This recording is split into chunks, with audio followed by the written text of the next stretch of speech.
Part 1. Discovering. 7. 1. Now. Ponder with me, for a few short moments, the infinite. How can something have no end?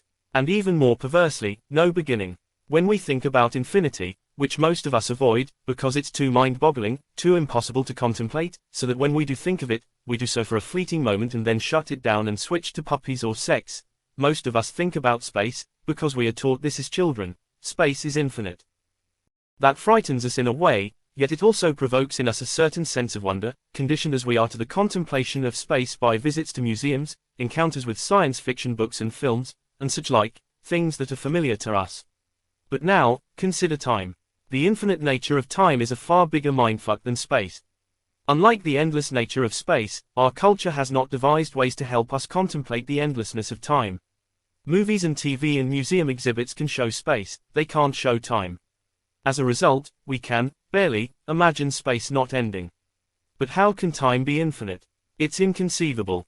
And yet Aristotle believed that time must be infinite because there can be no such thing as a beginning moment of time. Think about it, as we know from, again, our childhood lessons in such matters, any measurement can be cut in half to infinity, 1/2, 1/4, 1/8, 1/16, 1/32, 1/4096, 1/131,072, 1/4,194,304, etc. So can time. This being the case, how can there be a moment when time started? Impossible. Any first moment of time would have to be surrounded on both sides by other moments of time, and thus by definition could not be a first moment. They say the universe started around 13.8 billion years ago. The scientific consensus is so great on this incomprehensible point that most people who study such matters, I should note that there is a smaller, 26.7 billion year caucus, insist that the chance that this is incorrect is less than 1%. That, 13.8 billion years ago, is when the Big Bang is supposed to have happened. But this, too, was not the beginning of time. Because what was the Big Bang, after all? It was an explosion that expanded and cooled the universe. Which is a sentence that implies clearly that something preceded it, because something had to go bang. And something did. Scientists call that the initial singularity, a very hot and densely packed collection of matter that eventually came under such pressure that it exploded. So that's what preceded the Big Bang. But what preceded the initial singularity? Something must have, because how did that matter gather and become so intense? And what preceded that? And so on, and so on, and so on. Time is the one thing in this life, the one condition that we live with, over which we have no control, which has complete and absolute control over us. We have measured it for millennia. The ancients were smart enough to figure out that a second was 1/86,400th of a day. That is, once they settled on what a day was, thank the Egyptians, they made some calculations and decided to divide it into 24 hours and then 60 minutes and finally 60 seconds and did the math. Our modern measurement of the second is much more precise. Since 1967, a second has been officially defined as the exact number of cycles of radiation, more than 9 billion.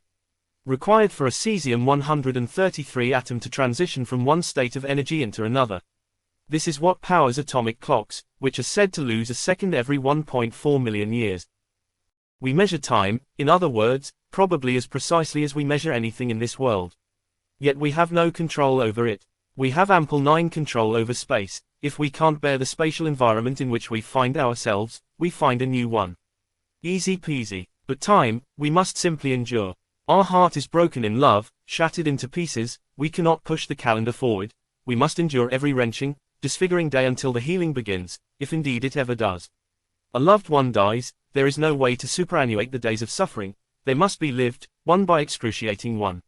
You write something stupid on social media, the hordes come at you, it doesn't end until they, not you, decide you have been punished enough, or a new offender captures their attention, and those hours and days in the barrel can feel as if they'll never end. Space cannot save us in such instances. Often, people who've suffered a tragedy go somewhere, to get away, but traveling to Iceland or Des Moines or even Bora Bora really does nothing to alleviate the heartache. Time is still time. It can test us and destroy us like nothing else can. It is undoubtedly this awareness, that time is our ultimate master, that has driven us to attempt to define it so precisely. We must find some way of asserting our mastery over it, and since we are helpless to control it, we measure it to death. It's the best we can do. 2. April 20, 1889. Imagine, then, that we have some kind of space-sized camera, allowing us to glimpse the infinite.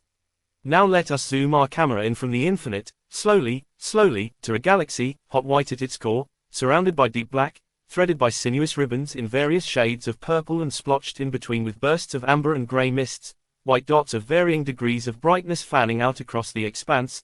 Slowly, still, we zoom into a cluster of stars, over toward the left-hand edge of the galaxy, slowly, to one star in particular. Study that star. As we zoom in nearer to it, it begins to morph from a blazing ball of iridescent white to something more multi-hued, here white, there yellow, here ochre, there bronze, even the occasional fleck of deep red. Wild flames bubble and burst from it, as if Van Gogh had painted them in a furious moment of inspiration. It looks, to our human eye, violent, at war with itself, like something deeply inhospitable to any form of life. And yet, this particular star, is the only thing we know of in this entire infinite universe that has given life. And so we see, in its periphery, smaller, much smaller orbs that surround it, that seem to circle it, that seem wholly dependent upon it, that seem to exist only because it exists. This first little orb is teeny, a drab grey peppered with patches of icy blue, unexpectedly and weirdly, considering that it is closest to this flaming, incendiary star. The second is a soft yellow, what the paint industry creatives might call jacama or bisque. Is it land, or sea, or something in between? And why so undifferentiated? But the third, now things get interesting. Now we see differentiation that intrigues us, vast expanses of blue, punctuated by greenish-brown masses of what, exactly? And those greenish-brown masses have these occasional little furious nests of yellow and white. Only here and there, but distributed across the entire expanse of the place, except the very top and very bottom, suggesting that there is some activity or force, something conjuring those yellow and white paroxysms into being. Now we begin to zoom down toward this orb's surface. We start to zero in on a location. It is one of those greenish-brown masses, we can see that clearly. Its distinguishing feature is that at one point, it juts out into the blue area in the shape of a boot, hanging downward at an angle from the whole mass, the toe facing west, the heel east. To the boot's left is a larger mass that hangs down from the rest of it, as if it is a basket that the rest of the greenish-brown mass is holding around its wrist. To the right of the boot and just below it, another protrusion, but this one crumpled and crinkled, forming jagged, irregular shapes against the blue background. But now our space camera moves us a bit north of all that. We proceed upward from the boot to an inland region just above it. We see a cluster of those yellow and white lights. This is Munich, or München in the native tongue, Germany. It is, at the time of our viewing, a city of around 350,000, not a patch on Berlin's 1.5 million, but enough to generate light that can be seen from space. Electric lighting had been introduced to the city just a few years prior. But as our camera zooms closer and closer in, we move east of this light mass, almost due east, just a hair to the north, about 75 miles. We cross a river. Nature has of course carved this river over thousands, even millions of years. For the vast majority of those years, it was only what nature intended it to be. But more recently, humans have hoisted it into duty, they have named it, it's called the Inn, and fastened upon it the fateful responsibility of demarcating an international border, in this case, between Imperial Germany and the Austro-Hungarian Empire. And just now we dance over to the Austrian side, and we zoom in on a little hamlet. The hamlet is Braunau am Inn. From space, it consists of just a few lights. As we zoom down closer, we begin to make out those universal features that tell us that humans occupy this place: buildings, streets, houses, churches, greenswards where mothers can take their little toddlers to meet their playmates. We close in on a street called Salzburger Vorstadt, which runs north-south up to the river. Even more precisely now, our view settles on number 15, a 3-story building of yellow stucco, a doorway and 5 windows on the ground floor, and 6 windows on both the second and third floors. On the ground floor, there is a large room. It contains large vats of some kind, huge copper kettles, hissing and belching. It is, in fact, a small craft brewery. Otherwise, 15 Salzburger Vorstadt is a modest guesthouse, where minor government officials may rent rooms for their families. It is April 20, 1889, about 6:30 in the evening. As we move closer, we fix our view on one of the top floor windows. Through it, we hear a woman screaming. About every 5 or 10 seconds, a short but positively desperate scream pierces the evening air, as another woman's voice shouts, "Pressen, pressen." Finally, a long, loud, cathartic scream, recognizably a scream of relief this time, and then deep, heavy breaths. And over those breaths, we hear now a new sound, the crying of a newborn infant. The commonplace miracle of childbirth has happened again, in this little third-floor room at this particular point in time and space. One more life among the thousands of others that began that same day, not to mention the 12,000s that ended that day, one more among the many millions, the billions, that preceded and will follow it. The woman, her name is Clara, is handed her new baby by the midwife. She looks down and, to her great joy and relief, sees the child's little PP. A boy. Instantly, the pious Clara prays to the God she worships so devoutly, "Please, God. You have seen fit in your mercy to take my first 3 children, the first boy just a toddler, the girl, barely out of infancy, the second boy, not even that. You have done these things to me, and yet I have never left you, never lost my unshakable faith in you. Surely you must let this one live. It is only fair and just that this one, this little innocent, grow and live a full life. Surely this world that you created in your infinite wisdom is not so cruel that this one will perish too, before he even learns to tie shoelaces. Let him grow, thrive, live out his dreams. Perhaps, Lord, he is destined for big things." She clutches him tightly. She begins to cry, joy, fear, she doesn't even know what. She pledges to her God and her baby that she will do all she can to protect him, make certain he survives the various plagues and diseases that take so many children and grows into adulthood and claims his rightful place in the world. She will call him Adolf, a compound of the old High German meaning, noble, and wolf. 3. Shadyside, Pittsburgh, Pennsylvania, Bezos 2, June 22, 2141. She is an early riser, Helvetica Cope. She believes in it, she is judgmental, which she knows about herself, and which, within limits, she takes a certain pride in. She feels on some level that anyone who sleeps past 7 a.m. has somehow frittered the morning away. The 6 a.m. hour is the hour of peace. She actually starts most days at 5 a.m., with her customary 30 minutes of sugar, which she knows has become unfashionable but doesn't care. Indeed, its unpopularity only deepens her commitment to the practice. Now, it is precisely 6:34 a.m. on a Monday morning. She pours her first cup of pleth she permits herself to in the morning, one mid-afternoon, and fires up her philo. 13. She walks out to her terrace and looks out on Negley Avenue. Just a few people, at this hour, are humming along in their carrosses. She muses, they are more than 50 years old now, these carrosses, and they have hardly changed. Of what in the realm of technology can that be said? On most fronts, technology is pitiless in its march. And yet, the carrosse, since its debut in 2088, has offered endless new comfort features and options, but in terms of how it is powered and operated, is essentially the same set of technologies that it was when it was introduced to the market. Why, in her branch of physics, things were changing all the time. But when it comes to travel, she figured, distance is distance, and there's only so much technology can do. There's another question she asks herself this morning that she asks many mornings, as she surveys the stirrings along Negley Avenue. Why did I end up in Pittsburgh? She knew very well why, and she went over the sequence of events quite often in her mind, twice a week most weeks. She was raised by her father. He was an adventurer, a revolutionary, even. Her mother had loved her father passionately when they were young, but he grew into a life devoted to a cause, quite understandably, under the prevailing circumstances, and Helvetica's mother, while she broadly endorsed his worldview, did not share his ardor for the fight. That, plus, she drank. A lot. Myron, Helvetica's father, knelt before his daughter one day when Helvetica was 9, with bombs raining down on their Queens neighborhood and her mother passed out on the floor, and said, "I will be blunt, my darling. We cannot continue in this life." Helvetica nodded.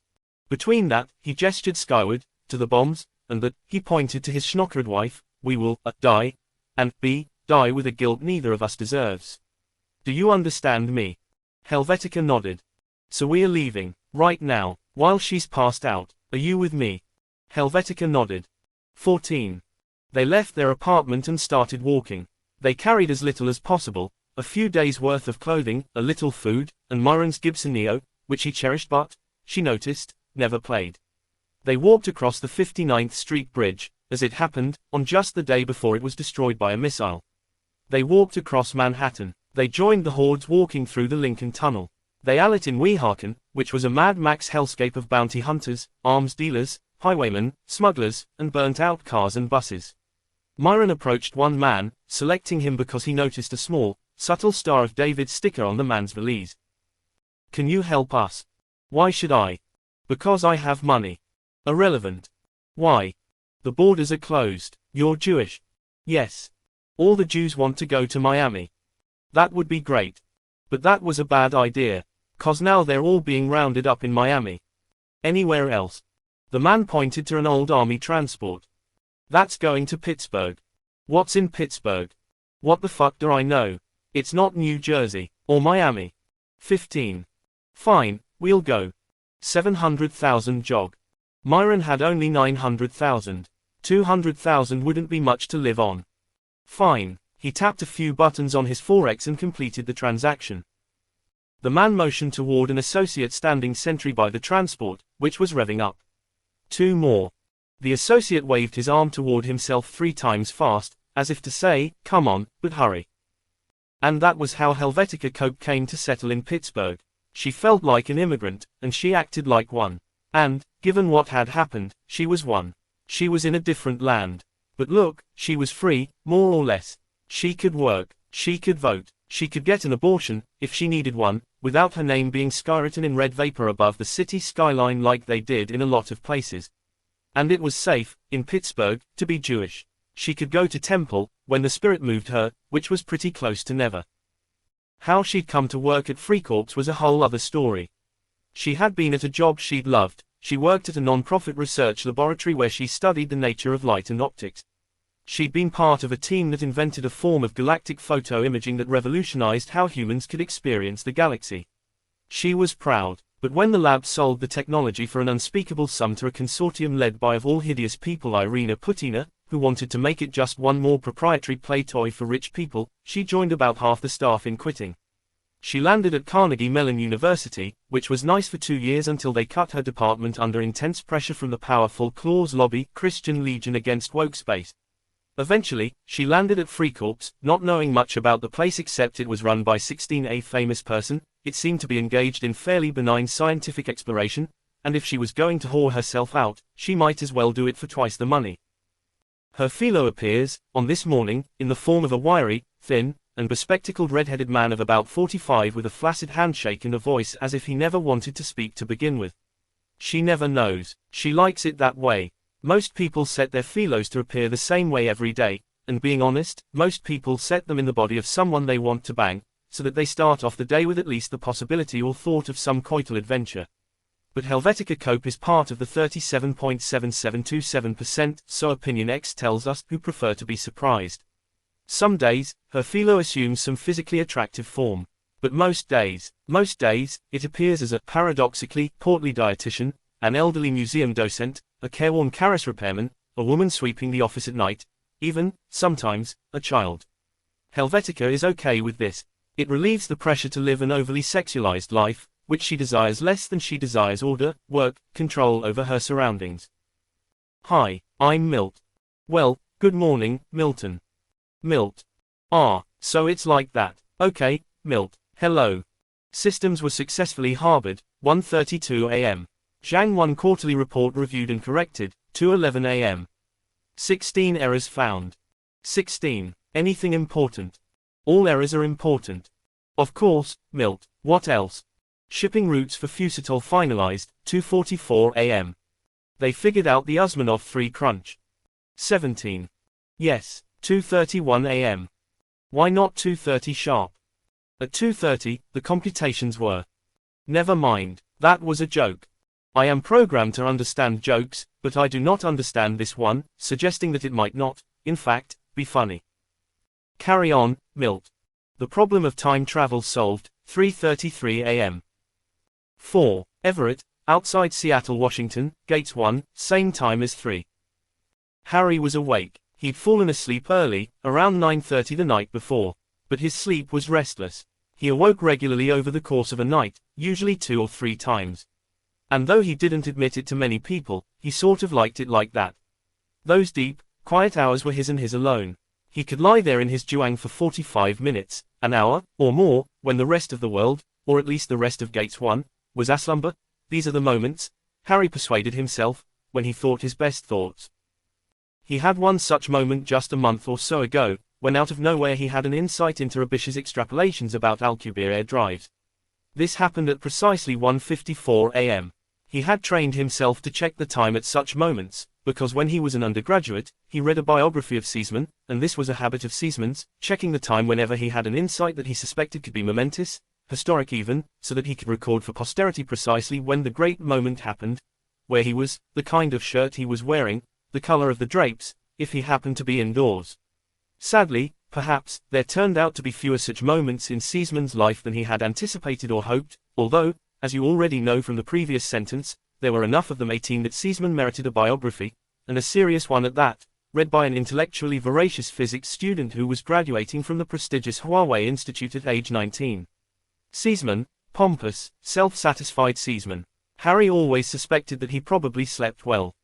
On this particular night, Harry wasn't thinking about Abish or Alcubierre or extrapolations or drives or brilliant physicists of any sort. He was, instead, idly playing a game of Perfuncle on his now and trying to recall a song lyric from his youth. It started, "There are 52 things that I would do, so as to prove my love to you." Then it duly listed the 52 things the singer, a man, would do to win the affection of this other whatever, which began innocently but devolved by verse 3 into a coarse scatology that Harry found funny as a youngster, and still. He would climb the highest mountain, swim the deepest sea, piss in Trevi fountain, jack off in teacher's tea, and so on. The song was a hit in, Harry thought, the summer of 2116, when he was 14. When he was 17, he went to Rome, to a summer program for brilliant young students. He went to the Trevi Fountain one night, drunk, or as close as Harry would ever get to drunk, with that lyric banging in his head. He stood there, for a long time, watching, thinking, but he didn't have the courage to do it.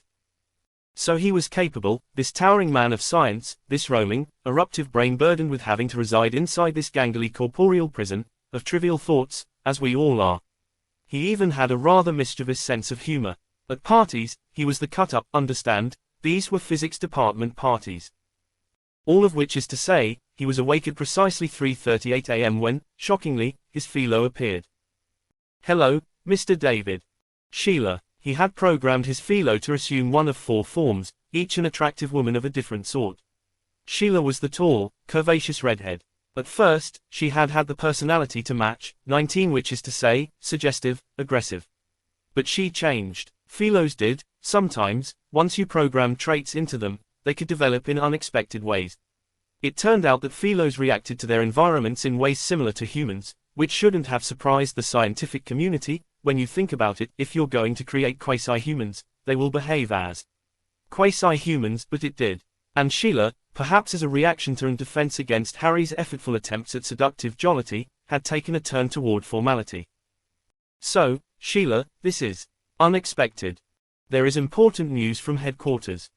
"Don't tell me." Helvetica quit. She couldn't cope. Sheila did not laugh. At 12:33 a.m., Bezos' 2 time zone, Oida developed and confirmed a formula for time travel.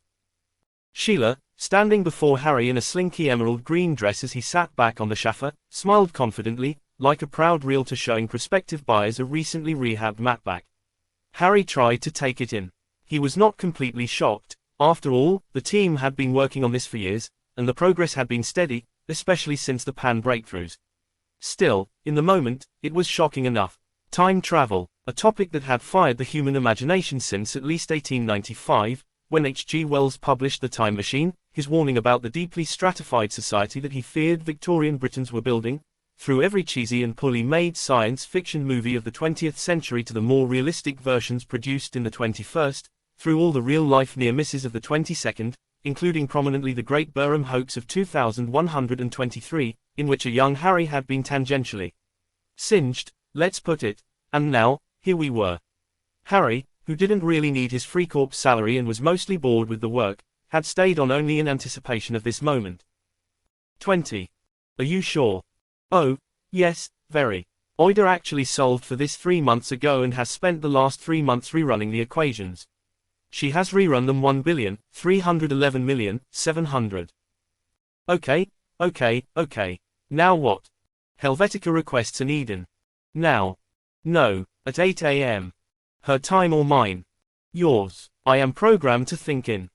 I know. An awkward pause ensued. Harry nodded. He seemed to be thinking.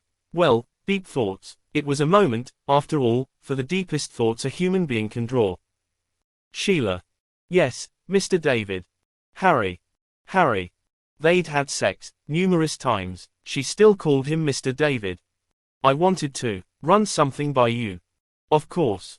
Say two people go out for lunch, and one gets a salad or a sandwich or a gyfanor, you know, something normal. Yes. 21. And the other person gets, say, the fugu.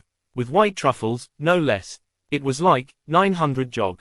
And the other person's salad was maybe 300. Tops. And the facturo comes. And the fugu guy says, so, we split it. Yes. I mean, split it. Is he kidding? Is there a question? Yes, you know everything, right? All the world's knowledge. Actually, that's a common misperception about philos that I would have thought a learned man such as yourself would apprehend. We are programmed to operate efficiently in our environments, but that's all. In fact, I know just 22.687%. 22.688%. 22.68. Okay, but my point is this. That isn't right. Right, he orders something that costs 3 times as much as mine and wants to split the facturo. And what did you say? I said no, I paid exactly my share and left. And now he's mad. Yes, now he's mad. Sheila tilted her head slightly to the right and squinted her green eyes and exhaled. Harry was desperate for her, no mere human being, after all, but an advanced life form with wisdom and knowledge, one whose support in this matter would constitute the highest form of vindication, to say he was right. I can report the following. Okay. In Gates 1 yesterday, 29,366 people shared a lunch, and 26,819 split the facturo evenly, for a total of 91.2367%. 22. Well, of course, most people do, but most people don't order fugu with shaved truffles. I do not know the bill of fare in each of these. Oh, forget it, forget it. It was so obvious he was right. So obvious, why couldn't she just say so? Technology could be so frustrating. 5. Morgantown, West Virginia, Trump 2, same time as 3 and 4. Morgantown is still mostly quiet at 6:34 a.m. on a calm day. Carl Schumacher makes his daily contribution to this silence. This restless mind is a late sleeper and a peripatetic night prowler, not around the louche precincts of Morgantown, I hasten to note, but rather around his own laboratory and home, a capacious spread amongst a thicket of capacious spreads hard against the Pennsylvania border on land that had borne witness down the years to the range of fortune and misfortune that industrial capitalism visited on such places. 2 centuries before, the men who lived here mined coal and maintained tidy little houses with vegetable gardens and chicken coops out back. A century later, those jobs were mostly gone, and these lands were home to the luckless, jobless, futureless inheritors of the hollowed-out industrial belly of what had been the United States of America. But now, this land was among the wealthiest tracts in all of Trump 2, which was saying something, because Trump 2 was known worldwide for its bent toward encouraging ostentation. Ostentation would never have made its mark here had not a certain Edward Aloysius Talman, one April day in 2102, gone down into an abandoned mine to explore. He often did this, he told friends, just as a hobby, because of his impeccable scientific credentials, the owners had given him the codes to gain access. And so it happened that, on this crisp April day in 2102, Edward Aloysius Talman was studying a rock formation whose shape reminded him of his uncle Eugene in profile when he noticed off to the side an oozing substance of a metallic purple hue, almost sparkly, seeping out from a crevice. He 23 was shocked, in this dead pit, in this environment where no life had taken root in decades, to see something moving. He took note of his exact location and came back the next day with some tools. He laser drilled through the rock and, after a few hours of work, he broke through. It was almost like the movies, he thought at the time, to a secret underground world, of sorts. Not huge and cavernous, which is how the movies would have done it, but about 40 feet long and 20 feet wide and 4 or 5 feet high, and overflowing with this metallic purple goo. He took samples to the laboratory, being careful to do so in the dead of night when no colleagues were around, and he soon discovered, or concluded, that this substance had properties that were not theretofore known to exist on planet Earth. What was it, and to what use could it be put?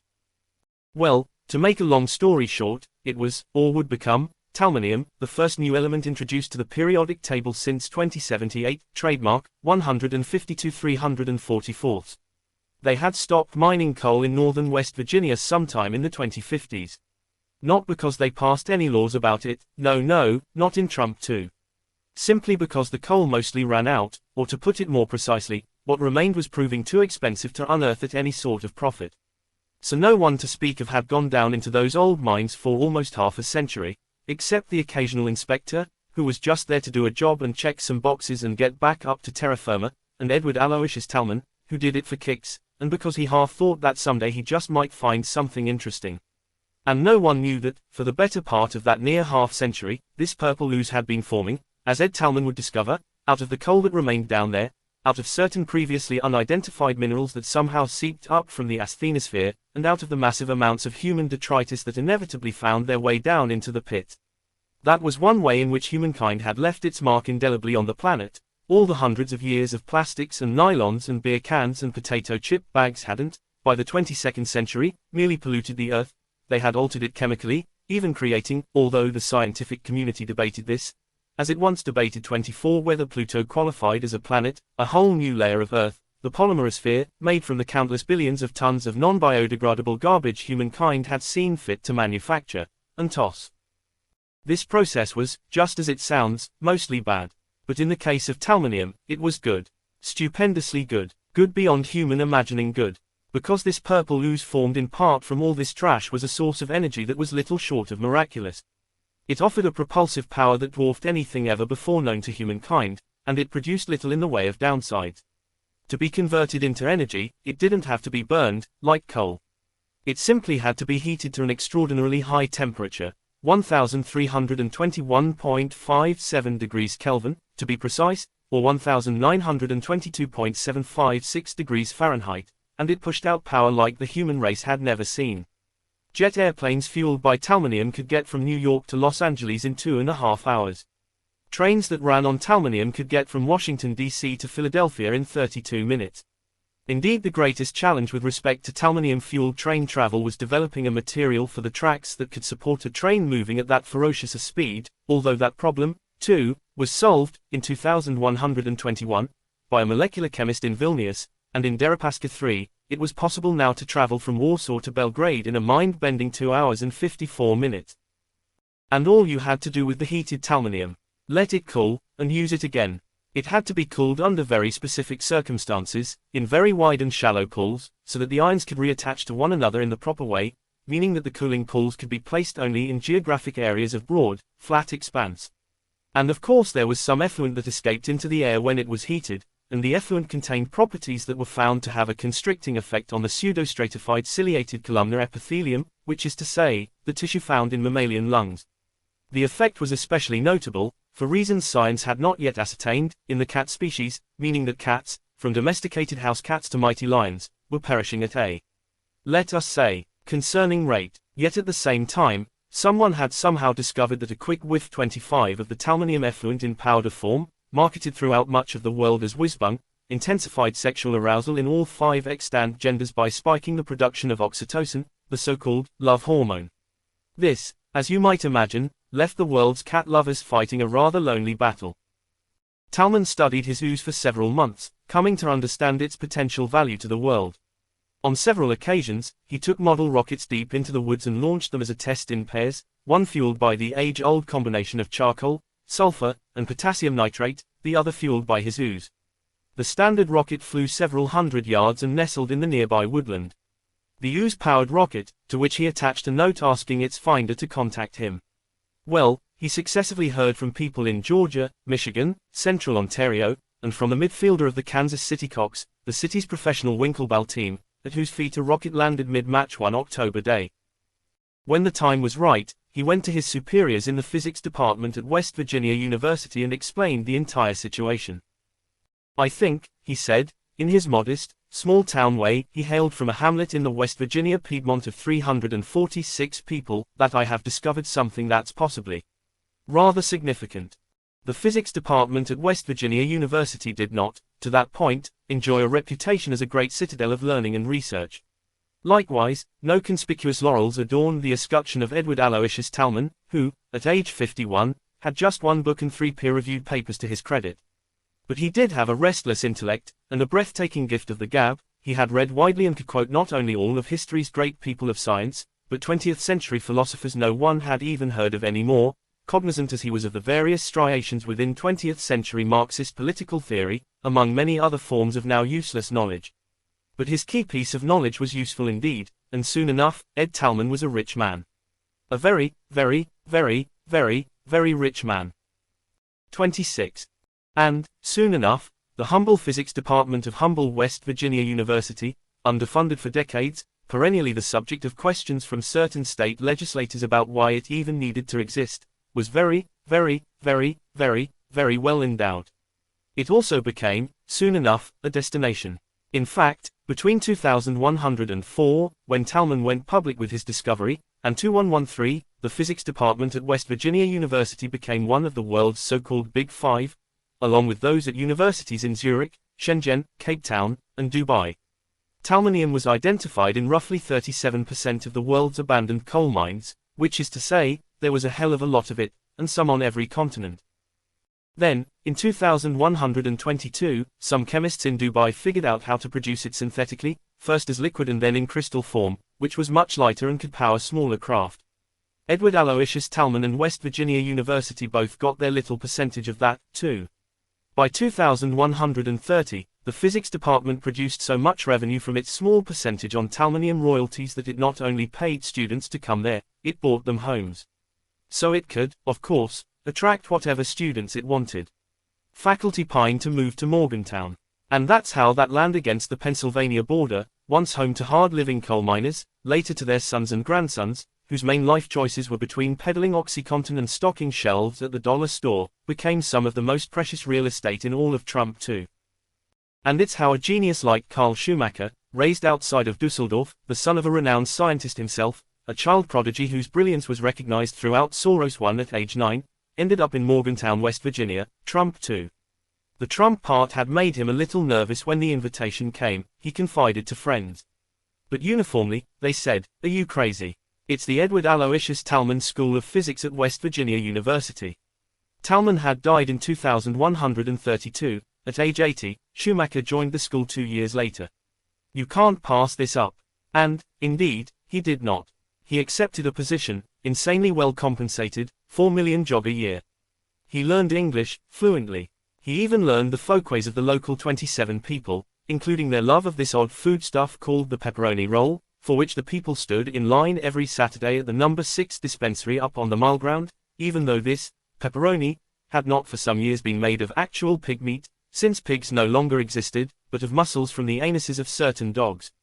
He had not managed to acquire a taste for that, but he had grown rather fond of the place. Freikorps was kind of a side hustle for Carl. He presented a paper at a conference once, and a Freikorps executive heard him and was impressed. Freikorps considered Helvetica to be capable of mischief. Carl was a grown-up. He was famous, in his field, or at least that's what Jaden was told, and of course she liked that. So the company threw a boatload of money at him and promised him that he could keep his faculty position and the hours would be minimal. At the time, he was in the mood to meet some new people and peek through the window into the corporate world, which he'd never seen firsthand. Carl had designed his philo to take on the form and aspect of his father, Karl-Heinz Schumacher, a giant of astrophysics who had been part of a team that in 2103 solved the corona mystery, a long-standing conundrum of astrophysics. Why was the sun's corona, its outer atmosphere, hotter, in fact, far hotter, than the sun's surface? This would seem to be a recondite area of knowledge with little application to normal life, and 99% of the time it would be, but wouldn't you know it, the sun's corona emits this highly variable cocktail of electromagnetic fields that can sometimes cause radios to black out, and radios, well, much more sophisticated, but basically, still radios, were the chief form of military communication in China in 2103, and as the Great Civil War there started in 2104, both sides invested heavily in technology to anticipate radio blackouts. Meaning that the elder Schumacher's work took on life and death significance and also that he became quite a wealthy man, an unusual thing in Soros I. Carl was awake at 6:38 a.m., slicing up some Apiloop, when the image of his father appeared before him.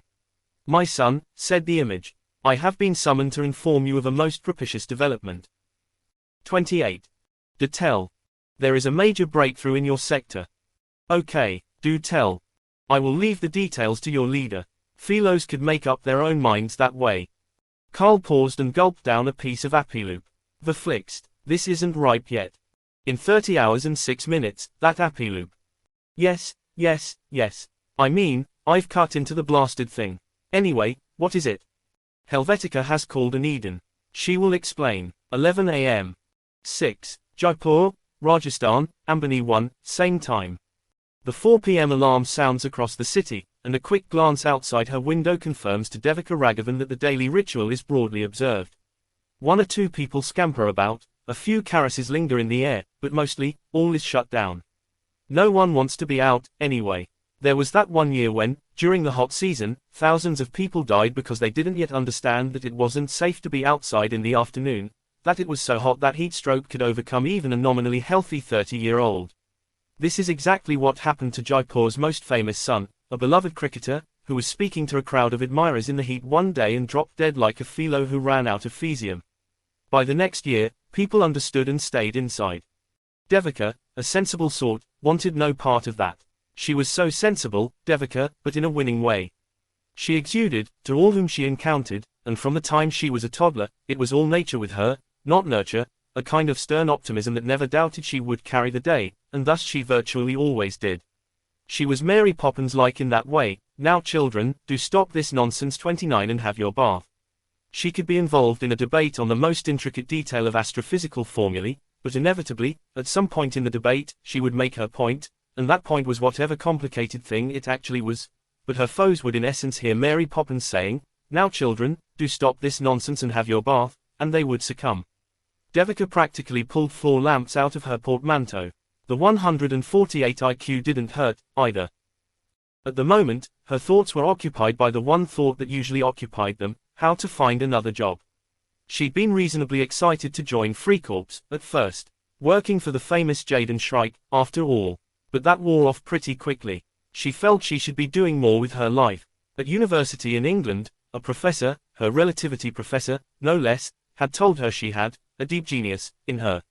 She married a fellow genius. They secured tenure. They had a baby boy. An important and glamorous life trajectory was set in stone for them. Then, the accident. Devika warned Simon against taking a 10-month-old infant up in a wobbly little balloon of the sort that Simon St. John Smythe, St. John, of course, loved to fly. "It'll be fine," he said. After all, Devika was always issuing cautions about this or that, and in fact they were getting rather tiresome. Well, she was right this time, and now, every night when she laid down her head, she dreaded the nightmares, in which she saw Theo's battered, purple little body, which the doctors had solemnly unveiled to her. She tried, for 4 months after Theo's death, to make a go of it. But Simon was drinking heavily, racked, quite properly, by unbearable guilt. And that golden, abundant future was now a dead letter. One morning, with Simon sleeping off another bender, she just left. She spent exactly 1 year entirely alone, hiking the Western Ghats, sailing solo to the Maldives and back. When she rejoined society, she sought routine and ease, and Freikorps promised both. But now she was finally and delicately putting the pieces of her formidable self back together, and she wanted challenges again. Her philo, too, appeared, and unexpectedly, right around that time. Devika's philo, far from offering temptation or indulgence, took the 30 form of a nanny, a stern old nanny of the sort whose spectacles the children hid for laughs. Zia was named after Devika's loving aunt, a pendulous, irresilient woman whose chief talent was hectoring and who spoke mostly at the top of her lungs. "There is an Eden. Helvetica has summoned you. It is of the utmost importance." Okay. Why the excitement? Why the excitement, she says. Why the excitement? Did she say? Only that it is urgent. In 3 hours. 3 hours. That's urgent. Whatever. Right then, Zia, off you go. Spit spot. 7. Al-Wada Salam, Free Arabian Republic, same time. By this time in Al-Wada Salam, in the early afternoon, the streets were beginning to quiet down. Everybody knew now that by around 1430, certainly by 1500, the outdoor air was unbreathable. Even the air under the dome, to which only a select few had the right of admittance, was only just tolerable. The workday, for those few who needed or chose to work, ran from 7 to noon. Then, most workdays, came an orgy of public drunkenness that lasted about 2 hours before everyone retreated to their homes so they wouldn't die. The enlightening had had an odd effect on the land formerly known as the Kingdom of Saudi Arabia. In most of the world, certainly what was known previously as the developed world, the enlightening had meant a tightening of the rules that governed the behavior of the unwashed classes. That was the whole point of it. But on the Arabian Peninsula, it had had the opposite effect. It was pretty clear why. Her Highness Queen Aisha, the wife of the then sitting monarch who, in 2077, casually but dramatically one morning led a large contingent of women who strolled through the gates of Jeddah without the company of men, and 31 dressed quite inappropriately for Saudi Arabia. She was young, Queen Aisha, just 30, and strikingly beautiful, and she chose exactly the right moment to make exactly the right statement. 20 years of simmering unrest on matters cultural had culminated in that little march. It lasted no more than 15 minutes, but once it happened, the game was up. The kingdom crumbled, to be followed by the establishment of a republic that in short order came to veer toward the bacchanalian. All those years of deep repression just exploded into a thirst for public debauchery, as if to make up for the decades lost to disproportionate piety, which was able to resist the enlightening because of its oil money. When oil became obsolete, the good times stopped rolling to some extent, and the sex shows and casinos mostly shut down, except, of course, the ones that catered to the uber-rich. But the Republic had enough sovereign wealth stored up that it still managed to stave off the enlightening and remain what it had taken pride in becoming, one of the few remaining true democracies on Earth, a multicultural way station for the various ethnicities that came and went through that part of the world, but especially, and by specific design and intention, for Jews. And this was true most notably of all places in Al-Wad as-Salam. It was as close to a paradise as human beings had ever created, provided you ignored the fact that poor people and outdoor laborers died of heatstroke to the tune of about 200 a day. Wajda rarely ventured outside. She certainly didn't have to for work. It was strange that she ended up at this job. She wasn't the corporate type. In fact, none of the members of this unit were. But there weren't many scientist jobs around in 2141. Not many governments were funding scientific research anymore. Physics was largely performed by computers. Frikorps, though, had so many projects going on, weather extrapolation, space exploration, deep earth mineral mining, deep ocean experiments of various types, that Jaden saw the need for a little actual human oversight. Or rather, her army of annoying lawyers, still very much human, advised her that some bare-bones human supervision over these projects was the wiser course of action against the advent of pesky litigation. In recent years, she'd managed to whittle the unit down from 17 to 5, and these were the 5 who remained. 32. Wajda Saad always knew, from the time she was a little girl, from her mother, a fierce feminist who everyone said deserved the Nobel Peace Prize that never came her way, but might have had she not been killed by a drunken Karas driver when she was 57, and Wajda 19, that she was able to become a respected astrophysicist only because Queen Aisha took that famous stroll in 2077. So when it came time for her to design her philo, she knew instantly, she wanted it to take the form of the Great Queen.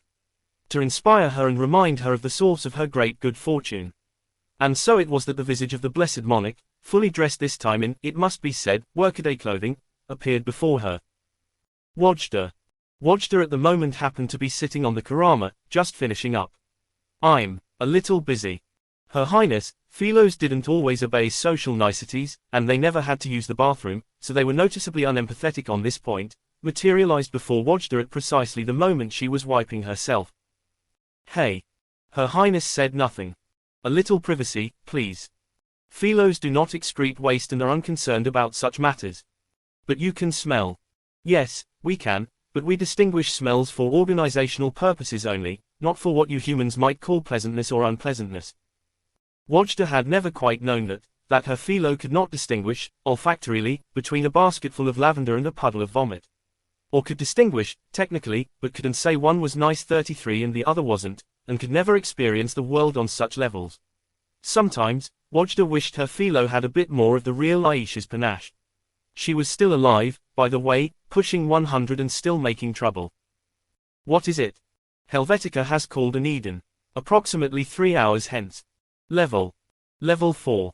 Wow, okay then, 4 meant pretty darn serious. Most were 1s and 2s. Wajda, now comfortably ensconced in her living room, stared out the window.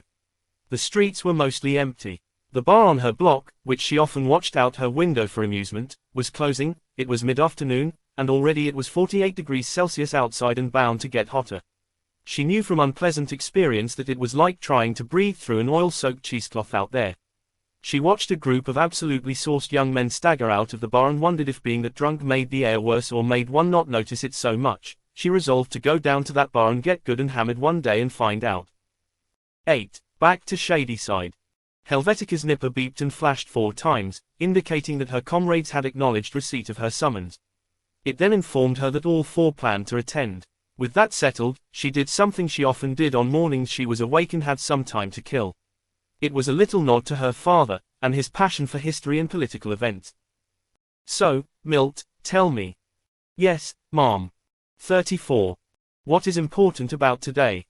Well, you have just summoned. I mean today as in the date. In history. Oh, well, in 431, the Council of Ephesus was held. This was where the assembled bishops affirmed the language of the 325 version of the Nicene Creed, and where the teachings of Nestorius were officially anathematized. What was so bad about old Nestorius? Nestorius, the Archbishop of Constantinople, had preached that Christ's human and divine natures were separate. This especially angered Cyril of Alexandria, who took the view. I get it, you can do better. Okay, well, in 1611, Henry Hudson was set adrift by starving mutineers in present-day Melania Bay. That's the big bay in Thiel 1 that was for generations known as Hudson Bay. This was after a winter during which they'd almost starved to death. And Hudson, his son, and 7 other supporters were never seen again. More, please. Then, in 1633, the department overseeing doctrinal matters in the Roman Curia forced Galileo to recant his view that the Earth orbited the Sun. Did they burn him, cover him in wax or something? No, just life-house arrest, spent mostly at the palaces of friends. The church officially apologized to him in 1992. What else? 35. In 1934, John Dillinger died after being shot by FBI agents outside the Biograph Theater in Chicago. How old? 31. Helvetica paused. Is it true what they say about John Dillinger? What's that, Mom? That he had a huge stick shift. Stick shift, Mom. Jesus Christ, these fucking machines. They shouldn't make machines look so much like humans if they're still just fucking machines. His penis, Milt. Oh, Milt tilted his head to one side for 3 seconds. Actually, the latest peer-reviewed research suggests it was just a bit larger than average, 15.56 centimeters in length, 12.02 centimeters in circumference. Both erect, that is. See Warrow, Molitzes, and Eckhart, 2128. That's disappointing. Okay, give me one more. In 1941, which would be exactly 200 years ago today, Nazi Germany, under Adolf Hitler, launched Operation Barbarossa, invading Joseph Stalin's Soviet Union. Now you're talking. Tell me more. Well, Hitler despised Bolshevism and promoted the idea of Lebensraum for the German people. Living space, everybody knows that. I report the necessary facts. Carry on. 36. The invasion force involved some 3 million troops. 3 million troops, 3,000 tanks, 7,000 artillery pieces, and 2,500 aircraft. Along an 1,800-mile front north to south, Army Group North was aimed at Leningrad, Army Group Center, at Moscow, Army Group South, at Kiev and Ukraine and the oil fields to the. Milt droned on, and Helvetica's mind wandered. She knew most of this, not the precise numbers, maybe, but the gist of it. Even into the belly of the 22nd century, there weren't many Jewish children of political parents who weren't taught the essentials about Hitler and Nazi Germany. Then it struck her, I have a time machine. Or at least I'm told I do. Perhaps one day I can go back and witness these events. Watch as poor Hudson is cast out in his little unseaworthy vessel. See Dillinger get shot, study the face of the famous lady in red. Watch Hitler's tanks roll across the Smolensk Oblast on their way to Moscow. Imagine how thrilling it would all be. It occurred to her this morning that she could witness history. It had not yet dawned on her that she could, or might want to, change it. 9. Eureka, California, Thiel 1, mid-morning that same day. This way, Mom. When Jaden Shrike walked from point A to point B, especially within the compound, it took the choreographed efforts of about 15 people to make it happen. People to usher her, people to hold doors, people operating the skivator, donning white gloves as she approached to touch the button that would deliver her to her destination, people standing checkpoint at the hallway corner where she might turn, people in a control room to watch all this on various monitors, new people on the other end to do some new ushering, someone to hold that last door open, to pull her seat out from the conference table, to open her recto to the correct page, to pour her mineral water. Exactly 222 milliliters, with 3 ice cubes, 2 spritzes of peach essence, 2 sprigs of mint. 37. Her seat, obviously and showily larger than the others, with its Captain Kirk-like set of buttons on the right armrest, had its back to the ocean. One might have thought the boss would prefer to face it, enjoy the beautiful view, but one of Jaden's power moves, during a tense moment, was to turn her back to her inferiors and wheel the capacious chair around to face the ocean, pretending to be deep in thought before slowly swiveling back around after an interval that was perfectly timed, just a hair longer than everyone else thought it would be, about 12 seconds, and rendering her verdict. The Freikorps headquarters sat on a bluff overlooking the bay, with ocean views off to the side, just east of what used to be the highway.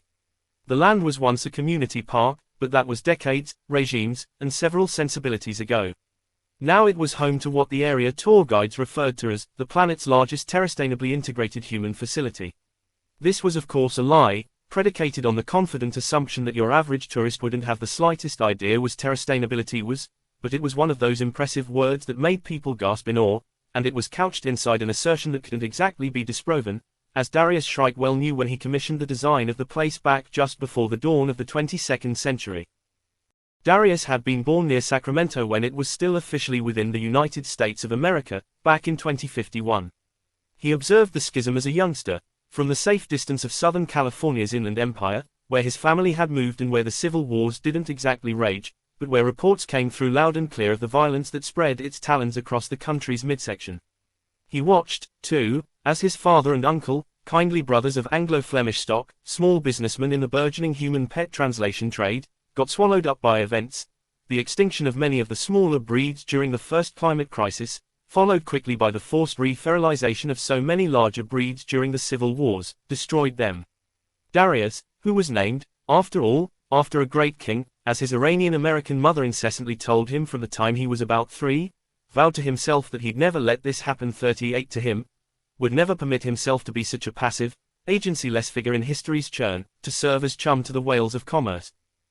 It started, Freikorps, as a humble insurance company, which made sense, since his father and uncle had been pulverized by bad chance. Darius saw the advantage, and the money, to be made in protecting people from same. The freedom Freikorps promised, initially, was freedom from worry about the expense and consequences of having to move from a region the government declared unlivable. In return for a smallish deposit and a commitment to pay Freikorps a liberation fee, for an agreed-upon period, Freikorps would set people up in a new life in breathable climes, with a modest house and a job and even a free philo thrown in, one per household, a big lure, as that was something that wasn't cheap in those days, and only a tiny fraction of the population at the time had philos. Darius was an honorable man, he genuinely wanted to help people. But the southern regions were declared unlivable at such a rapid pace, and money made so mind-numbingly quickly. Well, morals tend to dance about a bit when the jog are pouring in hand over fist. Darius, as the old ward healer said of an earlier age, seen his opportunities and he took things, that is to say, Darius's calculations, changed a bit when people started arriving in large numbers from Mexico and Central America. His fellow Americans were one thing, he felt a pang of guilt about gouging them too badly. But Guatemalans and Hondurans, who had no choice because their countries were now totally unlivable catastrophes, where the only people who remained were the extremely wealthy, who never went outside, except to get to the airport, the extremely poor, who died by the hundreds in the streets every day, and the science fiction brownshirts who swept up the bodies and shot old people. They were at death's door anyway, because they were drinking water that should have been going down the gullets of able-bodied men of working age who could at least harvest some coffee or mine a little copper before the heat took them, or of useful cattle. Hey, Darius would say, I didn't cause this. I owe these people nothing. They're lucky I offer them any price at all. 39. There was also the problem of what to do with the orphans. Some 700,000 children from Mexico and Central America were without parents, who'd either died from the heat or been terminated as surplus. World opinion demanded a humanitarian response. Darius was only too happy to comply.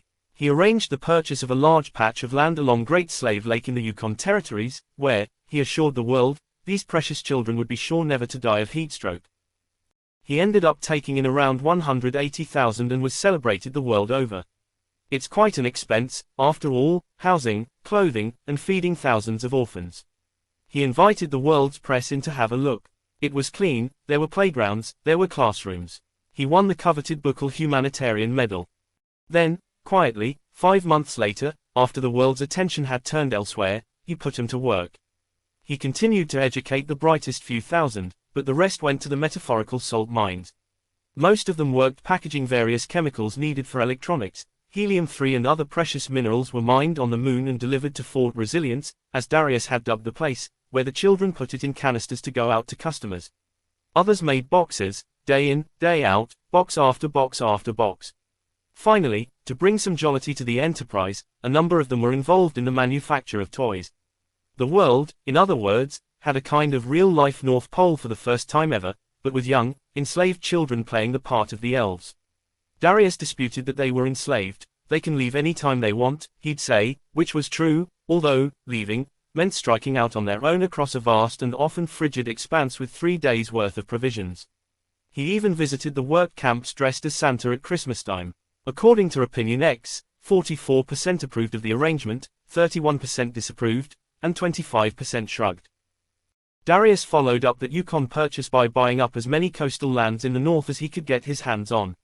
This was how Frikorps came to settle in Eureka, an oceanfront town set among glorious 40 old-growth redwoods, but never, ever any sort of destination for tourists, chiefly for the reason that at that latitude, the temperature of the Pacific Ocean, even in August, tended, in the 20th century, to hover around a bone-rattling 55 degrees Fahrenheit.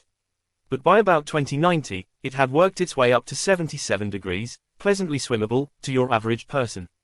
Darius had bought up the land a decade prior, so as people fled Los Angeles and San Diego, he was well positioned to cash in, now, on their misfortune.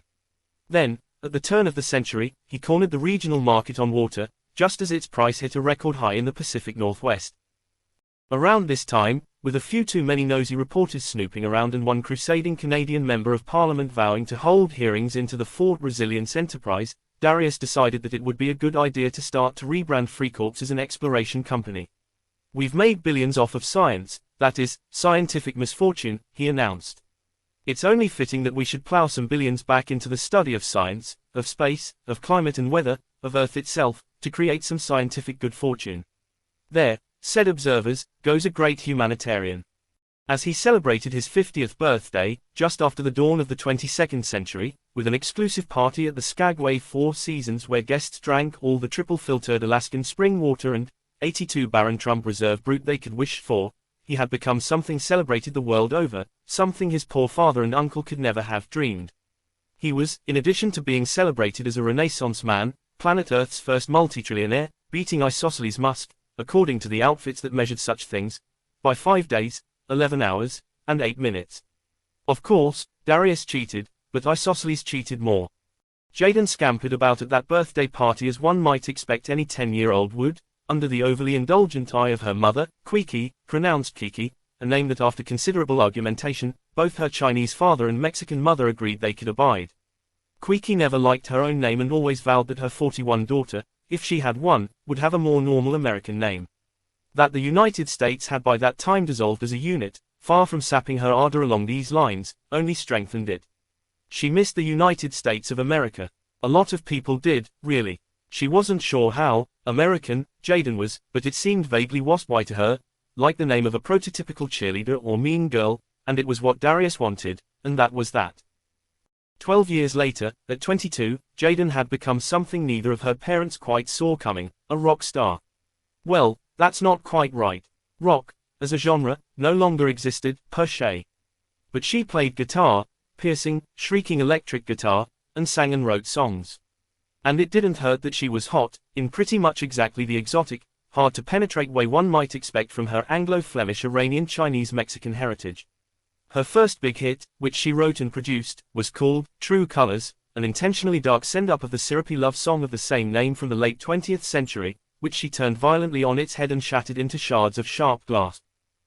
"I see your true colors, are red and black. Black is my heart, from the love that I lack. Red's for the blood, from that knife in my back. Yes, your true colors are red and black." Right after which came a screaming guitar solo, played by Jaden, that sounded like a knife ripping human flesh. Who can say why songs tap a chord? For whatever reason, this one did. It might have been partly because the wife of the Polish president, 4 days before the song's release, stabbed her operatically philandering husband, the said president, 27 times, in a case that became an instant cause célèbre for women across the world.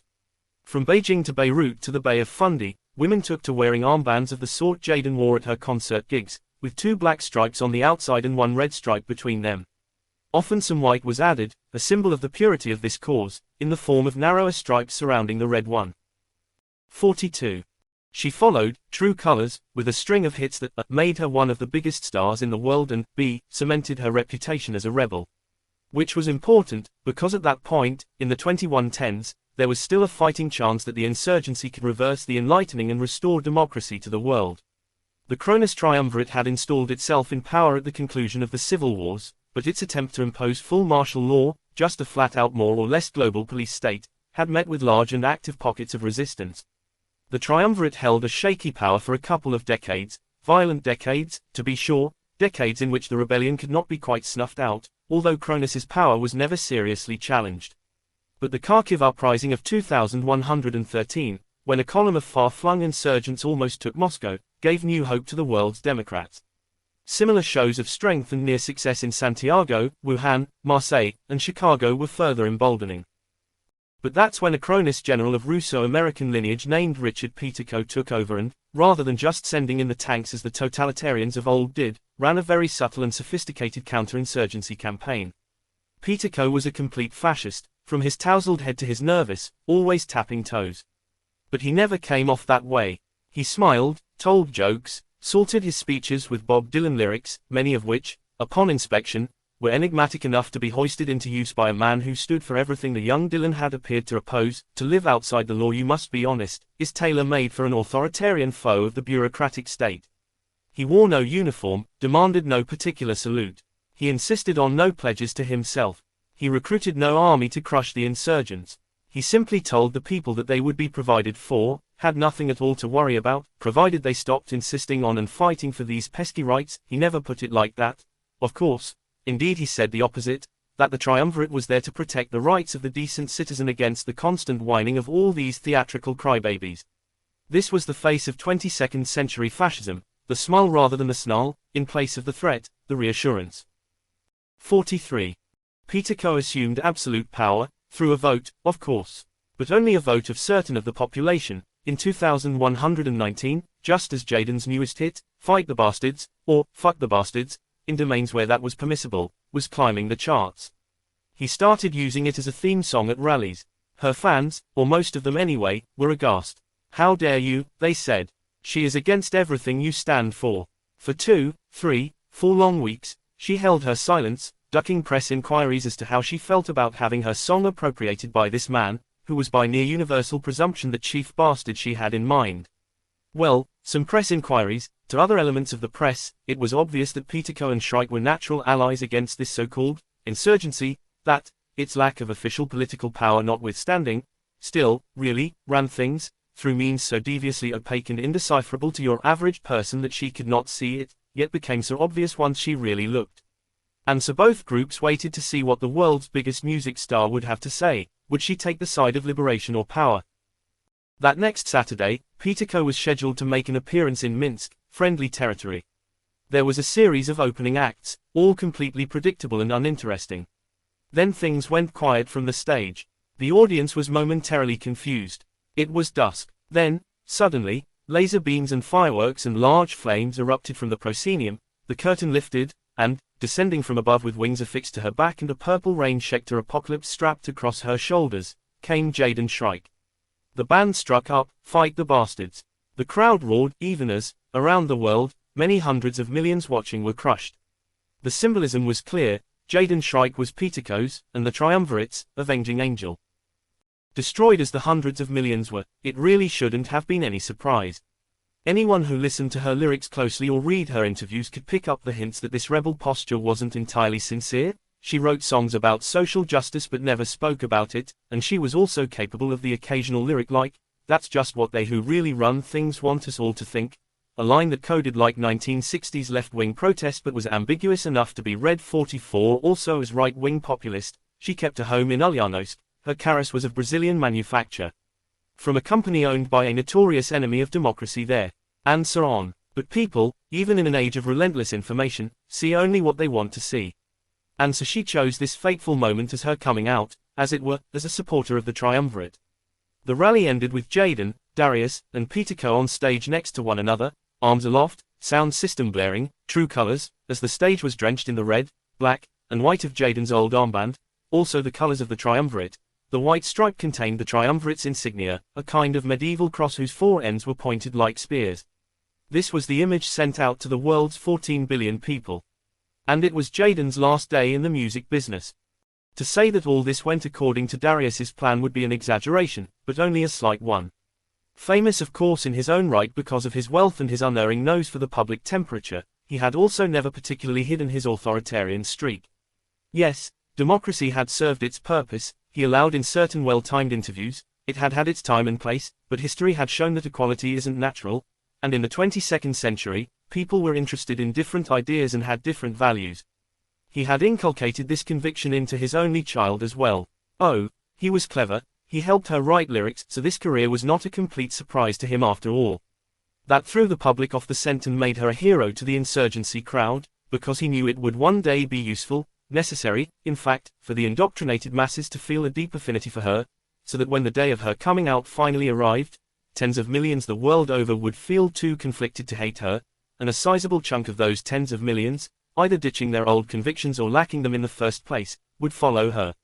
Establishing ambiguity is an age-old intelligence tactic, and Darius had studied the techniques of propaganda over, under, sideways, and down. This was what drove all his happy talk about science and humanity's common fate. Freikorps did plow billions into scientific research, but not really very many. And when that day arrived at that rally in Minsk, as disappointed as millions of fans were, sure enough, many others followed her to the dark side. It worked like a charm. 45. That was 2119. Darius was 69, and Jaden 29. There is much to say about how she spent the next years of her life, but most of it went as one would expect. She followed in her father's footsteps. She bore children, 5 of them, from 5 different partners, none of whom she ever married. The children were largely left to their own ingenuity. She was at one point asked to serve on the triumvirate, shortly before it blew to pieces, but she demurred. She smelled trouble coming, and in any case, she preferred to exert her influence from the side of the stage now and had learned from her father that to keep guessing was always the smart play. When Darius was killed at age 81 in a freak accident, in which he was disemboweled by the suction of a swimming pool drain at a friend's home on Corfu, Jaden took over at Freikorps. The procession to the conference room complete, Jaden took her seat. So, project Looking Glass, Zoran. Beta phase complete. Success rate 96%. What about the other 4? Well, you see. Take a pill, dude. I was just shacking your bacon. 96 will do. Pause. For now. Thank you, Mom. Jaden looked down at the notes that had been prepared for her. And, let's see. Oh, yes, Project, Eulenspiegel. Dexter, that's you, right? Yes, Mom. I'm afraid cost overruns have become rather significant. It's now 17% over budget. I don't think I've ever really understood what this is about. Well, Mom, the idea was to. 46. I know what the fucking idea was. I green-lighted the money. But, with respect, you just said you never. Never mind what I said. I understood the stated point. I never understood the point of the point. Well, ...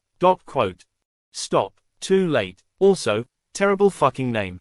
Eulenspiegel. What is that, anyway? Till Eulenspiegel was a character in German folklore who. ...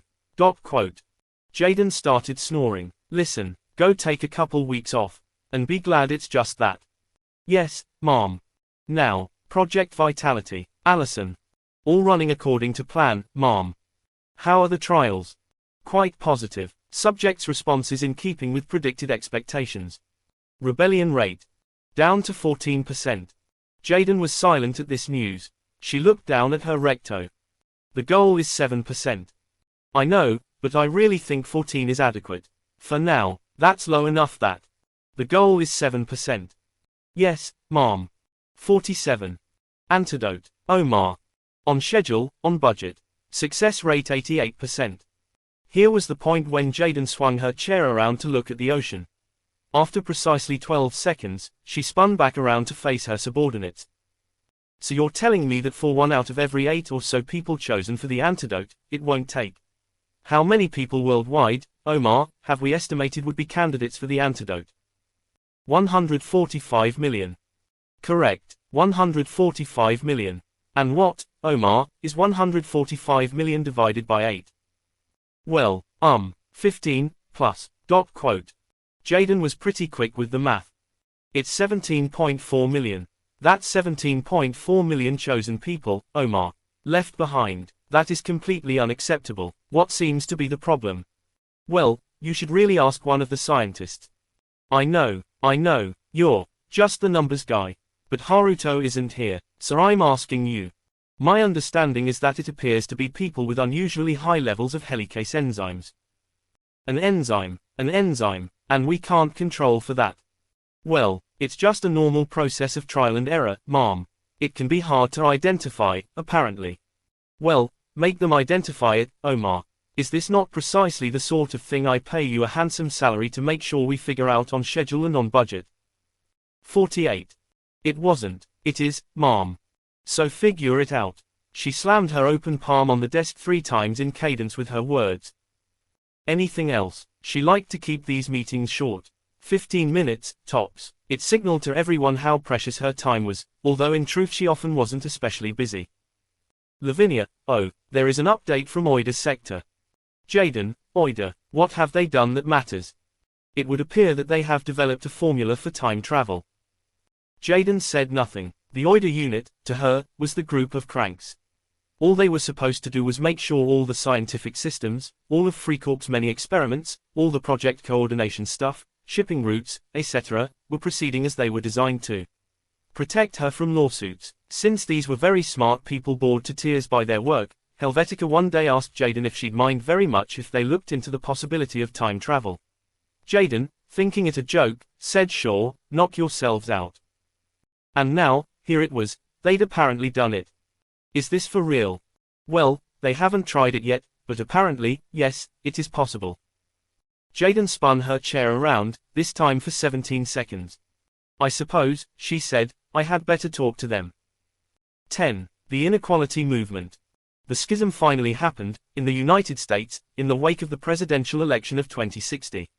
Fairly serious secessionist movements had taken shape before, and much Sturm und Drang ensued, but the movements never really took hold for one simple reason: money. The inland counties of California, so culturally resentful of the Lush 49 coasts, the rural precincts of Colorado, so exercised about Denver taking all their hard-earned money. The opposite was true, but facts never prevailed in these debates. The western counties of Maryland, so enraged at the swells and the black people over in Montgomery County and Baltimore, they all wanted to break away, form their own states. But everyone knew it was all just talk. These rural areas could never sustain themselves economically. The Chardonnay swillers and the gender fluids were the state's economic engines. But history is lit on a series of matches that are struck at unpredictable times by unanticipated forces, and so it was that fate decreed that 2060 would be the year that long smoldering match would ignite. The Democrats had been in power for the last 8 years.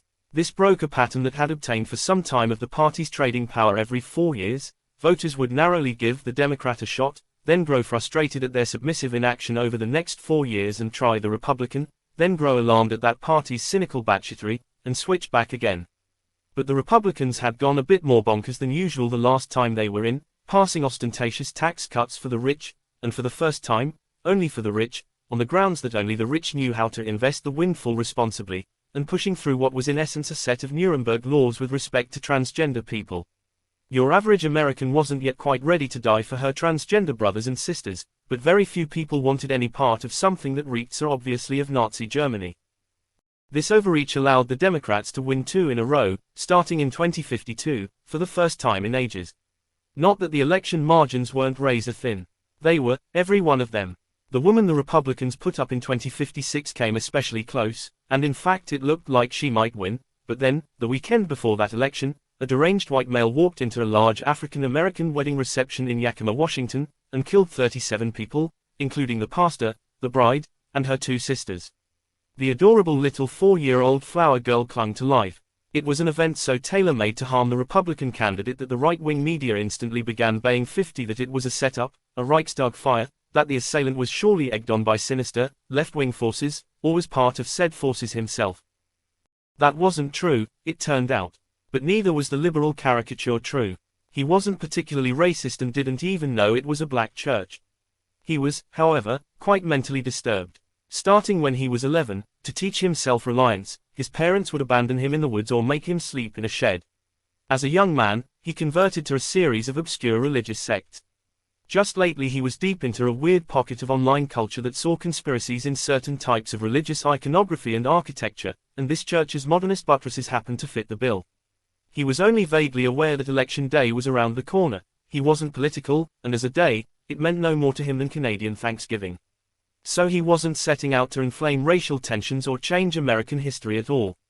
In fact, once he walked in and saw the congregation, he had a moment's pause, but he decided in those split seconds during which the brain, even the deranged brain, makes these judgment calls that, well, here I stand with an AAC blackout in my right hand and a Sig Sauer pistol in my left, and 2,300 rounds of ammunition, so I might as well do what I came here to do. The political life of the nation had been a series of near explosions. One particularly brittle moment had arrived on the day after Election Day 2040, when one of the conservative Supreme Court justices died. The presidential outcome was not yet decided. Recounts would be required in 3 states. But it was already clear that the Democrats would lose their Senate majority in the next Congress, so the Democratic President and Congress announced that they would replace the deceased jurist during the lame duck session. Incredibly, they got away with it. And to add insult to injury, as far as the Republicans were concerned, the new justice was a Thai American, a lesbian, with a trail of youthful associations with left-wing groups, and just 42 years old. The presidential outcome was determined, in the Republicans' favor, on November 23. With highly uncharacteristic aggression, the Democrats moved to swear in the new associate justice the next day. The right was insane with rage, but the exiting Democratic president laughed it 51 off and even rubbed salt in the wound by firing the FBI director, whom he'd inherited from his Republican predecessor, on Christmas Eve. The new justice, Fatsani Charo-Ensik, had left a bit of a paper trail behind her, which most notoriously included a 2034 article for the Virginia Law Review. It had been turned down, critics were quick to note, by the Harvard and Stanford reviews, advancing a notion that she referred to as categorical equality. This would be, argued the author, then rising into her 3rd year at Cornell Law School, not merely a legal equality, but a moral equality, an assumption not only in the law but in custom, habit, and daily conversation, that the black teenager from Gary, Indiana is the possessor of the self-same agency, and is the moral equivalent of, the chairman of the board of Mammonister. Republicans hit Charo-Ensik hard at her confirmation hearing. She sought to reassure senators that in her view, the cardiac surgeon had certainly earned the right to a better life than the fellow who swept the OR floor at night. But naturally, to her critics, the very fact that she felt moved to register such demurrals signaled that she really meant exactly the opposite. One red-tabled host was clever enough to round up a guileless custodian from a research hospital in Utah and asked the man, on air, if he knew where the inferior vena cava was. He guessed, New Mexico somewhere. It was Charo-Ensik's paper, and her controversial elevation to the court, that gave birth to something new in American politics, or at least in quite so open a way, the inequality movement.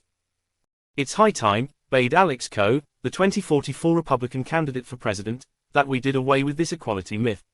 We are not equal, he would peal at his events. The very people who instruct us that we are equal are the people who tell us we must celebrate difference. Does difference not include unequal levels of talent, drive, curiosity? Of course it does. It was all so logical and clean. Think tanks sprouted, and a body of social science soon arrived to lend peer-reviewed weight to the idea 52 that inequality was our natural state of affairs. Professional and very clever television advertising appeared, in which various pairs of Americans would smile for the cameras and say things like, "I'm a fry cook. And I'm an airline pilot. And you know what, he is better than me. And I don't mind saying it." They laugh and high-five. The fry cook hands the pilot a plate piled high with chicken wings. The pilot hands the plate back and, smiling easily, says, "No thanks. These are for other people." He is then offered a silver tray laden with a massive lobster and a flute of champagne. They high-five again. The fry cook, of course, is a black man, disheveled, overweight, the pilot, a white man, jut-jawed, a central casting 1970s Hollywood idea of a president or district attorney. The ad was perfectly consummated authoritarian sleight of hand. It took a notion upon which everyone agrees, that we are born with different levels of talent, and made it seem edgy and challenging to the tired, self-righteous liberal status quo, while completely ignoring the important point that we deserve equal treatment under the law. But it was executed to polished perfection. And it was funny, which the dreary left so rarely was. Co-lost by the narrowest of margins.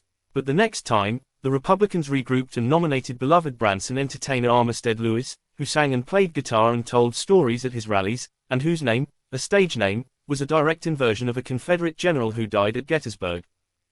11. Archie, the turning point. Lewis won, but he and the Republicans squandered the 4 years the people gave them in 2048. Their decision to raise the Lincoln Memorial 53 and build in its place the Nathan Bedford Forrest Mixed Martial Arts Arena was unpopular enough, but the centerpiece legislation that did them in was something they called the Voting Integrity, Security, and Trust Act, which was of course the opposite, an audacious and unconstitutional plan to introduce a weighted voting system into American elections.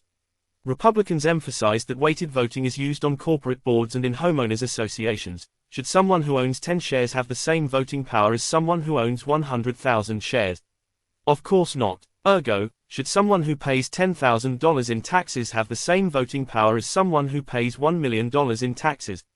It wrote itself. The only incredible thing about it was that it took them so long to think it up.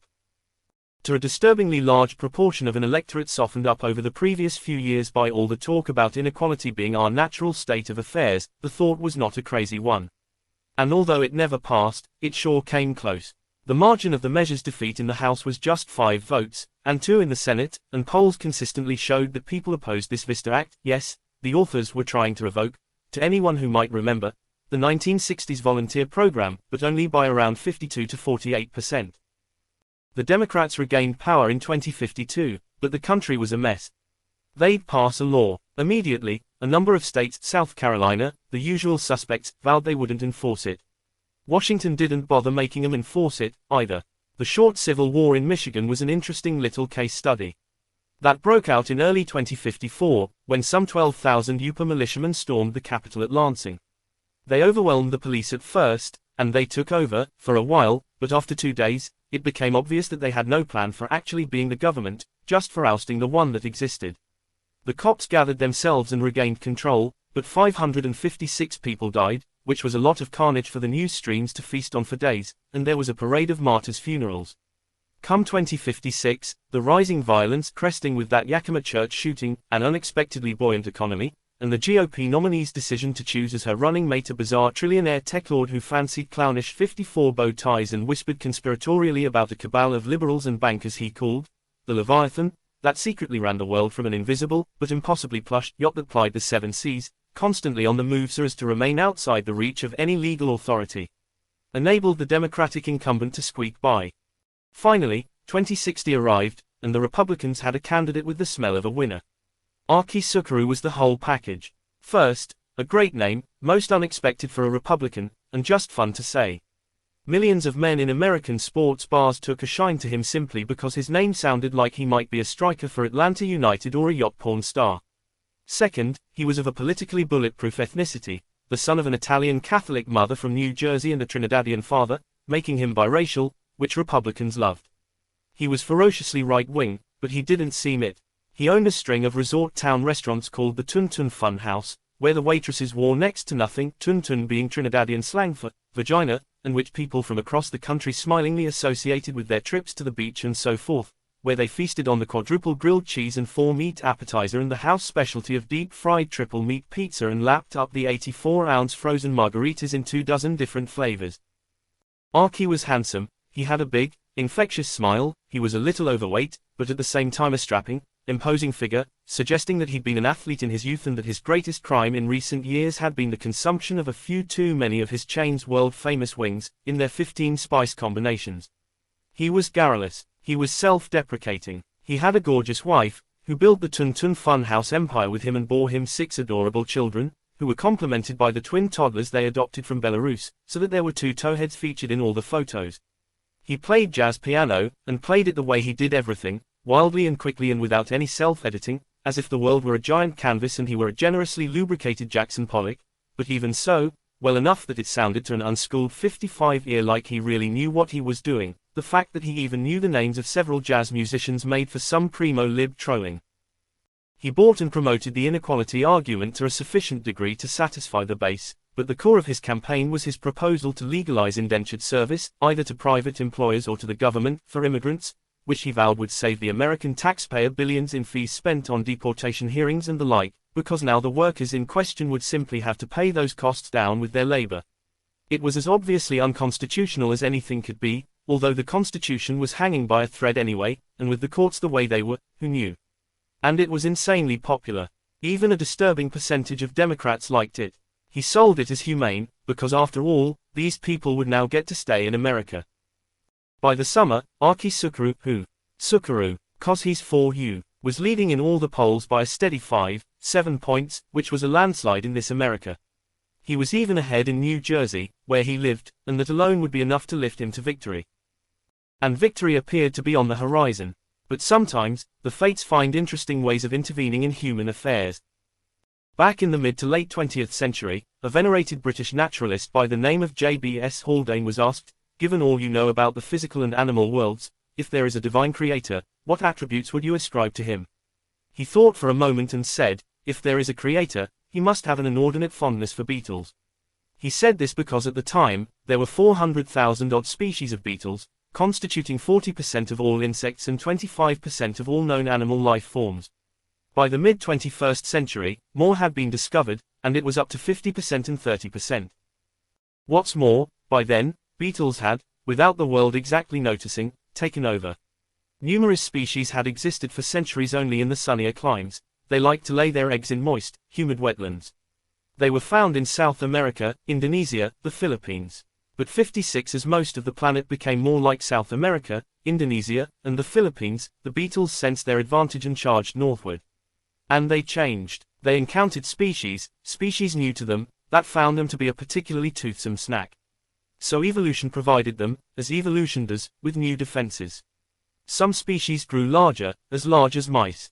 Others gained tails filled with venom, or teeth sharpened and fortified with small doses of poison, so that as they marched northward across these enemy lines, they became armed with the tools that Mother Nature decided they needed to defend themselves. This evolutionary eruption was not limited to beetles, by the way.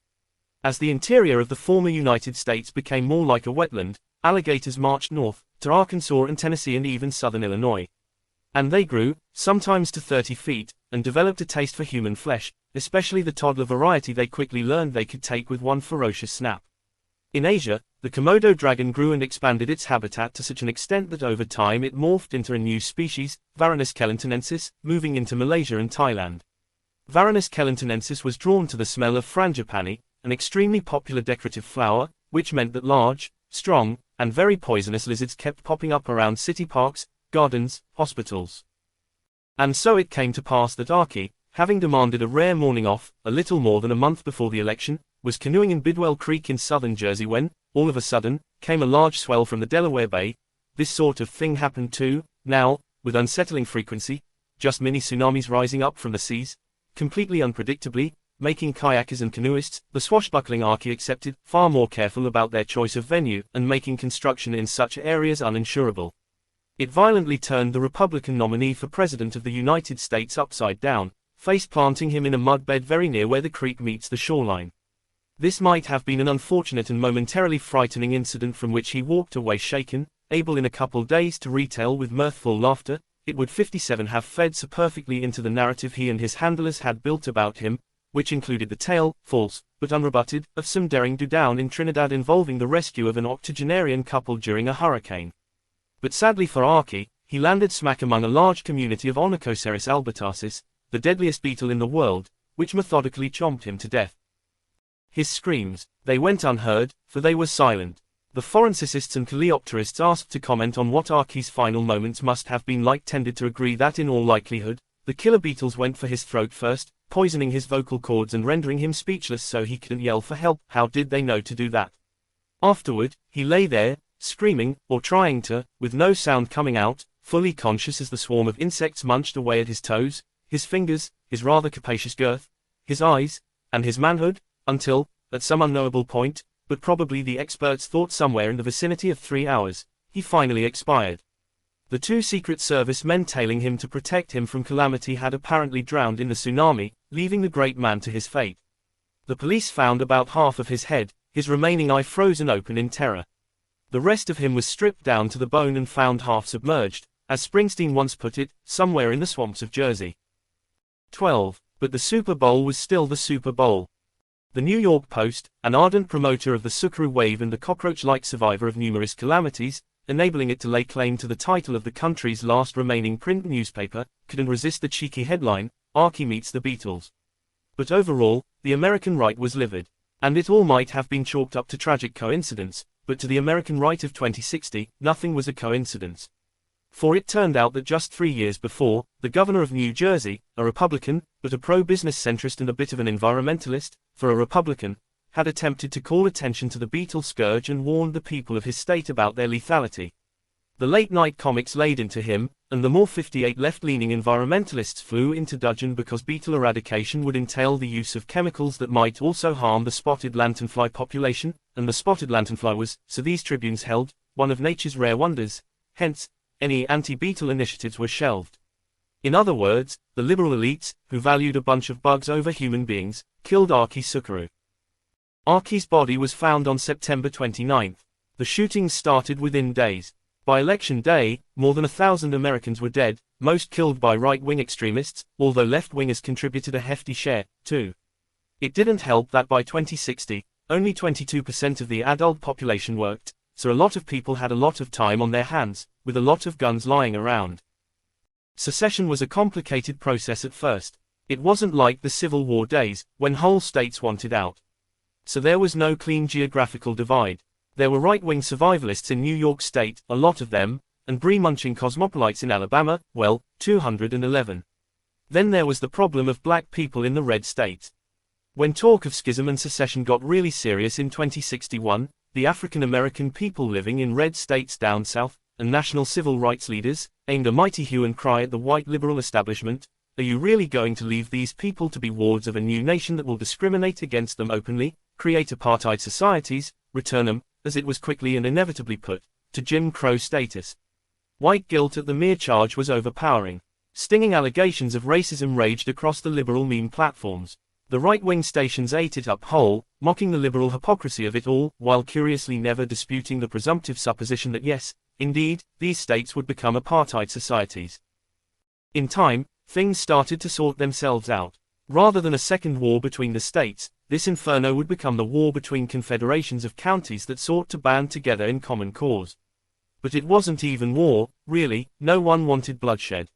Well, actually, a lot of people wanted bloodshed, and blood was shed, all over the place, but not in anywhere near war-level numbers. The 59 bloodshedders were outnumbered by the mass of people who just wanted to get a peaceful divorce as quickly as possible.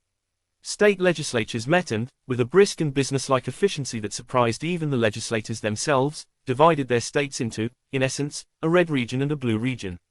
Often the blue region was a collection of blue dots joined by interstate highways, but everyone agreed to accept this as legitimate. State legislators were so eager to dissolve this perfect union that they even, in some cases, dissolved themselves, setting up regional legislatures to promulgate regional laws. And one potential point of grave contention was resolved quickly. Everyone agreed that the NFL, and all major sports at the professional and collegiate levels, would not be affected in any way, which lowered the temperature instantly and dramatically. To everyone's surprise, it was all rather neat in the end. The media had been girding for a new civil war. Instead, it got an anticlimactic breakup, like a married couple who knew they'd stayed together too long and lacked the energy or verve even to put up a fight about disposition of property. There were no checkpoint Charlies as one passed from a blue region into a red one. Indeed, there was no need at all to police this division, because people lived where they wanted to live. Black Americans in red states, rather than having to pick up and move to a whole other state, now had the option of simply moving a few counties away. The main difference was that as one drove, say, from Maricopa County, Arizona, blue, to Yavapai County, red, one was greeted by a consecution of road signs advising travelers that they were passing into an area where abortion was outlawed, people carried guns at will, and so on, or the reverse as one traveled in the opposite direction. In Maricopa County, diversity doesn't look like anyone, it looks like everyone. One adapted accordingly, or simply forewent the opportunity to place oneself in such destinations. But the Super Bowl was still the Super Bowl, so people got by. 13. The Eden. At precisely 11 a.m. and 7 seconds Pittsburgh time, Helvetica opened the Eden. She saw Wojda first, which was not uncommon. Devika second. Then a pause of a minute or so, during which none of the women 60 spoke beyond nervous hellos, all pretending to be preoccupied with other matters. Then came Karl, munching on his Appiloop, looking disheveled and preoccupied as usual. Finally, at length, the quadrumvirate saw Harry's desk. Sans Harry, they heard the sound of a kurama flushing. Harry appeared, straightening what remained of his hair, wiping an eye before replacing his glasses on the bridge of his nose. Helvetica spoke. Well, quite the development. No one answered. Okay then, let's cut to it. What do we do now? Karl, we report to HQ immediately, of course. Helvetica, I've done that. But in fact, they knew before I even told them. They contacted me. Wojda, and Helvetica, it seems that Jaden Shrike herself wants to meet with us. And soon. Harry, of course, she wants to make money from it. Devika, but wait, first, the science, we are people of science. How did it happen? Helvetica, well, I haven't had time to review the formulae closely, but it would appear that the breakthrough was in line with all of our most optimistic speculations over these recent years. The protonization of talmonium was key, apparently. And then, the slowing down of the speed of light. Obviously. Karl, take a bow. If there's a Nobel here, it's yours, my friend. Oh dear, no. I have the four of you. And my many colleagues here in the department whose ears I have bent on this for hours over many years. 61. Harry, sounds like a speech already. Devika, Harry, do behave, this is rather a solemn moment, would you not agree? Silence. Wojda, do we have any idea, for example, how long time travel would take? Did Oida make such calculations? Helvetica, well, no, not exactly. At least not that I've seen yet. Wojda, so as far as we know right now, it could take 5 years to travel back, or forward, 100 years. Helvetica, with a slight eye roll, as far as we know right now. I suppose, yes, but this seems impossible, Wojda. The formulas we've been feeding into this machine, well, you know, they posit. Wojda, I remember what they posit. I just want to know. Helvetica, my back-of-the-envelope conjecture is that a trip to, say, 1989 to see the Berlin Wall come down. About 8 hours or so. Maybe more, maybe 12. Or a little more. Wojda, right, so several hours to go back 150 years. Well, so, does that mean that to go back to see the dinosaurs would take? I don't know, months, years. Devika, surely there is a point at which the speed increases. This has been a constant supposition. Helvetica, can we just wait to study the equations? They carried on in this bickerish vein for another few minutes before Harry said, okay. Let's cut this shit. What do we do with this? We can make money, piles of money, and we can claim the patent away from Freecorps, and I think we win hands down in any court in Bezos too. Devika, yes, and Jaden will surely seek a change of jurisdiction. 62. Harry, let her try. In the meantime, we'll be offering our tours. Non-stop. You want to see, you know, I don't know, assuming Helvetica's right about the travel time. Caesar stabbed. Christ crucified. Lincoln assassinated. But why only bad things? How about D-Day? Edison inventing the light bulb. West Germany winning the 1954 World Cup. That time you married his cousin. Were your guy. Devika, that is all well and good, Harry, but there are far more responsible uses to which this power can be put. Helvetica, whoa, hold on. Don't really want to go there at all. Devika, go where? Helvetica, you know perfectly well where. We are not altering history. 1,000%. Harry, well, but wait, quote. Helvetica, wait, no. Harry, but what if we could, I don't know, prevent the Ukrainian famine? The Holocaust zipped through his brain, but he decided to start small, being the deaths of a mere 4 million. Helvetica, and what would that involve, Harry? Harry, well, the Holodomor was made possible in part by a Western press that was based in Moscow and that basically believed in communism and didn't want to report the bad shit. In other words, no need to kill Stalin. No need to be that, you know, dramatic. Just go back and kill a few newspaper reporters. Who the fuck cares about them? Helvetica, it is still death, Harry. It is still murder, and it is still playing God. I can scarcely believe you are talking like this. Harry, to save 4 million lives. Really? Helvetica, if there were a guarantee, perhaps. But how can we possibly know the impact of a few Western newspapers having to replace 63 their Moscow correspondents? They might send people with precisely the same views. Or worse. Harry paused. At length, Carl spoke. Friends, we see now what an enormous weight history has placed upon us. We have known this, of course. I'm sure each of you has grappled, in your private consciences, as I have, with the potential consequences of our decision to go down this path. We did so because, as Devika so rightly noted, we are people of science, and people of science need to explore. We need to seek out the greatest challenge before us, and for us, and let's face it, bored in this job, as we all are, there was no greater challenge than this. And our employer sanctioned and supported it. For the 6 or so years that we have been, however indifferently at times, embarked upon this journey, we have known that this day might arrive and that when it did, we would face certain decisions. Well, this day has arrived, and we face those decisions. I, for these 6 years, have held my counsel on these broader philosophical questions, as I always took it to be a greater than 50% likelihood that we would never have to face them in real life. But here we are. Harry, fine, Reinhold Niebuhr. What is your position? Carl, position. What is a position, in a situation so morally complex as this? Like Jeremiah, I see terror on every side. Some of that useless knowledge occasionally came in handy. Wajda, whatever do you mean? Surely there is no terror on the side of not using this power at all. Or at least not using it toward ends that may result in more destruction. Carl, quite the contrary, my dear Wajda. To take our esteemed colleague's earlier example, if we come to the conclusion that we could have taken a step, a relatively modest step, that might have, if not eliminated completely the Ukrainian famine, merely halved it, thereby saving the lives of 2 million innocents, and we decide not to 64 take that step out of a misplaced fear that we will make things worse, is that not terror? I don't know what that will do to your soul, dear friend. But I know all too well what it will do to mine. And not really knowing the result is no solace. Quite the contrary. No, we have entered an inescapable, terrible maze from which there is no moral exit. If we act, we are doomed to wrestle with the reality that our actions have perhaps made things even worse, in ways and areas that may reveal themselves only slowly. If we don't act, we are doomed to accept the reality that we had the power to change things and did not. Devika, I must say I find that rather pessimistic, Carl. Surely we can use this power to go back and make changes that are for the clear benefit of the human race. Helvetica, example.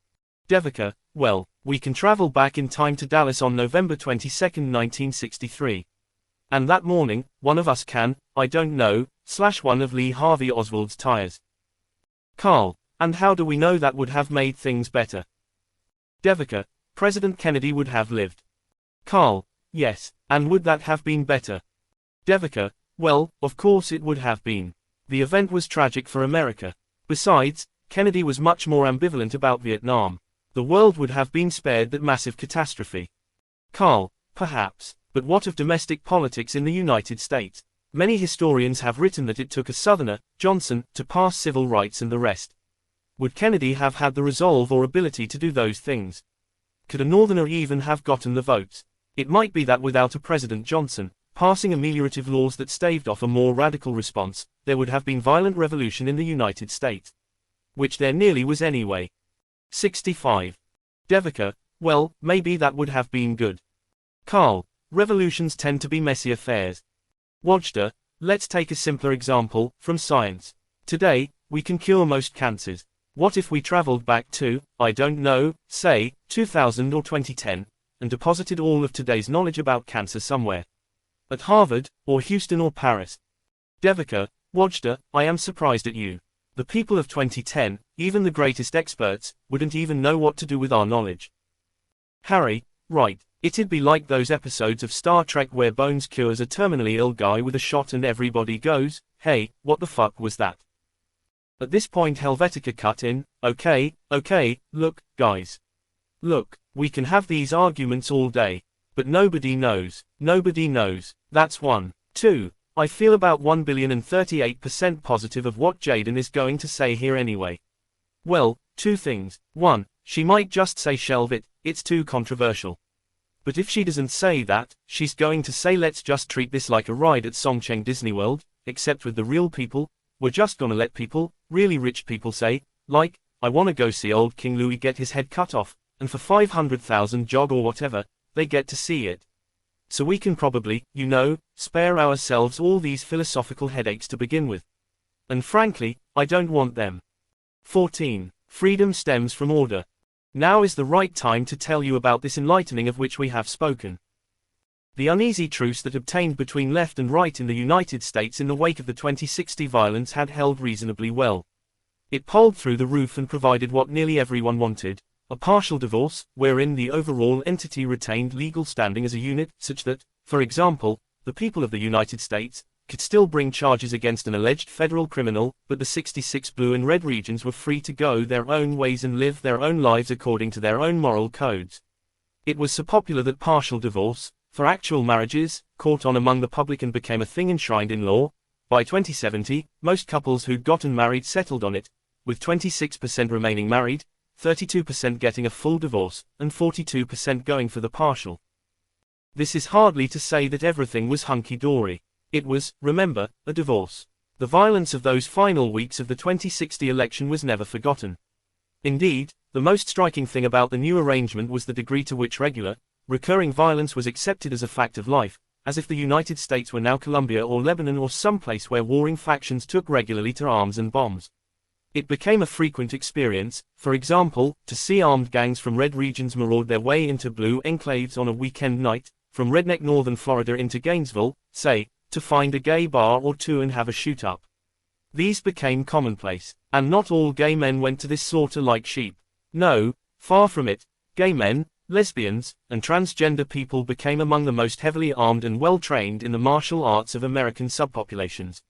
Once, in 2067, when a gang of 16 hooligans stormed a Knoxville, Tennessee, gay club and every one of them ended up dead, the raids actually abated for a while.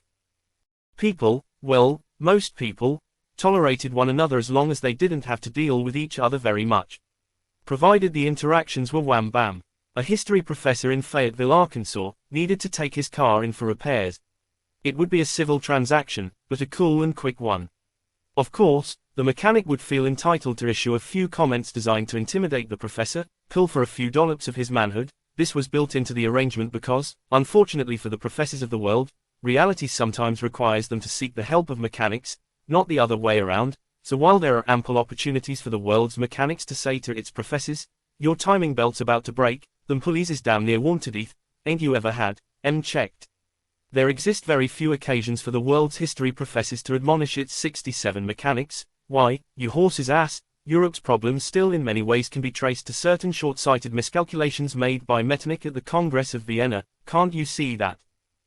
A million professors experienced such emasculation at the hands of the sturdy men who could replace head gaskets, and those transactions helped hold the fragile truce. But it was a grim way to live, this devil's bargain.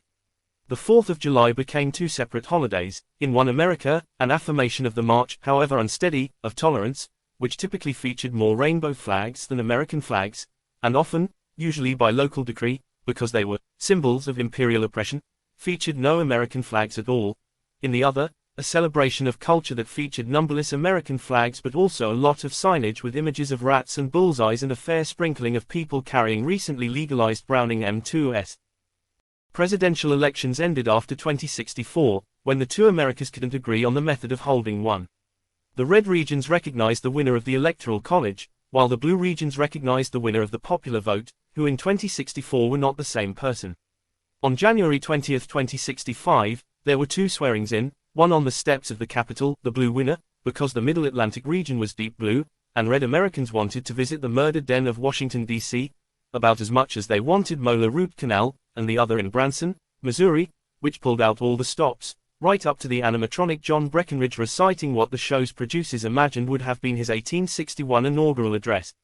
The Supreme Court, now enlarged to an absurd and illogical, given that it allowed for ties, but this too was the best a divided nation could do, 26 members, deadlocked 13-13 on which precedent was real, and no one would budge. Oddly, none of this really mattered that much in most people's day-to-day lives. Congress, barely, kept functioning, and as long as Congress was appropriating money to state and local governments, well, it turned out the rest was mostly show. Still, the show mattered. It was the United fucking States, after all, the motherland of show, 68 and on those by now not infrequent occasions when a couple hundred people turned up with their bodies shredded to bits in a mass shooting, there was no one to comfort us, or at least that portion of the us who wanted to be comforted. It was also a pretty conspicuous display of chaos and weakness to the rest of the world. And speaking of the world, there was foreign policy to think about. Congress was rather a mess at that. And there was the matter of the nuclear arsenal. Both sides agreed on joint control over that, but of course the warheads were all physically located in Red America, and Red Nation polls made a point of reminding the world of this from time to time. So it's not as if the rest of the world didn't notice all this. It did. One who had paid special attention was Vikram Jha, the Prime Minister of India. Jha had big plans, and by and large, he executed them. He believed, speaking of Metternich, that the nation-state, a 17th to 19th century European contrivance tailored to suit the deranged ambitions of a tight coterie of inbred, ill-thinking half-idiots, was completely irrelevant in the modern age. Yes, he thought this with respect even to his own India. In fact, he felt it to be the case nowhere more emphatically than in India, which, to him, was not a real place at all, a British colonial band-aid on an archaic contrivance that the white man, especially the white man of the early 20th century, created with the crude weapon of his arrogance toward the world not congregated near the Greenwich meridian. He, the British colonialist, threw together into one stewpot so many different ethnicities, cultures, and languages and called them India, when in fact 3 or 4 other, more appropriate names were there for the taking. The very existence of this, India, a Greek exonym to begin with, was an affront to this hard-right nationalist, who like most of this ideological brethren preferred the alternative name, Bharat. Jha was a perfect type of leader for a century in which all the old rules had broken down. He made his first billion in pornography, including, it was suspected but never proven, a few snuff films. Having sown that all too fertile soil, he made his second billion producing a TV show, Hot or Not, in which female contestants, egged on by an MC who pressed them for details, described their sexual fantasies. 69 Eventually he married the all-time winningest Hot or Not contestant, who had told the Indian TV viewing public in arresting detail of her carnal desires that were just this side of legal. He then made his third through, roughly, 300th billions doing some financial thing that your average person had never heard of and didn't understand but that he explained to the people by saying, "Don't worry. All the interesting intellectual work is done here, and all the dirty work is farmed out to the Nigerians." He entered politics round about the 61st billion and was easily elected Prime Minister. He had fully embraced the American inequality movement, a message that found a ready audience in a society that sorted itself according to a caste system that was more than 3,000 years old. And he campaigned actively on the breakup of his country, an idea that had massive levels of support on the Indian right, where an aggressive philosophy of racial superiority had grown over the course of the 21st century from the roots of the nationalist Hindutva movement, which started in the 1920s. To these factions, Indian independence arose not from Gandhi's non-violent resistance to the British, the view of conventional, naive liberals. No, independence, to Jha and his comrades, arose from the armed resistance led by Subhas Chandra Bose, who fought the British tooth and nail until he died in a plane crash in 1945 while visiting his friends and allies. His backers tended to gloss over this part, areas controlled by fascist Japan. These factions worshipped not Gandhi, or even Bose, who, his fascist ties notwithstanding, advocated for a kind of synthesis of socialism and fascism, but Nathuram Godse, the right-wing ultranationalist who was Gandhi's assassin, finally felling him on his third attempt. Jha wholeheartedly embraced this interpretation of Indian history, which sent clear signals to his rabid domestic audience and, into the bargain, kicked some sand in the face of international liberalism. He even occasionally delivered speeches in front of a backdrop that featured a large image of the assassin and said, in huge letters, in English, "Jha is our godsend." Jha's plan was for India to be divided into 3 regions. Jha's plan was for India to be divided into 3 regions based on a complicated and openly discriminatory formula involving caste, geography, and 70 other factors. Jha's party had a huge majority in the Lok Sabha, kind of a natural consequence of all the other parties being banned, which Jha had decreed, so the plan was readily approved. Over the names, however, quite a bit of squabbling ensued. His majority was deeply split over 6 different names, each of clear religious, regional, and historical importance to its champions. Things were going nowhere fast when Jha swooped in with a new plan. He would name the first 2 states after himself, Jha 1 and Jha 2, and as an expression of his good faith would pay much of his fortune to these states for the privilege of having them bear his name. The name of the 3rd state would go to the highest bidder. This was 2074. As you can imagine, the practice was soon emulated around the world.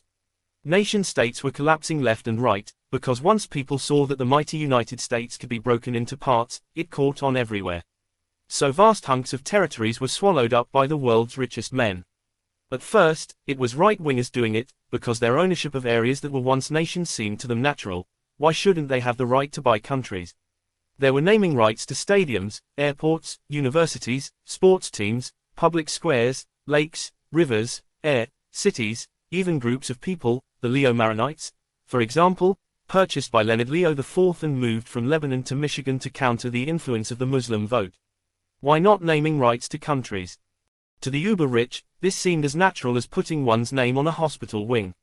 Indeed, they even constructed a narrative, with the help of intellectually malleable and well-compensated historians, by which Zouan, for example, was a far less colonialist name for a big hunk of northern Africa than Algeria, because the name Algeria was a French bastardization of the Arabic Aljazair, so it was an imperialist misappellation in the first place. Answer that, liberals. But in time, mega-rich liberals got in on the act, too. Liberal politicians pleaded with them to use their fortunes to create safe havens for refugees and minority groups and free inquiry. Besides which, they all sensed they might need places where they could live without fear of being driven into bankruptcy or prison. 71. Answer, quite quickly. By 2080 or thereabouts, we had a world largely owned by 33 wealthy men, and one woman, who bought Australia and New Zealand. The only countries that kept the names were the very poor ones that no one wanted to buy, so Malawi, for example, was still Malawi. Then there were the in-between places where the cheapskates and grifters got away with not paying the full price. These carried awkward hybrid names, like Kushner Greenland. But overall, roughly 80% of the world's nations had been purchased, and the vast majority of those by right-wingers. In 2082, there was a conference of the world's non-democracies, held in New Delhi and led by Jar, the acknowledged leader of this worldwide, true equality, movement. His keynote address included the following oft-quoted paragraph. Our critics have many names for us, and many ways of describing the ideas we have introduced to the people of the world. Well, I have my own word for it. I call it an enlightening, a moment of rebirth and rediscovery. The attainment, finally, of the human race's proper, rightful, and highest condition. We once thought that democracy was that condition, was the highest form of social organization, the final stage, from which there could be no development or improvement. But now we know that democracy was a stage, a necessary stage, my friends. Yes, necessary, but a stage all the same. It was necessary because its very curdling, its corruption and decadence, taught us that its founding principle, that we are all created equal, that we all equally need and deserve what the Democrats misleadingly named freedom, was a lie. But today, we know better. We know that equality is oppression, and that true freedom stems from order, and happiness from obedience. And so we charge forward, men and women of energy and action, into a new era of human awareness. And this is why I call this the enlightening. Because it is as consequential, as momentous, and will 72 be marked as such by future historians, as the Enlightenment. For just as our forebears all those centuries ago discovered reason which we support, and evidence, and who, I ask you, are greater servants of evidence than the men and women of our movement, today, we discover truths that have eluded previous generations. And as many have looked back to Voltaire and Hume, future generations will look to us, to our time, indeed, to this very conference, as the moment when man's consciousness reached its newest and highest level. Interestingly, at the very moment Jar took the podium, down in Jar 2, along the coast of the Arabian Sea, freedom was being delivered in a rather curious way to some 28,000 Muslim citizens, men, women, children, and babies, whose homes along the coast had been swallowed by the sea some months before. Their plight had been closely monitored by the international human rights community, their situation a cause célèbre in the world's remaining democracies. But at this moment, 11:30 a.m. local time, international human rights monitors in Washington and London were mostly in bed when, on Jar's order, the military charged in, herded them onto buses, and deposited them in a small abandoned coastal village that, according to Jar's meteorologists, was about 4 hours away from being hit with an overpowering tsunami. In the coming days, Jar would go on to lament this accidental yet somehow unavoidable tragedy. Everyone knew the truth. Jar even knew everyone knew the truth. But no one cared. The vast majority of his hardened base fully approved. This was the great advantage of the Enlightening, in the former India and indeed everywhere.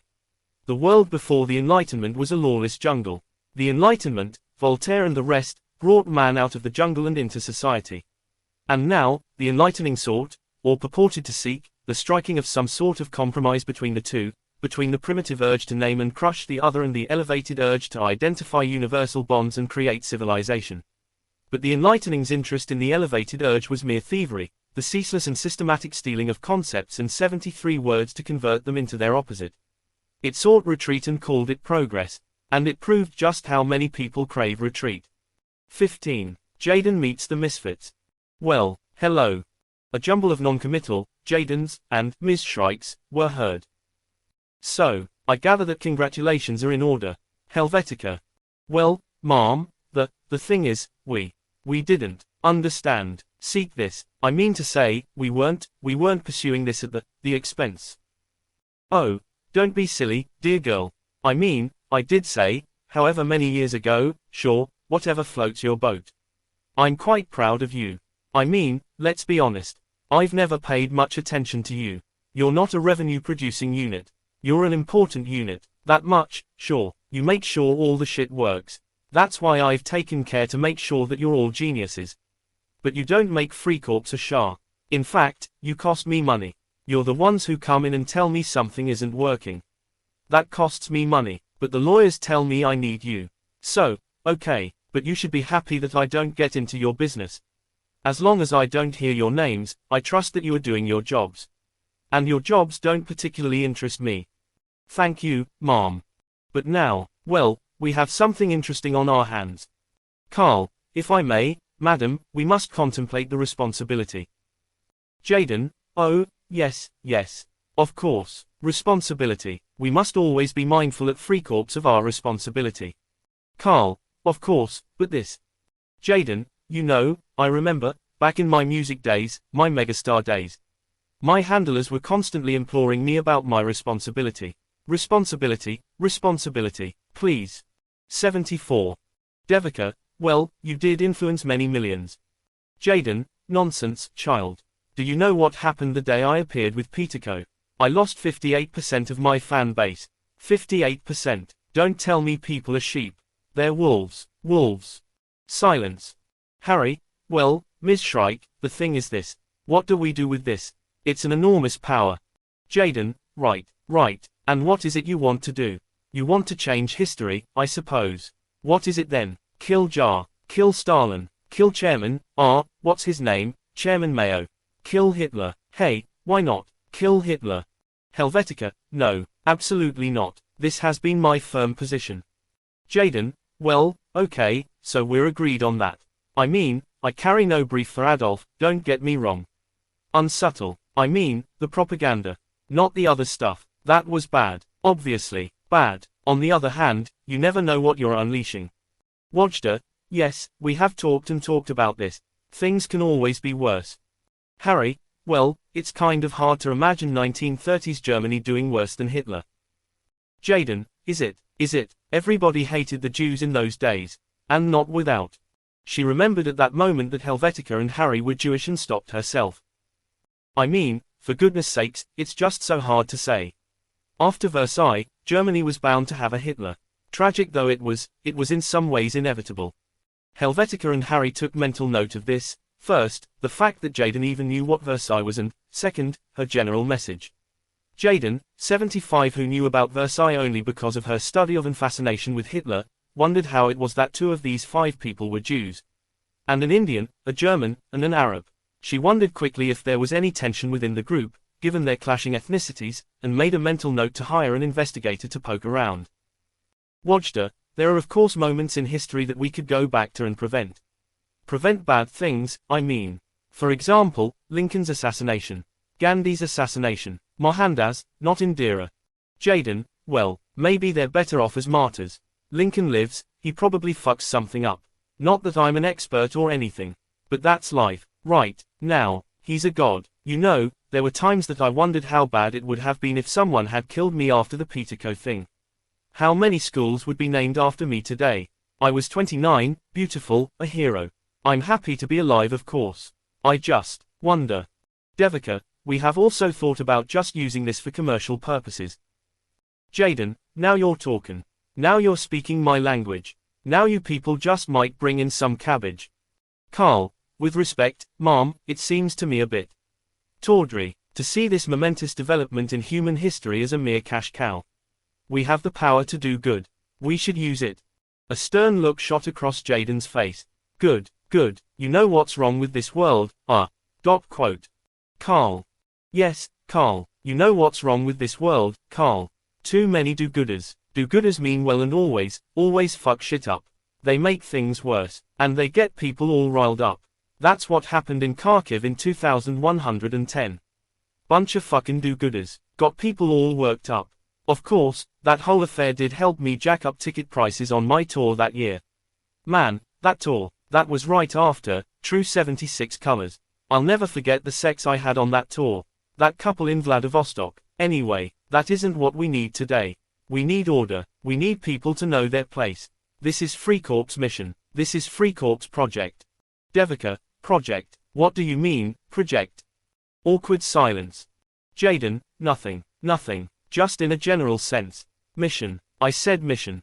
More awkward silence. Jaden picked back up. Well, gang, I have an important lunch. Why? Because all my lunches are important, because I'm at them. But let's leave it like this. The next phase here is feasibility. Right, for example, how long would it take, say, I mean purely hypothetically, okay, that we decided to go kill John Wilkes what's-his-name 2 days before he did the deed? How long would it take to travel back to 18 whatever it was? Helvetica, 65, we don't yet know. Booth. Jaden, right, and what about mass, body mass? Is it one person, 2 people, or can we send a whole busload of tourists back to watch the OJ car chase? You don't know yet. Well, find out, fast, and don't get any weird ideas. We're not. Frikorps isn't here to change the world. Frikorps is pretty damn happy with the world the way it is. 16. December 11th, London, England, Kagalovsky 1. Devika loved London and went there as frequently as possible. Jaipur was fine, but Jaipur was so hot all the time.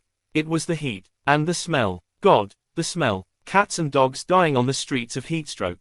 All the time. And cattle. And people, too. Devika had read an essay about the smell of civilization over the various epochs, how everything smelled terrible until the invention of the motorcar, replacing the horse, with its frequent evacuations, and the advent of universal 77 plumbing and regular garbage collection, both of which could still be rather spotty in Jaipur.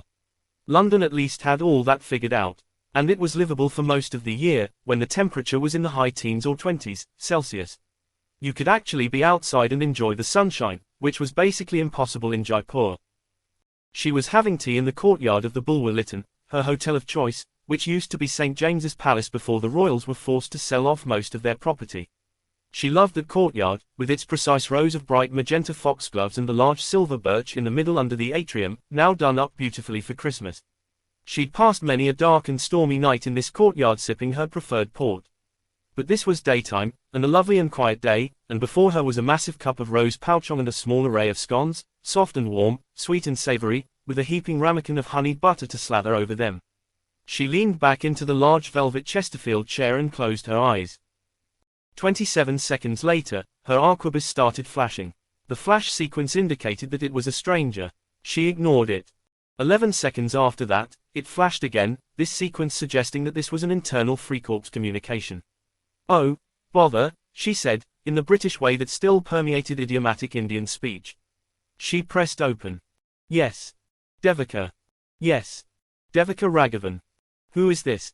I'm a friend. Well, my friends generally tell me the names, don't they now? 78. I can't do that, but I am a friend. I can tell you are from Frikorps. I'm sure I can trace this call back to its source. The man had a gentle voice and a subtle though not readily identifiable accent. It was not a voice she recognized. I have taken steps to ensure that you cannot trace me. How can you? Never mind that. Here's the thing. How's your unit coming along with the time travel thing? Devika was silent. People weren't supposed to know. I have absolutely no idea what you speak of, sir. Yes you do, but that's not why I'm calling. I'm calling to alert you to something. To tell you something. Do go on. She heard a crashing sound. A man at a nearby table had managed to knock his plate and wine glass off his table. He wobbled as he stood to try to pick things up and fell against a nearby empty table, knocking its contents to the floor as well. There's something going on that you need to understand. I'm listening. Have you ever heard of Project Vitality? I can't say I have. What is it? Jaden's new sex drug. If only. Well, I have little to offer here. You might, sir, permit me to observe that in this conversation, which you chose to initiate, it is in fact you who ought to be doing the lion's share of the talking, is it not? 79. Do you remember that one speech, like at that retreat that one time, that Jaden gave where she went on that weird tangent about controlling the weather? Not especially. Sure you do. A lot of people talked about it. The context was reversing global warming, too, to make it sound good. But don't you remember that kinda weird phrase she used? That one sentence, we've already seen the weather cause revolutions. Who knows, we may live to see it. Cause reaction. Yes, I do remember. Exactly. Yes, that was rather odd. How long ago was that? A little over 3 years. And why are you reminding me of this now? The smashing man at the nearby table, though profoundly drunk, appeared to be leaning toward Devika, maybe trying to listen to her conversation. She shot him a stern look. He instantly not only looked away in shame but popped his auditrons in his ears. Score another one for Poppins. Freecorps has been developing a kind of a drug. A liquid, a serum, whatever you wanna call it. Yes. It's an anxiolytic. Know what an anxiolytic is? Well, I would venture it has something to do with anxiety. Yes, it reduces anxiety. Well, that sounds good. We could all do with less of that. 80. No, this is in a bad sense. Like, monster bad. Like, fucking, huge monster bad. How so? Do you remember, you were very young. How old are you? 38. Right, so you were a kid. But do you remember when Peterco was in charge, when the Triumvirate took over? Jaden's rock star days. Remember, I was a teenager. I had a poster of Jaden up on my wall. Right, I'm sure you remember her. I mean something else, other stuff. This, you may not remember. But Peterco, before he died, he got kinda obsessed with a scientific solution, as he called it, to insurgency. And he and Darius, that's Jaden's dad. Darius Shrike, of course, yes. Well, they were tight, those two. Yes, I remember. That big rally, where Jaden appeared. Crushing. I was completely gutted. Quote. What? Well, I can't help but wonder, if you were so gutted. I was 16 or something. Right, but, if Jaden Shrike crushed the 16-year-old Devika, why did you grow up to work for her? So I'm on the witness stand now. Just curious. 81. The pay is very good. The work is interesting. At times, I don't necessarily approve of everything Freecorps does, but our unit is just focused on systems and intellectual innovation. And I guess it was still interesting to work for such a famous person. I've seen your picture. You're kinda pretty, by the way. All three of you, really, you and the other two. Okay, enough. Look now, why don't you just tell me your blasted name? No, I want you to be able to say, if it comes to it, that you didn't know who I was. Devika sighed heavily. You've lost the thread, sir. Let's get back to the scientific solution and Darius. Yes, yeah, right. Darius poured money into research on anxiolytics. I mean, like, on a mass scale. So they've been conducting these experiments ever since. 20 years, whatever, different kinds of things, different chemical combinations, their effect on people's personalities. And Peterco, he used to drop hints from time to time in speeches. Darius too. There was one point where they had to deny it. But they lied, of course. That's what I thought you might remember. No, not at all. They were deep into this. You follow? I'm not sure. Meaning what, exactly? Meaning, like, the idea here is to fucking change people's personalities. I mean, turn people into lambs. Sheep. Make them docile, make them accept authority. Like some fucking science fiction shit. Years of complicated research into the chemical composition in the brain that makes people have a rebellious streak. I don't 82 really understand it all. I'm not a scientist. I'm a manager. My job is, to keep them more or less on budget. Which of course they haven't fucking been, by a motherfucking mile. She's always on my ass about that. That and the antidote. Antidote. Well, of course, think about it. If you're going to medicate the entire human race, you need to spare some people. But wait, what is the delivery method? Are they giving people pills or shots or infusions, or what is it? How exactly are they planning on forcing people to take it?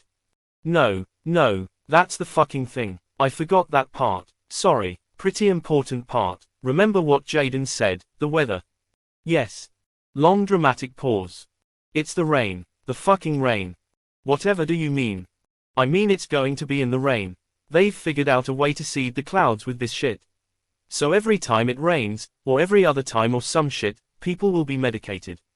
And they've done the calculations.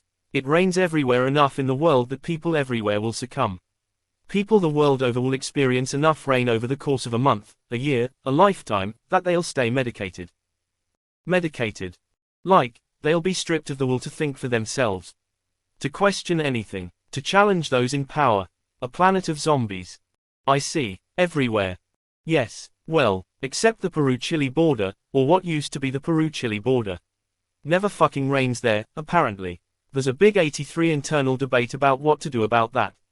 One school of thought says manufacture rain there, or maybe just put it in the water supply. Another says leave it alone, and in time, all the world's angry rebels will go there, and eventually they'll fucking kill each other off. That's Jaden's position. Quite, not terribly surprising. But I mean, come on. Can you fucking believe what I'm telling you? A human race stripped of its rebellious spirit. Is that about the size of it? Well, yes. I confess to seeing certain upsides. You what? How does this work in children? Teenagers, might they all be better behaved? Devika,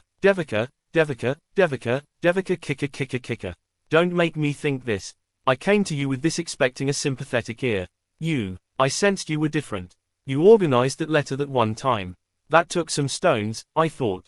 That's why I chose you. And now I learn you're a fucking tool. You're a fucking. I'm not a fucking anything. Do you need to hear me say this is chilling? Very well, obviously, it is chilling. I mean, think of it all. No one, once this shit takes, will ever challenge a government again. No one will say a law is unjust. Go over here, brown people. Go over there, black people. Yes sir, yes fucking sir. And androids, what about them? You saw that law they passed in Shanshan 1. But people rose up against it. Millions did. And not just androids, humans, on their behalf. It was inspiring. Well, no more of that, once this kicks in. I see, yes. 84. And other shit. Think about art, music, poetry, dead, who makes art? Rebels, man. You read writers, fiction, who's your favorite writer? Of course, Virginia Woolf. Virginia fucking Woolf. Of course she is. Well, sister, do you think this planet under Freecorps, this sedated planet, is going to produce any more Virginia Woolfs? Ain't no fucking lighthouses to go to in this world, sister. Think about what this does to humanity, to the human fabric, the woof and warp. The whole shooting match. We're fuckety fucked. Perhaps this means there will be no war. I will reveal now that our tipster is Omar, whom we met before, when Jaden asked for the update on Project Vitality. Omar Bar was in charge of the antidote research, not, as he noted, from a scientific standpoint but from a budgetary one. Delays and overruns plagued the project, for which Jaden would never blame her genius scientists, so poor Omar took every degree of that heat. Aside from general pangs of conscience, he was sick of the way Jaden mocked him in meetings, sensing deep contempt and not a little plain old racism in the way she said his name when she questioned him, Omar. Well, it may, yes, there'll be nothing to kill for. Fine, but there'll also be nothing to die for. Like that song said way back when. Nothing to kill or die for. I never liked that song, that one song everybody loves. I don't want to live in a world where there's nothing worth dying for. Can you imagine the human race 10 years from now if they succeed at this? I do see your point. However, Devika kept talking, but Omar had stopped listening. Fuck, he thought to himself. Maybe she's fine with all this. She seemed to be carrying on in this ersatz, I have a dream, vein until she shifted and said something that caught Omar's ear and returned him to the dialogue. 85. Let's go back to this antidote. Ah, right, so, you know how in Nazi Germany, while they were rounding up Jews, barring their people from shopping at Jewish shops, making all the horsefrost by these drab German dresses, all that. Well, The wives of all the high-ranking Nazis got to go to Paris to buy all this high-end couture from the Jewish fashion houses. Why? 'Cause that's what corrupt regimes do.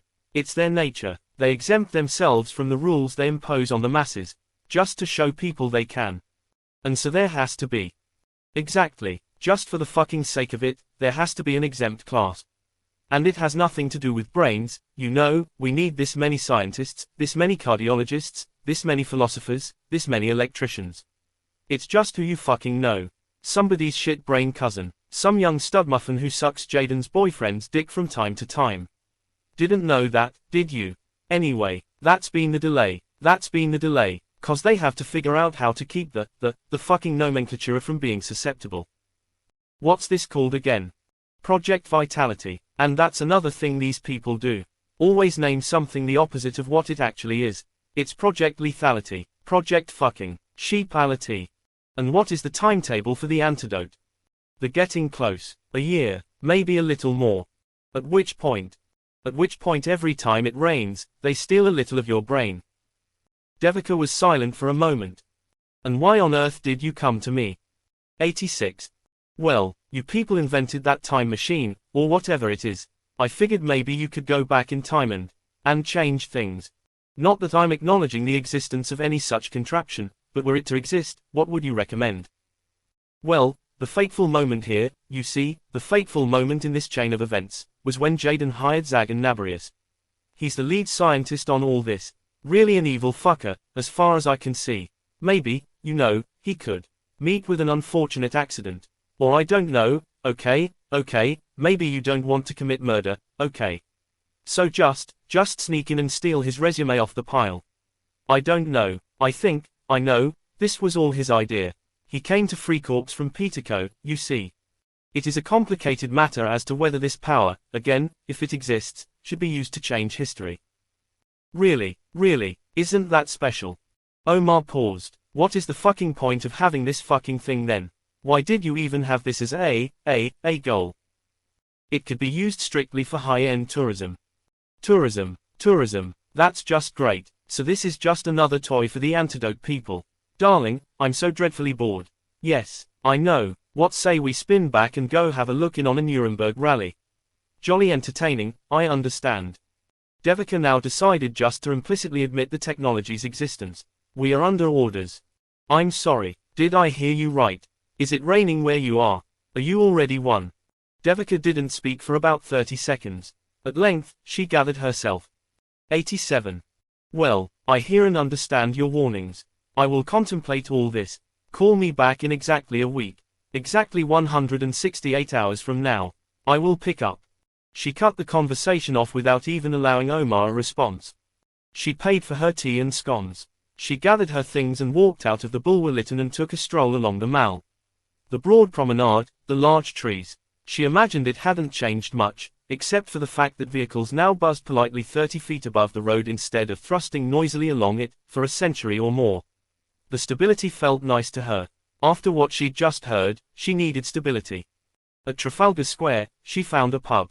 The Fox and Hounds. Which, she thought, am I? With this new knowledge, am I a pursuer, out to undo an evil plot, or am I, or will I be, if I should press this matter, the pursued? She wasn't sure but found the name serendipitous enough that she decided to stop in and have a pint. She still wasn't entirely sure, by the way, that all this was as evil as her source insisted it was. There would, after all, be peace on Earth. Wouldn't that be worth a little less poetry and art? Imagine the quadrillions of job not spent on the machinery of murder. Imagine what that money could instead be devoted to. She was naive enough, politically, to think that it might be spent feeding hungry people, or making the uninhabitable portions of the world habitable again. And yet, the idea of people becoming robots, losing their personalities, accepting everything they were told. She was particularly struck by her caller's expressed sentiment about not wanting to live in a world where there was nothing to die for. It sounded deep and philosophical to her, but as she was a woman of science, of formulas and equations, she could not fully wrap her mind around it. But it seemed profound, like something she should worry about. She took a long sip of her ale, touched a button on her arquebus, and said, Helvetica. 88. 17. March 15, 2142. It was a gloriously sunny Sunday morning, not yet scorching hot, in Al-Wada Salam. Wajda was out, as always, with Doran. They enjoyed spending Saturday nights in his apartment and waking up Sunday mornings in the Jewish quarter, because Wajda particularly loved the Sunday breakfast at Dobry. The cherry chocolate blintzes were, as Doran had taught her to say, to die for. It was hard, in 2142, to imagine a better place on earth for such a couple to live, the blistering heat notwithstanding. Hura Arabia, as the country was now known, was one of just a handful of jurisdictions remaining on the planet that would declare itself completely hospitable to such commixtures. After Her Highness Queen Aisha's famous 2077 stroll and the flowering of democracy, Hura, the word means, free, Arabia had become arguably the world's safest haven for cosmopolitan, liberal-minded Arabs and Jews. The government was so dedicated to this proposition that it built and opened, on New Year's Day 2100, a brand new city, on the Gulf of Aqaba, not too far from Eilat, to serve as the place where Arabs and Jews would live in peace.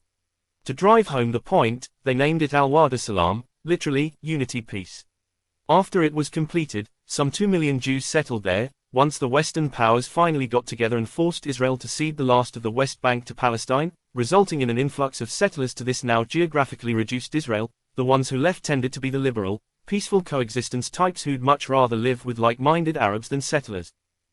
Whoever made those cherry chocolate blintzes, Wajda thought as she took her first bite that morning, had made an invaluable contribution to the peace. She and Doran had had hours of sex the night before, and she hadn't even washed her face or brushed her teeth, so she was still bathing in the odors and tastes of sex as she bit into the bitter chocolate and the tart cherries, and she was in some heavenly, not quite real place.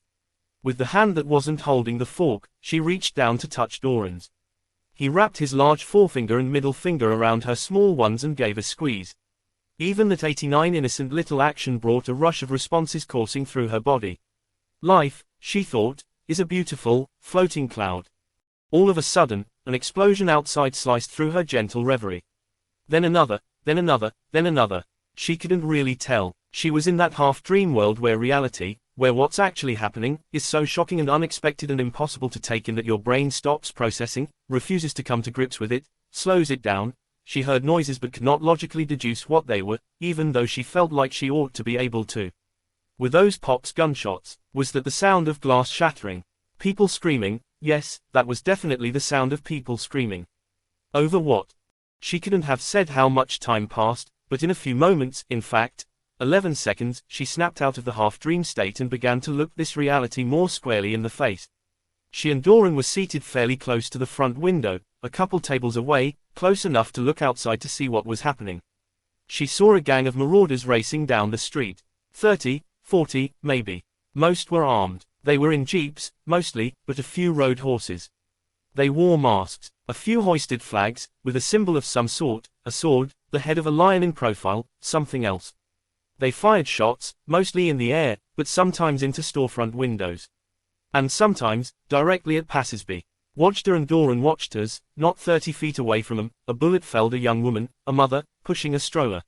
They heard the infant's cries. "What is this?" Wajda asked, to both Doran and no one in particular. "What is happening?" "This," said Doran, "is a pogrom." "I do not know this word," said Wajda. "What does it mean?" Doran didn't answer immediately. He was lost in his own thoughts. He had seen the recent reports of anti-Jewish violence in a few places around the world.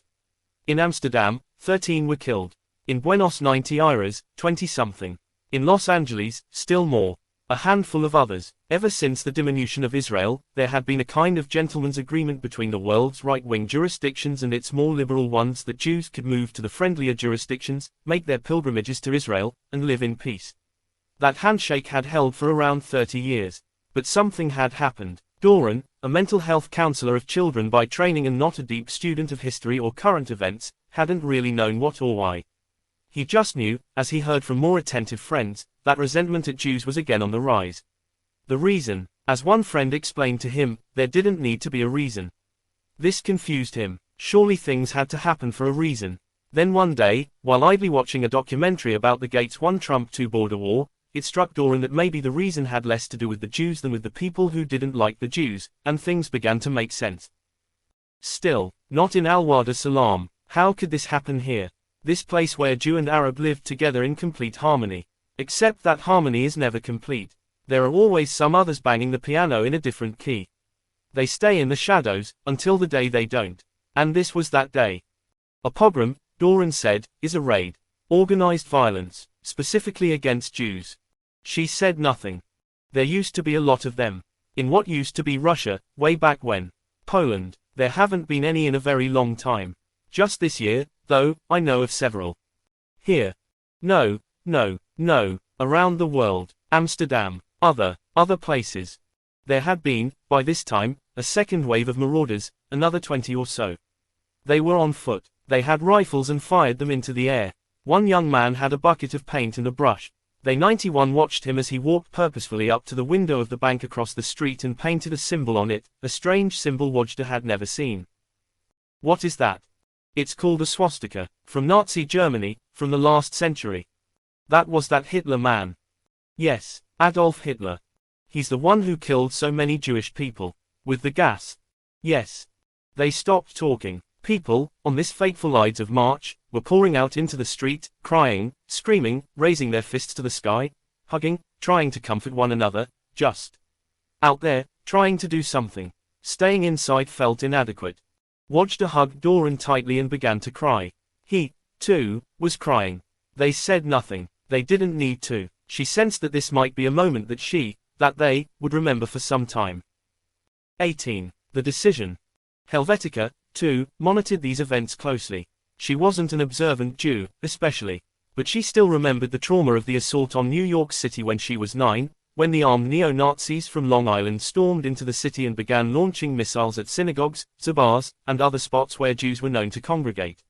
Most of all she remembered her father telling her how most of the cops just let it happen, just stood there as Myron and some friends were getting the shit beat out of them for daring to go out to dinner at a restaurant at 85th and 2nd, a block where Jews weren't supposed to go. And she remembered the moment they decided to flee.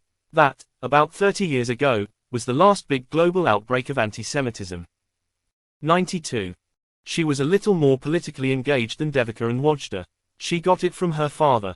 And her mother. She'd been thinking a lot more about her mother lately. Yes, she was an alcoholic.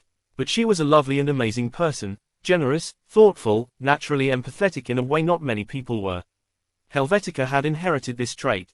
It impressed her friends whenever she anticipated a spot of bother they were about to face and offered preemptive support, and Helvetica noticed that it impressed them, and she chalked it up to her mother. Her father was a fearless and principled man, but, like most fearless and principled men, he didn't spend a hell of a lot of time thinking about the needs of the people around him. When forced to choose between them, as indeed she was at age 9, he was the obvious choice because he had a purpose in life, of fighting the bastards. She knew neither what the fight was nor who the bastards were, but it sounded like a proper and courageous thing to do. Evgenia could offer no such path, and besides, young Helvetica didn't think her mother could properly care for her. She shared Myron's beliefs down to the soles of her shoes, but an empath doesn't make for a very good revolutionary. An empath cares about real, specific individuals, while a revolutionary cares about the people. Evgenia just wasn't enough for Myron, wasn't big enough, certain enough, free enough. So she took solace in the gin that little Helvetica, even at age 6 or so, knew was secretly laced into her mother's morning coffee. What she learned about Judaism, though, she learned from her mother. It was Evgenia who still ensured, with co-conspirators of every imaginable stripe coming and going and denunciations of religion are given, that the family ate no leavened bread during Pesach. Evgenia taught her the Shema. And Evgenia taught her history. Myron did, too. The two of them, Helvetica remembered, would talk about Nazi Germany and the Holocaust, and they both believed the same things, but they could not possibly have talked about them more differently. Myron spoke as a revolutionary, Evgenia as a Jew. After the day that Helvetica and her father left their apartment and caught that transport plane to Pittsburgh, leaving desperate, sad 93, Evgenia passed out on the floor with a mostly empty bottle of gin in her hand. Helvetica never saw her mother again. After all, Evgenia had no idea how to reach her husband and daughter, and husband had no desire to reach wife. Helvetica could, of course, as she realized later, have just written a letter to Evgenia Barbanel, 86-11 Booth Street, Flushing, New York, 11374, and just waited to see if a letter came back. But these things don't occur to children. When Helvetica was 26, she received a Pegasus from a man named Cyril Bloom of Kelowna, British Columbia. He had been Evgenia's partner for many years, he explained. She was long since sober and lived a happy life teaching Pilates and helping him raise his 3 children. It was as if they were her own, he said. I mean, words, or at least my words, can't even describe it. She was incredible. She spoke of you often, he said. Once, we found contact information for you. I begged her to contact you. She wrestled with it. Then I came home one night. Something was weird. It was dark. She was sitting at the dining room table. She was drinking. The only time in our years together I ever saw her drink. It was clear she didn't have the strength to confront you. About a month ago, he continued, they were out on a picnic with friends. Everyone was laughing. Evgenia took a bite of her Nettelburger, spit it up, said, I feel faint, and slumped over.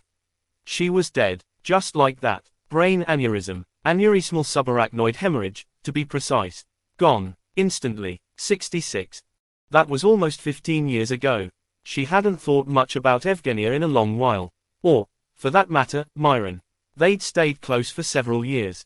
Very close. When Helvetica gave Myron the news of Evgenia's passing, he at first was stoic and indifferent, but then, he opened up, and sobbed, and they had a long, intense, honest conversation that made them even closer, for about the next 5 years.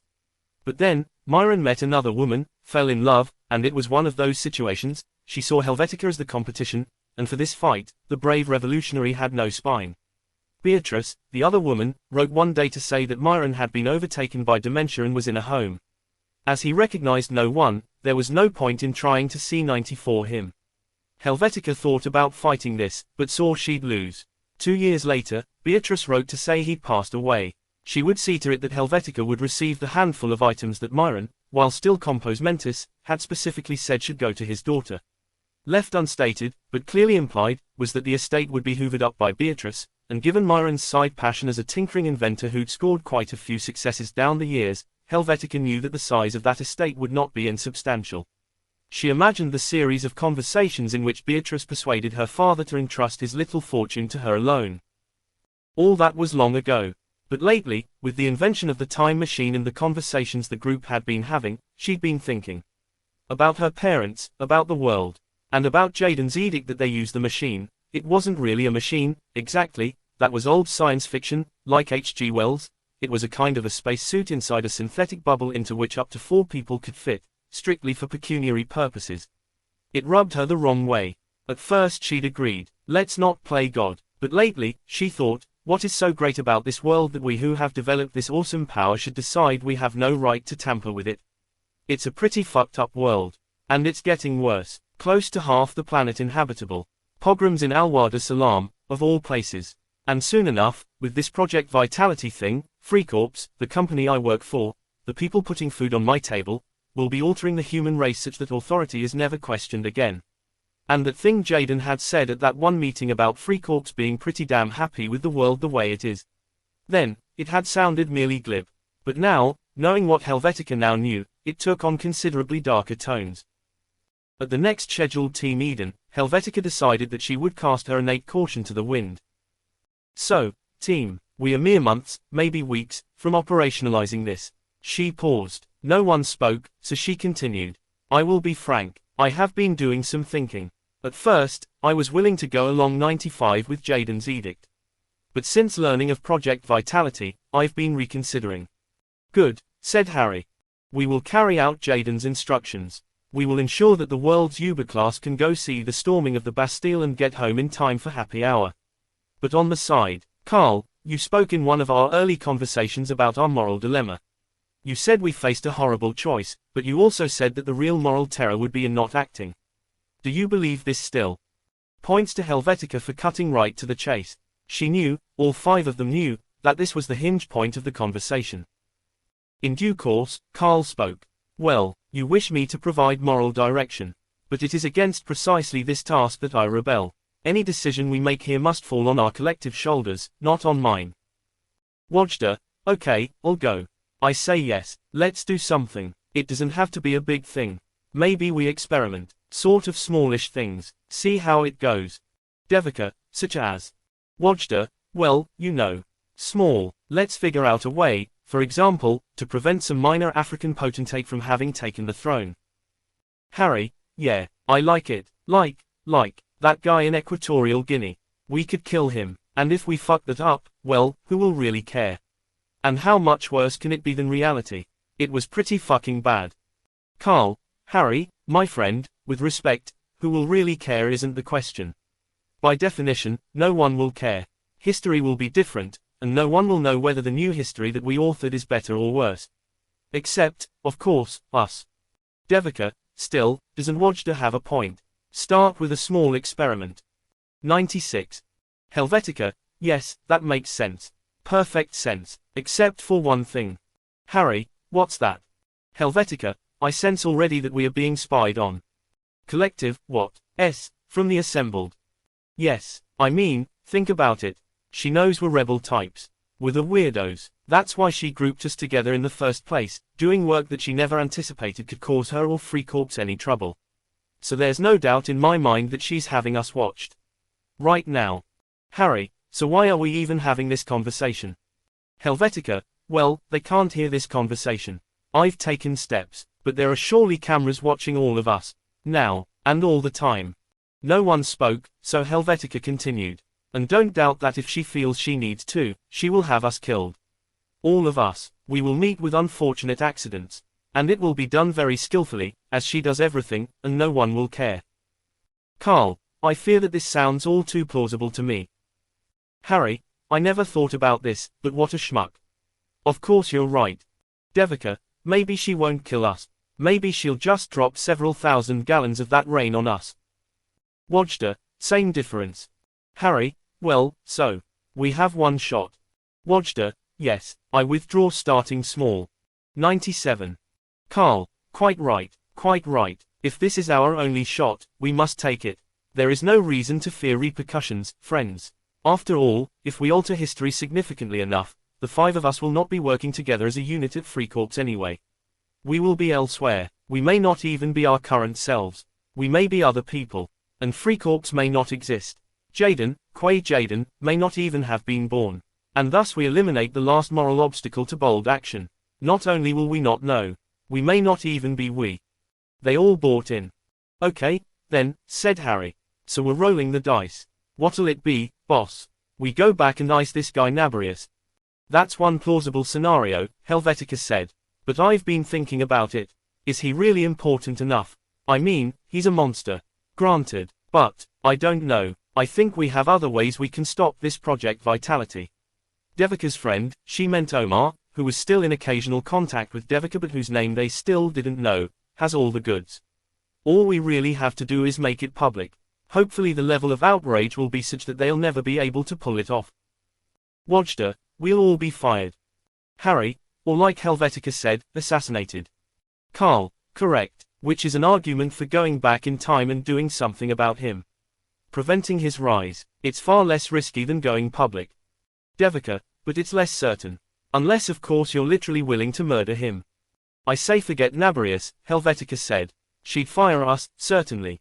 But I really doubt she'd have us killed. She's crazy enough, but it'd be too obvious. She doesn't want to go to jail. Look, if we think we can only do this once, I say we go big. Really big. 98. Carl, you have something particular in mind. Helvetica steadied herself. She allowed for a dramatic silence, just as Jaden always did in that chair she spun around. She gathered all the conviction she could muster as she raised her shoulders and chin and announced, "We're fucking killing baby Hitler." OceanoFPDF.com. Part 2. Doing. 101. 1. 3 months later. Oh, was für ein Wunderschönes Baby. Quote. Oh, was für ein Wunderschönes Baby. Es ist also ein Junge. Wie heißt Wie heißt No, wie heißt Yeah, I knew that. Wie heißt It's that weird character. I keep seeing it in my head. What's it called again? I've told you, Estzet, but it's just an S, basically. So if it's just an S, why do they need it? Why does English need a C? It's either a K or an S. Utterly gratuitous. Fair point. For aesthetic reasons. It looks good. Well, same thing here. 102. Carl is teaching Harry to speak German. Our quintet decided 5 months ago, and it was as obvious a decision as could be. that in terms of sending team members back to 1889 Austria, it pretty much had to be Carl and Harry. They were a bit of an odd couple. They had their science in common, but beyond that, not a lot. Carl, the polymath, lived an ordered life, keeping to schedules, eating the same algae and silkworm pupae salad for lunch every day. Harry strived for a certain amount of order in theory but could never quite get there. They did discover that they shared a bit of a passion for mid-20th century pop culture. Some jazz, some blues, Japanese horror films, and Casablanca, from which both could quote an impressive number of lines. Carl was fluent in German already, so that was a cinch, and as Harry was the other team member who'd blend in, the team decided he would go, and Carl was teaching him. Carl dove, in his usual precise way, into a study of the specific idiomatic peculiarities of fin de siècle German, as opposed to that which was spoken today in Soros 1, in case, say, they found themselves in a beer hall needing to fling around a few insults. Arschgeige, Carl instructed, was a good one, literally, but violin, but just a general dig at someone being an asshole. Mostly, though, Carl was teaching Harry how to sweet-talk Clara Hitler. Oh, what a beautiful baby. So it's a boy then. What's his name? And so on. They anticipated finding themselves in a situation where they might need to earn the mother's trust. Both men, of course, had to speak the language precisely, so that they would be above suspicion. There was so much to study. They needed to appear as natives. And as they had to keep all this secret, they could consult no outside experts, no professors who specialized in turn-of-the-century Austro-German culture. There were books and these things called newspapers, which Carl and Harry had heard of but never seen, and which amused them. Braunau am Inn was a small place and had no newspaper, at least none that was preserved, so they had to rely on a very incomplete collection they found on the internet of a Salzburg broadsheet of the time, the Salzburger Blatt, and its odd combination of strident odes to militarism 103 and pridefully overwrought announcements about Frau Himmel's amazing 7-kilo squash, to get a feel for daily life in the region. They needed also to look the part, in addition to sounding it. They studied photographs of late 19th century Central European faces, those elaborate mustaches worn by Bismarck and indeed Alois Hitler himself, whose scraggly facial hairs extended out nearly 2 inches beyond the corners of his mouth on either side. Carl grew such a mustache. He thought about growing a set of Dundrearies that would connect to it, but he decided they were too fussy and foppish. They needed just the right clothes, made of materials that were not easy to find in the year 2142. As luck would have it, Carl's wife was an accomplished textile scientist, so she figured all that out and, despite serious misgivings about this venture, centered around the not unreasonable concern that once her husband left this time and space he might not return, lent a hand. She decided to dress them as educated men, not proletarians, on the hunch that their accents will mark you as posh university types. As for a plan, they didn't really have one. Life, Carl advised, is too unpredictable, especially life in a place and time we know not the first thing about. Their calculations were that the bubble they took to calling their delivery system that, since it was more like a synthetic balloon, could fairly accurately carry them back to the general vicinity of Braunau in roughly around April to June of 1889. Although it could easily be Milan in 1886 or Lodz in 1895. They couldn't get much more precise than that for now, which was also the main reason Freikorps hadn't yet been able to market time travel.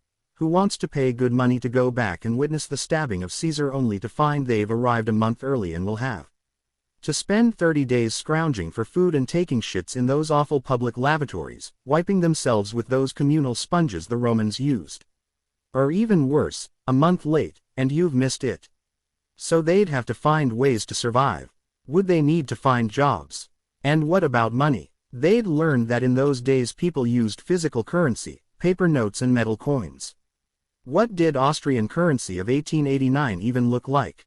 Carl's wife could make their clothes, but on 104 currency, they were out of luck.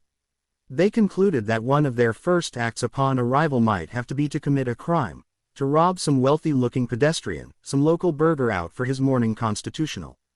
Or even rob a bank, which would mark them as wanted men from the start. To the extent that it did exist, the plan was simple. Find some of this currency. Take rooms as near to 15 Salzburger Vorstadt as possible. Conduct reconnaissance for a couple days, learn the family's habits, see when Alois went off to work, when Clara took her little bundle to the park.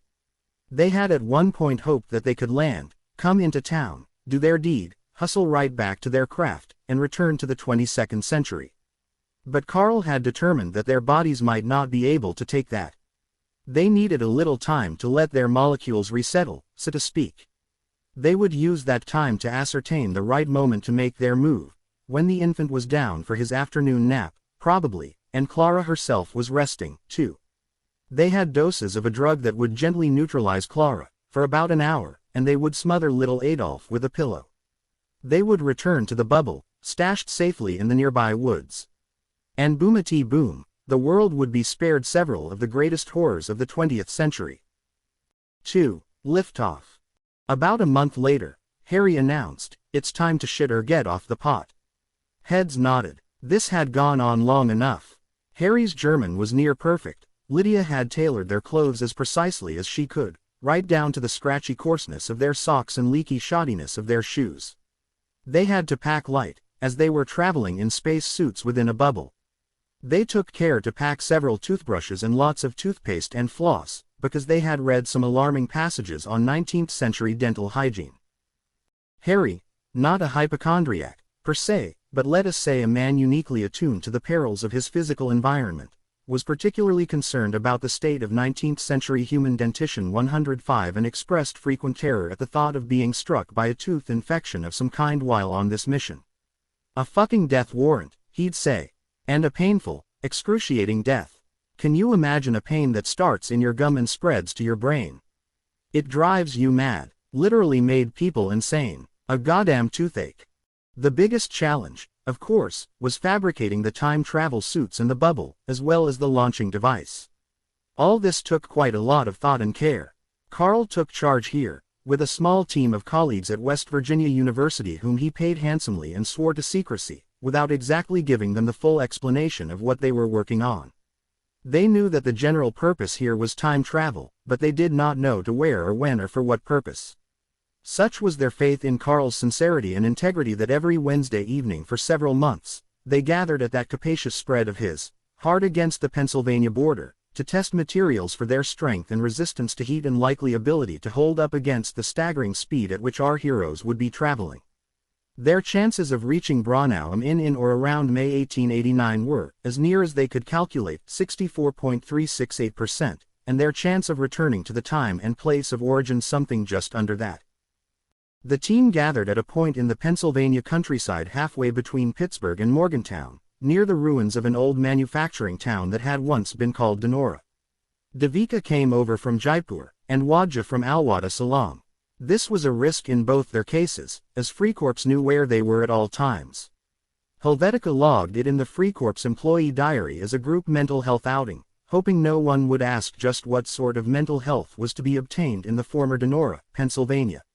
Fortunately, no one did. It was now a little more than a year from the day that Helvetica's Philo, in the form of Milt, had informed her that the problem of time travel had been solved. And now here they were, on July 27, 2142, in a barren Pennsylvania field within sight of the Monongahela River, about to give 106 it their best shot. To change history, if they succeeded. It was just the five of them, plus Lydia. It was 3 a.m. They needed the cover of darkness because the bubble had to rise vertically into the air quite slowly at first. It was painted a deep bluish black to blend into the night sky, but a keen-eyed bystander could still spot it. The launch would not be loud. In fact, it would almost be silent because heating titanium crystals didn't make any noise. But the bubble would gain velocity as it rose, and once it reached 100,000 feet, it would start circumnavigating the Earth, picking up more and more speed, which would give the bubble a tail that would be visible for miles around. Carl estimated that the tail would be visible from Charlotte to Buffalo. This was a cause for some concern, but these kinds of unexplained phenomena happened frequently these days, since launching space-worthy craft was now something any enterprising teenager could do, so Helvetica thought it unlikely that this one could be traced back to them. "Gentlemen," Helvetica said to the suited-up duo, "we wish you the best of luck." It was all pretty unceremonious. Everyone was too nervous to attach a lot of ceremony to it. Wadja had thought to bring a can of bright green spray paint, and she marked a nearby oak tree with a huge X and the date, so in case you actually land back here, you'll know. The "in case" part of that sentence expressed what everyone else left unsaid, that frankly, no one was certain about success, quite the opposite. Helvetica, for one, feared that their calculations were too hopeful and that Carl and Harry would almost surely die. No one had endured the G-forces they were about to experience. Before escaping the atmosphere, they might hit 7 or 8 grams, enough force to change the shape of their faces, their bodies. Enough, maybe, to alter their penises. Traveling at the speed of light, which, remember, they had figured out how to slow in order to speed their trip, the calculation was that they would reach 1889 in 31 hours, 17 minutes, and 50 seconds. They would be unconscious for most of this time. They were hooked up to intravenous liquids and nutrients, so they would stay alive provided everything remained hooked up, for their nourishment and enjoyment upon arrival. Exactly 683.22 grams of their 107 favorite foods had been packed so that they could replenish themselves when the journey ended. For Carl, it was bad meat, angol and rousit, of course with carrots and onions. For Harry, various flavors of Pop-Tarts, which he knew 19th century Austria would not be able to purvey to him and which he planned on keeping handy for the duration of the mission, either for himself or if he needed to bribe some local gendarme to look the other way in exchange for a little exotic sliver of frosted strawberry cheesecake. At exactly 3, the bubble lifted off. In about 15 seconds, it became invisible. Though there was nothing to see, Helvetica, Devika, Wadja, and Lydia stood there silently for a good 2 minutes, staring up. They were not of course watching for the craft. They were staring, rather, into time itself. What have we done? Why have we done this? Helvetica, for one, was engulfed at this moment by negative thoughts. We did it because we could. We did it because I, in an impetuous moment, said, "We're fucking killing baby Hitler." And I was the boss, and they all agreed. What if this fails? What if we have lost these 2 fine men? She looked over at Lydia and felt an enormous swell of guilt rush through her. What if they fail? What if they succeed but it makes the world worse? What if? What if? What if? What if? Inside the bubble, Harry and Carl felt normal, at first. It took a while to get to 100,000 feet, 20 minutes or so. As it approached that mark, bells went off, lights lit up, a screen in front of them read, 97,500. 97,750, 98,000, and so on. When it hit 100,000, things happened exactly as Carl said they would. The craft stopped rising and started moving forward, or actually kind of forward sideways. It was like being on an amusement park ride, slow at first, then gaining speed.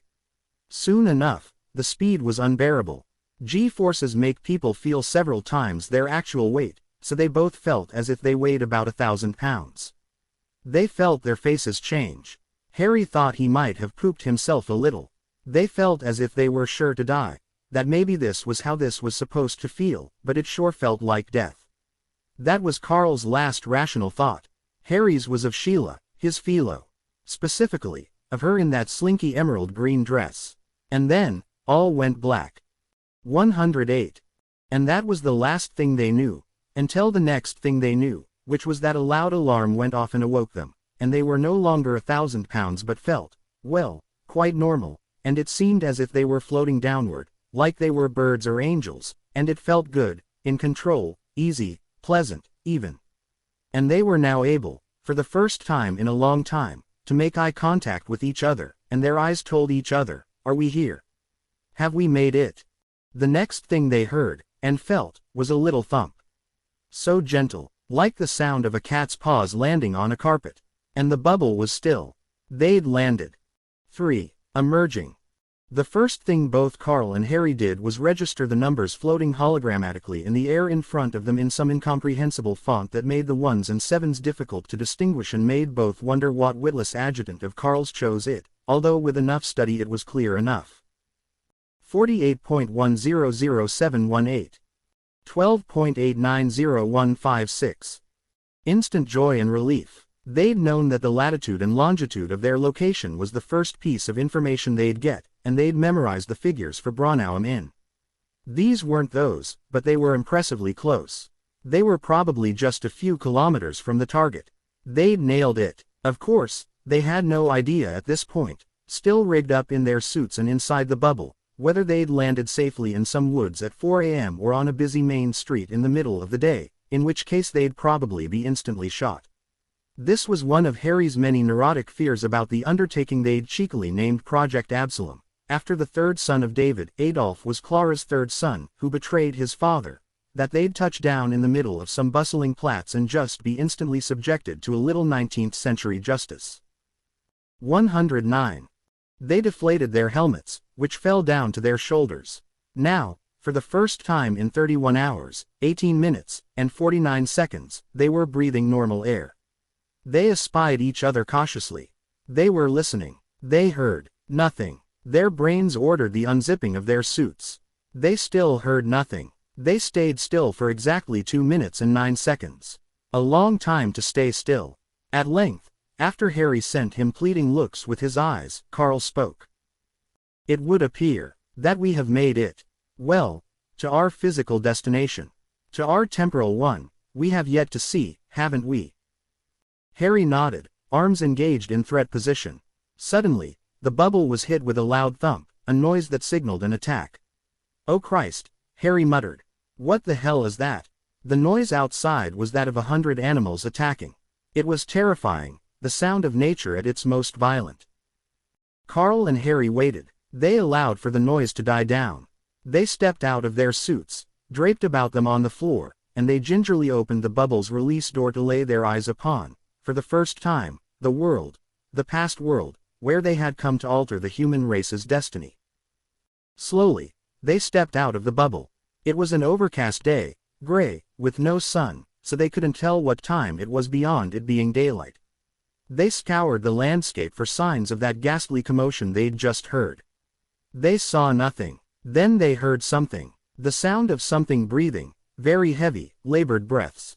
But there was another, simultaneous sound. It sounded like masticating and slurping. Carl turned to look around the back side of the bubble, and he saw it. An animal, a beastly quadruped with which he was not familiar, blood and flesh hanging from its mouth, and another beast of some sort beneath it, still breathing and moaning, even while the animal was dining on it. The beast, which Carl recognized as a wild boar, fixed him with a savage glare and bared its considerable fangs. Carl's lone similar encounter in West Virginia with a black bear, 110 although admittedly not mid-repast, had taught him that slow retreat without eye contact was the advisable option.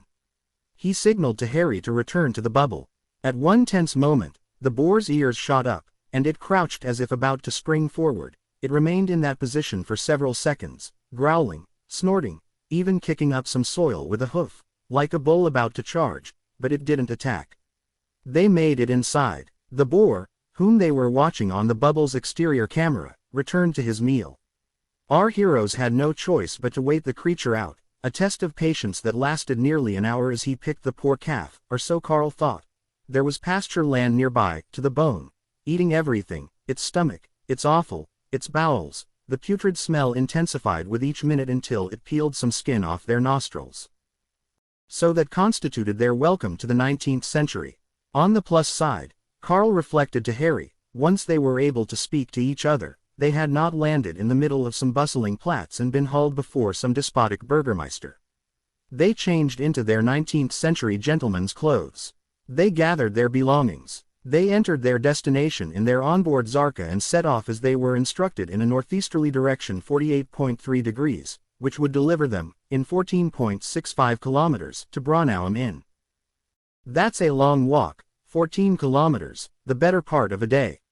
Soon enough, their equipment let them know that the local time was 11:18 a.m., so they had plenty of time to walk to Braunau, procure some of this confounded currency, find lodgings, have dinner, and settle in for the night, perhaps even working in a quick casing of 15 Salzburger Vorstad before turning in for the night.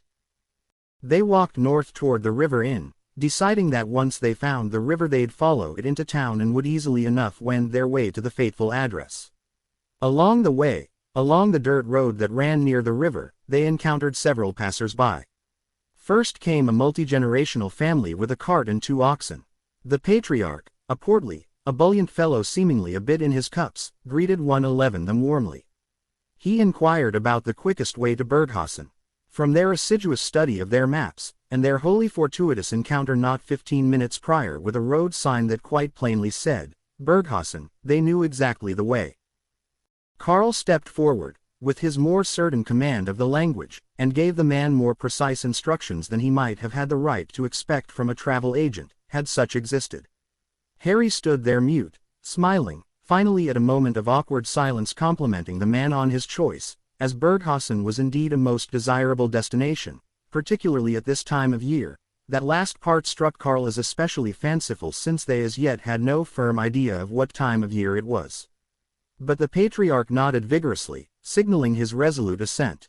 He reached into a bag and tore off 2 liberal helpings of Krustenbrot and handed them to his guides, who thanked him profusely and, after feeling them and noticing that they were hard as granite, bit into them rather gingerly. Harry nevertheless cheerily sized up the little boy, about 8 or 9, and gave him an approving pat on the head. Quite a fine young lad, he said. Ein ganz netter junger Bursch. Father and mother beamed. Apparently, his German was just fine. They then encountered an elderly couple, hunched over, the man's lower legs swollen to the size of tree trunks, open sores oozing pus, who nodded as his wife spoke, obviously in wrenching pain. 2 sisters, whose flirtations might have been seductive had they been attractive, which they sadly were not, with hands that appeared to have been grossly misshapen by years of hard labor of some kind. A mother doing her best to handle 8 children, who naturally spotted her weakness and defied her at every turn. Without a man around to crack the whip, an elderly woman pushing a wheezing, morbidly obese elderly man, presumably her husband, in a rickety dray cart, and a man of about 40 on a crutch with most of one leg and half of one arm missing, just the right age to have fought in the Franco-Prussian War, Karl whispered to Harry. Fortunately, no representative of this menagerie of 19th-century European humanity, this wreckage of the enlightened policies and glorious crusades of the statesmen of 112 the great nations of Europe, required much of them in the way of badinage, just mostly aloof smiles and nods. In due course, they approached Braunau. It was early evening. They heard the bustle of activity on the streets. Though this was hardly Berlin, or even Munich, it was at least a place of civilization, with cobblestone streets, even a few gas streetlights, where some critical mass of humanity congregated. They entered town by way of Schleifmühlgasse, a thoroughfare on the town's western edge. They were, they knew, only a few minutes' walk away from the hearth and castle of Herr Alois Hitler, where young Adolf nursed at Clara's breast, building the sinew that would enable him to conquer half a continent. They first thought they might have a gander around the main town square, up along the Linzer Strasse. They wanted to see about inns and hotels, since they had to stay for a few days, and besides, they were curious about some things. They had not had the chance yet, for example, to look in a mirror, to see whether the shapes of their faces had changed. They had of course checked out their equipment. They'd had plenty of time while Herr Bohr was dining, and it looked fine. Through a little auto-stimulation, both men had determined that it appeared to be working as normal. They also needed to know what the date was, perhaps by glancing at a newspaper. It felt reasonably warm outside, so hopefully, it was early summer, and little Adolf would be as yet unable even to crawl and thus completely without defenses. Although, of course, they could be a full year off, which would be manageable if 1890, as young Adolf would be maybe 14 months old and still comparatively defenseless, but rather less so if 1888, which would bring them face to face with the decision of whether to ride out life for a full year in a time and place where they knew no one, to say nothing of the fact that there was no toothpaste and toilet paper, and where they stood a certifiably zero chance of coming across any fried American short-hair tenders. Which both men agreed was one of life's most treasured indulgences. And of course there was the currency question. On the fly, while walking into town, they had finally bothered to devise a cover story. They were from the Lyceum in Salzburg, the better to 113 lean into their accents and the clothing Lydia had stitched for them. They were doing a study of the health of children in the empire. This was on commission from the emperor himself. If anyone asked, an answer that they assumed would shut down all questioning. It would have the added benefit of gaining them easy ingress into the Hitler home. This seemed to them pretty foolproof, and they were quite pleased with themselves. As they strode the Schleifmühlgasse in confidence, the manifestations of human commotion, small town though Braunau was, began to show themselves. They heard wheels clattering against cobblestones, horses neighing. A stout man was yelling to a child to go home to his mother. A church bell pealed. Down the street, a fistfight was breaking out. Here they were, the 19th goddamn century. As they turned a corner onto their first bustling street, one sensation easily overpowered all the others. The 19th century stank. They had discussed this prospect, but the reality was far more severe than they'd imagined.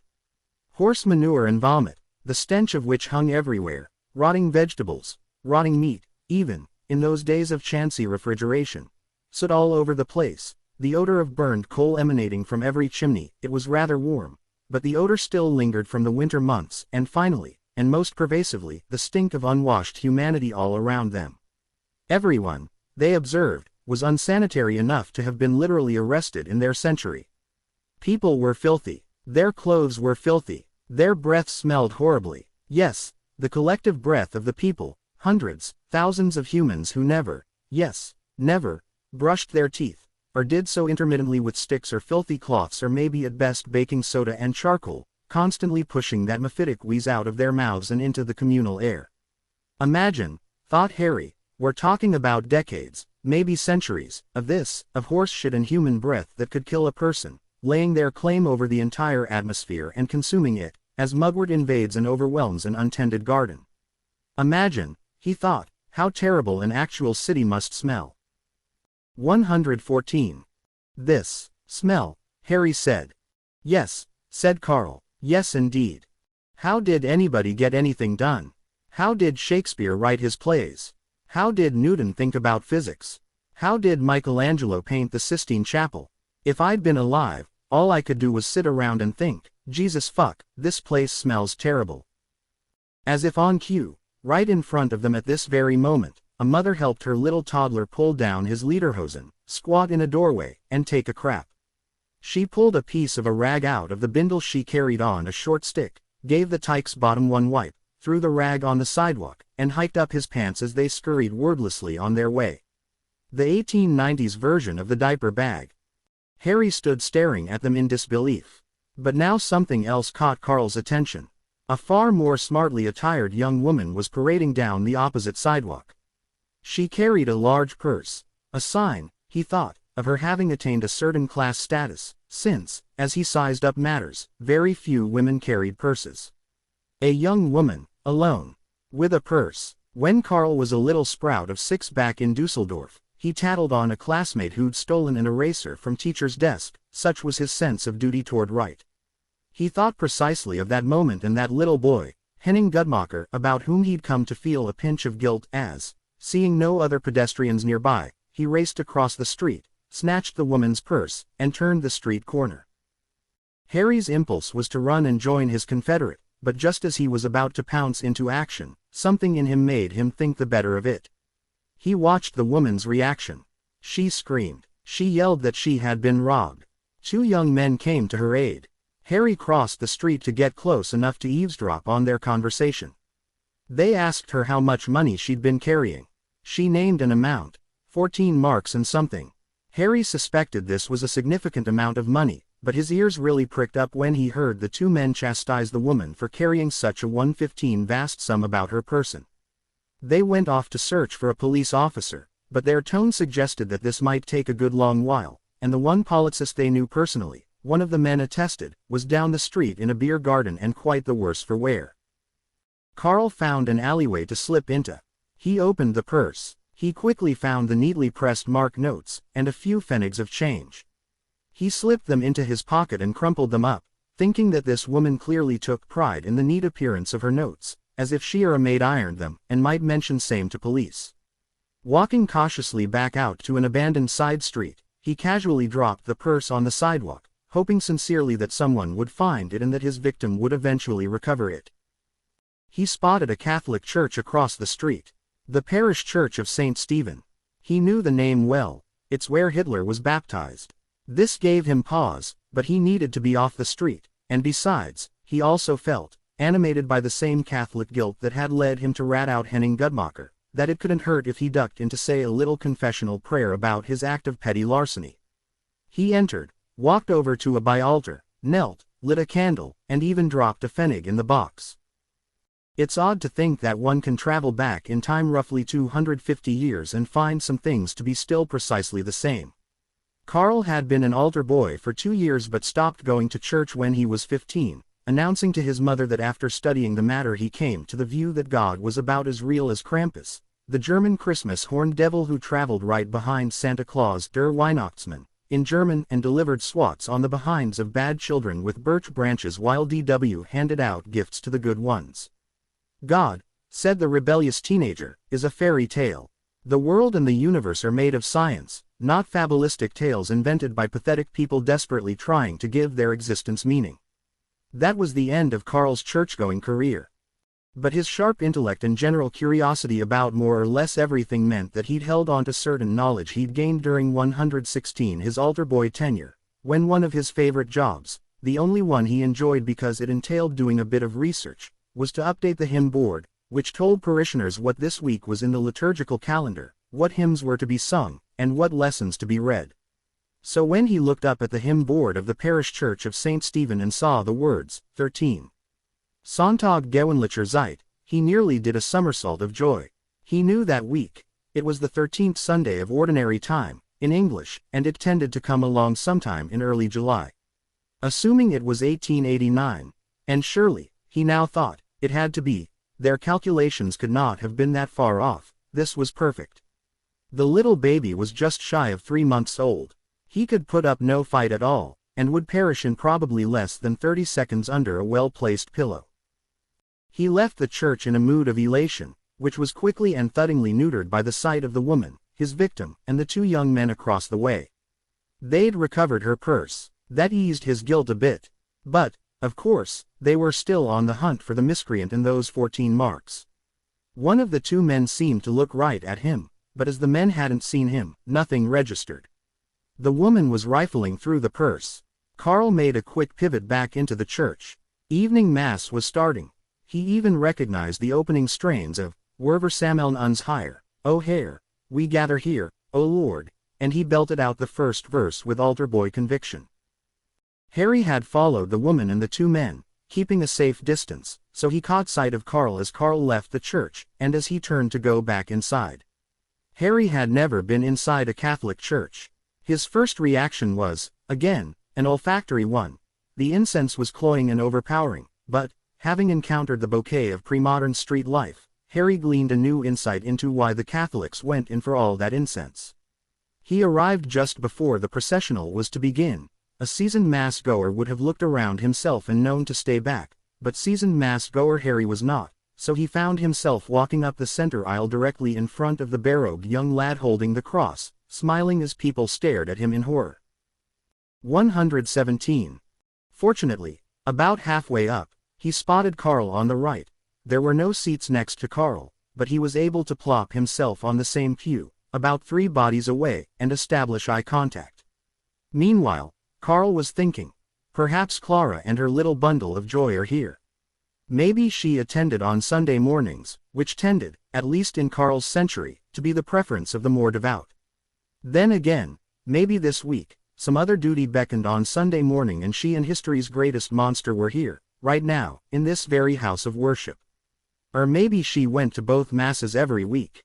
She was really religious. He looked around for mothers with small babies and saw 3, all ahead of him. He couldn't see any of the mothers' faces, scanned them for Clara's lake blue eyes, her puffy, and kind of cute, he thought, cheeks. He scrutinized the men next to the mothers. None seemed to fit the profile of the stout Alois.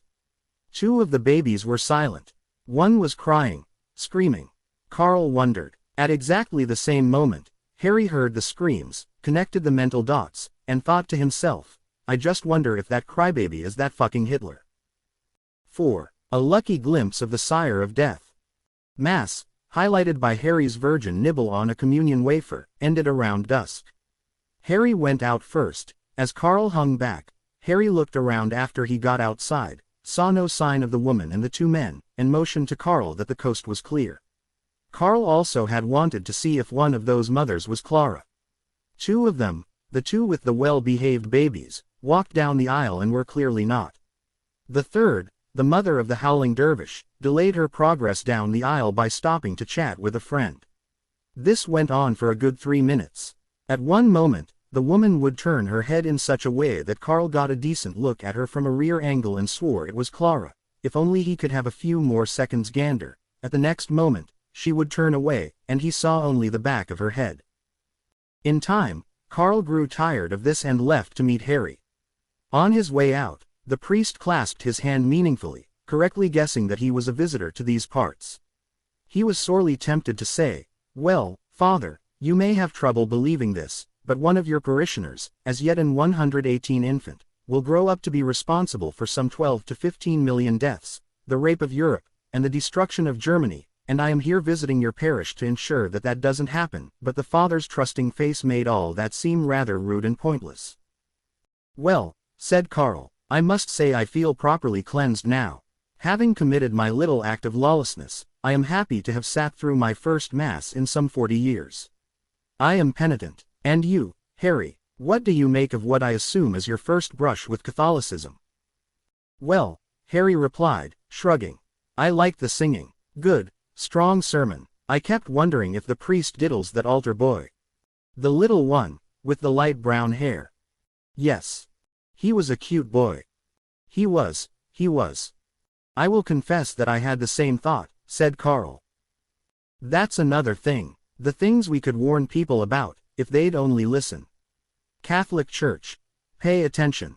Achtung. The scandal that will one day engulf you is more enormous than you can imagine. Your Pope will be implicated directly. A Pope. Mend your ways before it's too late. The 2070s will be here before you know it. Who's hungry?" They stopped conversing and walked toward what appeared to be the town square. They had forgotten all about the odor problem, which firmly reasserted itself. "By the way," said Harry, 14 marks. What does that buy us?" "A good question. But you remember dear Devika's researches into this matter. A room should run us about 2 marks. Meals, maybe half that. Assuming 2 meals a day, we can last 3 or 4 days. Which should be enough to do the job, n'est-ce pas?" 119. "If you say so." Harry retreated to his thoughts. They had, through all this research, all this preparation, never directly discussed which one of them would do the deed. They had discussed its execution, that they would distract Clara and give her a sedative shot, and then they would go smother little Adolf with a pillow. This left Harry feeling that ultimately, he would be the one called upon to commit the murder because, prodigiously intelligent though he was, Carl was the smarter of the two, and after all was the native German as well, which meant that he would be the de facto leader of this expedition, its brains, as it were, which by definition left the 5'7½", 152-pound Harry as its brawn. They spotted a small wooden sign that bore a painting of a bed and a beer stein and said simply, "I Braumel, Inhabieren." Inhabieren is the feminine form of proprietor, so they took it that this establishment was owned and operated by a woman. That seemed interesting enough to them that they decided to walk in and have a look. If they expected a scene in any way analogous to what they experienced in their 22nd century lives, they were quite mistaken. They were quite mistaken, as well, if they expected that an indoor location would somehow insulate them from the distinguishing characteristic of the 19th century, which if anything was more accentuated within Frau Braumel's confines. This problem was probably not helped by the presence of 3 pigs inside, at the foot of a man quietly taking his yard of Pilsner, disturbing and being disturbed by no one.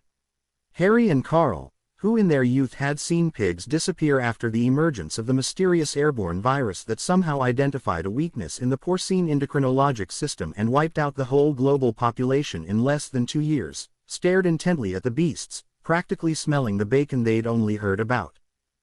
The place was, in a certain way, bustling.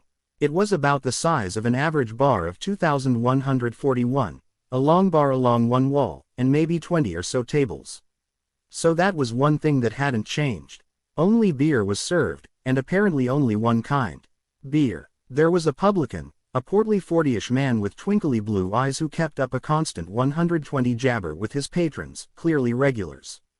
There was a waitress, blonde, fairly pretty, right out of the stereotyped references with which Carl and Harry were familiar, like the Fräulein in the St. Pauli girl logo. And there was an elderly woman at the far end of the bar, hair bolting outward from her scalp in bunches as if she'd been electrocuted, looking through a stack of papers, drawing on a meerschaum pipe, barking occasional orders to no one in particular. Frau Braumel, they presumed.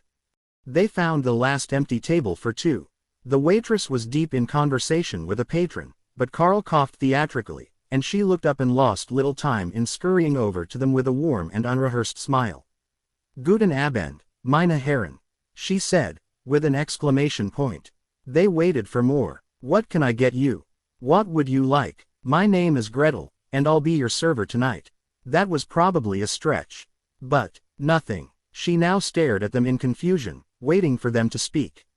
"Zwei Bier," said Karl. Quite efficiently, she pattered back to them with two large steins made of some material they didn't recognize, some kind of clay ceramic something or other, undoubtedly teeming with the kinds of toxins that the world had long since had the sense to banish. But they were full of beer, and it was rather good, stout and earthy, with, inevitably, an odor to it, so the men drank. "So," said Karl, in English, quietly. "Here we are. Thoughts?" "Well," answered Harry, "it's much as I expected it to be. Except the smell. Yes, overpowering. I am not surprised." "Well, that's good for you. But, you weren't surprised to watch that kid take a shit in the street?" "Not really. Shame is a 20th century convention. Physical shame, that is to say. Spiritual shame of course goes way back. But physical shame is a rather recent development. Life was too harsh for people to be too worried about it." 121. So comfort creates shame. Of course. Precisely. It stands to reason, does it not? If life is literally a daily, weekly struggle just to survive, who has time for shame? And that's where religion comes in. Of course, the market could not regulate people's behavior in this time, as it did in the 20th century, and as to a lesser extent in our own time, or tries to do, with less credibility, given the destruction it has wrought. But then, or shall I say now, where we sit right now, in this bar, the market had no power to make laws just yet. Only religion made laws. Harry thought on this for a moment, wondering whether Karl was genuinely deep or just adept at regurgitating what he'd read and fishing out apposite aphorisms at the appropriate moment. He'd had a girlfriend like that. He was thinking about Justine and her interminable soliloquies when, quite loudly, a large, tall man burst into the premises.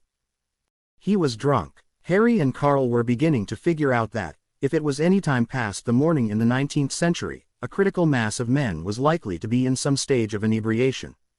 This particular man had hit about stage 3. He walked through the door and stood there, arms akimbo, surveying the scene before him, and as he did so, he hiccuped loudly and lost control over his left knee, staggering a bit to his side.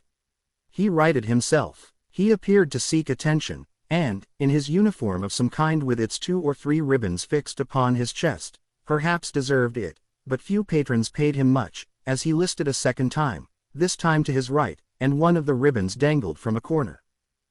Karl and Harry looked at each other. Could this be? Could luck be this cunning, Providence this generous? The man spoke. "Clara, hat jemand Clara gesehen?" Quote. 122. Has anyone seen Clara? Alois. Harry whispered excitedly to Karl. Karl nodded. There was no doubt. He stood there surveying the scene around him. Most of the patrons ignored him. 3 or 4 looked in his direction and nodded their heads no. Karl heard one man mumble to his drinking companion that Clara Hitler would no more likely be seen in a bar than in a whorehouse. Harry stared at Alois intently, as if to say, there he stands, the sire of the most evil man in history. There are his eyes, not unlike the eyes that hypnotized half a continent. There is his paunch, fed no doubt by copious amounts of the unsanitary meat stuffs his son came to repudiate. And there, somewhere under those itchy woolen breeches, is his dick, the organ that spilled the seed that met the egg that formed the baby that grew into the man upon whose orders millions of children and babies were transported to the large chambers where they spent the final, terrifying moments of their young and blameless lives. The images of these children's faces, from the many documentaries that still ran on late-night television, where television still existed, flashed through Harry's mind. Harry watched those shows, and he remembered that when he was 16 or so, his Bubtava sat him down and explained to him, as her Zaid Sam had explained to her, that their ancestors came from a village in western Poland, near the German border and about equidistant from Berlin and Prague. That his great-great-great-great-great-grandfather had been a tailor, with a wife and 5 children, that his name was Fischl Davidow, that from what the family had been able to ascertain, the family had lived, under Nazi occupation of course, but because their village was so small and docile and Fischl so unassertive a man, a more or less untroubled life until that day in late 1943 when the SS finally hit town. They were shipped to Chelmno. One son made it out, according to family legend, by crawling under a fence in the dark of night and surviving alone for 4 months in the woods, keeping the family line alive. He crawled his way to Rotterdam and made it to America, eventually settling in Detroit. 123. Great times 5. Grandfather Eliezer was, literally, in the pajama game. He started a company that manufactured pajamas, nighties, dressing gowns, and the like. Harry always got a chuckle out of this fact, and even made up a little ditty to the tune of Hernando's Hideaway, one of the better-known songs from the pajama game, which he redubbed, the Goyim of Grosse Pointe. My great-great-great-great-grandpa knew that he could be a wealthy Jew by making PJs and slips, too, for all the Goyim of Grosse Pointe. It was also said with pride that Eli ran a fully integrated shop, that he even made it a point to have a bookkeeper who was black, not Jewish, to prove both that A. it didn't have to be a Jew looking after the money and B. that a young graduate of Central State University, a black college in Ohio, could handle the job. That man's name was Lionel Chavis, and he was, as family lore held, so exacting and punctilious in his work, yet so quiet and modest a man that he was practically a family member.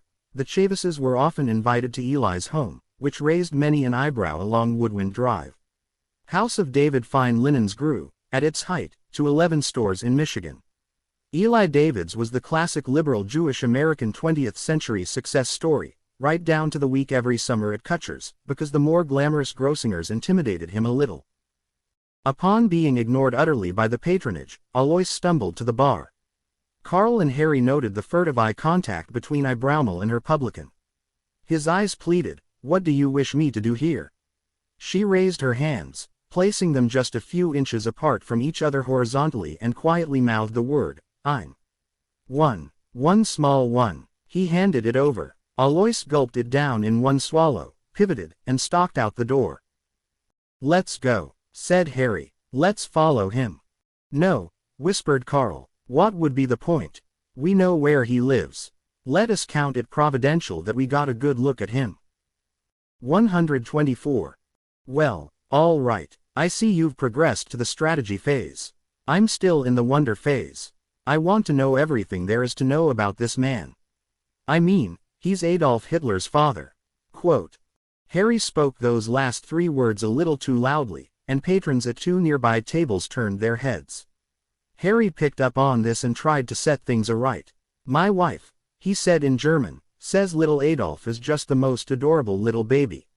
She hopes that our little Franz and Adolf can become playmates." There being at the time no precise German equivalent for playmates, the words he spoke literally translated into little thieves, but such was the morality of 1889 Austria that no one seemed to think that odd, and the episode passed.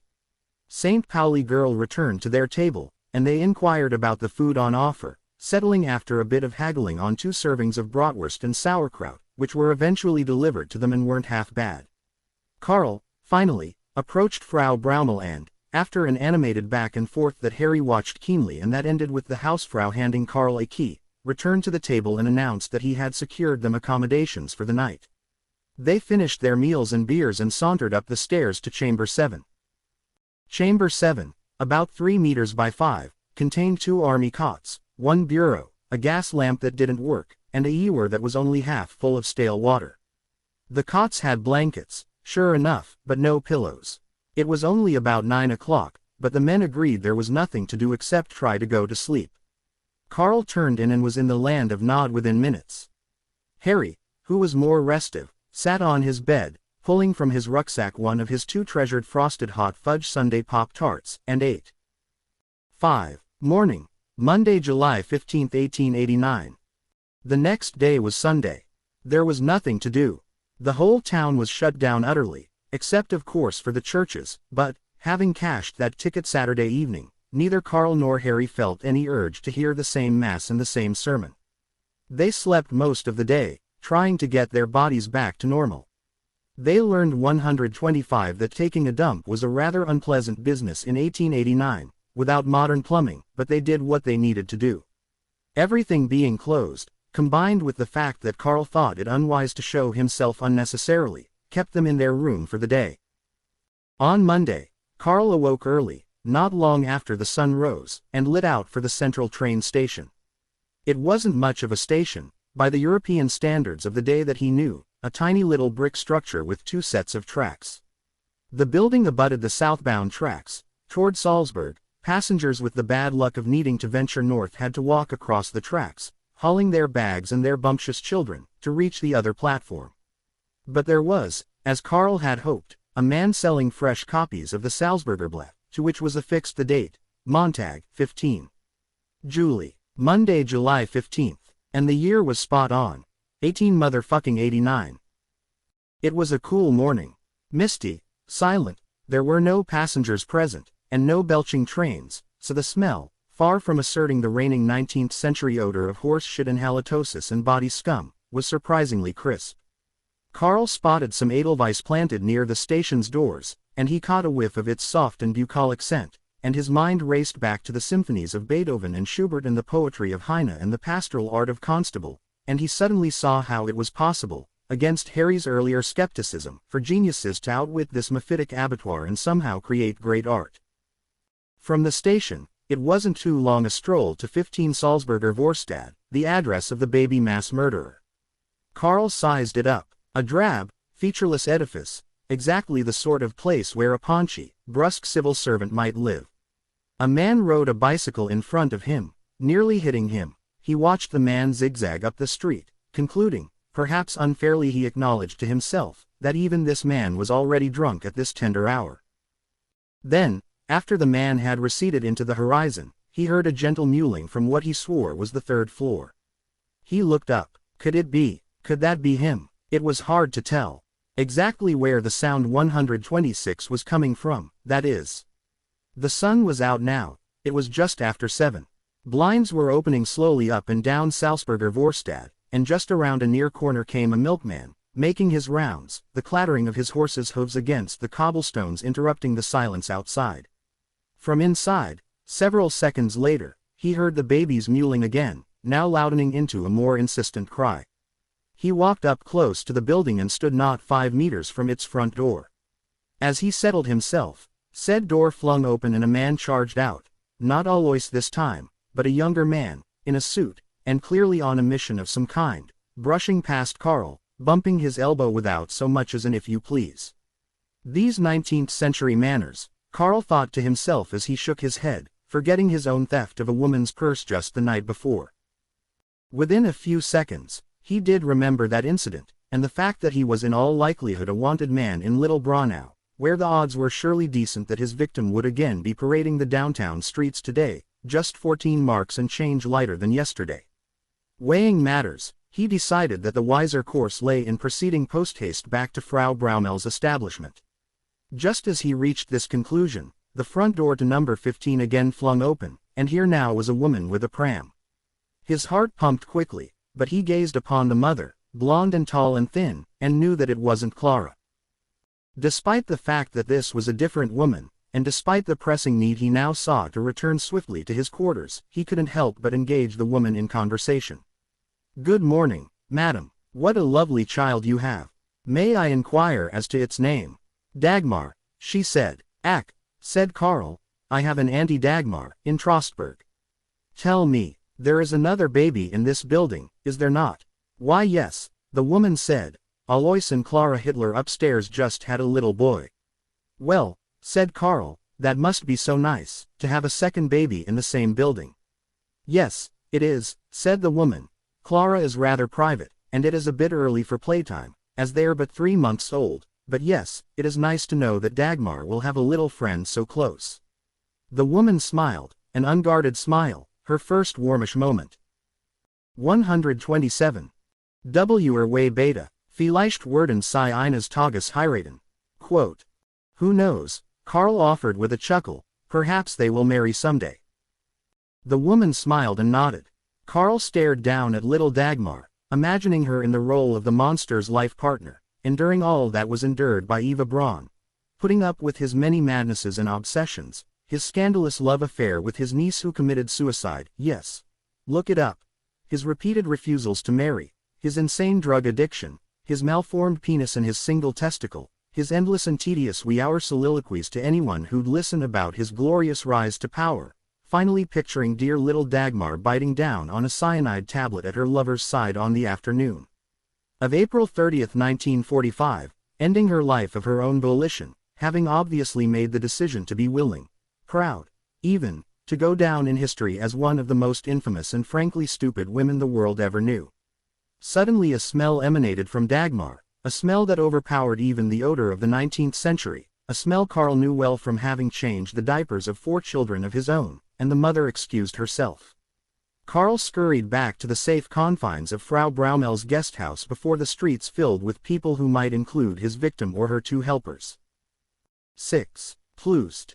When Carl returned to their quarters, he found Harry sitting in silence, in the dark, a condition imposed upon him, given that the one lamp didn't work, munching slowly on a Swedish herring with pickles Pop-Tart. These savory flavors they'd introduced had been controversial at first, but Harry had taken to them instantly. That's innovation, he would say to his philo. That's how you stay ahead of the game. Where were you? Out and about. I have ascertained the exact date. It's July 15, 1889. Our quarry is just shy of 3 months old. 128. Wow, that's perfect, right? Perfect, yes. They paused. They both knew that this was the moment when they needed to start talking turkey about how precisely they were going to pull this off, and who was really going to do the deed. Harry, as I've told you, understood that the dirty work would likely fall to him. In due course, he spoke. So, what's our plan? Is today the day? Well, it's hard to say. I think probably not. Probably tomorrow or the next day. We need to, as they say, case the joint. Besides, I paid for 3 nights of Frau Braumel's hospitality, and surely we would not want to cheat ourselves of that. Goodness, no. Of course not. Of course not. I thought you would agree. Of course I agree. So you are not disgruntled? Carl asked. Disgruntled? Me? No, I'm very gruntled. In fact, I'm supremely gruntled. In fact, I'm probably the most gruntled person in Braunau am in. Excellent news. Yes, and by the way, I say that with great ruth.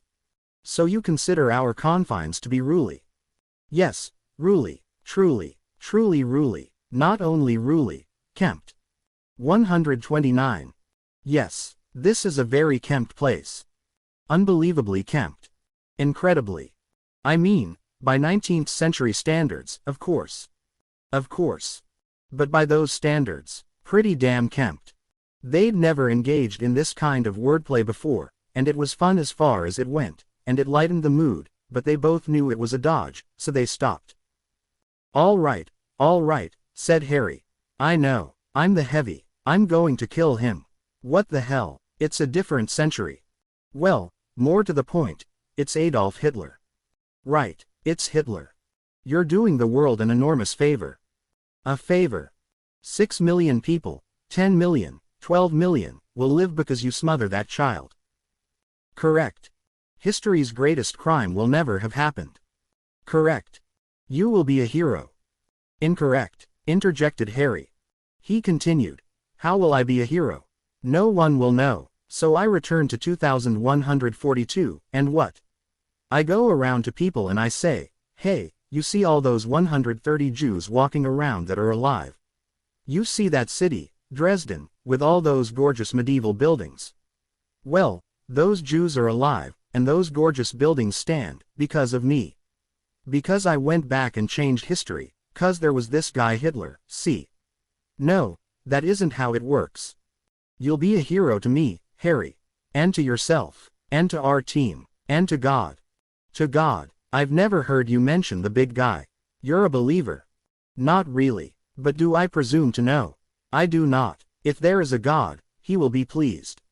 How do we even know that, Carl? I mean, if God wanted little Hitler dead, wouldn't he have killed him? After all, he killed his 2 brothers, and his sister. Killed them, as innocent little children, so it's not as if this God of whom you speak was bereft of experience in the junior Hitler killing category. In this realm, he had vast experience. And a perfect record. Before Adolf was born, he was 3 for 3. He was the Stan Musial of little Hitler killers. And yet, he gave this little Hitler a pass. Musial struck out looking in the 9th. Gustav. Dead. Ida. Dead. Otto. Dead. And that one after only a week.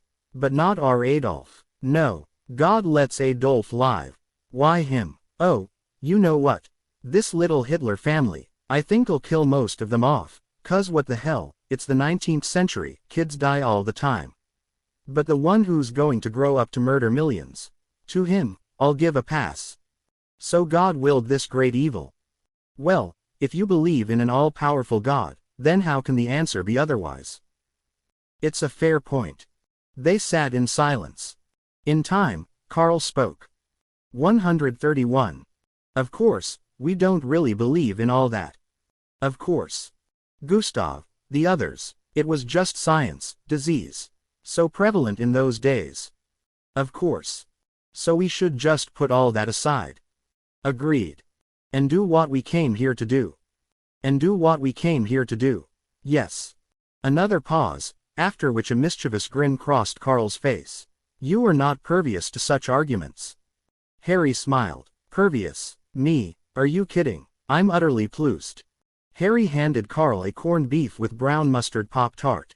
It was Harry's favorite, and it was his last one of those. 7. A short diversion, and a warning. Karl and Harry spiffed themselves up to the extent possible and lit out upon the Lerchenfeldgasse at 9:27 a.m. Said byway took them down in the direction of a small park that they suspected Clara might frequent with the little wonder in whose presence even God apparently had second thoughts. They arrived in Palm Park and occupied a bench. There were 2 mothers with their children, but the children were toddlers, walking, talking, running, so they were quickly ruled out.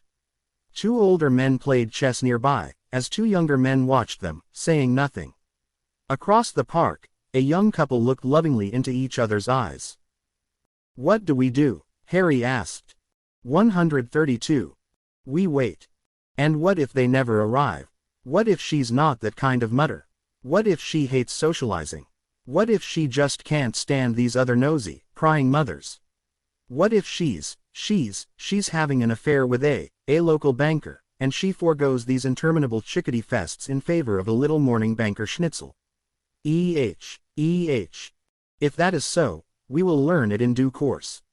But it's my guess that Clara, boring, timid, pious Clara, does precisely what is expected of her, and what is expected of her, as a young mother of a young infant at this time and in this place, is that she takes her child to the park in the morning when she does her marketing. In any case, this is the moment, the precise moment, that requires of us our most studious patience. And a bit of acting. Remember, we are on assignment from the Emperor himself. But of course, why else would we be here? We must attend to our researches. And what better place than. Palm Park. Yes, Palm Park. At that moment, they heard a noise, a sharp report, and felt a vibration. They looked to their left, whence the noise seemed to emanate, and there they saw a policeman. Good day, said the officer. Good morning, sir. Yes, sir. Hello, sir. May I see your papers? Papers. They had discussed this possibility. They had learned that people carried papers in those days. No different, really, from the cochlear chips most humans of 2142 had to sport. But they hadn't been able to find out what these papers looked like, hadn't been able to forge any, so they decided they'd just wing it and make up a story. But 133 mostly they hoped this moment would never confront them, and now it had. Papers, said Harry, uncharacteristically taking the lead. Ah, yes, papers. There, we left them in our room. Room, what room is this? Our room, at the.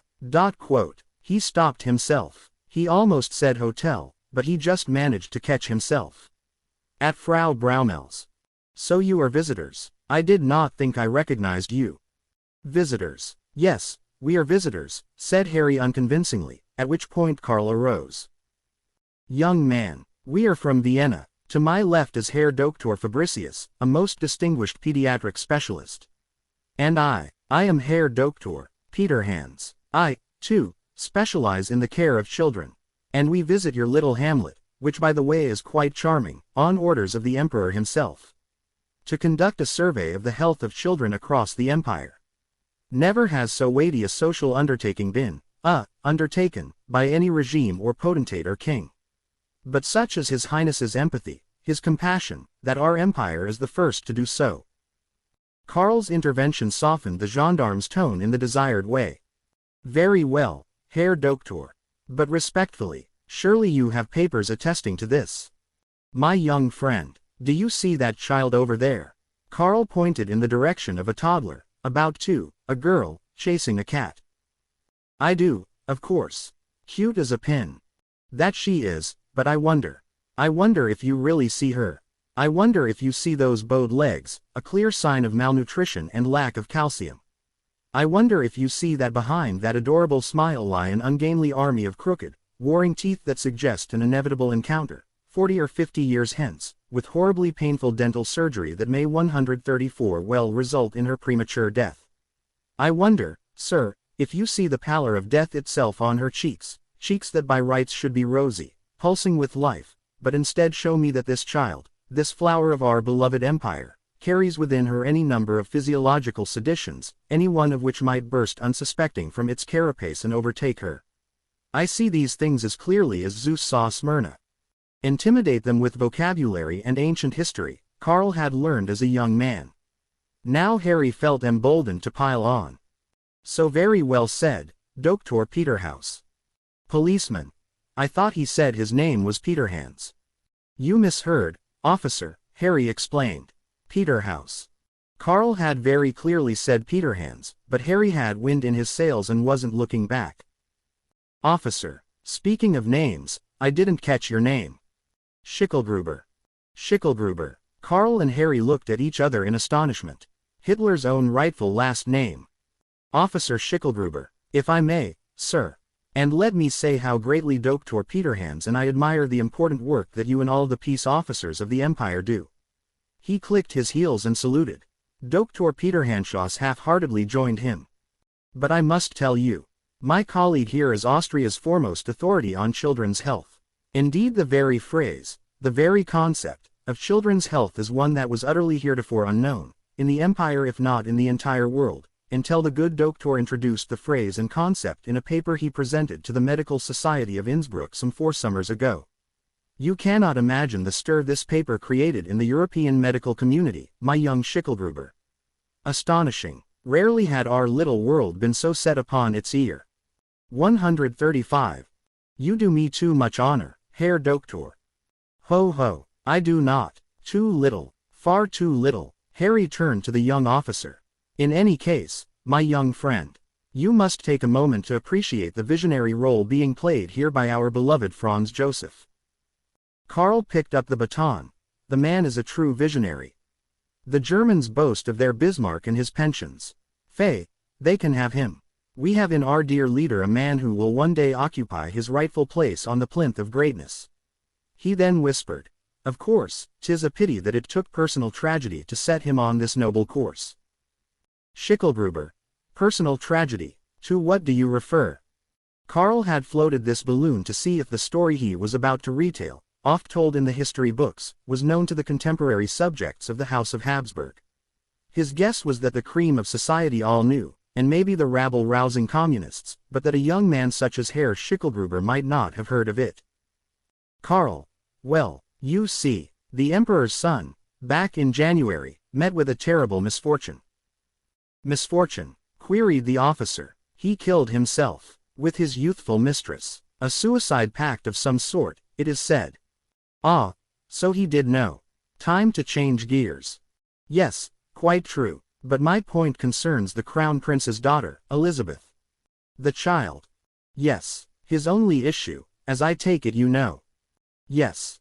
Well, the poor girl is unwell, cholera, scarlet fever, neurasthenia. No. 136. Ah, I fear it to be true, officer. And her mother, the crown prince's long-suffering wife. Yes. Carl leaned forward and whispered even more quietly. Syphilis. No. Carl nodded sadly. Harry took over. So you see, Officer Schicklgruber. We tell you all this in the strictest confidence, because we know we can trust a man in a uniform no less bearing the imperial seal. Schicklgruber straightened up, kicking his heels together. Of course. It is the question of his granddaughter's condition that awakened His Excellency to the issue of children's health. We have been in his presence. You don't say. We have, and we can tell you he speaks of little else. And it wasn't long after his son's death in late January that he summoned us and directed us to undertake this study. And he wishes us to report directly back to him by October. So you see, the clock is ticking on us. Of course, gentlemen, go about your business, and your secret is safe with me. They shook hands and began to part, at which point Harry called out. Oh, officer. Yes. One last thing. Yes. Carl looked warily in Harry's direction, wondering what he was going to say. 137. I want you to remember a name. Yes. Princip. Gavrilo Princip. Gavrilo Princip. Correct, Gavrilo Princip. And who is this Gavrilo Princip? Just remember the name, and 1914. In fact, if you're still wearing a badge in 1914, you might want to track him down. He'll be in Sarajevo or thereabouts. Find an excuse to arrest him. Before June 28th. That's all. Schicklgruber looked at Harry suspiciously. Syphilis, he muttered to himself, as he walked away. 8. Finally, contact is made. They sat, and sat, and sat some more. It was late morning now. They had counted 8 mothers coming and going with their prams. None of them was Clara. They had just started discussing taking a break and going for some lunch when suddenly, lo and behold, a 9th pram-pushing mother appeared.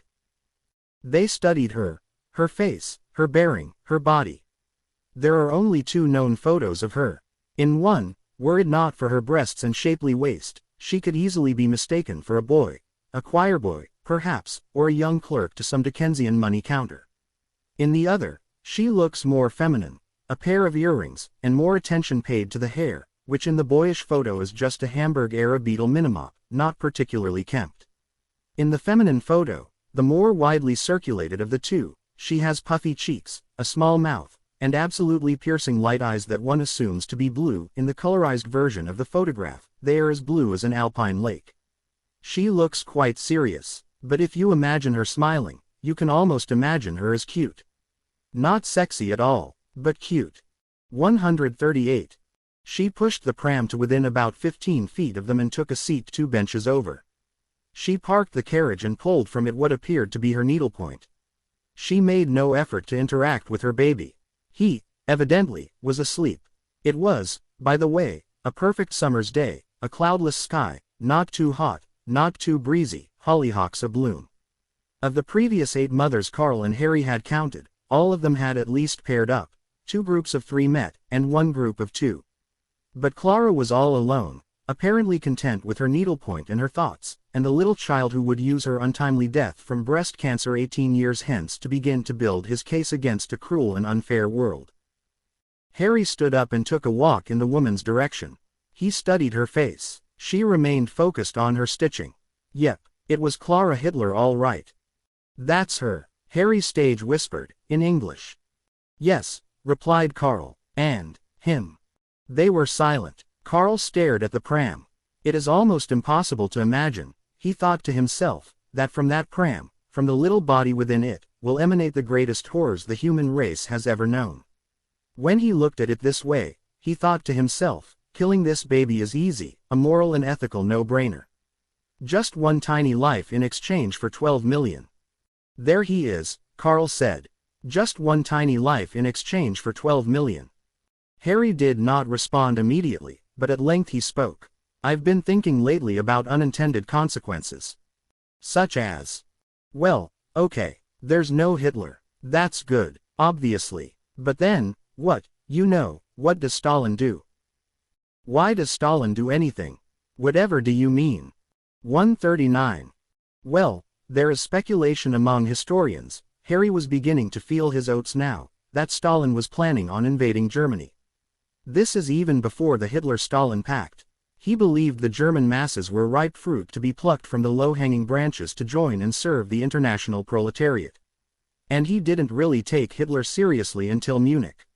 So are you saying we are paving the way for a Soviet takeover of Middle Europe? Well, no, not really, or maybe. I mean, it's an interesting question. Could Weimar Germany have repelled Stalin? Would England, France, and even America have come to a democratic Germany's aid? I suspect so. Yeah, I do too, actually. Well, then, the matter is even more settled, exclaimed Karl. So in eliminating this child, we not only spare the world the Holocaust and World War II, we also hasten the defeat of Stalin and Soviet totalitarianism. What's not to like? Harry said nothing, but he felt that Karl was being a bit blithe about all this fiddling with history. Then suddenly, the baby started crying, bawling at an intense volume. Clara gathered him to her breast, and he began suckling. So there we go, Harry said. I always suspected Hitler was a titty man. Karl didn't find that funny, a case of Harry trying too hard, and as a result he wasn't inspired to think of anything witty to say in riposte, so he sat in silence. The baby stopped crying. After a few moments Clara returned him to his carriage, packed up her needlepoint, and headed for presumably home. Wordlessly, the men stood up and followed her. She walked along the Palmplatz to the Fahrbergasse, practically skipping along while pushing her little love bundle. Karl and Harry followed closely as she took a left onto Salzburger Vorstadt and bounced the 140 blocks to number 15. It was 11:43 a.m. when she opened the building's broad and heavy wooden front door and scurried inside. Okay, said Harry, now what? Well, said Karl, it would be my expectation that Alois, a brutish man of tradition, would come home for lunch, expecting his young wife to cater to his boorish 19th century needs. My guess, she came home precisely when she did for a reason. Being, in sum, that Alois darkens the door at noon, or perhaps a few minutes after, once he's clocked out at the customs office at noon sharp, and he bellows at his poor wife for his pork and cabbage. Harry offered Karl half a salmon nigiri Pop-Tart, but Karl demurred. Of course, Karl said, it's just a guess. After a couple minutes of stationary silence, Harry vaulted into action. Well, he said, if we're going to get anything out of this, assuming it happens, we need to hear their conversation, right? That would help. So that's why we brought this. Harry produced from his pocket a rock, or pebble, or an apparent rock or pebble, and upon espying it, Karl remembered what it was. A bugging device, and they had the homing companion piece, a listening device about the size of a small box of mints. Time to play James Bond, Harry said. Who's James Bond? Asked Karl. Harry said nothing, realizing that by 2142 there hadn't been a Bond film for 80 years, since 2062's disastrous 100th anniversary remake of Dr. No, in which the title villain was reimagined as a mad urologist with a plan to render all the world's men impotent in order that the last remaining modal sperm on the planet be his. Harry looked up and saw an open window on the third floor in what he thought was Alois and Clara's flat. He lightly tossed the pebble upward, and zing, right 141 inches the window it went. Now it was just a matter of hoping Clara didn't notice it and toss it back out the window. They stood for a minute and heard nothing. Harry turned the listening device on. Sure enough, in a moment, they heard Clara whistling. She was a strong, powerful whistler, and Karl even recognized the tune. It's a hymn, he said. I used to sing it. A very famous hymn. A mighty fortress is our God. Ein fest Berg ist unser Gott. Written by none other than old Martin Luther himself. In 1527, can you imagine? Karl, Harry noticed, began softly singing along. In German, Harry even thought he spotted a little tear collecting in the corner of Karl's eye. Perhaps Frau Schumacher used to sing it to little Karl 50 years ago, or 100 years hence, depending from which vantage point one measured it. While Karl was lost in his little reverie, it was now 11:51 a.m., and up the street, Harry heard the thundering footsteps of a pedestrian striding with purpose toward number 15. He looked to his left and lo and behold, there he was, Alois. Karl was right. Harry elbowed Carl in the side. Carl looked up. He took in the scene pridefully, with the satisfaction you'd expect from one who'd so perfectly predicted the circumstance. Alois barely noticed them as he rushed by and went through the gate and into the building. Well, the time it takes a somewhat portly man to clamber up 2 flights of stairs, they heard a door open. Nicked, quote. Guten Tag, Uncle, quote. So, that settled a big question right off the bat. They really did call each other, niece, and, uncle. They were in fact related in some distant, creepy, 19th century inbreeding way, and the things Carl and Harry read about them said that they acknowledged the hint of scandal attached to their union by addressing each other in this manner. So while it wasn't surprising, it was still startling to hear it come out of their own mouths. 142. Clara bade Uncle Alois take a seat, which he did by making as much noise as a human being settling into a seat could possibly make. For a good 2 minutes, they didn't say a word. He then asked what was for lunch. Potatoes, mushrooms, and cabbage. What? No meat. It is Tuesday, Uncle. The butcher was closed. Alois grumbled something unintelligible. Not a word was exchanged for a good 5 minutes, during which the only sound they heard was a clack that sounded like a platter being placed on a table. At length, Alois inquired after the baby. Oh, gushed Clara, he is beautiful, Uncle. This morning, I swear he smiled at me as I was singing hymns to him. He has something of the Lord in him, I swear, a presence. Alois said nothing. Eventually, he demanded more potatoes. Clara observed that it was a beautiful day. Alois said nothing, though Harry thought he heard some clothing rustle, so perhaps Alois nodded. Clara asked how things were at the office. Someone named Ernst was out sick. That was it. No elaboration of the consequences for others of this Ernst's absence, just the observation of the fact. After another awkward silence, Alois asked Clara if the boy was shitting well. Oh, yes, she assured him. Of course at this point, since he's just on milk, it's a bit runny and yellow. But his bowels appear to move in the expected way, if that's what you're asking. By the way, Alois added, the burgomaster is making a complete ass of himself with this silly children's health campaign. Such foolishness. This pricked up our hero's ears. An actual campaign afoot in Braunau precisely along the lines of their imagined one. Whoever this burgomaster was, he clearly was a forward-thinking fellow. The sneering disapproval of a reactionary dog's body like Alois merely confirmed it. Clara attempted wanly to counter that perhaps it was high time someone official took an interest in the welfare of children. After all, one needed look no further than the Hitler household to see the 143 precarious nature of children's health. Bollocks, scowled Uncle, we will be raising a generation of hens. And with that, he announced his desire to return to work and his expectation that Clara would find a way to put some meat on his supper table. A door opened and shut. A minute or so later, the building's front door flung open, and out stormed Alois.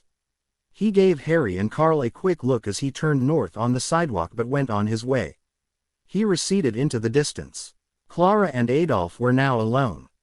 9. The moment of truth arrives. Well, said Harry, here we are. El momento de la verdad. Quote. Carl nodded. Der Moment der Wahrheit. Quote. Moment Prati. Harry kept a little polish in his back pocket. As Igazag Pilanata. Quote. All right, you win. I don't even know what the fuck that is. Magyar. Where the fuck did you learn that? Around. It's not even spoken anymore, is it? A bit, in the remote Transdanubia. I had a Hungarian nanny for a spell. Your childhood has come in handy on this trip. Pause. Harry. Well, it's time. So it is. They gathered themselves, approached the heavy wooden door to 15 Salzburger Vorstadt, and turned the knob. As they hoped, it opened. 144 people, at least working-class people, weren't locking doors much yet in 1889. They stepped into the tiny lobby, noting a small table perhaps for the tenants to set their groceries down, and a basket filled with some letters. There were no mailboxes on the wall, so this basket must have been the common mail receptacle. There was a decided smell to the place, though they couldn't place exactly what it was. For an enophile like Carl, the exercise was akin, albeit in a rather more challenging way, to identifying the constituent elements of a fine Cabernet. a hint of cabbage, a note of kerosene, a suggestion of unrefrigerated pork, an aftertaste of sewage. They bounded up the stairs to the top floor. There were 4 doors. They deduced from the window placement which one was likely to be the portal to the Hitler castle, and they knocked. It took a bit longer than normal, but in due course, the door opened. "Frau Hitler," said Karl. "Da," the woman said warily, those lake blue eyes appraising her visitors with suspicion. Karl introduced himself. Dr. Heinrich Peterhans and his associate, Dr. Georg Fabricius. He explained the grave commission, from the Emperor himself, that brought them to the Hitler abode. As a new mother, would she be kind enough to sit with them and submit to answering a few questions? They would need no more than 10 minutes of her time. Given what she had said to her husband just moments ago about children and health, she was now enthusiastic to be in their presence. She bade them sit down and offered to put on a kettle for tea. Fabricius, Harry, took the lead in the questioning. They sat in wooden side chairs facing each other. Peterhans walked about the flat, running a finger along a windowsill, appearing to inspect a gas lamp, taking notes in his small pad. He circled the large sitting room like a leopard, finally positioning himself right behind Clara. Little Adolf lay in a bassinet on the settee, sound asleep. 145. Harry was asking Clara about her earlier children who had died so young when suddenly, Karl produced from his jacket pocket a sponge that he had doused in the chemical that would take Clara to the land of Nod. He pulled it from his pocket and looked at Harry. Harry looked back wordlessly as if to say, "Now, go ahead." Clara began to smell something afoot and turned just in time to see that Karl was approaching her in an aggressive way.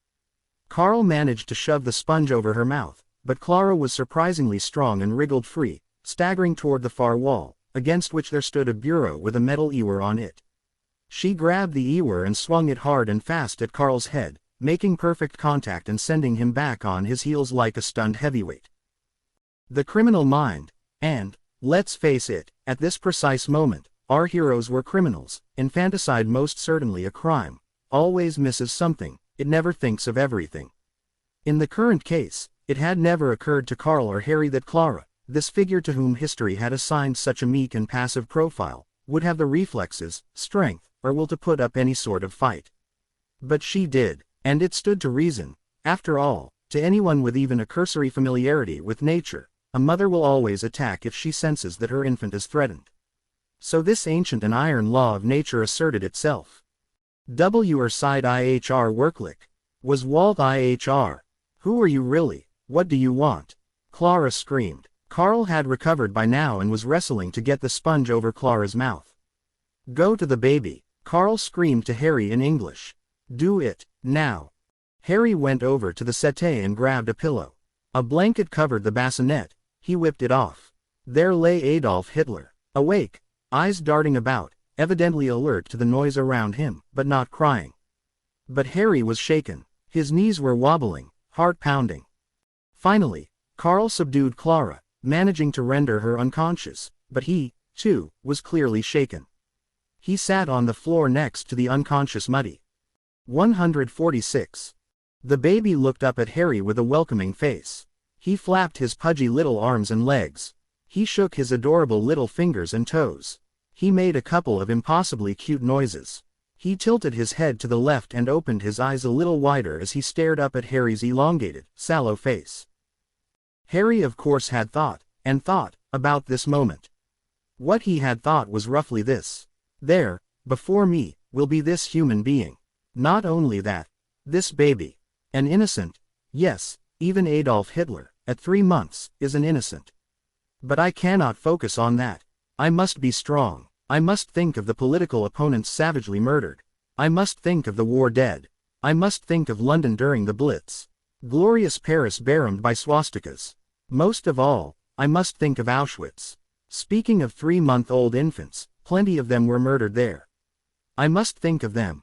The God knows how many thousands of babies, who didn't even know what was happening to them and who took their final, desperate, and desperately painful breaths that set their defenseless, tiny lungs that had never even smelled a rose, on 1,000-degree fire, because this demented ape man thought of them as vermin.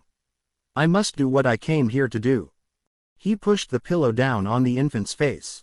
For 3 or so seconds, nothing. Is this just going to be that easy? He thought. Then, wild screaming, so loud enough to be heard throughout the building, surely. Violent kicking and arm waving. Harry pulled the pillow away, but he did so completely involuntarily, as a reaction to the violent and surprisingly strong kicks. He felt guilty, horribly guilty, once he realized he'd pulled the pillow away. The Blitz, Auschwitz, those little lungs, do this, now. Carl had collected himself by now and rose to stand at Harry's side. Well, he demanded. Kid's stronger than I thought, Harry said. Sure, he's strong, countered Carl. He's Hitler. 147. Harry smushed the pillow down again on the infant's face. This time, the caterwauling started instantly. Then Harry pushed harder. Then the crying stopped, replaced by a muffled pleading. The little arms and legs were still kicking.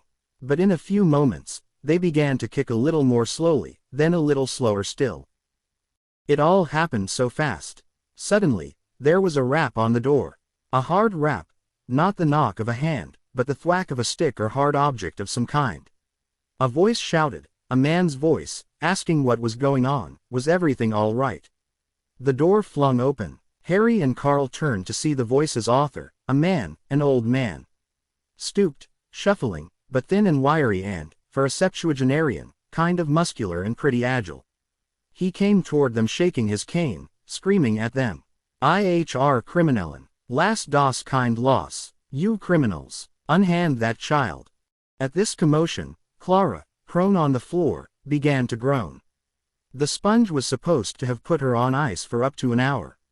But her resistance had evidently meant that Carl wasn't able to administer the full supply, couldn't get good aim on her mouth, so she hadn't taken the sufficient 2 full deep breaths of the toxin. She was out for a total of about 5 minutes. Clara rose, screamed, and swung a chair at Carl, hard, barely missing his skull. The neighbor man was beating Harry's head and back as he tried to hold the pillow. Clara was screaming non-stop. Soon, another set of footsteps was coming down the hall. Harry and Carl knew they now stood a chance of being taken into custody, so they had to flee. As Harry released the pillow, he saw that the child was still alive, still bawling and kicking. Harry and Carl shot each other quick looks. Fucking fuck, we've fucked it up. They did manage to push the old man aside, although not without each receiving one final swift taste of justice from his cane. That second set of footsteps belonged to a housefrau they managed to push aside. They darted out the door and down the stairs. Upon reaching the sidewalk, they decided not to run, so as not to arouse suspicion, but to walk briskly.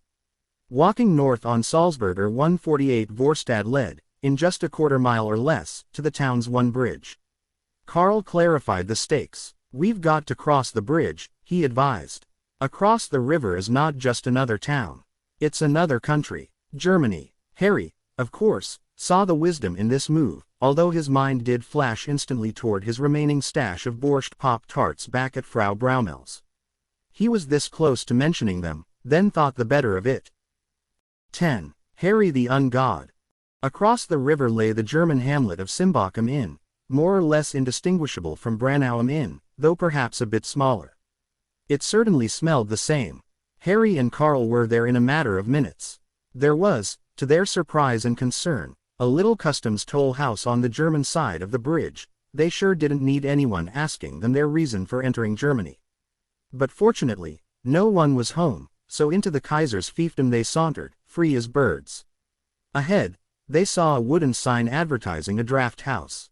Wordlessly, they marched toward it and entered. They could see, from the dirty plates and empty steins upon the tables, that it had just done a respectable luncheon trade but was now emptying out. They spotted a young woman reading a book alone. They took a table next to hers and sat. Well, said Carl, what the fuck was that? It was a fucking disaster is what it was. Why couldn't you finish the job? How can a baby be stronger than a grown man? What can I tell ya? He surprised me. That first flinch. Totally. Harry paused. Totally involuntary. Silence. They noticed the young woman next to them receive a small glass of sherry or schnapps or something, in a tiny aperitif glass. She savored a small sip and lit a cigarette, at which moment it dawned on both of them, though they did not discuss it, that they hadn't seen 149 much cigarette smoking, a social curiosity that intrigued them since by 2142 smoking was legal in only 14 of the world's 30-odd jurisdictions. They'd seen men smoking, cigarettes and cigars and pipes, but certainly not a young woman alone in a bar, and they both made a mental note of it. Finally, Carl asked, "What do you mean, first flinch?" "Well, I just mean the flinch. The big flinch. Come on, you flinched a second time." "What?" Harry laughed nervously. "You heard me, you flinched a second time." "What are you talking about?" "You flinched a second time. When the old man showed up, there was a second flinch. One flinch. Come on, Harry." "Well, that loud rap on the door." "Yes. It startled the hell out of me. It was loud. I mean, it startled you too." "Of course it did, but I mean a second or two before. I was watching closely. The baby's legs and arms were flailing more slowly. He was dying. Life was leaving his body. And you let up pressure on the pillow. Before the rap on the door. I saw it." Harry said nothing. The waitress brought their beers, and Harry took a long drink, longer than usual, to delay having to answer. 150. "Well?" asked Carl. Harry sighed. "Okay, I choked. I couldn't do it. I couldn't kill, not even Adolf Hitler." Carl nodded. "I knew it. I don't know. When I saw those arms and legs slow down. Look, I'm not mad at you. I sensed it in the instant. I saw it in your eyes. It's hard to describe. In one instant, they went from expressing determination to showing, I don't know, panic, horror, of a kind. I had power, enormous power, the power of life and death, the power to end life, the power of a god. It terrified me. Well, I suppose that's proof that you are a good man." I thought in that moment, and I had like 1,000 thoughts, every one of them deep and complex, if I may say so, but also, every one of them instantaneous, none lasting more than a few split seconds, of the people who do kill. Who enjoy killing. The power they must feel. The godlike power. I think to be able to kill, you must be comfortable playing God. The power that was surging through my body, I could feel it. I could feel it, intensely, intensely. I didn't like it, but I could see why some people would. What power? Carl asked the waitress for some nuts. Harry continued, and you know what I thought of. One weird, random thought that flew into my brain. What? Well, for some reason, and I have no idea why, I thought of Hitler watching that film of his would-be assassins being hanged by piano wire. Remember that? Of course, von Stauffenberg and company. 151. Right, they failed to kill him. The heavy leg of the oaken table. Exactly, protected Hitler from the impact of the bomb. And he got hardly a scratch. And they were rounded up pretty easily. And found guilty, which they were, of course. And Hitler ordered the method of execution.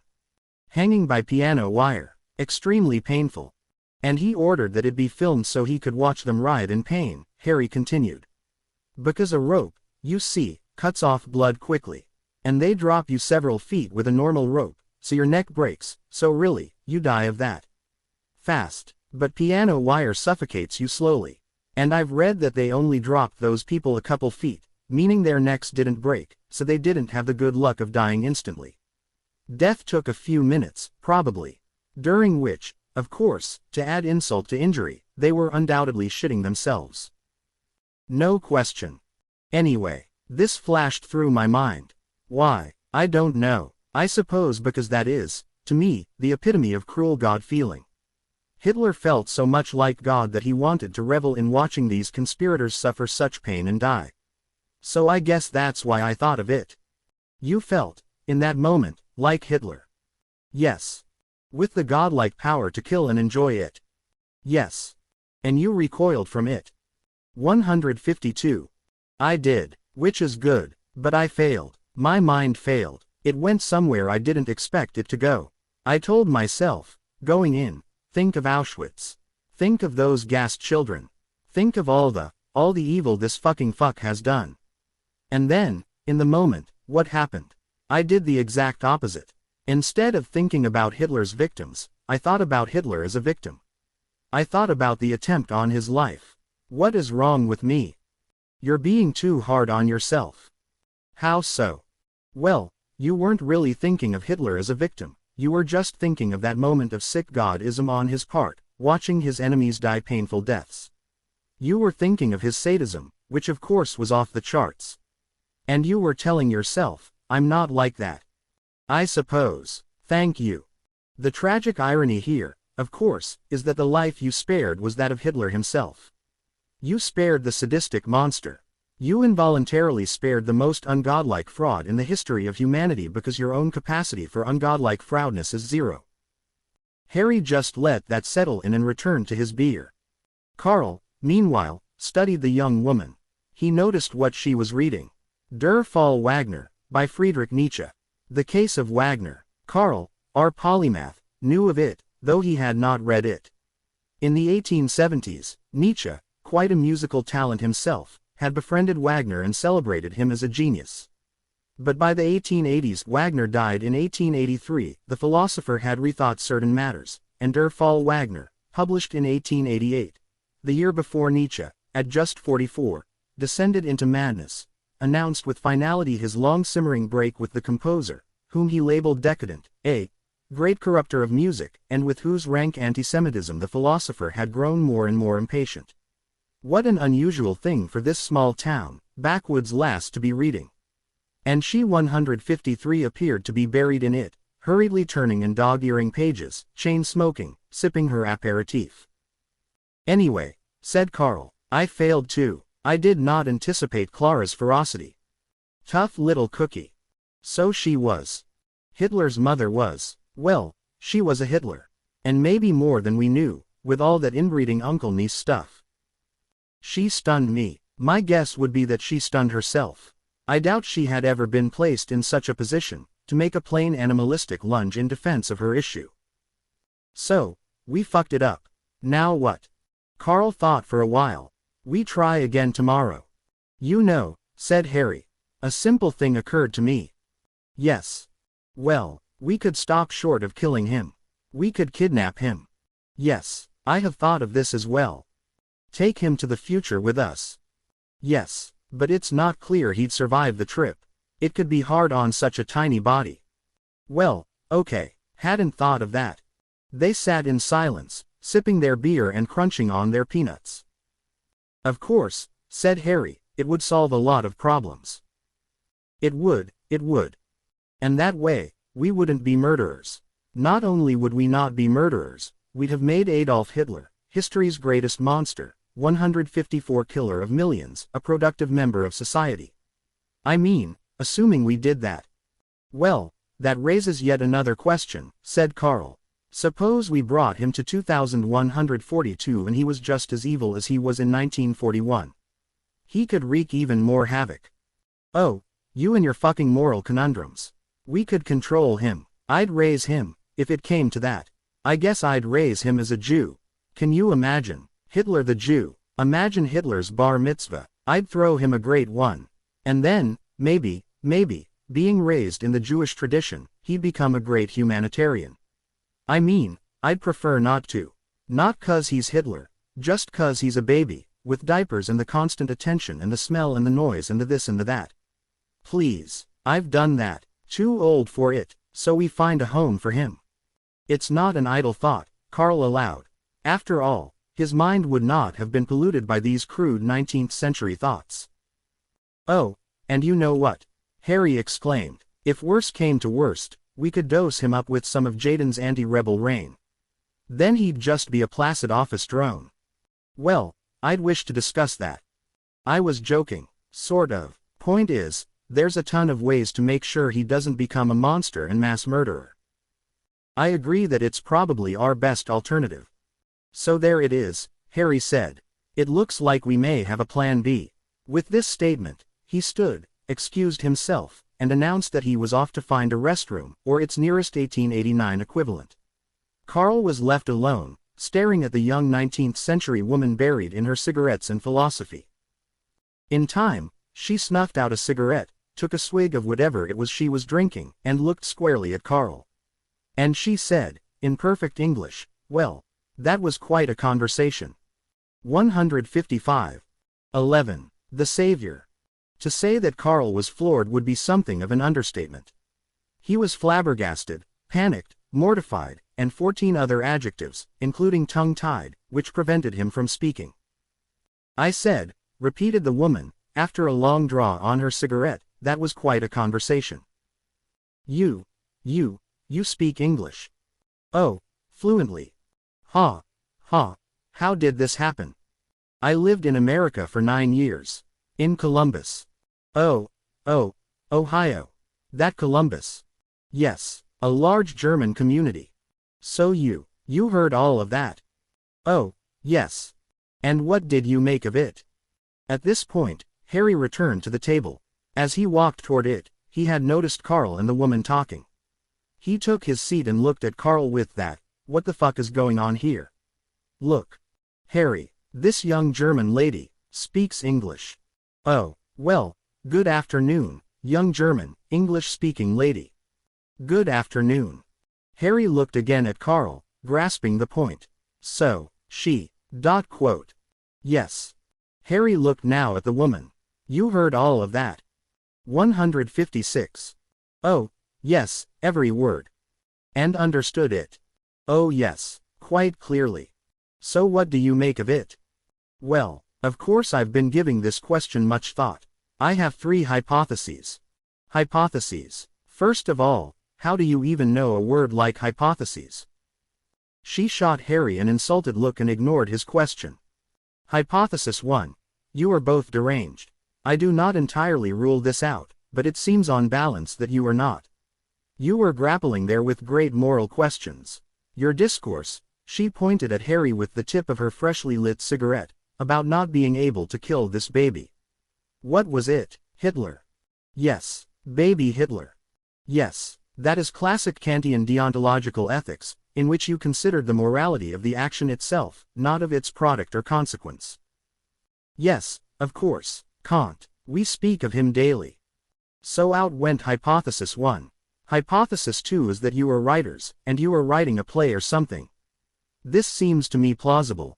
It's quite an interesting premise. Rather avant-garde, shocking to bourgeois audiences of our time. I might guess that you have an affiliation with the Meiningen ensemble. Carl and Harry looked at each other, and Harry spoke. "Oh yes, of course, the Meiningens.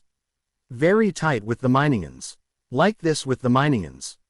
Ah, my third hypothesis is the wildest yet most plausible of all. That you are from the future, and you have traveled back in time to kill 157 this child, this Antichrist child, who lives here among us, and who will grow up to cause of the deaths of millions, will revel in watching the painful deaths of his enemies, unless he is stopped by you." Harry and Carl sat slack-jawed. Neither had the slightest idea what to say to this formidable specimen. She was also, both had now begun to note, Harry in particular, rather attractive. Not conventionally beautiful, but interesting looking. She was, mid-20s. She had a plump, round face. Her dirty blonde hair tumbled in a haphazard fashion down to her shoulders. She had large, moist hazel eyes, as bright orange around the pupils as the sun. Her voice was assertive and deep. And while all that smoking smelled disgusting, it somehow looked quasi-sexual when she drew hard on a cigarette and exhaled the smoke. Her obvious brilliance only added to the allure. Nietzsche, Kant, deontological whatever the fuck, Meiningen, whatever that was, neither knew that one, not even Carl, but given her strong track record so far, it was probably something interesting. At length, Harry spoke. "Do you have a name?" "I do." "Well, would you like to tell us it?" "Ulrich." "And, is there a last name attached to that?" "There is." "Well, Bruck." Now Carl cut in. "So tell us, Ulrich Bruck. By the way, Frau or Fräulein?" "Fräulein, most certainly, although I reject such petit bourgeois designations." 158. "Of course. But tell us, Fräulein Bruck, if I may, how does a small-town girl such as yourself acquire all this knowledge and come to spend a few years in the United States of America?" Here, Fräulein Brooke, lighting yet another cigarette, embarked upon a condensed version of her story. She was born and raised in Munich to anarchist parents who believed in total equality of the sexes and free love. 10 years ago, they all moved to America, her parents and her older brother and she, with the parents thinking that the state of Ohio was ripe for the establishment of some sort of anarchist, free love colony. Events would prove this to have been a somewhat optimistic aspiration. After certain comrades of theirs were arrested, one clubbed and kicked to death by the local police, a beating young Ulrich personally witnessed, they reconsidered matters and hightailed it back to Deutschland. But in that time, Ulrich had learned English, and a few other things besides.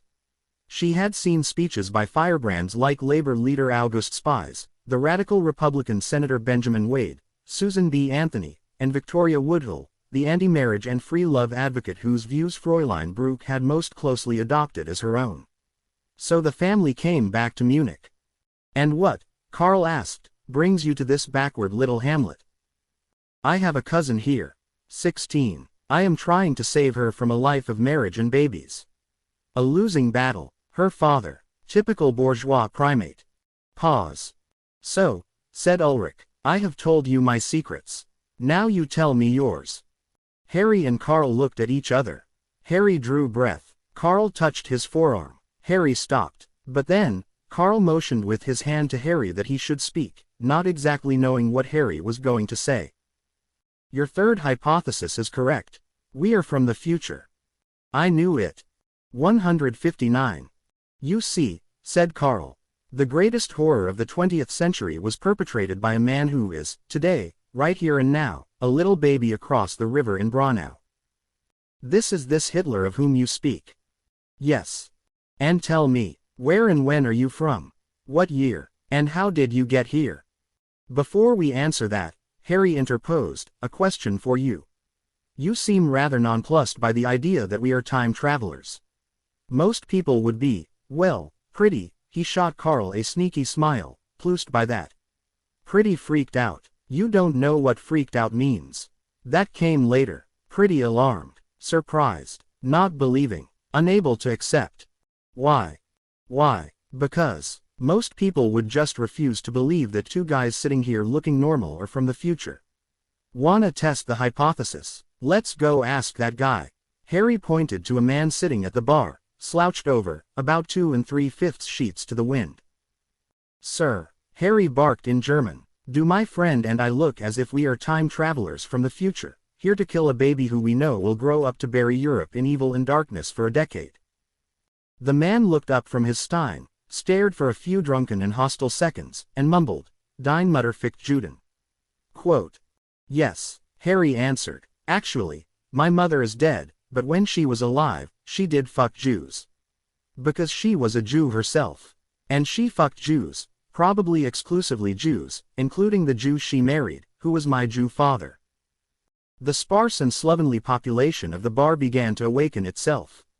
In a mere 2 or 3 seconds, the smell turned ominous. Our trio 160 could see that the patrons, roughly 8 or 9 males, were rousing themselves from their drunkenness, sensing that perhaps the protection of the empire might require that they spring into action.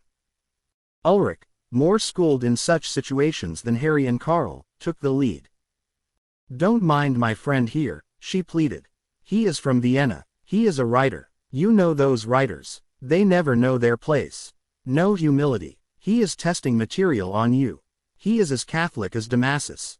That was a German pope, the invocation of whose name Ulrich was betting would calm the herd. The men returned, no doubt gratefully, to their libations. Ulrich continued.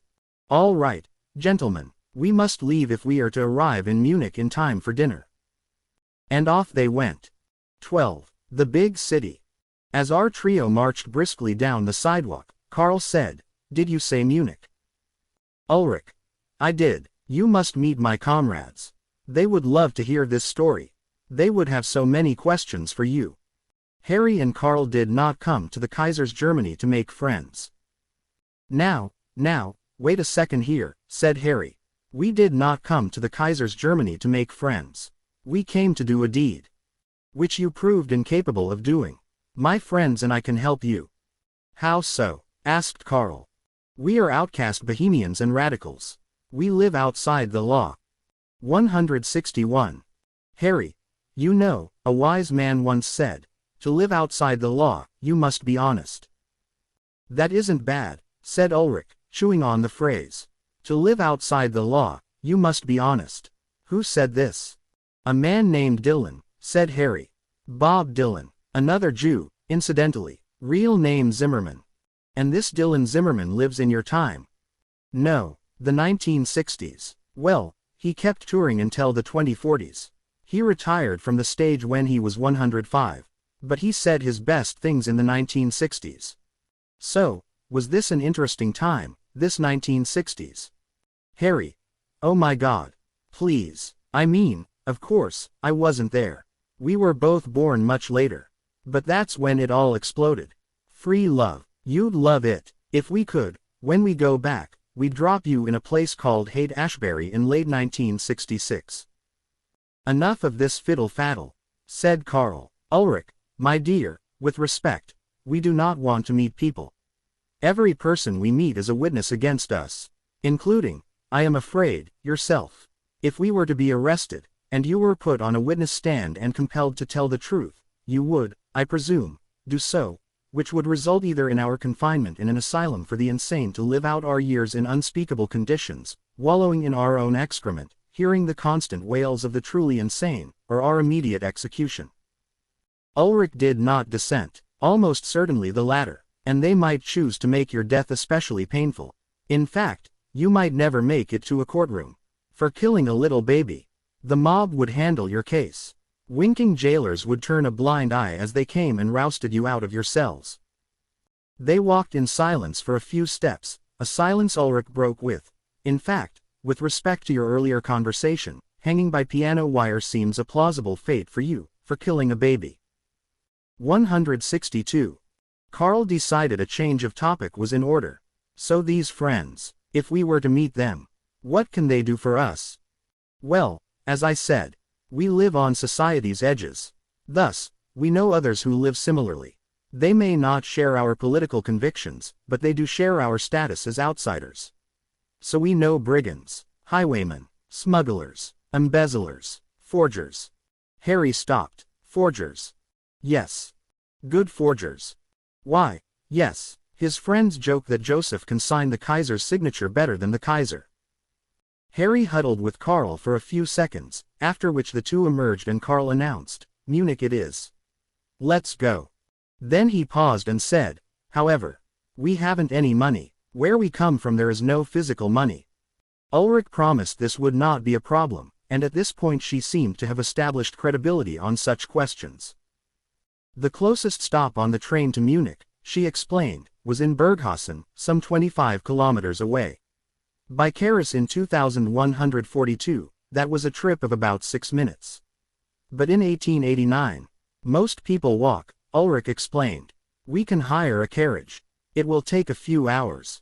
3, optimistically, if we don't get robbed. The last train is just after 6 p.m. We should just make it. They followed Ulrich down a narrow, empty street to a small, gently sloping Platz. At the other end of it sat a portly man who gave Ulrich a laconic wave. She went up to him and spoke privately. We will wait, she announced. In about 10 minutes, a carriage drawn by 2 horses appeared. They boarded it and set off for Burghausen. They were not robbed, although at one point, one of the carriage's wooden wheels got 163 stuck in a deep rut in the muddy dirt road, and Harry and Carl and the driver had to push with all their might for several minutes as Ulrich took the reins. They talked a bit, although Ulrich, clearly more accustomed to this crude mode of travel, slept through most of the violently bouncy journey. But sure enough, they pulled up to the train station at exactly 6 o'clock. They procured tickets and boarded the train, still quite primitive by Harry and Carl's 22nd century standards, but something more closely resembling normal transportation than the carriage ride. The rhythm of the rails lulled them instantly to sleep. The next thing they knew, they were awoken by the crisp report of a conductor's baton rattling against the iron sides of the seats.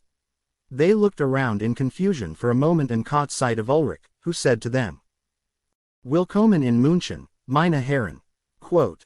So, this was something our Herren hadn't expected. To see a real, live, throbbing city, a city of some 350,000 inhabitants.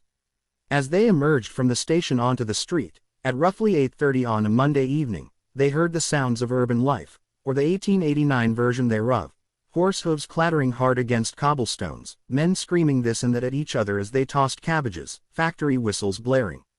The smell, well, it made Braunau am Inn seem like the pines of the Alps. Everywhere they looked on the street, horse manure. Rats eating it, the rats shitting, and something else eating the rats. Shit, and no doubt something else invisible to the naked eye gobbling up that shit. They were both wondering how long they'd need to endure this when Ulrich announced, "Our flat is very nearby." They followed Ulrich through some winding back streets, eventually walking through an arched doorway into a small courtyard. She knocked on a door on the left. 2 knocks, a pause of several seconds, and then 2 more knocks. The second the door opened, she announced, "I have visitors. They're okay." Once the door was opened fully, Harry and Carl saw a man standing there. Tall, thin, a querulous expression on his face. "What on earth is 160 for this irresponsible nonsense?" he said to Ulrich. No, she protested. "These men are fine. They have a story. You have no idea. We can help them, and they can definitely help us." Mr. Beanpole let his guard down and opened the door fully. The trio walked in. In a dark living room, there sat another man and a woman. They were eating bowls of something. Cabbage, maybe, from the smell of things, but all of Middle Europe smelled of cabbage, so who knew? Ulrich made introductions. The tall man was Matthias, the sitting man Rolf, and the sitting woman Trude. Ulrich, as Harry and Carl were learning, cut right to the chase. "These men," she announced, "are from the future. From the 2100s sometime. They came back here, actually to Braunau am Inn, to kill a baby who was fated to grow up to be the greatest mass murderer of the 20th century. She explained that they made one unsuccessful attempt on the boy's life but that they might try again, or might take him with them to the future, and needed the group's help." "The future," said Matthias. "How are we meant to believe such codswallop?" "It is true," Carl said. "Your comrade here had no trouble believing it. Why should you?" "Because my comrade loves to believe such fantasies." Rolf piped up from the sofa, directing his words to Ulrich. "I'm afraid this is your flaw, my pet. Too trusting." "But it's true," she protested. "Carl, Harry, tell them." Carl took the floor and embarked upon a soliloquy on 20th century Europe and the role Hitler played in it, adroitly tailoring his speech to his audience. "You, following Marx, I presume, no doubt are convinced that Germany is ripe for proletarian, left-wing revolution. There were many in your time who thought so. Unfortunately, your great nation fell to the far right. You see, your Kaiser, a young idealist of sorts today, became older and more set in his ways. And 165 he started this ill-advised war in 1914, and Germany was crushed, and the victors, England, France, and the United States, making its first real appearance on the world stage, punished your country so harshly that it gave rise to a vicious demagogue, spewing resentments of various sorts. Nationalism combined with anti-Semitism proved to be too potent a drug for the German people to resist." "I must confess," offered Trude from her chair, not even looking up, "that makes more sense than I'd care to admit." "Rolf, what happened next? What did this Hitler do?" Harry stepped up. "Well, the main thing was that he tried to kill all the Jews of Europe. Every single Jew, down to the last baby in Amsterdam. And in the most horrific way." He then went on to describe the manner in merciless detail. Ulrich and Trude held hands tightly and wept. Carl, "Of course, that wasn't all." Rolf, "There is more." Harry, "He started World War II. The Kaiser started World War I. That was bad. Hitler, World War II. That was worse. Both Germany. You started 2 huge wars. And you got your sweet asses kicked in both. How about that?" Matthias, "We care nothing of this Germany. Good, great, wipe it from the face of the earth, as far as we are concerned." Harry, "Well, that might have been quite good after the First War, considering what happened. But it didn't go away. Germany remained. Deutschland über alles, baby." They sat in silence, broken eventually by Trude. "So, what of Marx? What of communism?" Surely communism came along after this and saved everything, right? People surely saw now, after all that horror, that communism was the only way forward. 166. Well, said Carl wearily, it was all rather more complicated than that. And he went on to tell that whole story for about 20 minutes. Well, ventured Matthias, dare we even ask about your century? Harry, sure, no world wars, per se, but plenty of little wars, and overall, arguably worse. Almost half the planet is uninhabitable. Too hot, can't live there. Disease, malaria, millions died in tsunamis and typhoons. And pigs became extinct, so neither of us has ever eaten bacon. He paused, expecting a reaction. Nothing. Carl. He means spec. Quote. What? No spec. Democracy died. You know, democracy, like in England and America. Dead. The world has been taken over by a handful of rich men. And a woman or two. Rights are unequal. The world decided somewhere in there that the rich, the talented, and the handsome deserved more rights than everybody else. And now, this company that we work for is about to fill rain clouds with some sedating drug so that no human being ever has an impertinent thought anymore. Life without spec, mused a shaken Rolf. Trude. But how did you learn how to travel in time? Carl. In our time, most of the thinking is done by machines. So really, the machines figured it out.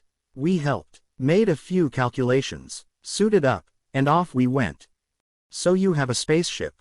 Asked Ulrich. Of a sort. Where is it? In the woods. 167. Where? Demanded Matthias. In the woods. Harry changed the subject. So now, we need to kidnap the child. Take him to the future with us. And here is where we could use your help. Because you see, we are surely wanted men across the river. Handbills with our faces must be plastered everywhere. So if you could kidnap the child and bring him to us, we could take him with us to our spaceship into the future, and none of those 6 million would die. So that is what we ask of you. Should be a simple operation. The mother takes him to a local park every day. The two of you, he pointed to Matthias and Rolf, should be able to snatch the child. She sits alone. Other mothers congregate. Not our Clara. Solitary. Easy peasy lemon squeezy, he added, in English, to general confusion. So, you know, that's it. Oh, plus papers. In the meantime, we need papers. Fake identities. So we'd like to meet this forger of yours. Rolf. In time. But I would think rather than do this kidnapping ourselves, we will hire someone to do it, and they will deliver the child to you. Harry. Whatever floats your boat. Rolf. What? Harry. It's a saying, never mind. There was silence, which Ulrich broke. I have a better idea. Yes, wondered everyone. I will take him to America. 13. The new plan. Let us delve a bit more deeply here into the character of Ulrich Bruch. She was, as has been noted, a freethinker. This had been inculcated 168 into her by her parents, but it was also the state of nature into which she was born. Once, when she was in Grundschule and thus about 7 and too young to absorb abstract parental lessons, the teacher asked the students to describe what they thought heaven might be like. Little Ulrich was the first to raise her hand. I think this heaven is a fairy tale, like Rapunzel, or The Brave Little Tailor. I look up in the sky, and all I see are clouds and stars. As the years went on, she took instruction from her radical parents, and her views hardened. By the time they moved to America, when Ulrich was 15, she was a renegade in every way. She and her brother and parents lived among a like-minded community of German immigrants on the outskirts of Columbus. They were self-sufficient. Some of the men had factory work, most farmed, and the women schooled the children. They were exactly like thousands of other immigrant communities, except that they proselytized to one another, most of the time about a post-capitalist nirvana, and they swapped sexual partners. When she was 18, on a trip to a downtown Columbus market, she met a local boy named Melvin Scobie, and she fell hard for him, and he her. They quickly became lovers. Eventually, she missed her period, and she knew what was up. She told Melvin, who spoke soberly of marriage, which did not interest Ulrich. She went to one of the women in the commune, an older woman who just somehow seemed knowledgeable and trustworthy on such matters. The woman gave her a vial of tansy oil and a knitting needle. "If this one doesn't work," she said, handing Ulrich the oil, "then this one will," unsheathing the needle from her knitting basket, point first. Ulrich went out into the woods just outside the compound. She consumed several drops of tansy oil. For a while she felt nothing, then she began to feel as if she was hallucinating. Her temperature swelled, her temples throbbed violently, vomit came pouring out of her mouth. Inside her gut, it felt as if little men were in there twisting her organs and intestines around, tying them in knots, piercing them with sharp little needles. She fell into a state of half-consciousness, feeling feelings she'd never felt before and trying to do anything to 169 cage them, anything that might distract her body from feeling the feelings it was feeling, writhing on the ground like an acid overload case at Woodstock, trying to make it stop. She was in a state of near total delirium, except that she remembered why she'd consumed this dangerous emmenagogue, which was to terminate this pregnancy. She didn't feel it was working. She could just tell. She felt around on the ground near her for the knitting needle. She couldn't find it. She began bawling hysterically, and she passed out. When she awoke, still with a raging fever, she staggered back to the compound and to her home. There stood her mother. As Ulrich was not raised in shame about such things, she told her mother the whole story. As it happened, they were living in one of the few places in America at the time where Ulrich could walk around as an unwed woman with a protruding belly and not create instant and monstrous scandal. Her parents did not insist on an abortion, given the hideous pain she'd endured on attempt 1. Her mother, raised herself by freethinkers, took the position that the child should be raised communally. Her father, raised Catholic and ever so slightly more traditional on such matters, insisted it be put up for adoption. And so, 6 months later, after an excruciating 23 hours in labor, Ulrich delivered a perfectly healthy baby boy. She was permitted to hold him for 5 minutes before the midwife ripped him out of her arms and whisked him off to an orphanage. There is a war in nearly every human soul between the compulsion to conform, to do what is expected of us, and the urge to shock and traduce, to cast off convention. By all outward appearances, Ulrich's ethical scale was weighted completely to the latter side. But people are complicated, and Ulrich in particular bore the burden of a terrible paradox. She embraced the natural urge to rebel. For the vast majority of people, this would mean rebelling against convention. But having the kind of parents she had, it eventually meant rebelling against rebellion. Her little baby, who in her mind she called Melvin Jr., in honor of the father who had, she'd been told, moved with his family to Cleveland in order to escape the stigma that now sullied the Scobie name in Greater Columbus, or so Mel's father believed. Never quite 170 left her soul. She came to feel that maybe she'd been wrong. She loved Mel madly, and she had carried life within her, feeling it grow, kick, punch to get out into the world. The catharsis of the birth moment changed her, a bit. As she lay there with her little wonder bundle in her arms, she began to understand for the first time why so many people take comfort in convention and ritual.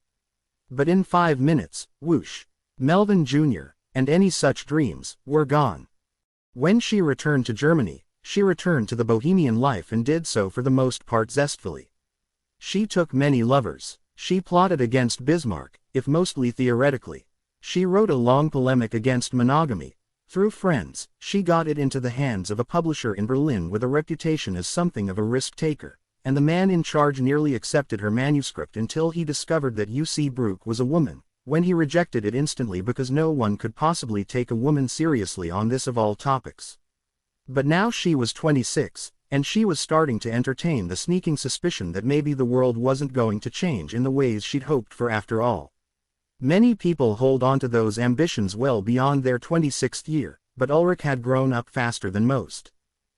And so she announced to the gathered, "Yes, I have been thinking. I liked America. I loved America. I have an aunt and uncle in Detroit. They own a shoe shop. They visited last year. They said that if I wanted to move to Detroit, they would take me on at any time." "A shoe shop," barked Matthias. "This is your ambition, after all our reading, all our discussions, all our plan-making. To join the petite bourgeoisie, to be a faceless cog in the capitalist machine. America is different. Workers are treated better there. And I think I have a knack for this. Salesmanship. At which thought Rolf now exploded. A knack for salesmanship, and of this you are what? Proud. To swindle the proletariat out of its money to purchase goods that they themselves have made, which they themselves own, which should by all rights be free to them. Ulrich, I cannot believe I am hearing this. 171. Suddenly, Ulrich was overtaken by revulsion at Rolf's words and convictions. The convictions were of course hers, as well, but somehow, coming out of his mouth at this moment in this way, they seemed a smokescreen of stale clichés doomed to failure. As that's so, and where are your glorious proletariat now, when the new Kaiser needs them? Maybe your beloved proletariat could use a little swindling. Wake them up. Harry and Karl both understood this to be a reference to a power struggle ongoing at the time between Bismarck and the new emperor, the man who would waltz Germany into World War I 25 years later but who apparently at this point enjoyed Ulrich's seal of approval. Ulrich knew that jibe would get her compatriots, and it did. Rolf. So now the Kaiser is a hero. My God in heaven. Karl.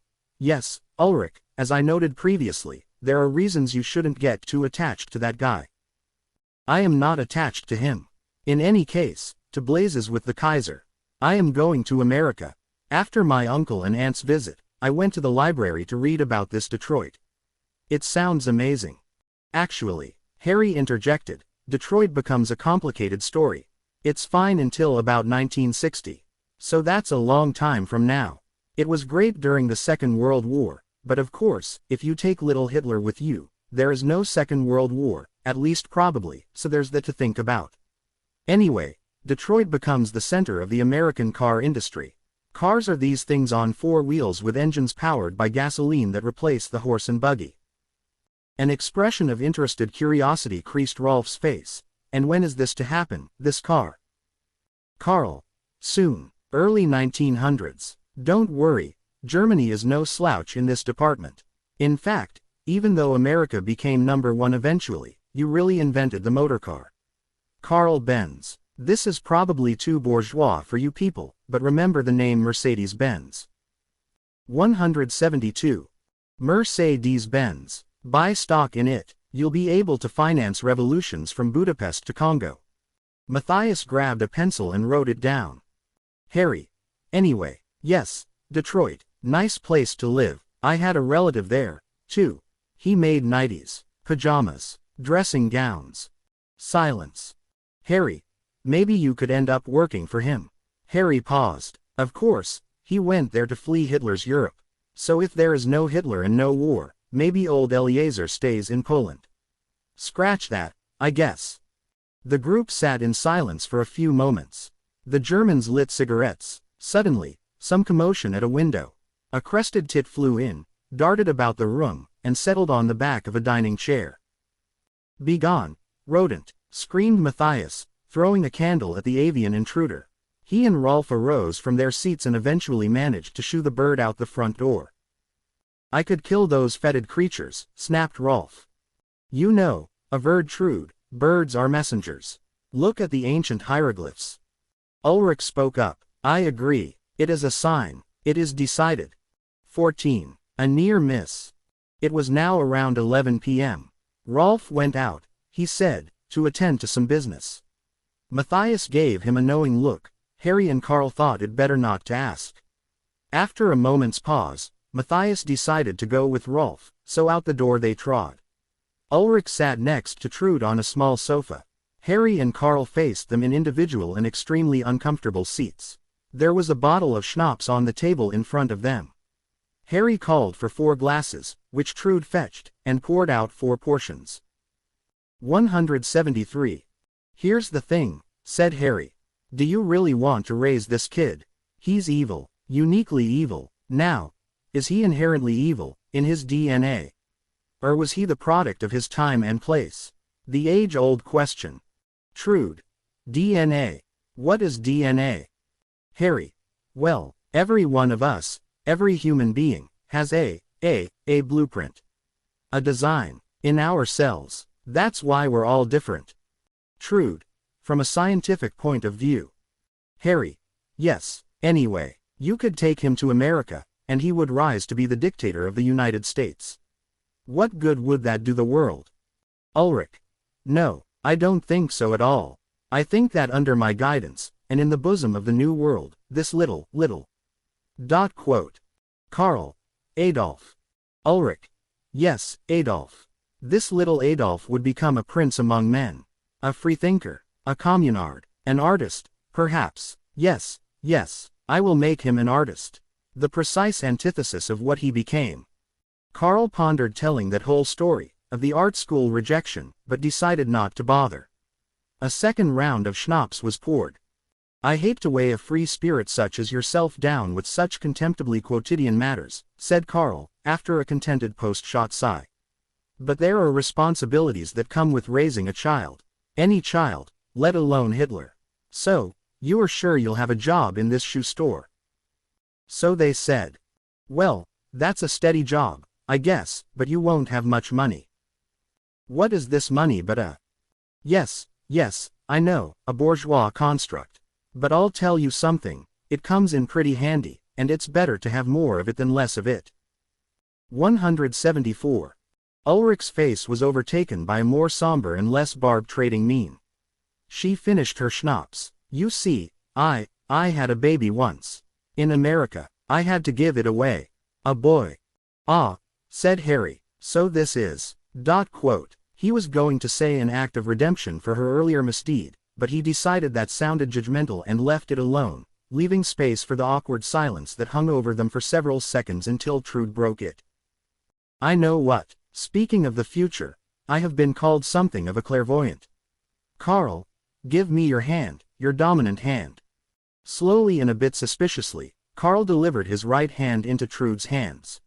She flipped it over to examine the palm and studied the palmar topography before her. I see you are quite successful financially in your world. Well, yes, I suppose so. Greater financial reward awaits you. You see this line? Yes, I see it. That is the line that portends comfort of life. You live a comfortable life which will only become more so. Okay, this is good. Then her brow furrowed. But this line, you see. You have a star-crossed romantic life. This is not so. I am a happily married man. Herr Karl, the palm does not lie. Ulrich broke this heavy moment with a bit of foolishness. Here, Harry, let me see your hand. Harry did as instructed, palm upward. 175. Ah, I see that you are quite the ladies' man.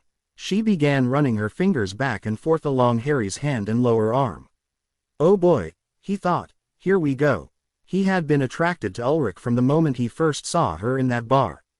And Trude was rather pretty herself, with large, syrupy brown eyes that communicated both ease and intensity.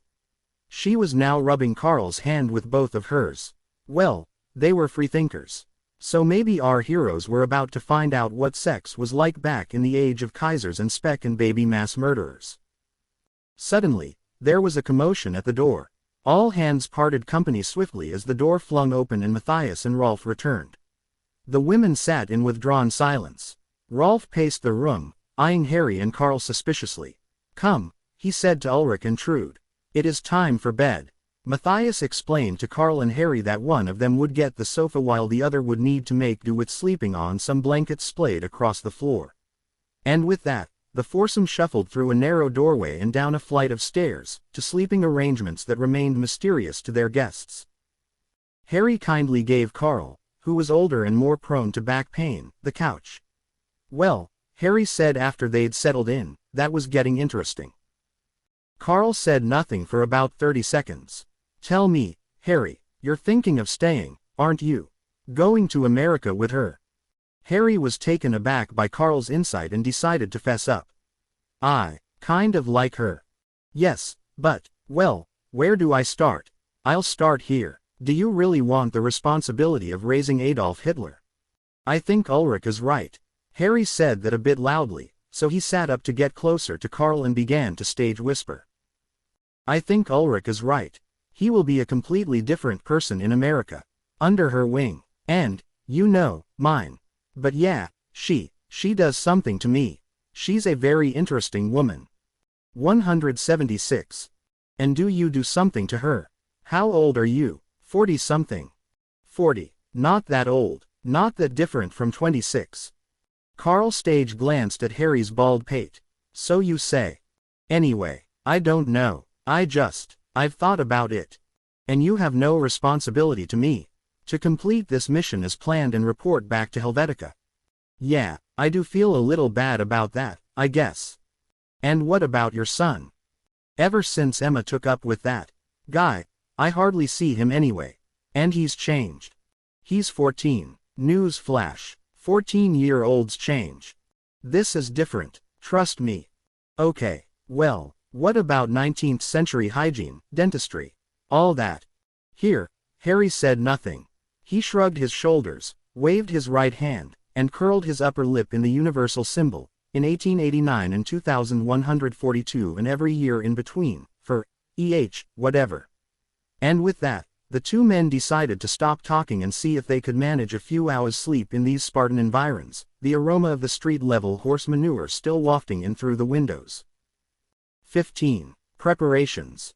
Harry rose early. He went to the kitchen to see if he could figure out a way to make some coffee, but him sizing up an 1889 kitchen, and what he guessed was a skeletal version thereof, was the rough equivalent of Carl trying to coax equations out of a 1951 UNIVAC, so he stopped.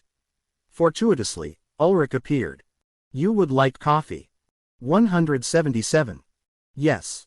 Also, I bought some spec. Oh my God, you're kidding. Bless you. She opened the side hinge door of this small, wooden bureau-looking thing, she called it an icebox, and pulled out a small block of something wrapped in paper. She unwrapped it, revealing a hunk of pork belly, although Harry of course did not know what it was. She began to rub it with her fingers in a way that struck Harry as sensuous. He asked if he could join in, and she smiled and said, yes, please do. And so their fingers were getting entwined in this side of fat, the molecules of grease accumulating across all digits, spreading, commingling, metaphorically suggesting the exchange of fluids associated with the age-old rite. Harry looked over at Ulrich and noticed her closed eyes and the beatific smile that creased her face. He was seconds away from kissing and biting her cheek. To kiss or to bite first? The kiss would be the polite and proper gesture. But something was telling him she was a bite kind of gal. And, in fact, she was. His instinct was perfect. He leaned toward her. I'm not much of a cook, but I think I can just fry this up. A loud pair of footsteps came bouncing up the stairs. Rolf. Up early, are we? He has never tasted speck. So I got some for him. And, Carl. Yes. Well, get on with it. Harry retreated to another uncomfortable seat. Is there coffee? Oh, yes, Trude makes the best coffee. Of course, she sleeps late. Trude. Nothing happened. They sat in silence. In about 10 minutes, Ulrich yelled again. A few minutes later, a slow, heavy pounding on the creaky 178 stairs heralded Trude's arrival. In due course, coffee was brewed. Cigarettes were lit. Their astringent perfume filled the room. Carl arose, he was a heavy sleeper, then Matthias. The gang was all here. The speck was dispensed. Harry and Carl were given the largest portions. Carl, interestingly, didn't care for it. Harry thus claimed a first-class seat on the express train to self-indulgence heaven and devoured Carl's portion. Then, a loud knock on the door. Rolf opened the door, greeting the visitor conspiratorially. He, the visitor, that is, was, well, exactly the kind of person you'd greet conspiratorially. He was small, he had a crooked mouth and looked as if he hadn't smiled since the Franco-Prussian War. One of his eyes was slightly misshapen. He walked with a limp. His gaunt face suggested severity. This guy looks like Goebbels, Harry whispered to Carl. Well, Joseph, said Matthias. Let us see your handiwork. Joseph. Harry and Carl looked at each other as Harry tried to stifle a laugh that he knew he didn't quite succeed in hiding. Joseph stared at Rolf and then cast his eyes toward Harry and Carl. No, they're okay. They're the people we told you about. Wordlessly, Joseph opened his valise on the kitchen table. He first produced what looked to be some sort of official document bearing Ulrich's name at the top. Matthias and Rolf examined it carefully. The seal, said Matthias. Nicely embossed. Joseph nodded. The minister's signature, observed Rolf. Perfect. Joseph nodded. 179. So this is how they look. asked Ulrich. This will get me out of the country. Joseph nodded. Matthias. And the death certificate. Joseph reached into the valise and produced another paper. Matthias picked it up to examine it. Aha. So, dear Ulrich, your husband was a milliner. He died last December, when you were 5 months pregnant. On Christmas Day, tragically. Nice touch, Joseph. Joseph nodded and afforded himself his version of a smile. Matthias. Artur Bruck. That, Ulrich, is the name of your dear, deceased husband. Rolf. We must speak of him, conjure a life for him, transmute your theoretical suffering into reality. Matthias. Quite. He died, of a premature heart attack. No, wait, he was shot, killed, by an anarchist, while leaving church, with his pregnant wife, on Christmas Day, no less. He raised his coffee cup. To Artur. To Artur, cried all. Wait, Karl interjected. That's a rather dramatic death. Wouldn't that have received public notice? Everyone stared. Perhaps a fair point, Rolf allowed. We'll refine it. Good, said Rolf. Now, the birth certificate. Joseph reached again into his case and laid a third document on the table. This, though of course again in German, was easier for Harry and Karl to read, as the font was more straightforward and the type larger. Under, Vorname, or given name, it read simply, Baby male. Baby male, queried Karl. 180. This is quite common in our time. Many parents do not name their babies immediately. Intra-family arguments and such. Harry. And this looks like the real thing. Joseph nodded. Now, said Rolf, how about our guests? Finally, Joseph spoke. Yes, the guests. We must look after our guests. He produced 2 more documents. These were identity papers for Harry and Karl. Joseph shoved them in Harry and Karl's direction. Each man picked them up to inspect. Harry first. His new identity was Berg, Detlef. He had a full head of hair and a trimmed beard. Karl was Orff, Leopold. He also had a beard, but much bushier, like Engels's. Well, ventured Harry, all very well, but I am bald, and without a beard. Joseph reached now into a small bag, retrieving a wig and 2 beards. They fit perfectly. This will get you back to Austria and your little machine without getting arrested, said Matthias. Also, these clothes, working men's clothes. Yours are too posh. Rolf turned to Joseph. And the travel tickets. The train to Hamburg, the passage to New York. Joseph. Well, those of course are not a matter of mere forgery. Those require that the appropriate palms be greased. This may take a day or 2. Rolf. Thank you. Well done. Payment will be arranged through the usual sources. Joseph stood, clicked his heels, bowed, did a military turn toward the door, and left. Harry. So now we plot the kidnapping. 181. Yes, said Rolf. But first, change your clothes and put on your disguises. We must see how precisely you match your new identities. Harry and Karl stepped into a small side room. They emerged a few minutes later as Berg and Orff.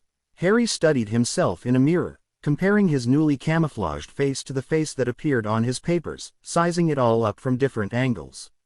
Yes, he said, that's pretty good. That's pretty good. 16. Harry's dream. The news that getting Ulrich and little Adolf's travel documents would require another day or 2 left Harry and Karl in a somewhat agitated state. Oh, they were comfortable with their new identities and the disguises. They assumed, quite correctly, that late 19th century criminology would have its work cut out for it in pinning them down as the assailants of a failed kidnapping across an international border, especially now that they had the luxury of new names and proletarian raiments and the hirsute camouflage that would render doctors Fabricius and Peterhans a distant and unrecognizable memory even to the gendarme who bantered with them in the Palm Park that fateful day. So it wasn't that. Rather, it was the general sense of trepidation that pervaded their every thought and deed. The memory that they had failed, choked, not to put too fine a point on it, and that it was only through the utterly improbable fortuity of stumbling into a tavern where sat this woman of such extraordinary moral certainty and intellect that probably no more than 50 women like her existed in all of Germany that their mission was going to meet with apparent success. The thought left them at sea, feeling not so much that they had accomplished the task assigned them as that they had been the inheritors of an almost incomprehensible luck, a luck neither of them quite trusted or deserved, and few feelings are worse, few feelings assault our sense of ourselves as moral beings, more than the feeling that we have benefited from undeserved luck. The next morning, they were taking a stroll along the Isar when Harry raised a question both had been pondering but neither had raised. 182. Don't you think it's odd that they, believed us with so few questions? Yes, but they are odd people. Well, true. Not just odd, they are historical materialists. Yeah, I know that phrase, but I don't really know what it means. For our purposes, it means they believe empirical evidence. Now that may seem odd, given that we offer them no evidence, only our word. But that's precisely the point, maybe. Our descriptions of the future constitute a more empirical reality than the things they see with their own eyes because the world they inhabit disappoints and appalls them. Or put another way, the dismal future for the human race that we describe makes perfect sense to them, given what they see around them. Harry nodded. So if the actual 20th century had been a time of unceasing peace, prosperity, and commitment to the complete erasure of poverty and suffering, and we had told them that, they wouldn't have believed us. Correct. So our credibility rested in our message of unrelenting misery. Correct. Makes sense, I guess. Their irreligiosity was key here, I would venture. Harry offered a theory. True. Like, if we told your average late 19th century, superstitious, God-fearing, religion-obsessed person that there was a baby mass murderer in their midst, they'd refuse to believe us. Correct. 183. Probably have us arrested. Correct. But these people. Carl, in his enthusiasm, cut Harry off. Yes, but these people, who worship no God and whose only faith is in man, or more precisely that tiny sliver of the human race that rejects superstition, found it all too believable. That's point 1. Point 2. Carl paused. I'm listening. I may not have a point 2. If I do, maybe it's simply that Ulrich is unhappy here. She wants out. She's been waiting for an excuse to get out. She's bored. She had begun to cease to believe that the world can be saved, and our grim forebodings only reinforce her doubt. Agree. I mean, listen to her, about that baby she carried in Ohio. She wouldn't even have mentioned that if the scales weren't already falling from her eyes. Precisely. Plus, whichever one of those people she's fucking, and I'm guessing it's Rolf, but who knows, she could be fucking all three of them, anyway, she's had it with them. Or him. Carl noted with interest Harry's point of emphasis. So, he asked, have you given any more thought to this notion of staying? Well, Harry began, last night, I had a dream. Yes. So, I was at work. Except it wasn't actually work. You know, in that way dreams have. It was some office. Not my office, but some office. Anyway, I was in my underwear. No pants. Yeah, that's, never a good start. 184. Never. So then, I was on an airplane suddenly. But it wasn't flying at 35,000 feet. It was skimming just above the ground, so that, when we passed through a city, it had to squeeze between buildings, sideways. Okay. Then the plane landed, and I was in some weird land. It was like Oz, but it was ugly. Things were dirty, large and dirty. The flowers were brown. The sky was vomit yellow. Yes. And suddenly this giant appeared. And he was wearing clothes like a caveman. Or one of the Flintstones. Anyhow, he was, I don't know, 12 feet tall, 14, something like that. And, scowling. No, laughing, and slobbering. But he was holding these huge pliers. Straight jaw pliers, if that's not too technical for you. In profile, they look like a dinosaur. I know them. Well, he was going around, this giant, with his giant pliers, and he was yanking out people's teeth left, right, and center. And teeth were flying everywhere. A sky full of teeth. Exactly, and the teeth were making some kind of noise, like the squeak of a small rodent or something. And let me guess, then he approached you. Well, no, that's what you might think, but no. He approached the woman next to me, because she had a beautiful, winning smile. Gorgeous white teeth, and he was coming at her, laughing maniacally, and I went to protect her, and he zeroed in on her and raised his pliers. 185. And you saved her? No, I woke up then. Shame. Yes, it was a shame. But it told me all I needed to know. Which is, I can't stay here in this century. I'm gonna die a hideous death of gum disease. Those teeth in the sky. Those were my teeth. Carl considered that to be only one of 3 or 4 possible interpretations of the dream Harry described, but he let it rest because he very much desired Harry's company for the trip back to 2142. At that moment, a barge came around the bend on the Isar where they were sitting, which brought with it the worst stench either had encountered on this trip, which was saying something. Holy Christ, said Harry. What the fuck is that? While Harry buried his face in his shirt, Carl stood, stepping up onto a stone guardrail to try to catch a glimpse of the offending vessel's contents. It would seem to be offal of some kind, he said. Perhaps some luckless chaps are assigned to collect the dead animals, gut them if their meat is still considered edible, and collect the carcasses, which are shipped to some distant point and buried. I could be wrong, of course. You smell pretty right to me, Harry said, with which comment he let out a mighty expectoration that sent people near them running. No, Harry was not made for this century. 17. Plan B goes into effect. The next morning, our merry sextet was on a train back to Berghasen. The plan was straightforward: to get to Braunau by around 3:30 p.m., before Alois got home. At Carl's urging, Matthias and Rolf 186 decided not to hire anyone, but to do the deed themselves so as not to widen the circle of conspirators. They would knock on Clara's door, give her a goodly bonk on the head, as Rolf put it, and abscond with the child. The train rolled through the Alps, chugging painfully slowly up the steep mountains. Eventually, they reached Berghasen more or less on time, around noon, which with good fortune would get them to Simbach, the German town across the river from Braunau, by right around the appointed time. So far so good. Next came the impossibly bumpy and violent carriage ride back to Simbach. It was a sunny day, and it hadn't rained in a while, so they encountered no mud ruts. 2 brigands did at one point stop them, but when 4 more or less hardy men tumbled out of the carriage, led by the strapping Matthias, they ran for it. Our group made it to Simbach in without incident.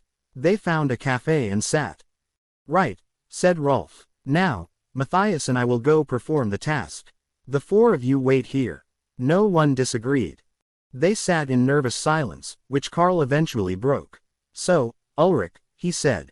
How are you feeling? You must be nervous. Not really. Sad. Not especially. You won't miss your friends. She looked at Trude. Not really.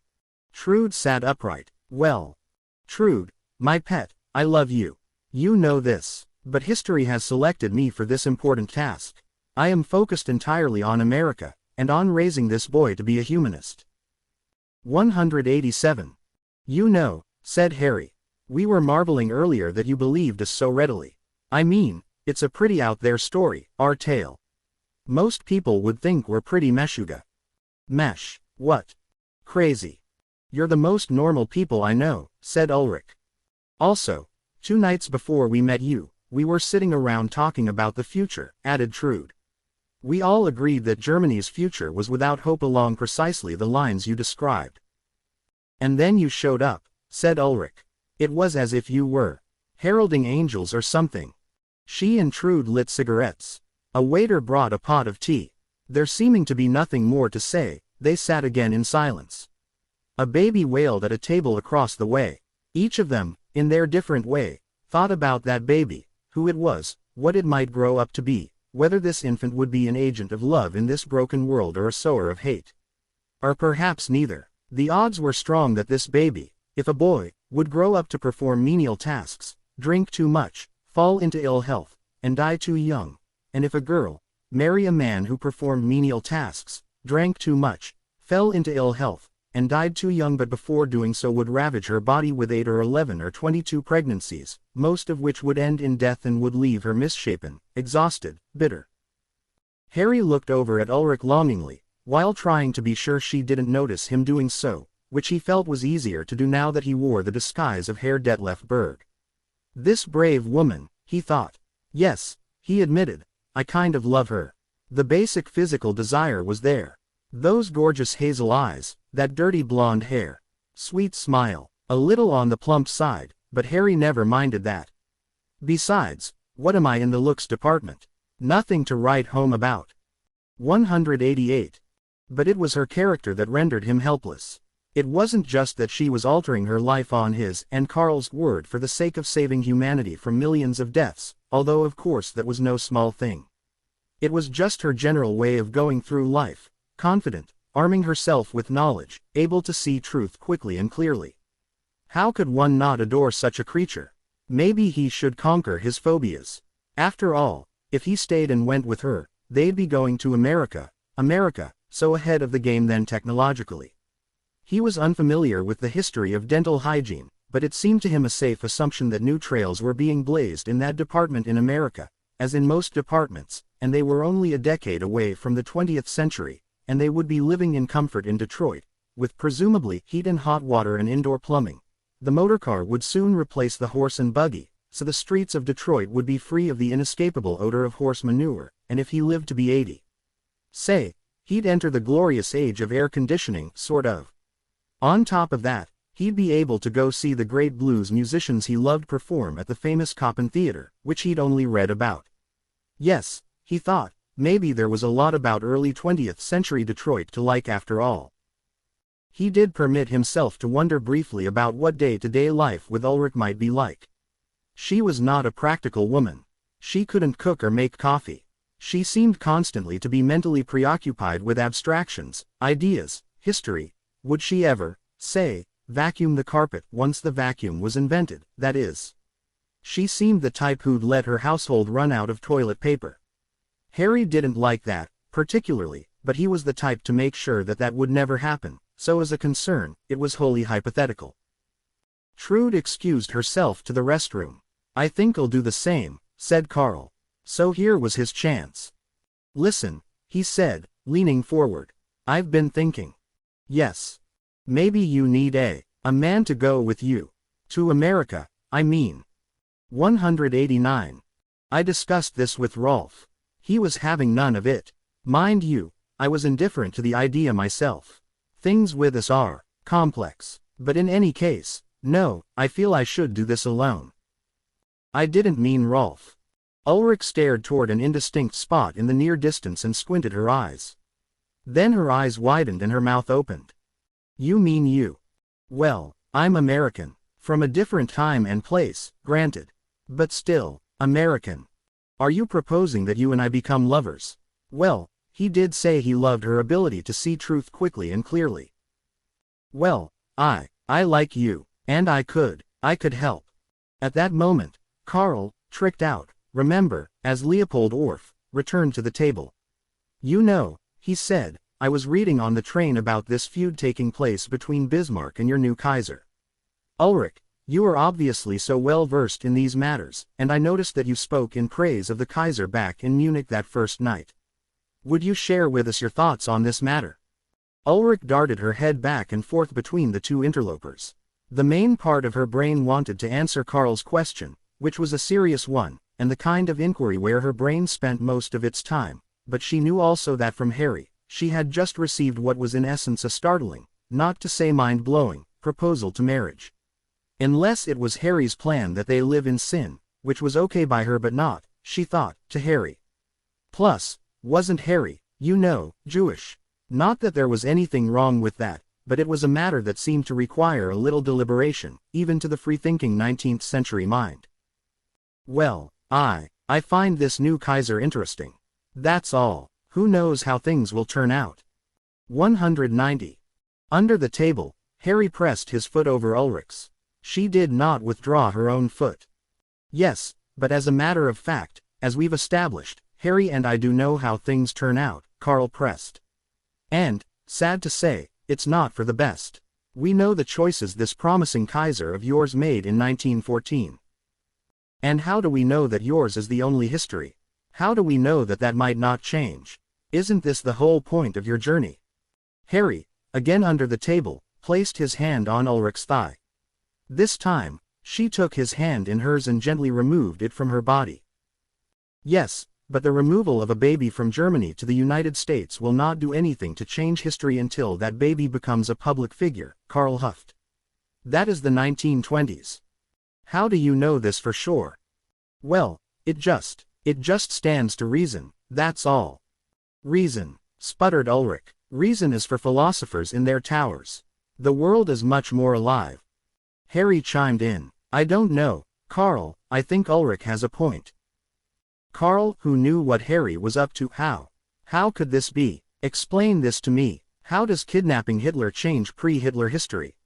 Harry, who knows? How does a butterfly flapping its wings in Beijing cause a hurricane in Mexico? But it does.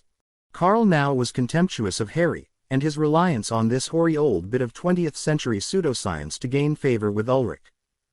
I'm just saying, said Harry, that perhaps Ulrich is right. We can't know. Let's say, for example, that the Hitler of the Vienna flophouses, before the Great War, became not a mediocre imitationist but a truly 191 great artist. That Hitler would have changed history in an entirely different way. Or maybe he saved the life of someone who, in our lived history, died, and this was an important person. We don't know. Maybe the man who might have saved Austria from Anschluss was killed by a streetcar in 1909, and just maybe, in this reality, Hitler saves his life. So the idea that Hitler can't change history until he is famous is disprovable on its face. Anyone in this tavern can change history. He stopped and theatrically looked around him before resuming. You see that slovenly drunk over there? He might stagger out of here at 5:35, and nothing will happen. But he might stagger out of here at 5:37, bump into a man, save that man from being run over by a horse, and that man might go on to save Germany from fascism. Yes, the very fate of Europe in the 20th century, Harry now stood, and pointed dramatically, may rest in that man's hands. At which point the man let out a large and long burp and lowered his forehead to the table. After Harry sat back down, Ulrich touched his inner thigh. Not that high, but high enough to suggest that she was inviting erogenous thoughts and that one or two more well-turned disquisitions might navigate that hand toward ground zero. He was feeling it, and so was she, he was certain. And at that exact moment, Matthias and Rolf burst in, Rolf holding a baby in swaddling clothes. 18. The escape. They sat down and handed the baby not to Ulrich, oddly, considering that the boy would soon become her pride and joy, but to Trude, who began the conversation, all in German. Well, how did it go? Simple, said Matthias, with a wave of his hand. We decided to dress as priests. We knew that she would venerate us as priests but be suspicious of us as public health officers. Clever, said Karl. 192. And you didn't tell us, protested Ulrich. We thought it better that you not know the details.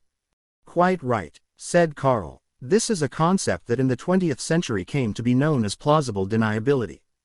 It's frequently employed in the world of espionage.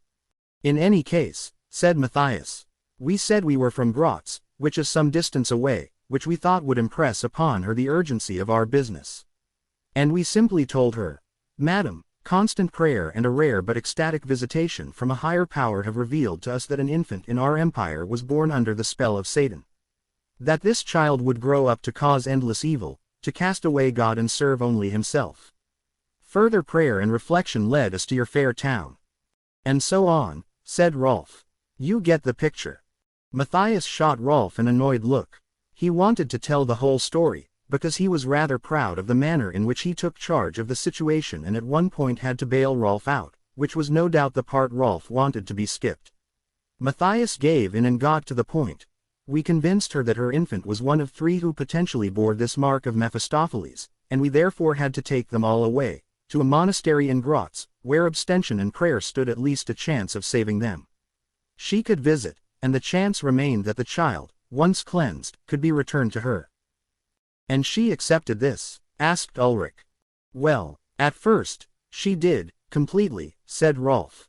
Her immediate reaction was to fall to her knees in prayer to ask God to forgive her for bringing such a child into the world.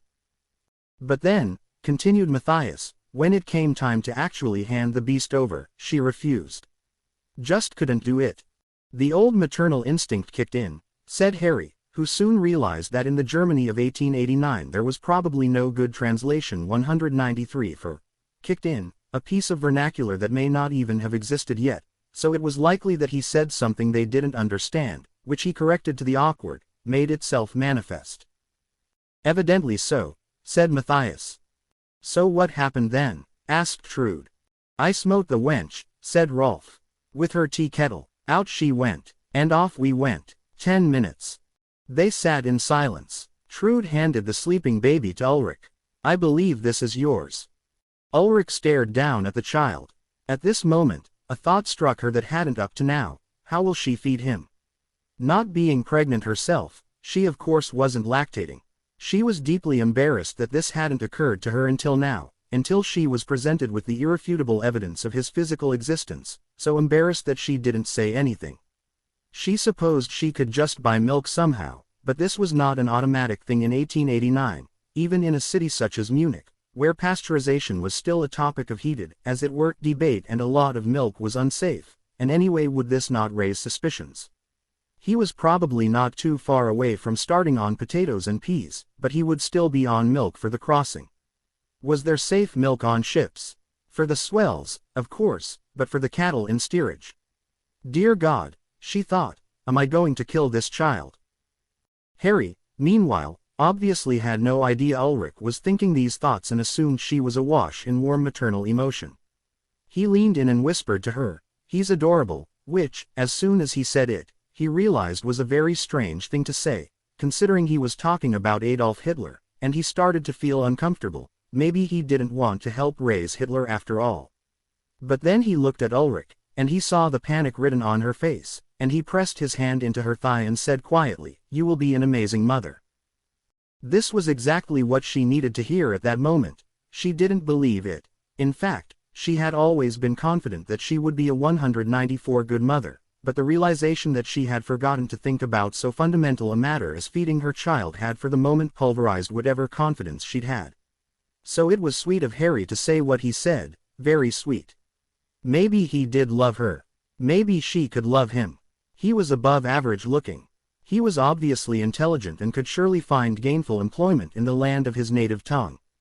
And he could procure milk without anyone raising an eyebrow. She squeezed his hand tightly. At which point, Rolf barked. Well, come on, then. We must go. Go, said Ulrich. Yes, immediately. We've kidnapped a baby. Granted, we were wearing holy garments and wigs and beards, but still. It will not profit us to sit about. Matthias chimed in. You too, he said, pointing at Harry and Carl. You may go now. Your disguises should get you back to your little travel machine. Matthias, Rolf, and Trude stood up. A carriage awaits us around the corner, said Rolf. Ulrich sat. She looked at Rolf, then at Harry, then the baby. Ulrich, what are you doing? This was your blasted idea, and we've gone to considerable risk to carry it out. Come, now. Here, Carl spoke. Hold on. That's it. This is goodbye, without so much as a thank you. For saving the world from 12 million deaths. Fine, said Matthias. Thank you. This has been interesting. But be on your way. Rolf had taken Ulrich by the arm, at one point so aggressively that it threatened her hold on little Adolf. Careful, she rejoined. Carl noticed Harry mutter at Rolf under his breath, Arschtige. Rolf glowered back. 195. Ulrich was angry. Trude was angry on her behalf, even if she wasn't entirely sure why, but she could just tell she should be. And yet, they followed their men out the door obediently. Such were late 19th century gender mores, even among the free-thinking crowd. Ulrich shot Harry a longing look as Rolf dragged her out the door. Once outside, the quartet started striding toward the waiting carriage. After 4 purposeful steps, Ulrich stopped. Now she had another thought that she was embarrassed she hadn't yet entertained. What if, instead of going alone to America, she were to travel to the future with Harry and Carl and avec Bibi? Why had she not proposed this? Harry had declared himself willing to abandon his life, his very comfortable life, to go back to be with her in a time before refrigeration. He had extolled its virtues the night before. Why would she not give up what she had and enter into his bright, comfort-rich future world. Why had this not even occurred to her? She felt ashamed, self-hatred even, for a fleeting moment. Then it struck her, this woman who could see truth so quickly and clearly. It hadn't occurred to her because she didn't love him. She just didn't. You do or you don't. That's life, in any century. Wait here, she told her comrades. She handed Adolf to Trude and marched back inside. She went up to Harry and took his hands into hers and looked meaningfully into his eyes. You have changed my life. I will never, ever forget you. And I will not let you down. This child will be as gentle as a butterfly. I promise you. With that, she gave him a big, beautiful, sloppy, tongue-wide, long, unforgettable kiss, and turned and walked out the door. After several silent seconds, Carl spoke. Well, you're kind of like Monsieur Rick at the airport. Harry squinted, tilted his head, pursed his lips, and put his index finger to his mouth. Actually, more like Monsieur Rick on that train platform. In the flashback. In the rain. Remember. 196. How so? Well, it's simple. At the airport, Rick made the decision. Ilsa told him to do the thinking for both of them. So he did. He told Ilsa to get on that plane. But in the flashback. Right, she broke his heart. Carl could see the wheels turning in Harry's mind. After several seconds, Harry said, yes. Poor guy was, other than consulate. So true. Neither was he reffed. Not reffed at all. And feeling extremely chalant, I'd expect. Carl paused, then continued. Anyway, when I was thinking of the airport scene, I was thinking also of the beautiful friendship part. Harry smiled and picked up the cue. It might be just as well for us to disappear from Braunau, said Carl. I understand there's a lovely place called Donora. In Pennsylvania, in the former United States. You don't say. Is there by chance a free French garrison there? Carl chuckled lightly. Well, no, not exactly. But it's a lovely spot, a handsome glade, right near the river. Oh, and it's in the future. They have flying cars, reliable climate control, and dentists. Excellent dentists. Sounds perfect. I could use a little trip. And off the two sauntered, side by side, arms draped across each other's shoulders. Oceanofpdf.com. Part 3. Assessing. 199. 1. Everett, outside Seattle, Gates 1, December 4, 2142. Was that satisfactory, Mr. David? Sheila and Harry had just had sex. Sex with a philo, while satisfying in the basic biological sense, didn't bring much in the way of emotional reward. Yes, very nice, thank you. Is there anything I could do better? Well, since you asked. Yes. I mean, you really want me to tell you. I am programmed to serve you. And you do, but I was wondering if you could act like, you know, you enjoy it. Ah, but philos are not programmed to enjoy. Yes, I know, but maybe we can work on that.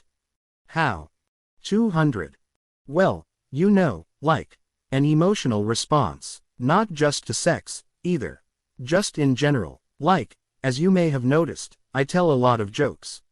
I'm kind of a funny guy, or maybe you haven't noticed. Do you know what a joke is? Yes, of course, I contain a storehouse of 4,306 jokes in 21 categories. Okay, good, that's good. But do you know what makes something funny? Like, tell me one of your jokes. Tell me a psychiatrist joke. Man says to his friend, I need help, I think I'm a dog. His friend says, you should see a psychiatrist. Man says, I know, I should, but I'm not allowed on the couch. Okay, not bad for starters. Do you see why that's funny? It's illogical and unreflective of reality to think of oneself as a dog. Well, no, you see, it's because a lot of people don't let their dogs on the couch. That's one. 2. Most psychiatrists, when you go see one, they have a couch. You lie down on it and talk. That's, like, the cliché. So, these are things that you just have to know, you know. The joke assumes that people know these things. And when you put these two things together, and make that connection in your brain, it's funny. It's unexpected. If as you say it's only most psychiatrists who have a couch, could not this gentleman just find a psychiatrist who employs chairs? Listen, we'll pick this up next time. You may go. Thank you. With that, Sheila dematerialized. Sheila was the same, that was for sure. But some things were different. Harry was very curious about this before the return trip, and he and Carl discussed it at length upon their return to Denora, sitting on the riverbank, before they parted ways and really re-entered the world. Yes, the return trip ended up working out nearly perfectly. As they emerged from their craft and began walking around to see 201 if they recognized their environs, it wasn't 10 minutes before they spotted the tree onto which Wadja had spray-painted that big green X, and their departure date. The only kink was that they'd returned a little late, so they missed a few months of life, including Thanksgiving, for which Harry, who loathed holidays in general and Thanksgiving in particular, was grateful. How different was the world? What had they changed? There was much to learn, and this was just his second full day back home, the first being devoted to sleep. He wasn't too anxious to find out, in a way, like a student who hesitates to open that message when he fears he scored poorly on the test. He was afraid that somehow they'd made the world worse. He didn't want to know. On its face, it didn't look so different. He returned to 1484 Lloydminster Road to find that he still lived there. The neighborhood looked the same. Everett, no different. Well, there was one difference. There were a lot more police around. In riot gear, with huge, terrifying guns. He felt like asking a neighbor, but he hated his neighbors. He'd quickly touched base with Helvetica. Yes, Fricorps still existed, and he still worked there, and so did she, although there were a few changes she needed to tell him about. So basically, things felt the same. But a couple things were different, things he didn't even realize were different because, after all, having changed history, he was a different person from the Harry David in the other, Hitlerian reality. Changes that involved interacting with the broader world, like the riot cops on the streets, he noticed. But changes that had more to do with who he was, his personal tastes and preferences. For example, he failed to register because in this reality, this was simply who he was and who he always had been. The Hitler world Harry had not cared, to put it mildly, about home decor. His walls were a drab taupe, mostly, and badly in need of freshening up. But these non-Hitler walls were beautifully done in a range of colors that had obviously been chosen after much thought. Tanager yellow in the entry foyer, frosted sage in the living room, begonia in the music room. That there was a music room at all was something new. That room, an undistinguished 202 bump out off the living room, had been a place where the Hitler world Harry, who played no musical instruments, kept boxes of old research. But non-Hitler Harry had the room done to a fare-thee well, anchored by a late 20th century Bluthner Model 11.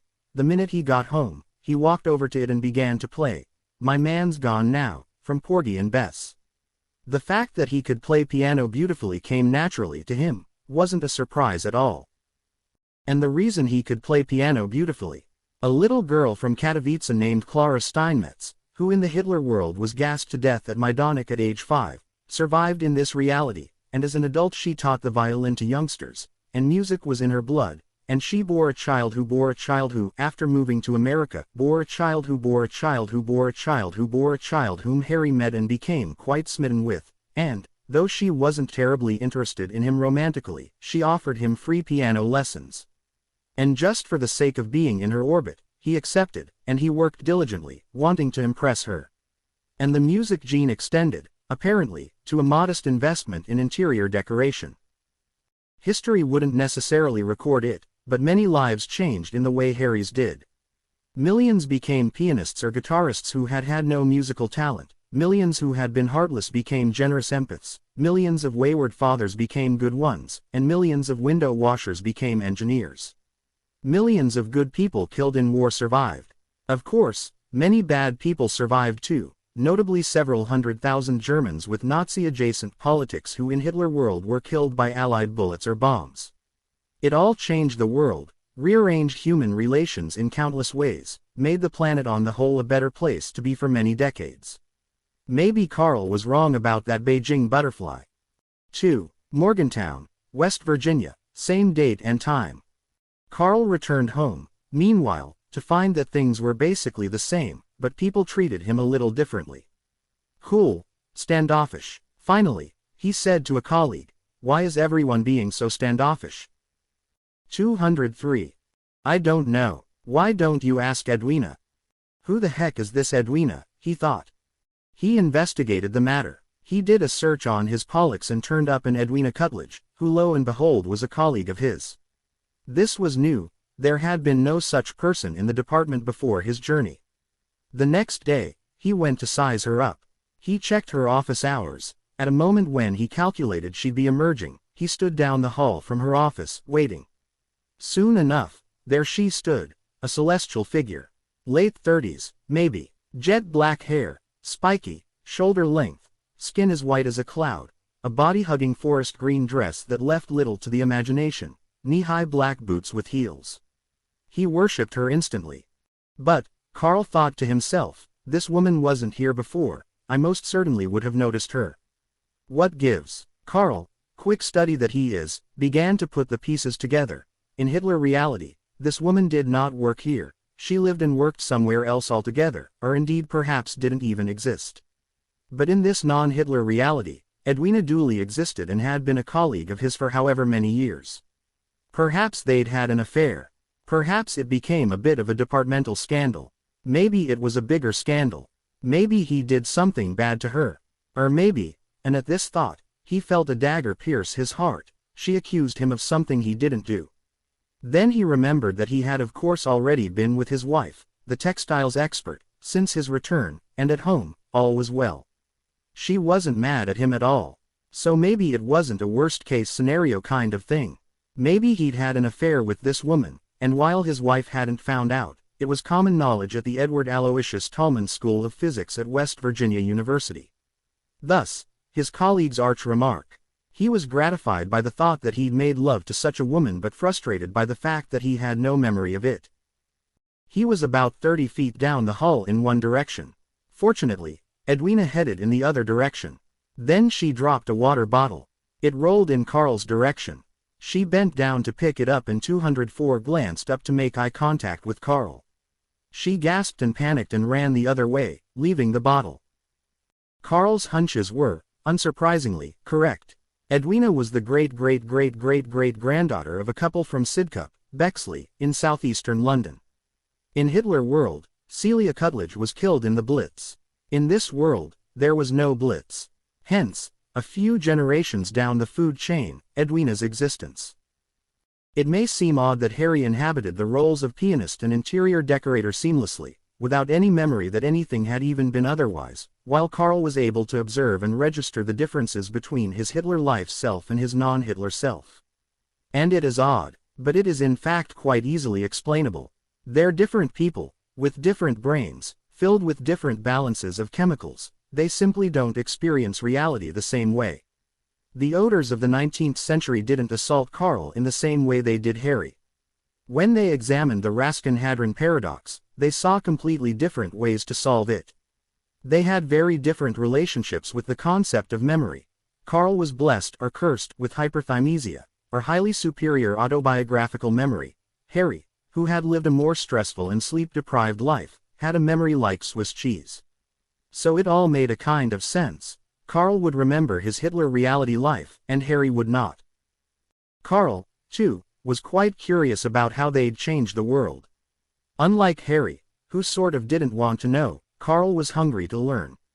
Harry feared the worst, as a general matter, while Carl tended to assume the best. Evidence would emerge to support both viewpoints. 3. Hamburg, July 23, 1889. Ulrich often thought, "I live like a wild animal."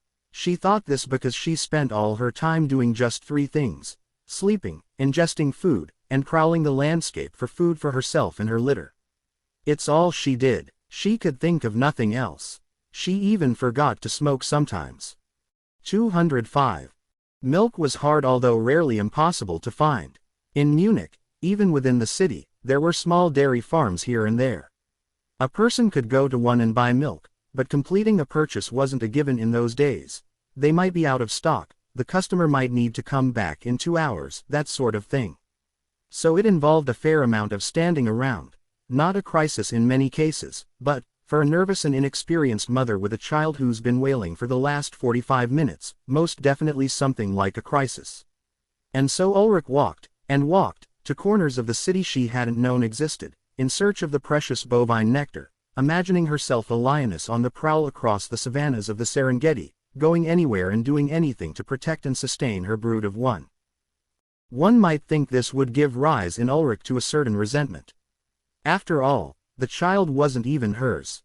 And he was, as she knew, a potential future criminal of history. So she might have held all this against the child. But it turned out that all this lionessing spurred in her exactly the opposite reaction. It drew her toward the infant all the more intensely. An infant, after all, is an infant. This one, just 3 months old, brought out every ounce of compassion in Ulrich's soul. He seemed porcelain, breakable. It is true, and 20th century pediatric science would establish this fact, that the human fetus emerges from the womb at 9 months for one reason and one reason only. Any later, the child's head would be too large to fit through the birth cavity. So, in other words, the culprit is the superior Homo sapiens brain, the one thing that separates us from all of God's other mammals. It has an urgent need to burst out into the world at 9 months, but that is well before the rest of the body is ready for the world. It is still as fragile as a teacup, with that translucent skin and that skull with as much give as a ripe cantaloupe. This is the price we pay for our capacity for reason. We will conquer space and paint the ceilings of chapels and write brilliant treatises on suffering and morality, but a certain percentage of us will in our first weeks of life be inadvertently crushed to death by a well-meaning but inattentive parent or an overeager dog. 206.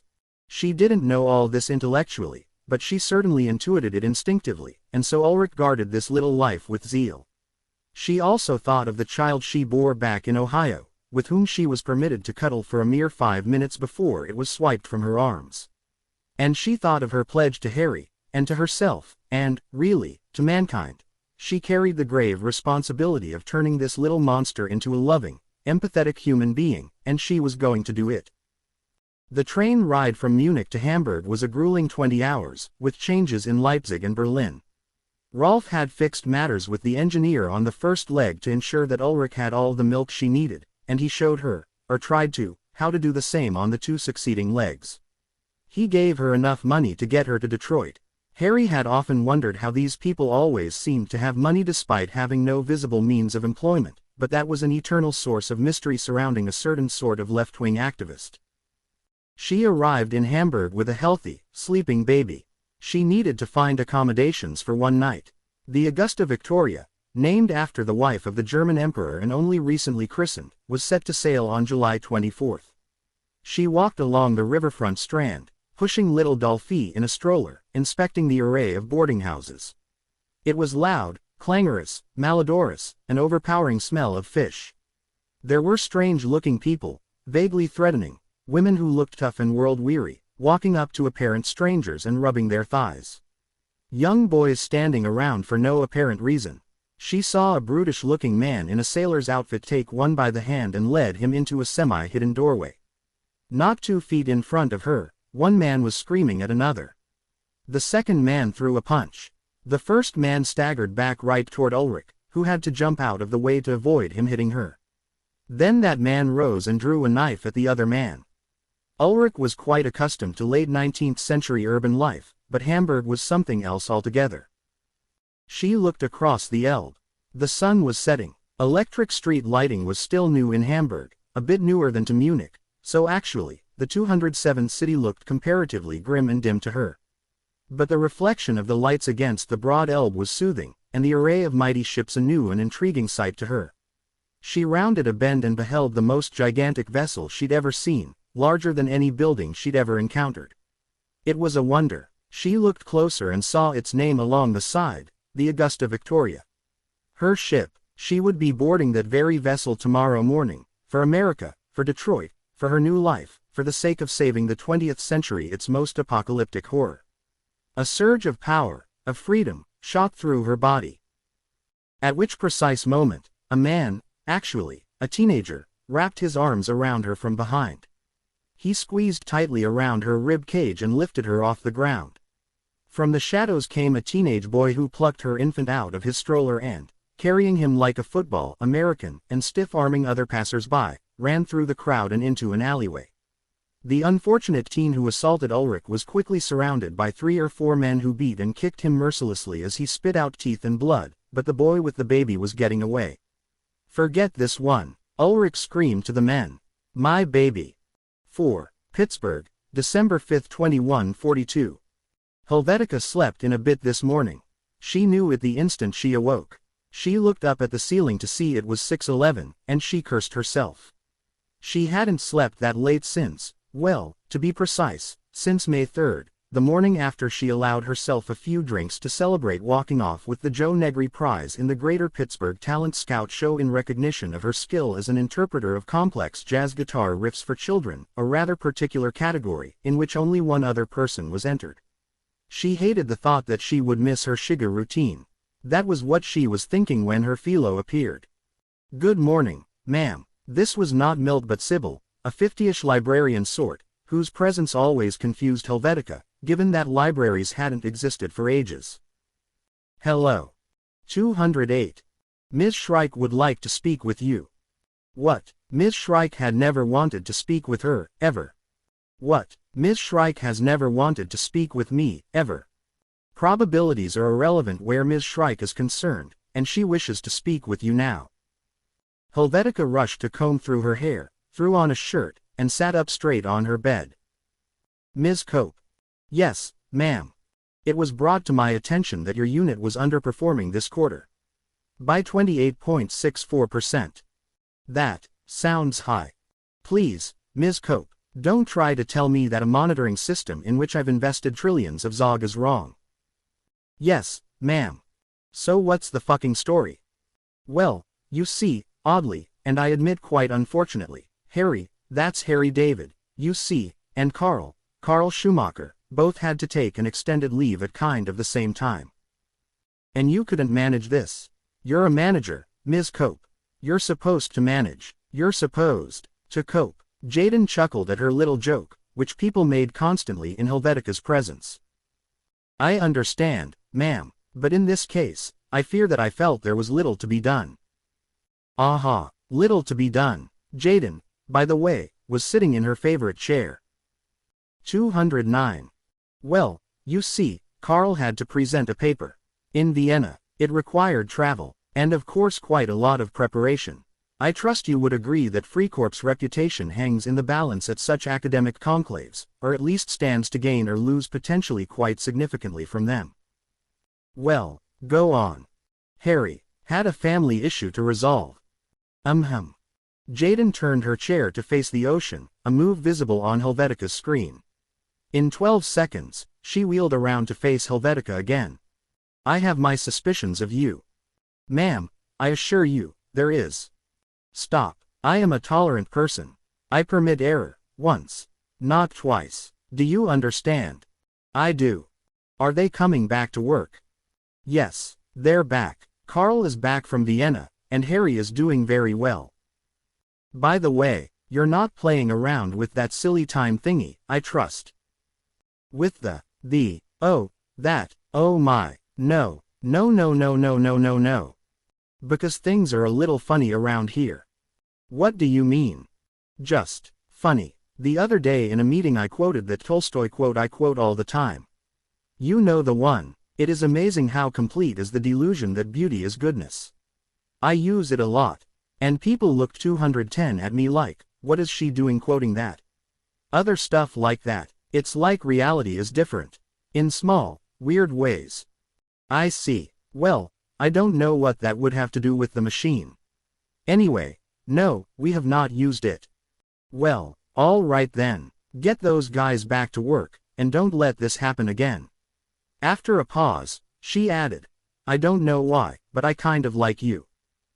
"Yes, ma'am, and thank you, ma'am." Jaden had never quoted Tolstoy in her life. In fact, she'd been famous among the employees of Frikorps, and indeed among her millions of admirers, for bragging about never reading books. "The only books I've ever read," she'd crow, "are biographies of me. And most of those suck, so if that's what books are like, I pass. More than that, The quote itself was utterly at odds with everything Helvetica understood to constitute Jaden's worldview. She resolutely believed that beauty was goodness. The notion had defined her careers in both music and business. Could the fact that Adolf Hitler had never become a world leader somehow have made Jaden Shrike a more contemplative and compassionate human being? Well, Helvetica thought, that's one good thing we did. Beyond that, Helvetica sat for a few moments with the hard truth that she had just lied to her boss. She didn't like lying as a general rule, but she didn't like telling this lie in particular. She'd been caught off guard and panicked a little, and being honest with herself, she thought it rather shrewd of Jaden that she was able to connect the dots between things around her being a bit off in the time machine. Had to give her points for that one. For her own part, on the memory scale, Helvetica was somewhere in between Harry and Carl. She noticed most of the little differences. And the big ones, of which there were two, Wadja and Devika were number 211 longer part of the team. Apparently, in the non-Hitler world, destiny had directed them elsewhere. In their place stood Wa, a woman of Chinese Tajik extraction who was apparently such a dynamo that she was able to do the work of two people. Carl noticed the difference, Harry did not. Helvetica did, too, but mostly she was helped by the copious notes she recorded before Carl and Harry left in anticipation of just such a circumstance, and simply for the sake of posterity. Notes about the team, their discovery, their deliberations, their motivations, and their trip to the former Donora, Pennsylvania, in that barren Pennsylvania field within sight of the Monongahela River. 5. Paris, France, Bin Salman 1, same time. People gathered in the Place de la Concorde, as they customarily did, shortly before 1900 to hear the evening announcements. Not that you had to be in such a central location, the evening announcements were transmitted to every resident of Paris via the ear chip, which was mandatory for everyone who lived within a 20-kilometer radius of the spot where Notre Dame used to be. But the place was usually pretty crowded anyway, especially on Thursdays, which was the night of the child exchange. So people just hung around, even in the December chill. They somehow found it more comforting, many of them, to hear the latest mundane madness in the company of others. On this night, the announcements were brief. The curfew tonight would be 2100. The weekend color would be orange. Monthly child nutrition targets had again been surpassed, for the 84th month in a row. The health ministry declared that Nantes and indeed the entire Loire-Atlantique region were officially radiation-free, a mere 25 days after the incident. Wadja could hear these announcements from her apartment on the Rue Boissy d'Anglas, just a couple of blocks away. She often tried not to be home at 1900 so she didn't have to hear this nonsense, but that was not always doable. Impossible drivel, she muttered. Arnaud, absorbed in his word puzzle, said nothing. 212. Shall we go out for dinner while we can? Again, Arnaud didn't respond. Wadja threw a small pillow at him. What? Oh, yes, let's go, then. Chez Pétain again. Wadja didn't particularly like Chez Pétain. For that matter, most days, she didn't particularly like Arnaud anymore. He was there for her when she was expelled from Saudi Arabia, that much was true. He was a rock, but that was quite a while ago now. To her, it was the age-old story. Man meets beautiful, interesting woman, man is besotted. He must have her, physically, spiritually, in every way, but once the conquest is complete, from that very moment of conquest, the clock begins ticking on a new pursuit. She often wondered how many affairs he'd had. She never felt especially guilty about her too, because she just assumed they were dwarfed by whatever his number was. But she worried that if she left him, it might be a mini-scandal in their circles, especially while she was still in exile. If ever circumstances would permit her return to Riyadh, she thought it best that he should be at her side. She could dump him later. In the meantime, it was Chez Pétain again, and again, and again, and it's indifferent, fatty cassoulet. What fun they'd had when they first came to Paris.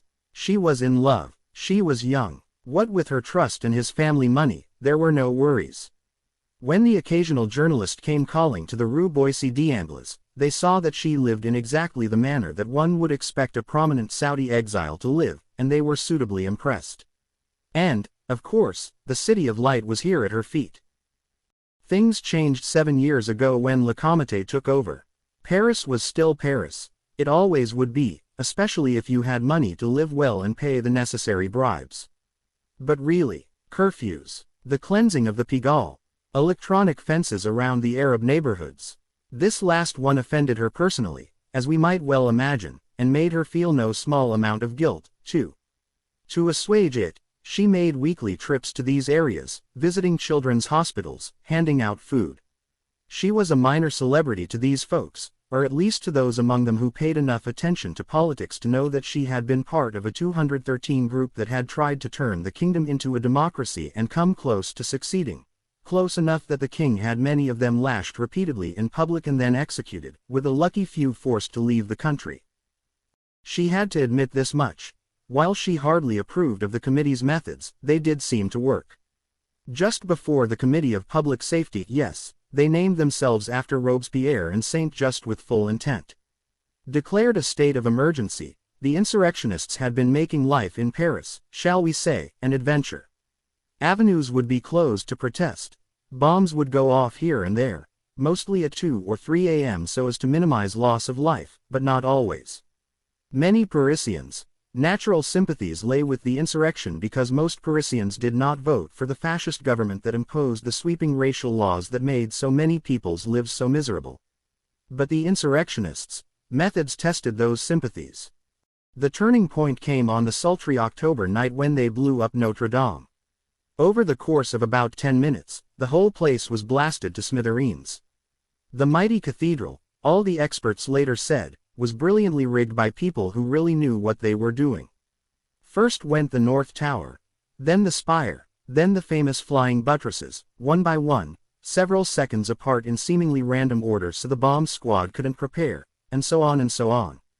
And as an exclamation point, they had somehow managed to skywrite, in large white letters that revealed themselves one by one against the black sky, Mort à la milice, referencing the pro-Nazi paramilitary group created by the Vichy government.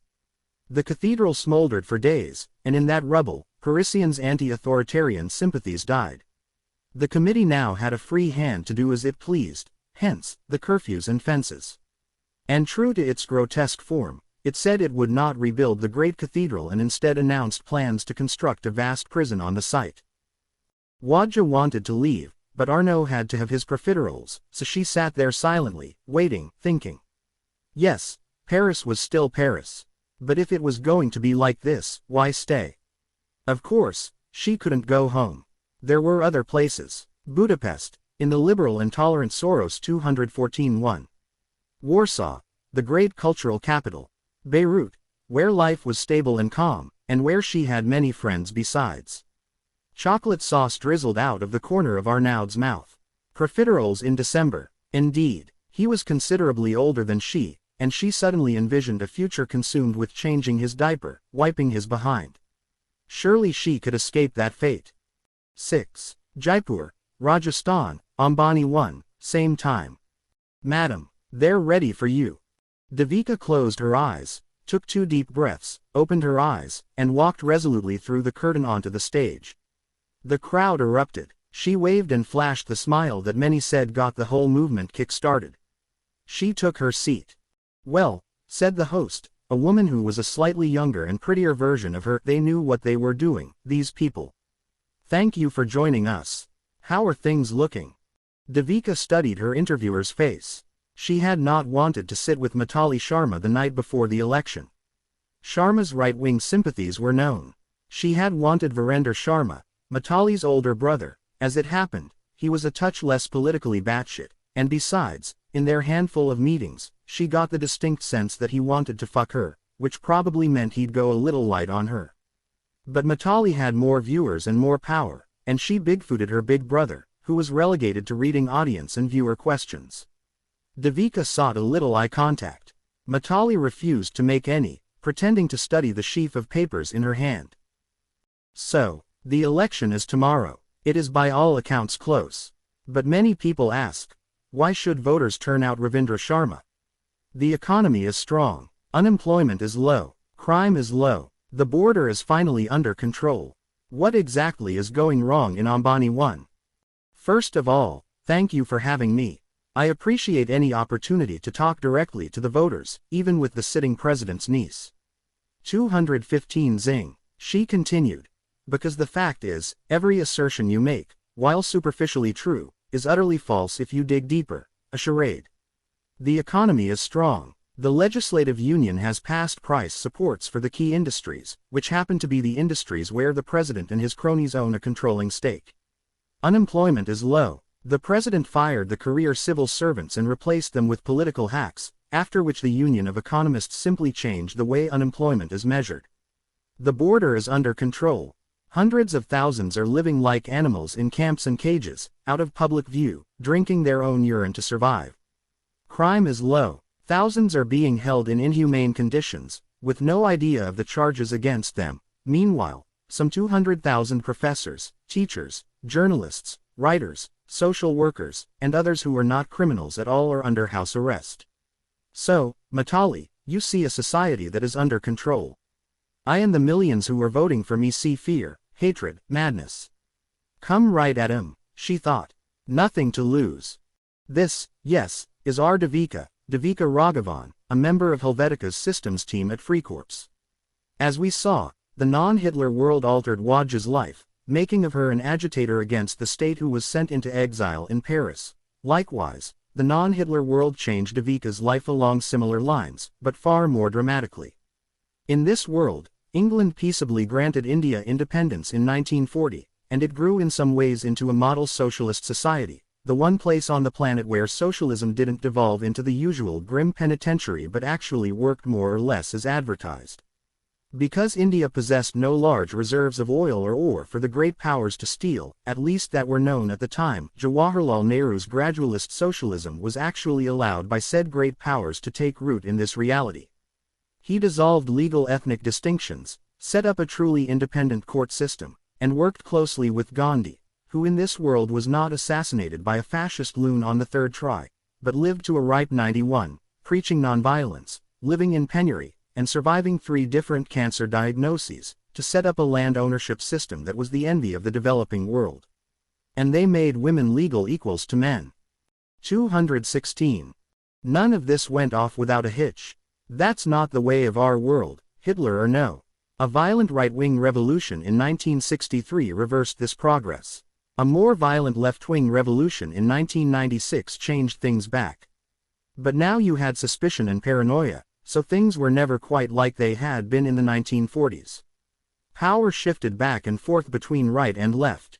Eventually, Vikram Jha swept to power in the 2060s, partitioning India and selling it off to the highest bidders, himself, mostly. Jha took the reins in both the Hitler and non-Hitler worlds because some people possess enough power and will that even a force so great as the tides of history cannot deny them their destiny. He had, as you might recall, declared the enlightening in that speech in 2082, and he and it were never challenged. But he died in 2099, just days short of a planned orgiastic celebration of the new millennium. His son lacked the charisma to hold the regime together. A hard-line cabal, judging him weak and unreliable, took control. Devika's parents were academics in Hitler world, where, by the 2100s, a kind of soft authoritarianism ruled Ambani 1. They were left-leaning, but not engaged in politics in any direct way. But in this harsher reality, they were rebel agitators also. In this reality, Devika never left to go to college in England, so she never met Simon St. John Smythe and never endured that unspeakable tragedy or carried the scars from it. In 2115, when this Devika was 8, her parents were arrested, tried, and convicted of saboteurism, a catch-all category that took in hundreds of thousands. They were released after 8 years, years of hard labor, torture, and rape. Devika, as their daughter, was also subject to arrest under the rather broad language of the anti-saboteur statute, but the state never moved against her. At Devika's 18th birthday party, her parents and several other revelers were assassinated by 4 mercenaries who had disguised themselves as members of the orchestra. Yes, they played instruments. Clever. Devika took a bullet in the shoulder, but she survived.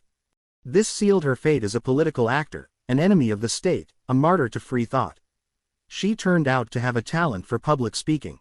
She also possessed a certain fearlessness that sprang, in part, from her Poppins-esque personality, which she retained. Yes, this Devika had 217 even more of that stern optimism that never doubted she would carry the day than the old one.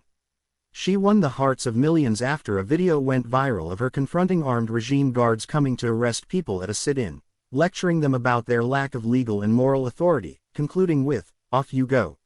Spit spot." They actually left. Over time, the opposition grew, and the regime weakened, especially after an ill-advised preemptive war against Pervez I, which was designed, as most wars are, to rally public opinion and on paper should have been an easy win, went sour.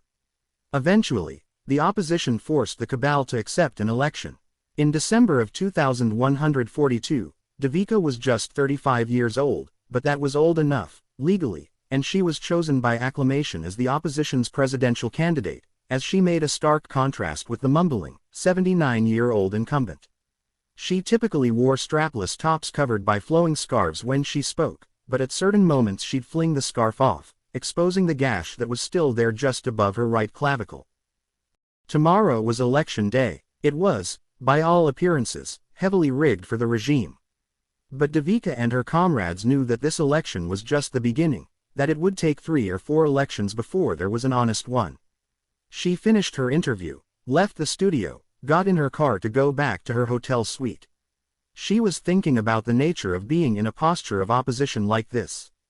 About what it takes to stir people to seek change, which most people of course fear terribly. She felt that she and her associates had done a pretty good job of it, and knowing that the election would be stolen anyway, she thought they should be pleased with all they had accomplished. They got the people, or the bulk of them, to do something people almost never do, to question normalcy, to ask why things were the way they were. Her carriage sat in traffic. It began to rain. She looked out the window at a mass of people queued up waiting for a coach. She studied their dead, bored faces. Their lives, she thought, aren't awful for the most part.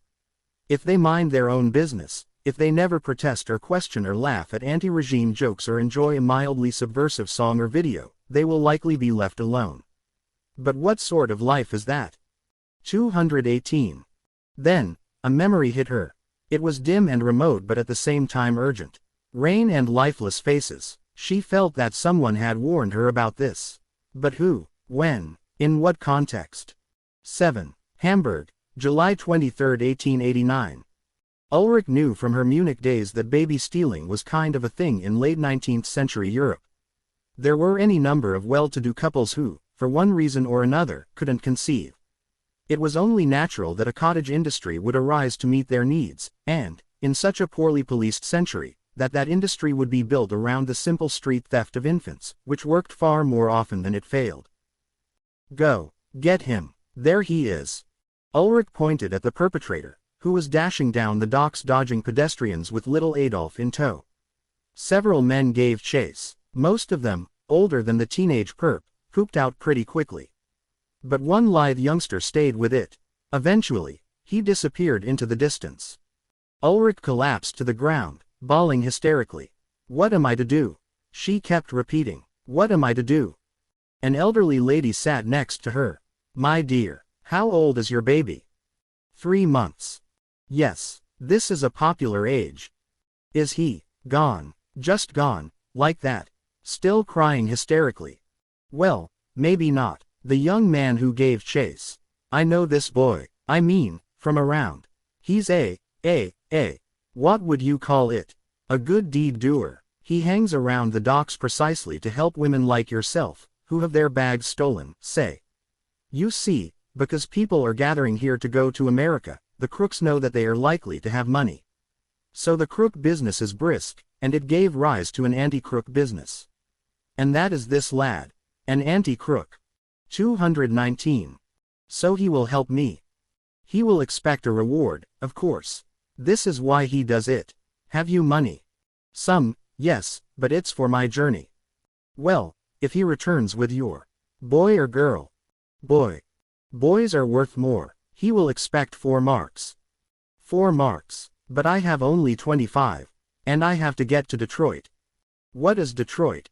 It's a place. In America. It's far from New York. The lady said nothing. Ulrich lit a cigarette. The lady stuck out her hand for one, and Ulrich obliged. They sat and smoked in silence for a while.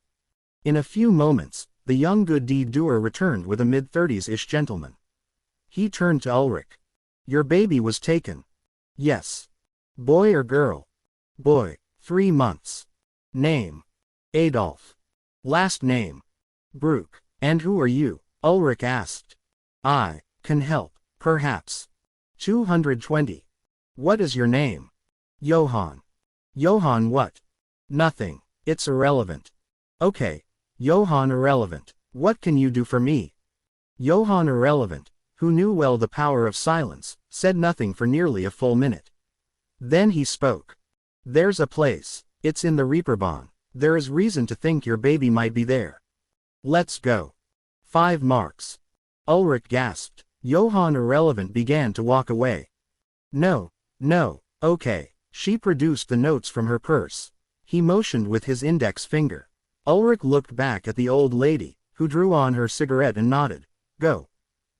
Johann irrelevant now led Ulrich through a bewildering warren of alleyways, here right, there left, up some stairs, down some stairs, motioned forward at 2 or 3 points by mysterious fat men sitting on stools, one with a snake draped around his shoulders, the other of some exotic race she would not have encountered in Munich, smoking something that smelled unlike any smell she'd ever smelled.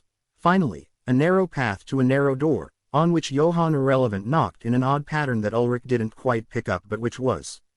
In fact, 3 quick knocks, then a pause, then 2 large, deliberate bangs. The door opened.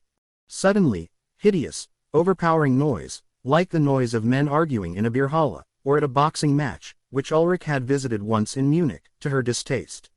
Smoke, even too much for Ulrich. Shouting. 221. As she squeezed her way in, she saw what she thought were men with fistfuls of Reichsmarks crowded around tables.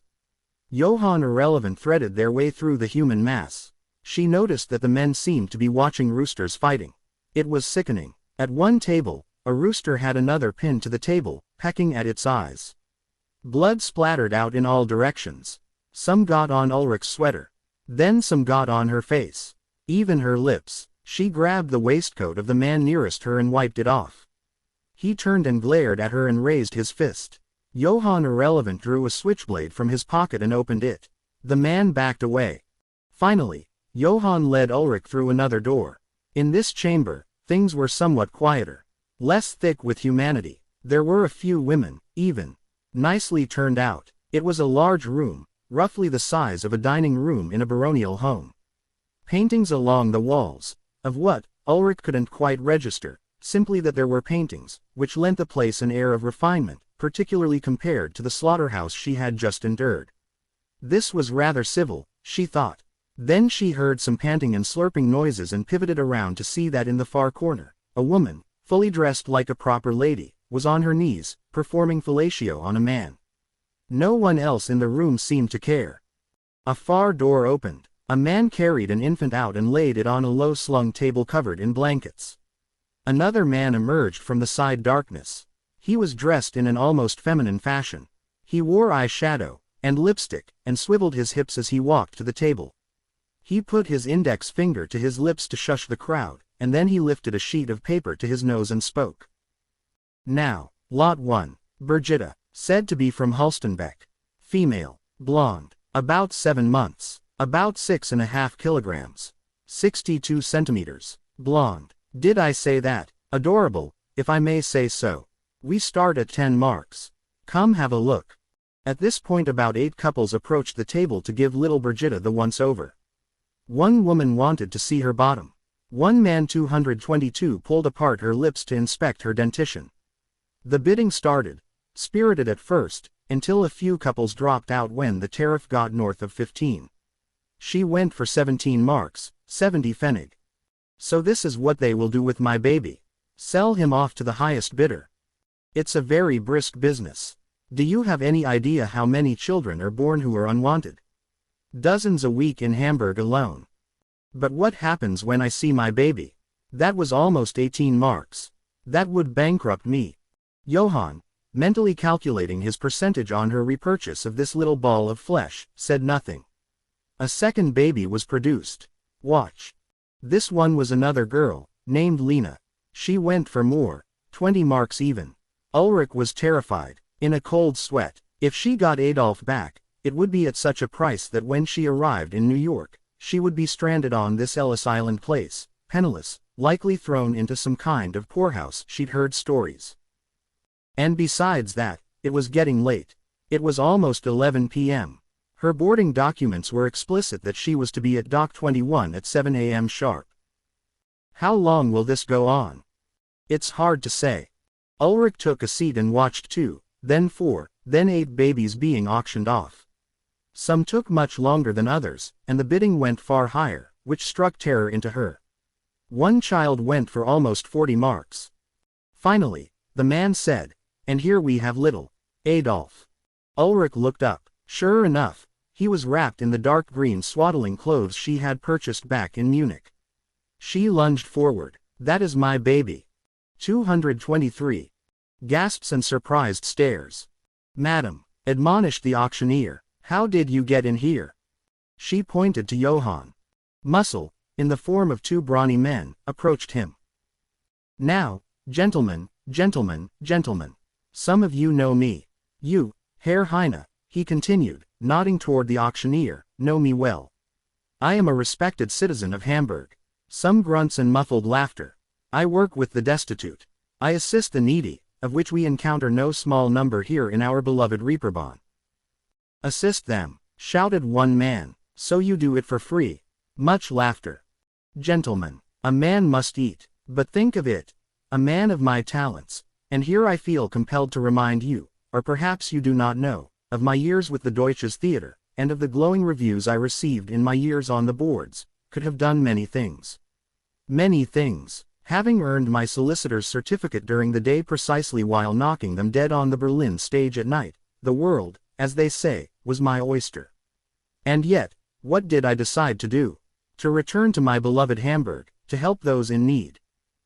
The truth was a little more complicated than that and involved the urgent need to flee the capital and the enraged father of a freshly impregnated 17-year-old girl, but at the same time, nothing he said was untrue. The auctioneer spoke. "Yes, yes, Herr Johannes. So he did have a last name. Johannes. Johann Johannes." Ulrich had thought he'd wanted to maintain an air of mystery in concealing his last name, but now it dawned on her that maybe he was just embarrassed at its silliness. The auctioneer continued. "I'm sure we all applaud your efforts. What is it you wish us to do with this woman?" 224. My friends, no doubt, behind each of these lovely infants who parade before you lies a sad and even tragic story.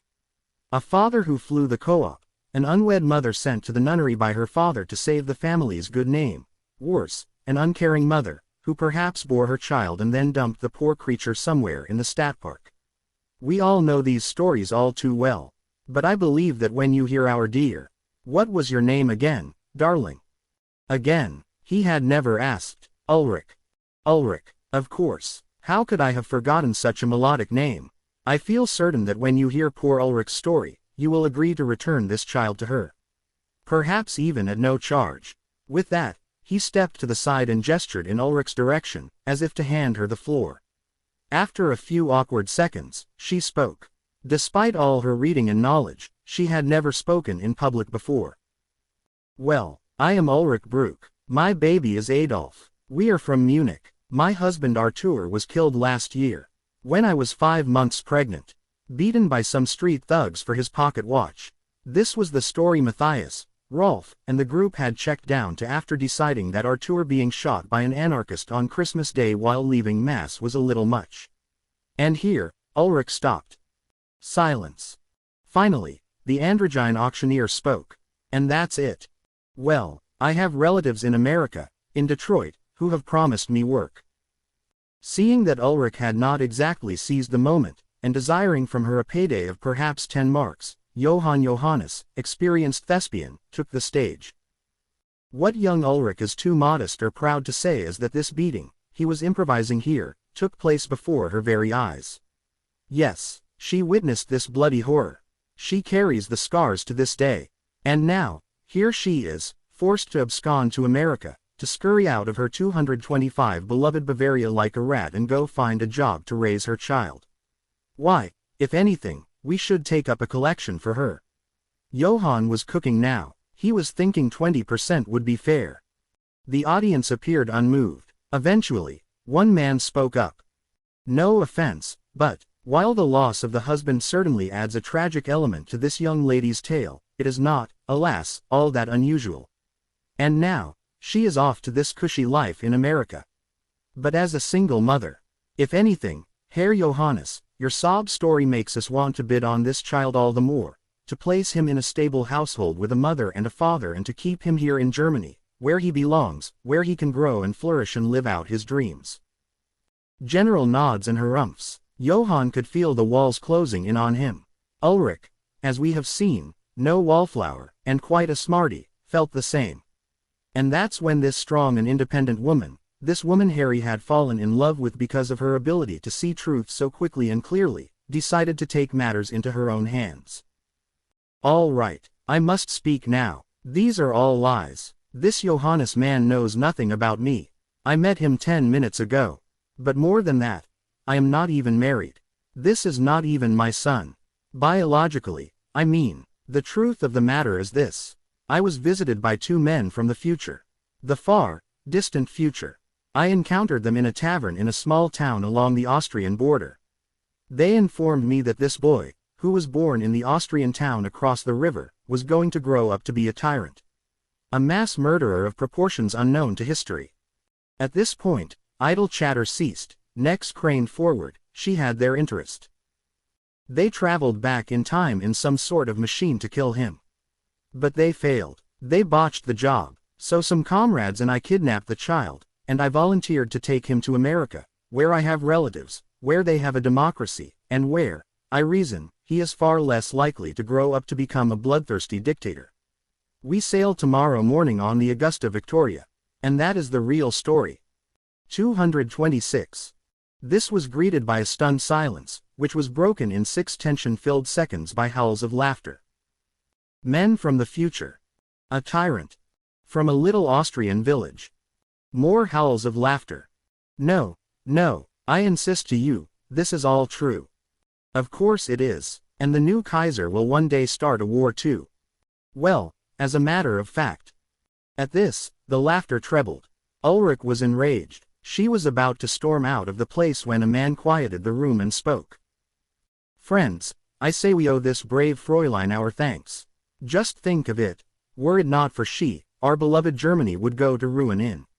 What year would this be, Fräulein? The 1940s. Not so far away. With God's help, I shall still be alive. But too old to fight in little Adolf's war, thank goodness. Well, actually, the war will be in the 1940s. Germany will become a brutal dictatorship in the 1930s, they told me. And all the Jews will be arrested. A woman thrust her hands toward Ulrich. Here, I am Jewish. Please, arrest me now. Roars of laughter. People going to up baby Adolf, begging, please, madman, spare me.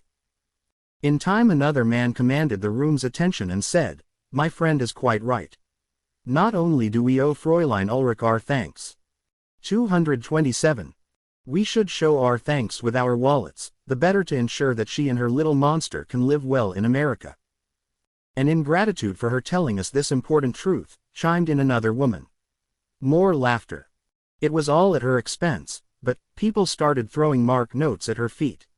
Finally, Ulrich, too, laughed, to suggest she was in on the joke. And after about 30 seconds, she scooped up the notes, gathered her baby, and charged out the door, hoping to lose Johann Johannes, who she knew would be expecting his cut. She made it outside. She ducked into an alleyway and counted. 38 marks. That made 58 total. It was 3 a.m. On the Große Bäderie Freiheit, she found an all-night coffee house. It sold not only coffee but cigarettes, too, and milk for the little monster. Just 4 hours to her own great freedom. 8. The big question in all this. Finally, in a few days, Harry worked up the gumption to go do some reading about history. To cut to the chase. Sure enough, there was no World War II. No Holocaust. He did every kind of search he could think of doing, and the name, Adolf Hitler, was nowhere to be found in the annals of history. There was an Adolf Hitler, an Austrian acrobat of some renown in the 1950s, and Adolfo Hitler, an Argentine tech entrepreneur of the 2040s who was much lionized in the American media until the pilot program he sold to the state of Texas supplying qualified 8th graders with SIG MCX.300 AAC blackouts ended unfortunately. But no Adolf Hitler, so, mission accomplished. But the world is a complicated place, and man's propensity toward savagery was something our team did not manage to change. World War I still happened in this reality pretty much as it had happened. Harry's friendly advice to Officer Schicklgruber back in Braunau about Gavrilo Princip had apparently gone unheeded. So the 228 war happened. Verdun, the Somme, the mustard gas, the whole mess. The Treaty of Versailles happened. Weimar happened. The National Socialist German Workers' Party was formed in 1920, just as it had been in Hitler world. Now, there was just no Hitler to lead it. The party remained under the leadership of Anton Drexler, its chairman, a Munich locksmith who had the charisma of a wooden spoon. In time, Ernst Röhm assumed leadership, but eventually, the depravity of the homosexual orgies he hosted became unignorable within Nazi ranks, and after the Völkischer Beobachter published an item suggesting that a major exposé was in the works, he was shot in the head after his assassins arranged for him to be violated by a circus bear. The biggies, you may be wondering. Let's start with Goebbels. He joined the party, to be sure, but without a Hitler to worship, he wasn't a particularly zealous Nazi.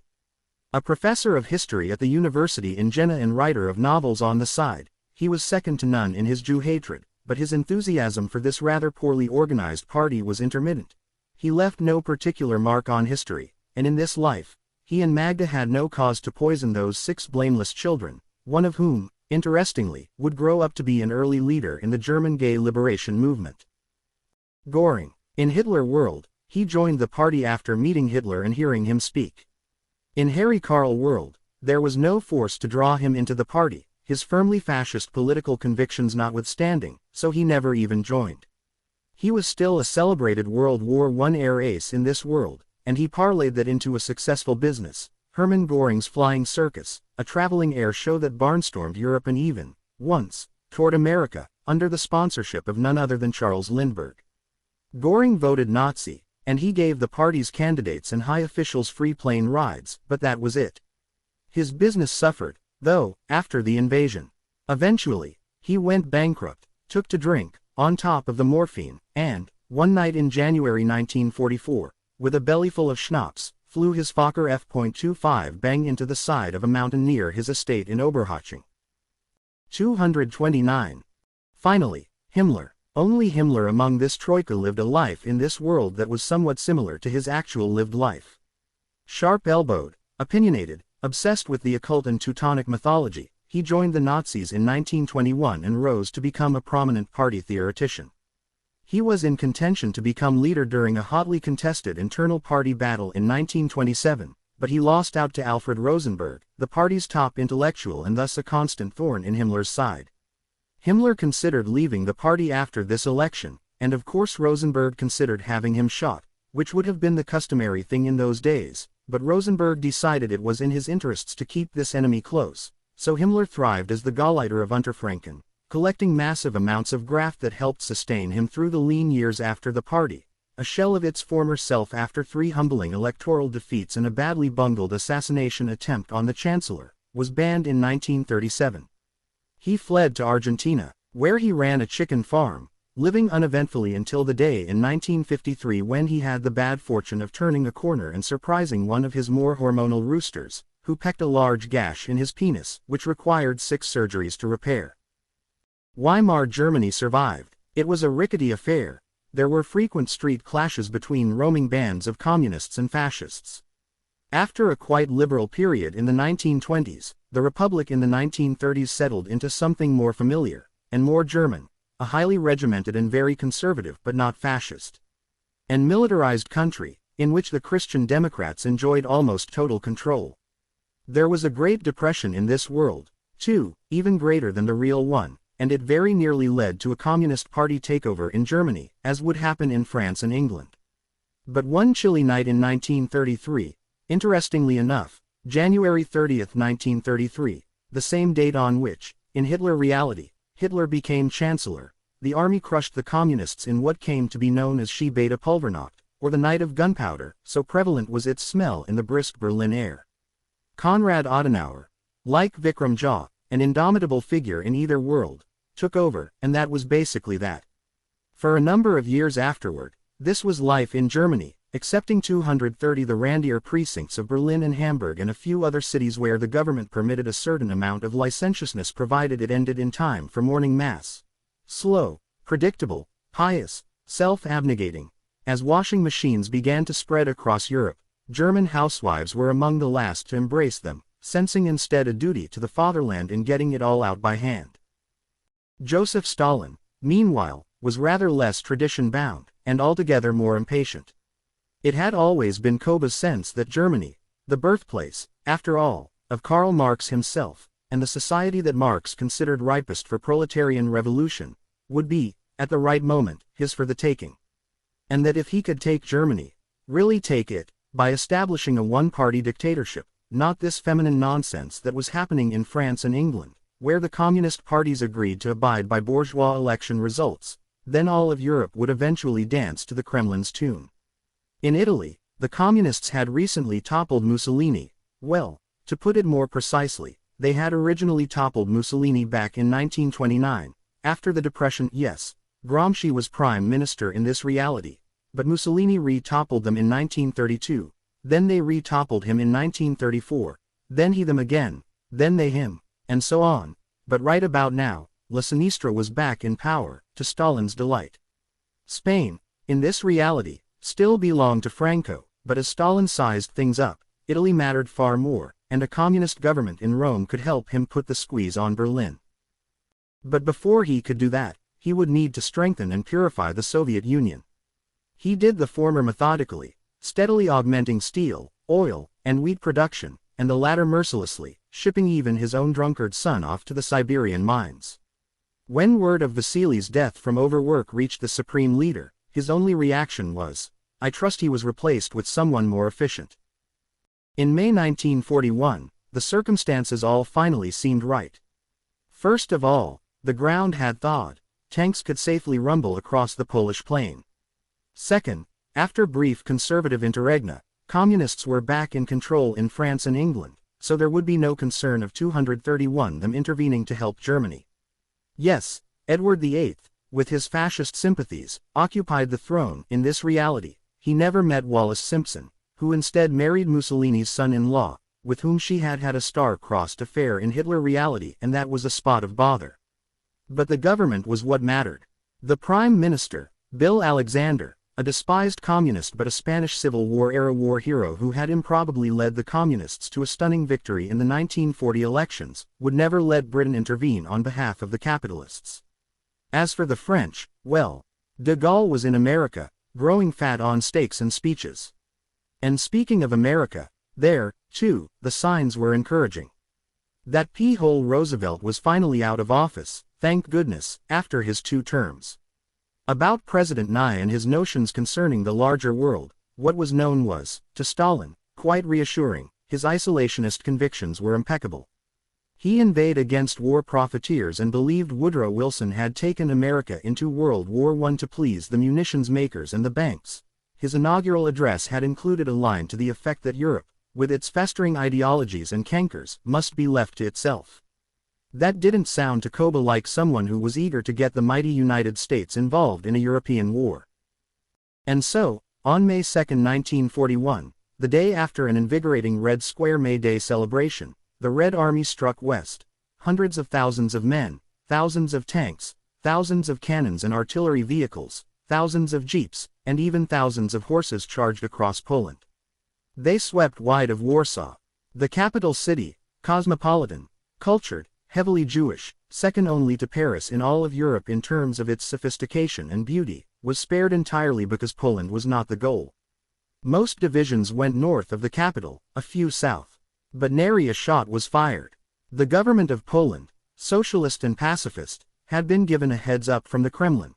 We want Berlin, not Warsaw, and if you let us through, we will pay your debts to New York from the Great War. So the Polish government, socialist but resolutely democratic and pacific, found itself at a fateful crossroads: embrace its democratic pacifist heritage or its anti-capitalist one. Enthusiasms being what they are in politics, they went with the 232 ladder, pretending, even though they knew all too well, that Stalin was not a mass murderer. Plus, he was paying them, an act the capitalist Adenauer had been too honorable or naive to entertain, some years before, when the Polish government petitioned him for a little help with regard to the debt. This conflict did not, Harry would discover in his reading, erupt into a Second World War. It was simply the Russo-German War, involving chiefly those two combatants, except with a surprise assist on the German side. The United States of America, under isolationist President Gerald Hard G. Please Nye, sent materiel and, eventually, a few troops to help the Germans. This surprised some observers, especially given Nye's views on the First War, but it shouldn't have.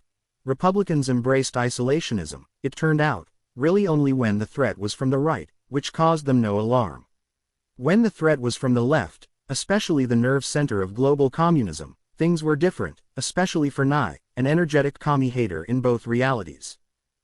The UK came in on the Russian side. France, where power changed hands too frequently for any commitment, sat it out. But the British commitment to the Kremlin turned out to be brief.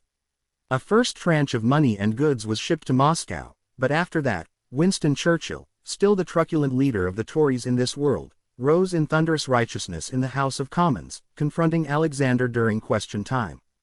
With the help of the Tory tabloids, he turned British public opinion around on the question and soon enough took over as Prime Minister. Another factor that compelled President Nye to jump in was that Germany didn't have much of an army.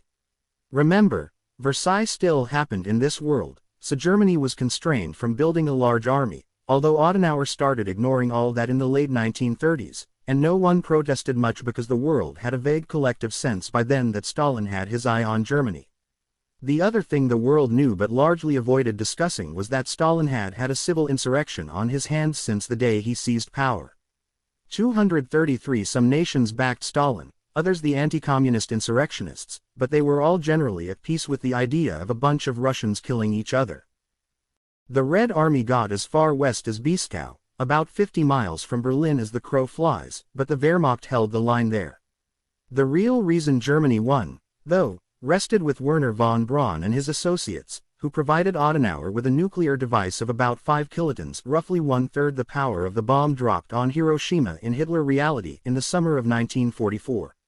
He dropped it, on July 16, in the forests south of Moscow, a rather humane act, all things considered, given how few people were killed, but one that was delivered with an explicit warning: the next one, comrade, will land bang in Red Square. And the one after that, directly on your Kuncevo dacha, which you should be in no doubt we have the technology to accomplish. They did not. And we possess 6 such weapons and are manufacturing more. Stalin scoffed at first, but then he surveyed the damage to the forests and studied the handful of corpses, especially the one of the bicycling toddler whose melted muscles and flesh were dropping from his charred bones like wax from a candle, was convinced, and ordered a retreat. Abject humiliation. The people rose up against him, at least some of them, but he still had the army, and thousands were gunned down, in Red Square, in front of the Hermitage in Leningrad, even in distant cities like Yekaterinburg. Inside the Kremlin, though, so thick with intrigue and paranoia, he was toast. One late night, while the father of nations was enjoying his 30-second screening of City Lights, a KGB agent, or perhaps Lavrenti Beria himself, laced his 1 a.m. lamb stew with tetrodotoxin, which produces seizures and the inability to swallow in a slow, agonizing, 6-hour march to death while one cannot move a muscle yet is completely lucid. He was replaced by a ruling triumvirate for a few years. But Germany, the United States, and Churchill's England armed the insurrectionists, who held the Red Army at bay. Finally, after 6 more ruthless and bloody years, the elite units of the Wehrmacht's Austheer waltzed into the Kremlin and took over, as Fate 234 would have it on November 7, 1950, the 33rd anniversary of the October Revolution. The great Soviet Union, the liberator of the human race, the alterer of so-called human nature, was dead. 9. And what of America? And how, Harry consequentially wondered, had their little excursion changed the place he called home, the former United States of America? Well, it was all quite surprising to him. They had made the United States somewhat less strife-torn, but far less interesting. Roosevelt, as suggested above, was just another two-term president. A figure of consequence, as most two-term presidents are. He led the nation out of depression, more or less, and much of the New Deal still happened in this reality, including Social Security, but the results weren't so overwhelming that history's favorable verdict was automatic. In future years, historians would rate him 6th, 7th on lists of presidents, above the scoundrels and drunks, but below the greats.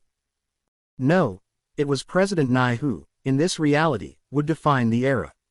This dour North Dakotan who regularly stumbled over his sentences and sought the spotlight rather infrequently would not have been anyone's idea of a modern-day Caesar Augustus. But it was precisely his homespun obviousness that endeared him to a population that had wearied of the slick, patrician Roosevelt. As Nye's second term was drawing to a close, his approval ratings were sky-high. He'd helped Democratic Germany push back the Reds. The economy was bursting. The American physical landscape, until then sleepy and haphazard, was sprouting highways and suburbs and supermarkets and chain restaurants. Homes were suddenly being filled with washing machines and record players and, just lately, these barely conceivable boxes called televisions. Nye was riding high. In the midst of all this success, he sat in the Oval Office daily with little on his schedule, dreaming of retirement, a grateful nation at his feet, returning in triumph to his beloved Hortonville to fly fish and devour the Hopalong Cassidy novels of Clarence Mulford. Then, in early September of that election year of 1948, two things happened. 235. First, on a rare visit to New York City, which he despised, he was the victim of an assassination attempt. He was walking into the Harvard Club on West 44th Street when a man approached, saying, "Mr. President, I have something for you." The unsuspecting Nye turned toward 23-year-old Communist Party member Isidore Spivak, who, incensed by the president's role in Uncle Joe's demise, plugged him with 2 bullets to the hip region before he was accosted and beaten to a pulp by police. Nye not only survived the event, he rose to his feet and admonished the cops to stop administering street justice to Comrade Spivak. "This is America," he said. "Let the courts handle him." Then, just 2 days later, a bomb exploded in the Wall Street IRT station at 8:50 a.m., just as all those capitalists were heading to work. It was a large bomb. A string of bombs, in fact, which killed 227 people. The city, and the nation, were stunned and enraged. The New York branch of the Communist Party claimed credit. Today, our enslaved world is 227 servants of capital lighter. Sympathy for such monsters is a bourgeois construct. Long live Lenin. Well, to make a long story short, Walter Winchell led the charge to suspend the Constitution, cancel the presidential election, and keep Nye in office for an indefinite emergency period. Public opinion quickly succumbed. The Republican Party searched its bylaws and found an obscure rule under which it could replace its candidate at this late date. Said nominee, California Governor Earl Warren, held a press conference to announce that his wife had received an untimely cancer diagnosis, and while he loved his country deeply and mystically, he loved his dear Nina even more, and thus his choice was clear. So the election was held after all. The party put together a slapdash convention to renominate Nye. To say his enthusiasm for this project was muted would be an understatement, but the plan's architect softened the blow by promising him a spanking new presidential yacht and plenty of fly fishing on the Potomac and its tributaries. In November, he crushed the Democrat, Missouri Governor Phil Donnelly. Democrats called him King Gerald, intentionally mispronouncing his 236 name with a soft G, echoing the old Whig invocation of King Andrew Jackson. America couldn't have cared less. Nye served 4 total terms, through to January 1957. The crackdown on communists was relentless. Joe McCarthy was a senator in this world, too, and Nye plucked him out of the Senate and put him in charge of rounding up the Reds, with the grim results you would expect. Yet, at the same time, Nye's views on race relations were quite enlightened for his day. He used Emmett Till's lynching in August 1955 as a springboard to pass a major civil rights bill. In non-Hitler reality, civil rights was a Republican Party thing.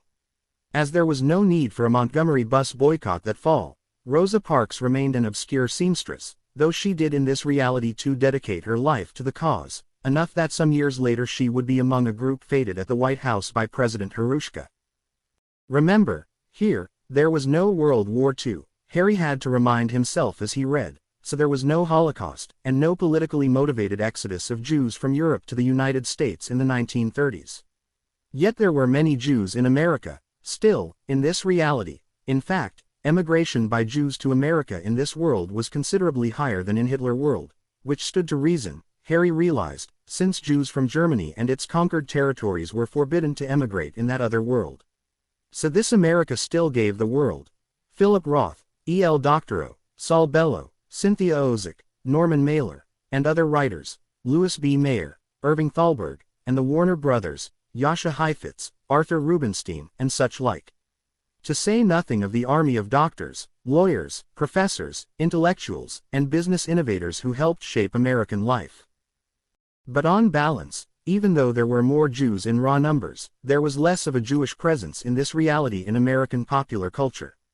This was mostly because, even though there were more Jews, they were far less concentrated in New York City. New York was still ground zero of American Jewry, but not anything like it was in Hitler reality. In this world, Jews, feeling more confident about being accepted in a country where antisemitism certainly existed but was usually 237 more subtle than the Nazi world variant, spread themselves out across Philadelphia, Pittsburgh, Cleveland, Chicago, and even Des Moines and Omaha and Boise. The presence was more diffused, there was no epicenter. Hence, no Grossingers or Concord, no Alan Sherman, no Maury Amsterdam, no Jan Murray. A few broke through, Sid Caesar and Milton Berle and Carl Reiner, and a handful of others, but they were slices of rye in a vast bread box of white. Jackie Mason, relegated mostly to the Long Island clubs in this reality, never appeared on Ed Sullivan in the first place, so that whole thing never happened. Also, there being no Holocaust, and this was a pretty big difference, there was no Israel, since it was the slaughter of the Jews of Europe that compelled the world to support the creation of a Jewish state. No, in this reality, the Jews who stayed in Europe survived. Intensity of antisemitism varied from nation to nation, and there were ugly episodes in Vilnius and Minsk at different times. But Poland became a haven for world Jewry, with Warsaw, as noted, becoming one of the world's great metropolises and centers of culture. Greece and Spain emerged as lesser Jewish refuges. There was a Zionist movement, and an Irgun, they just weren't looked upon with much sympathy by the international community. Of the 500,000 or so Jews who lived in Palestine in the mid-1940s, many left, especially for nearby Greece. The 300,000 odd who remained represented no particular threat to the much larger Arab population, and because there was no Israel, there was no Palestinian Nakba, hence the two sides lived, if not in peace and harmony, at least in the absence, for the most part, of violence. Harry wondered at this point in his reading why he was still the same Harry David, and as he looked up the records, he saw that old Eliezer, in non-Hitler reality, still emigrated to America in the mid-1940s, still went to Detroit, still started a pajama business. Back in America, there was a civil rights movement, there was a Dr. King and an SCLC and a SNCC. And there was resistance, make no mistake of that. But here, President Kefauver's guiding hand was pivotal. A Tennessee Democrat, Kefauver was lukewarm on civil rights as a senator. He was not one of the bumptious, out-and-out bigots for which the Senate was famous. But neither was he a champion, bending 238 history's arc toward justice. This needle threading, however wanting from a moral point of view, ended up serving the nation not so terribly as it attempted to bring its racial barriers down. Like Nye, Kefauver passed a civil rights law. In August 1960, while seeking re-election, he went for a swim in Chattanooga's Lincoln Park pool, the colored swimming pool. The gesture won many hearts across the country and integrated the pool overnight, and he sailed to re-election, although he lost his home state. There was also, in this reality, apparently no Vietnam War, Harry noticed. Instead, in this world, Lyndon Johnson, who, as in Hitler reality, was elected president in 1964, was laid low not by a crisis in Southeast Asia but by one in South America, specifically Paraguay. Harry skimmed these passages but did take note of the use of the word quagmire to describe whatever it was the United States was doing down there. LBJ stood down in 1968, returning in humiliation to his Texas ranch and clearing the way for the beloved Minnesotan Hubert Humphrey, who nevertheless was so cornered by Johnson's unpopular war that he lost to the aforementioned Roman Hrushka, who in this reality, as in the other one, affirmed that mediocre people are entitled to a little representation, by a mere 800,000 votes. 10. And what about the baby boom? There being no World War II, there was no baby boom. And there being no baby boom, there was no 60s in the cultural revolutionary sense. There were no Beatles in this world.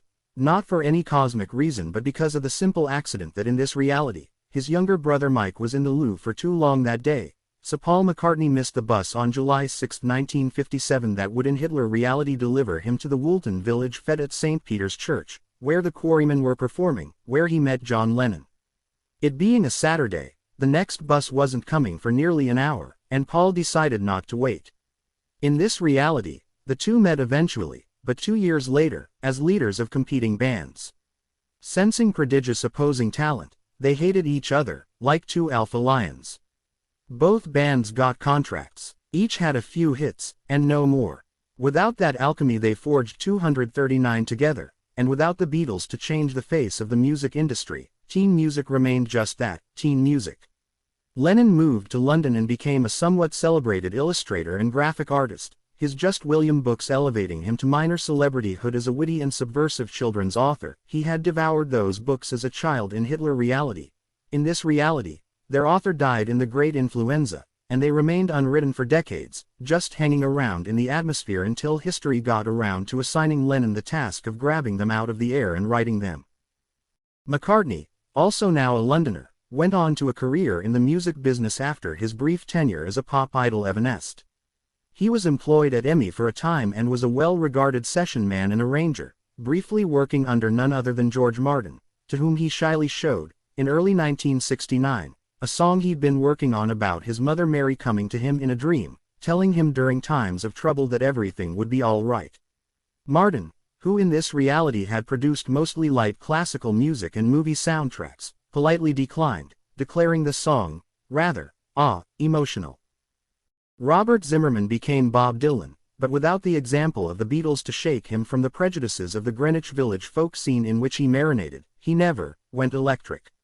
He produced in this reality all the brilliant early folk songs for which he is known, Blowin' in the Wind, A Hard Rain's A Gonna Fall, and the rest, an artistic corpus that was more than enough to immortalize him, but he never wrote, like a Rolling Stone. There being no 60s counterculture, he did not become one of its godheads. He just kept cranking out albums whose songs veered more and more toward the didactic and formulaic, but he found the old magic often enough, about every fourth record, to remain interesting into the late 1990s, when he began co-hosting with Janice Ian a beloved weekly hootenanny on PBS. A lot changed. The Hays Code was finally challenged in Hollywood, and the publishing business served up Lolita. But there was no great youthquake. Max Yozger's Farm was just Max Yozger's Farm, 240 producing not the orgiastic riffs of Jimi Hendrix and Carlos Santana but soybeans and beets. Society changed. There were movements for women's rights, gay rights, the environment, but it changed much more slowly and deliberately. The advantage to this of course was that since the demand for change was less belligerent, the backlash was far less intense, at first. But while in this reality the United States experienced fewer great social tribulations, the economic upheavals were the same, the oil shocks, inflation. The great industrial centers began to deindustrialize, jobs moved from the north first to the south, then to Mexico and China. Hrushka served two troubled terms. He quickly got America out of Paraguay, but inflation and deindustrialization punished him. A corruption scandal involving the awarding of federal penitentiary linen service contracts to the president's brother-in-law brought his poll numbers crashing down into the teens. On top of all that, some of the social changes that made up the 60s in Hitler reality were finally starting to manifest in non-Hitler reality. Young people, born in the placid, earthbound Nye era, were speaking out against consumerism, looking for meaning, demanding that their leaders somehow give them more. Hrushka and his entire generation, even the Democrats, were dumbfounded by these entreaties. By 1976, then, a nation restive for change turned to an unlikely savior, the actor Peter Fonda, who announced his candidacy late in the process mostly as a joke and was gobsmacked to see it catch fire. Just barely old enough to be president and running on a left-wing platform emphasizing investment in pollution-free cars, the return of all tribal lands, and confiscation of all wealth greater than $10 million, Fonda benefited from the fact that this was the first election when 18-year-olds could vote, and they came out in massive numbers. An actor as president? Asked Newsweek, incredulously. On election night, the voters answered the question emphatically. The Fonda years proved to be surprisingly uneventful. He'd had a lot of fun running for president, which is essentially an acting job, but governing bored him. In fact, Harry, in his reading, was starting 241 to grow bored himself, which is saying something, because this was history that he changed, and you'd have thought he'd care deeply about every detail. But he didn't. The one presidency that piqued some interest was that of Donald Trump, who in this reality won the White House not in the 21st century as a logorrheic, girthy, reactionary septuagenarian, but in 1992 as a smooth-complexioned, virile, and somewhat ideologically elastic man of 46.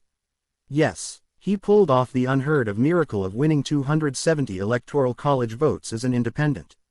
He united the common-sense middle, and his presidency was going beautifully. The best: strong economy, no wars, a surge of tech innovation in whose refracted glow he was able to bask. Then, in late 1991, the very week he kicked off his re-election campaign, the police in Newark shot and killed a 14-year-old black teen reaching into his pant pocket for a piece of licorice, which led to several days' unrest that grew and grew. Trump sent in the National Guard. That only made things worse.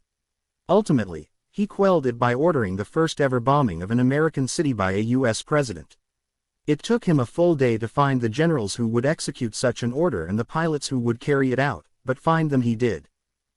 Trump's defenders were quick to note that it was just a few bombs, dropped in the wee hours along a few blocks of Springfield Avenue near where the shooting took place, that only 4 people were killed, and that, in terms of getting the desired results, it worked.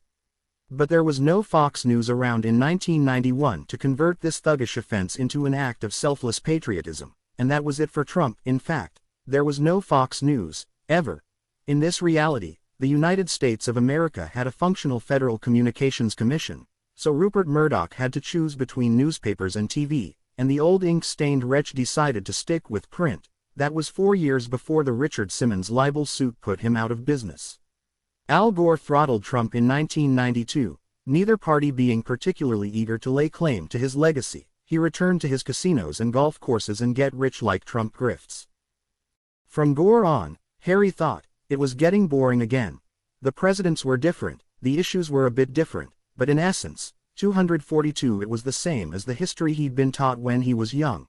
The United States of America was at once a fundamentally decent and fundamentally soiled society capable of soaring nobility and appalling cruelty. But mostly it avoided those extremes and muddled along. Harry grew tired of reading and went to lie down, reflecting on whether he and the team had done good or bad. It seemed undeniably obvious to him that, on balance, they had performed the world a remarkable service. No World War II, no Holocaust, a vanquished Soviet Union, all the rest. They'd done good, and yet, he acknowledged in his next breath, nothing seems very different now. Taking Adolf Hitler out of the world history equation didn't seem to have a very long tail. History after about 2030 was largely unchanged. He wondered why that was. He really hadn't the slightest idea. He made a note to consult Carl, who would undoubtedly have very clear theories about this. 11. Harry, Carl, and Helvetica assess. Harry did so in short order, and Carl agreed quickly to meet to assess the net effect of their work. They decided in addition that the only polite and professionally proper thing to do would be to include Helvetica.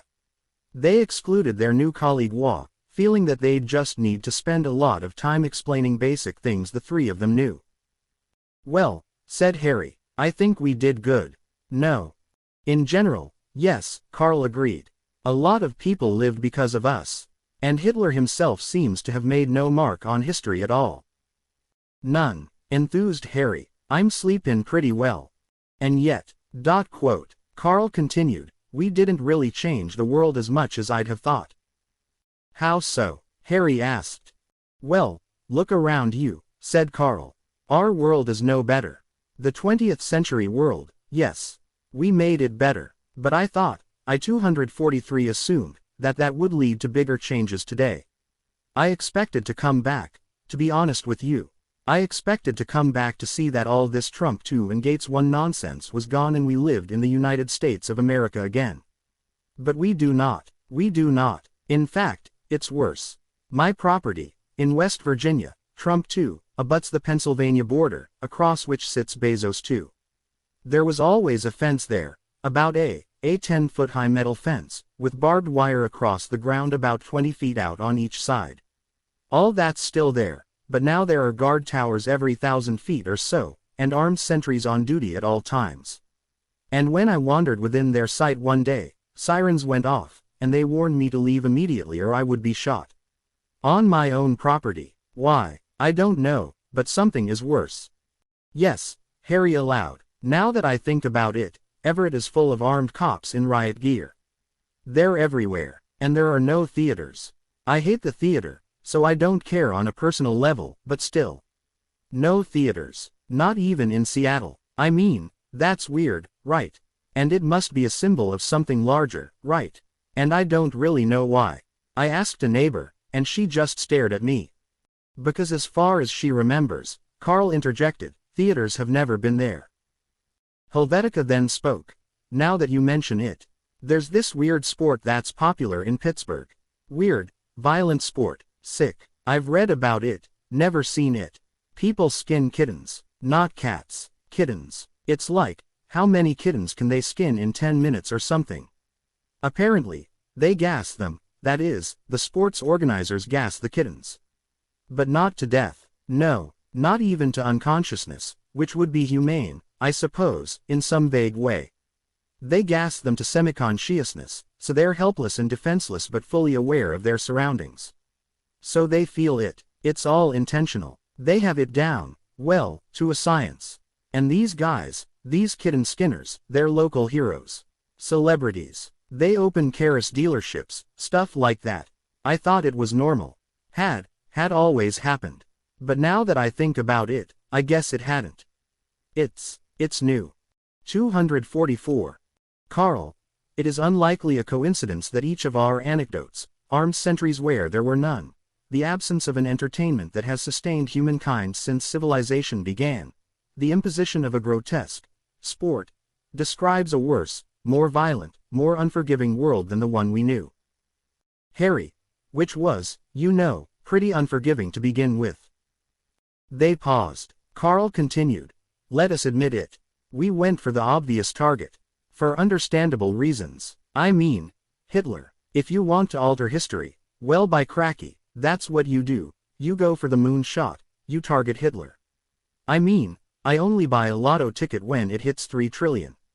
Same logic. Although I will say, and I'm sorry if this offends, that it always struck me as something of an emotional decision. No one said anything. Carl continued. Driven, I mean, by Waj's experience in Al-Wada Salam. And by the sight of the other pogroms. Perhaps understandably so. Let me be clear about that. The 2 Jews with whom Carl was speaking remained silent, so he pushed on. In any case, we did nothing, apparently, for our world. Helvetica had held her tongue through all this. Finally, she cleared her throat. Carl, you are quite right. This took Carl by surprise, because he assumed that being Jewish, Helvetica would defend the decision to eliminate history's most notorious antisemite. Yet she tacked in the opposite direction. I was overcome by emotion. I am a person of science. I am supposed to be better than that. I became a romantic, like my father, who was a good man, and a brave man, but in the final analysis a weak man, a captive of his emotions. I should have made calculations as a scientist. The killing of 6 million was an unspeakable tragedy, as was the unleashing on the world of its most brutal manifestations of fascism. Yes, it is good that we change these things. But today, we confront something that I consider possibly more dangerous. That's right, more 245 dangerous even than Hitler. We have a group of humans, our employers, incidentally, which kinda raises the stakes if you ask me, trying to erase the creative and rebellious part of the human personality. For all time, killing people, even by the millions, is one thing. But altering the character of the human race for all eternity, creating in essence a kind of a slave planet. It's evil beyond imagining. Well, offered Carl, playing devil's advocate, I will say this for it. For this project, Vitality. Vitality. I will say this. It should largely end human butchery. No, I mean, if no one is rebelling, there's no need to kill anybody. Oh, I wouldn't say that, Carl, Helvetica said. In fact, I'm surprised at you. Rebellion is hardly the only justification fascists use for killing people. Maybe they're mentally impaired. They're lazy, as the state defines it. They're some kind of sexual something or other. They're the wrong race or ethnicity. Or they're simply a financial burden on the state. Or they're old. That's it. You think Jaden and that fucking fuck, what's his name, what's that fuck's name?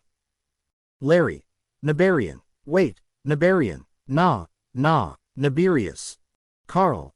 Nabirius. Yes, Zagan Nabirius. Helvetica. Right, Jesus effing Christopoulos. What a name. A novelist couldn't come up with that, as an evil guy's name. Harry. Oh, I don't know. Maybe it's exactly what a novelist would come up with. Helvetica. Whatever, it's the dude's actual fucking name. And I've met him, and done some research on him.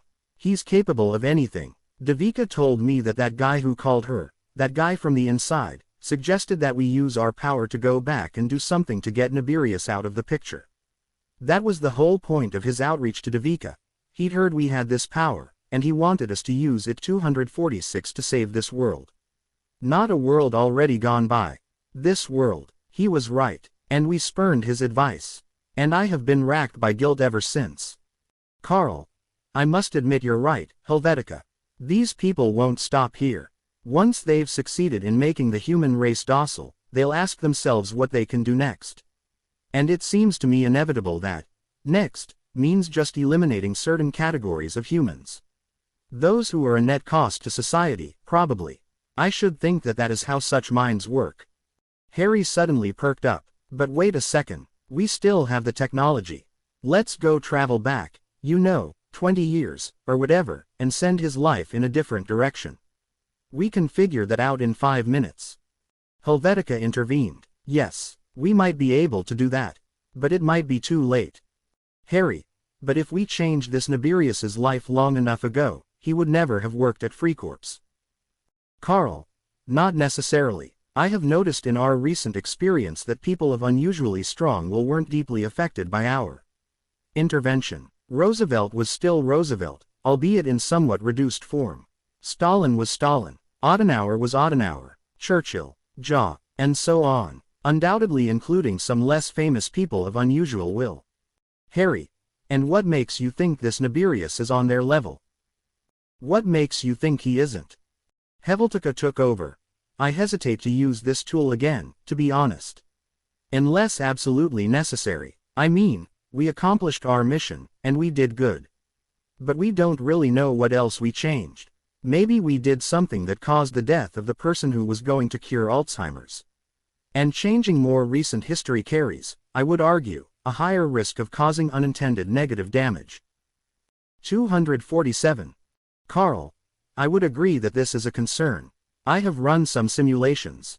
First of all, and this may seem improbable and paradoxical, but it is apparently true, the shorter the time travel, the less likely we are to arrive accurately at our destination. This is based on a theorem propounded by Hammond, Utzpelaer, and Martorp in their 2138 paper. There is, they theorized, a time travel sweet spot, as it were. It's harder to go back in time 20 years than 200 years. Or, as in our case, 252 years. Roughly 2 or 3 times harder. We were quite lucky, it turns out, that Hitler was born when he was. Exactly, said Harry, it's kind of like golf. Shorter shots are harder. And another thing, Helvetica is right, the odds of causing unintended negative damage go up the nearer you are to the present moment. Way up, said Carl. Again, I have run simulations. 100 million of them.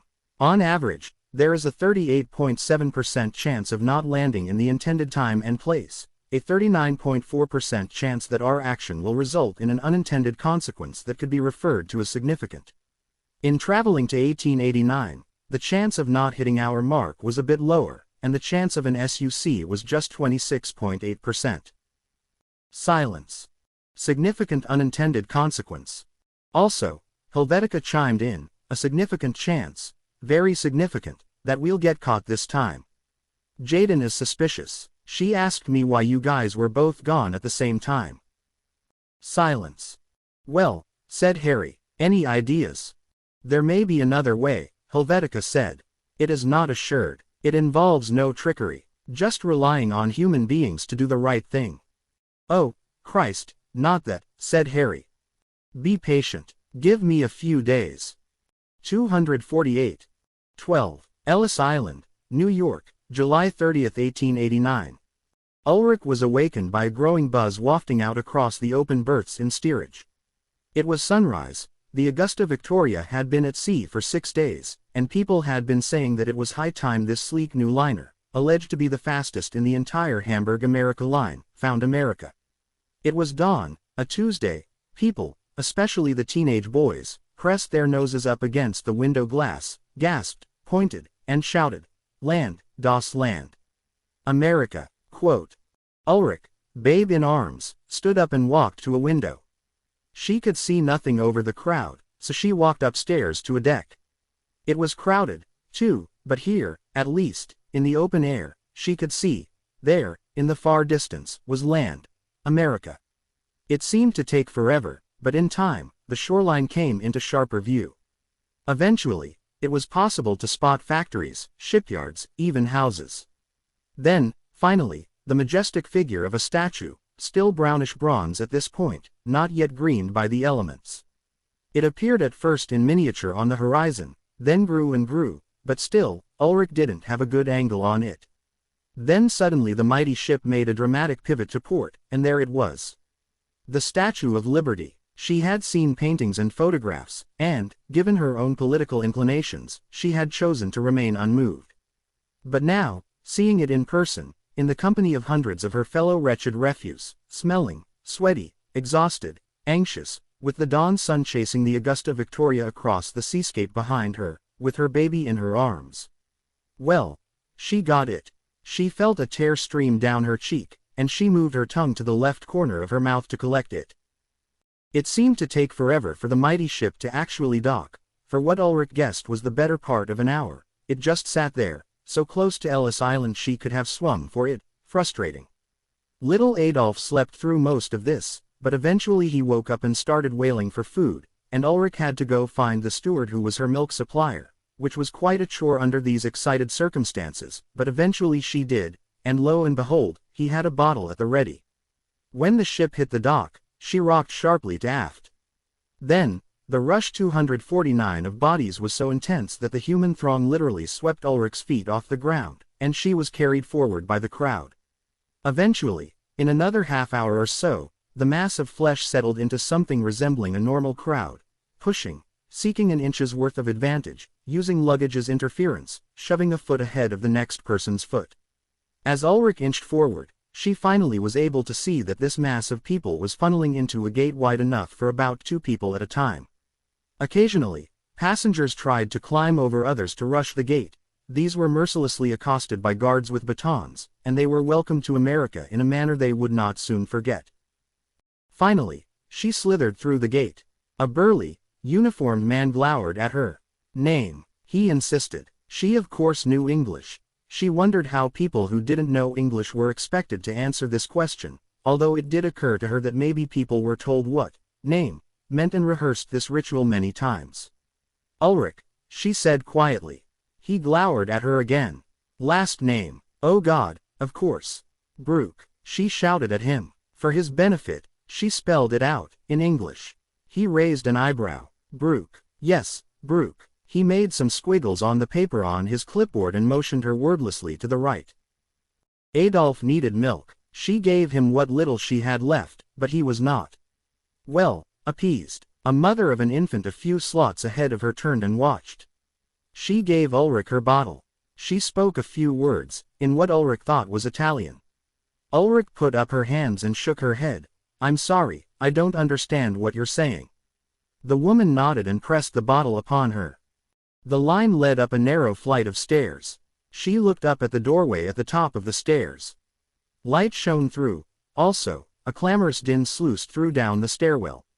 Something interesting was up there. In time, as the line failed to move for an eternity, the man in front of her turned and studied her. 250. He spoke, in German. Are you German? Yes. I thought so. From where? Munich. I see. I am from Nuremberg. Oh, not far. No, not far. I was supposed to go to Munich once. But, I didn't. Silence. So, the man said. Is your destination New York? No. I see. So, where? Detroit. Detroit. And where is this Detroit? In Michigan. Michigan. And where is Michigan? Toward Chicago. But not as far. The man said nothing for a while. I am headed for Newark. 83 Summit Avenue, to be precise. Well, good for Summit Avenue. What is your name? The man asked. Ulrich. Ulrich Bruck. 251. The man nodded. And the baby? Adolf. The man said nothing. Finally, Ulrich spoke. And your name? Shmuley. Shmuley Lifshitz. Ulrich wondered if he intended to keep that extremely Jewish name, but she chose not to raise the matter. That's nice, Shmuley Lifshitz. Shmuley Lifshitz smiled and nodded. Then he raised a finger and drew a breath as if intending to start in on a soliloquy. At that precise moment, the line jostled forward quickly, up the stairs, and into the main waiting room of historic Ellis Island, cavernous, with massive chandeliers and vast clerestory windows through which the now mid-morning light beamed, making visible the particles of God knew what in the air. There were rows of hard wooden benches in the concourse. As he got to the top of the stairs, Shmuley Lifshitz devoted his attention to another burly, uniformed man who shouted at him, 17. Pointing toward the bench numbered 17. The same man yelled at Ulrich, 9. And off she scurried in that direction. They looked longingly at each other, Ulrich and Shmuley, as if they'd been lovers. Their gazes seemed to promise they'd remember each other, wherever their journeys took them, 5, 10, 40 years from now. On bench 9, Ulrich and Adolf sat next to a large Italian family, which maintained an ebullient mood through all the dirt and heat and waiting, a quiet Irish couple of middle age, a large number of Russians who all seemed to be related, several Germans, a few Poles, a solitary Swedish gentleman of stately aspect, and, curiously, one couple with a toddler daughter who didn't seem to be European at all. They were Moroccan. The Irish woman played a game of patty cake with one of the Russian children. One of the Italian boys argued with his mother. 252. The father, or maybe an uncle, Ulrich wasn't sure, came over and slapped the boy hard in the face. The Augusta Victoria had docked at about 9 a.m. Now it was 12:14 p.m., according to the large clock on the far wall. It being late July, it was hot, and whatever the actual temperature was, it was made all the worse by all the bodies, all the breathing, all the smoking, farting, and crying of the children, now very much including her own child, to whom she sang a gentle Germany lullaby, Schlaf, Kindlein, Schlaf der Vater hat die Schaf. Just as she was getting the child calmed, a man approached bench 9 and shouted loudly, Vigliano. And the Italian family, all 8 of them, hurriedly gathered their things and clambered off to wherever it was people were supposed to clamber off to. The Russians decided it was lunchtime, and the Matishka reached deep into a satchel and started producing various foodstuffs. Black bread, of course, a cheese of some sort, a dried meat Ulrich could not place, and a jar of what may have been pickled mushrooms, into which everyone in the brood just dipped their hands. The Matishka caught Ulrich staring and held the jar out in her direction. She demurred. She did point toward the cured meat, which actually looked pretty good to her, and the Russian woman smiled and was about to oblige her when out came the shout, Bruck. Ulrich gathered herself and her case and her Adolf and followed the man through a doorway. He got to another doorway and stopped. He pointed through the door.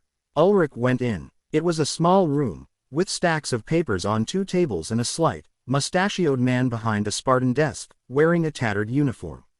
There were 2 metal chairs. She chose one. Nationality? Deutsch. Quote. Sprichst du English? Quote. Yes, I lived here before. Oh, good. Name? 253. Ulrich Bruck. Provenance? What? Where are you coming from? Where did you originate? Oh, I am from Munich. My ship sailed from Hamburg. The man said nothing. Another man came in and handed him a paper. He read it and wordlessly handed it back to the man. What is your destination in America? Detroit, Michigan. I have relatives. They have a shop and have promised me a job. You have their address, and you have the money to get to Detroit. Oh, yes sir, I have their address, and I have around 60 marks. You must change those to dollars. Of course. Where? You do that down the hall, next. Thank you. And how old is this one? 3 months. Yes. Nothing changed the man's stern, official demeanor.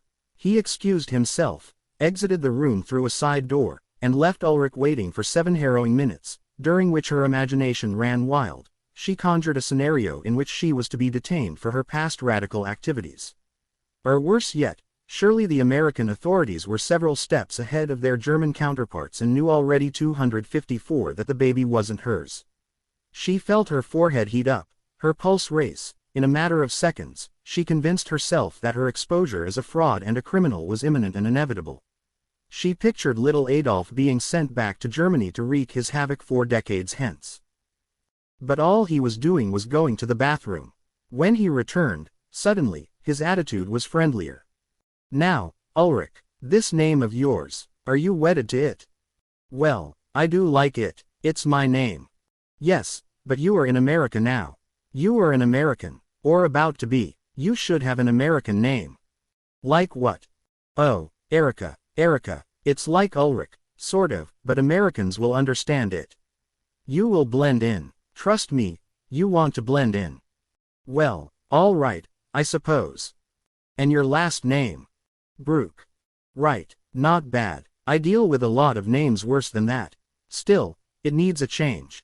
He leaned back in his chair for a few seconds, hands behind his head, then shot forward, pointing his pencil at her nose. Brook. Brook is a sturdy American name. It's very English. That's good, in America. What do you say then, Erica Brook? Well, it's all right, I suppose. How strange, she thought, to be known by one name for the first 26 years of one's life, and thereafter by another name. But this was the bargain she'd struck. Fine. From this day forward, I am Erica Brook. And what about this little devil? 255. Ulrich Erica was about to blurt out, Adolf, because it had never occurred to her to say otherwise, but now, having rechristened herself, she wondered if she shouldn't do the same with the little one, who, if Harry and Karl were correct, needed a new identity far more than she did.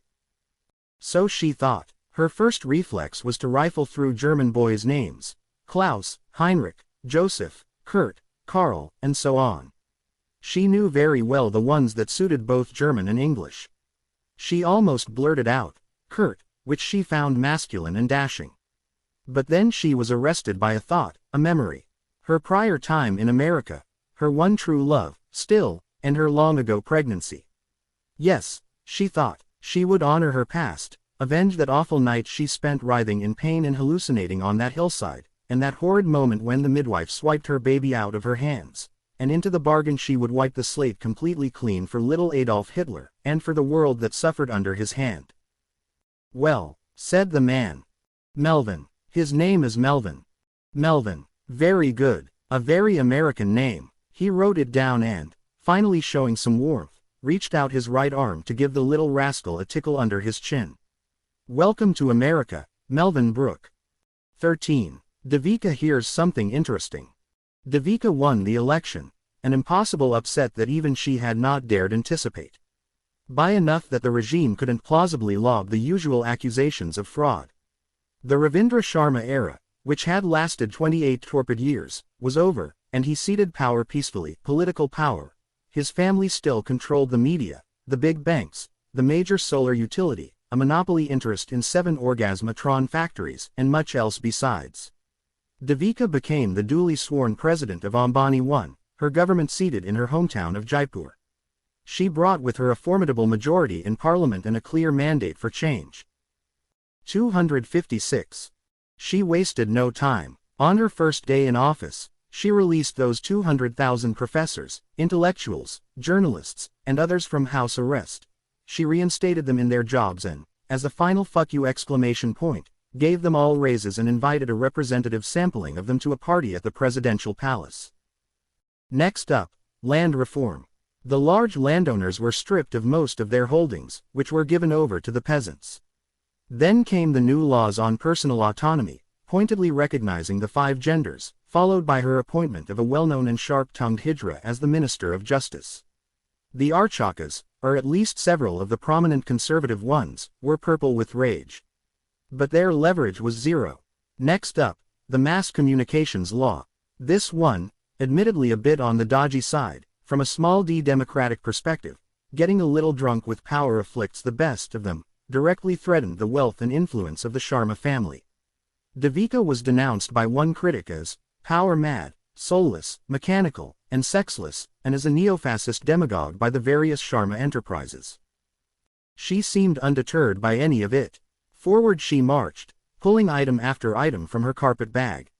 She occasionally referred to the region she now governed not as Ambani I, but as Matsya, an ancient kingdom that occupied much of the same land, which pissed off the longtime ruling regime, not to say Dilip Ambani himself, to no end.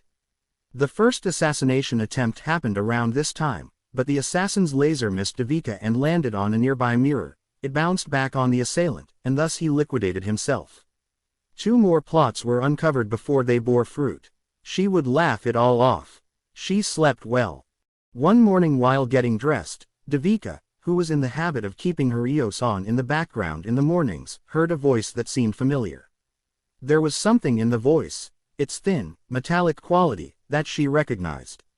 She went into the next room to see. She recognized the face, an attractive woman, 50-ish. Yes, she was definitely familiar. She drew close to the screen now and paid attention. 257.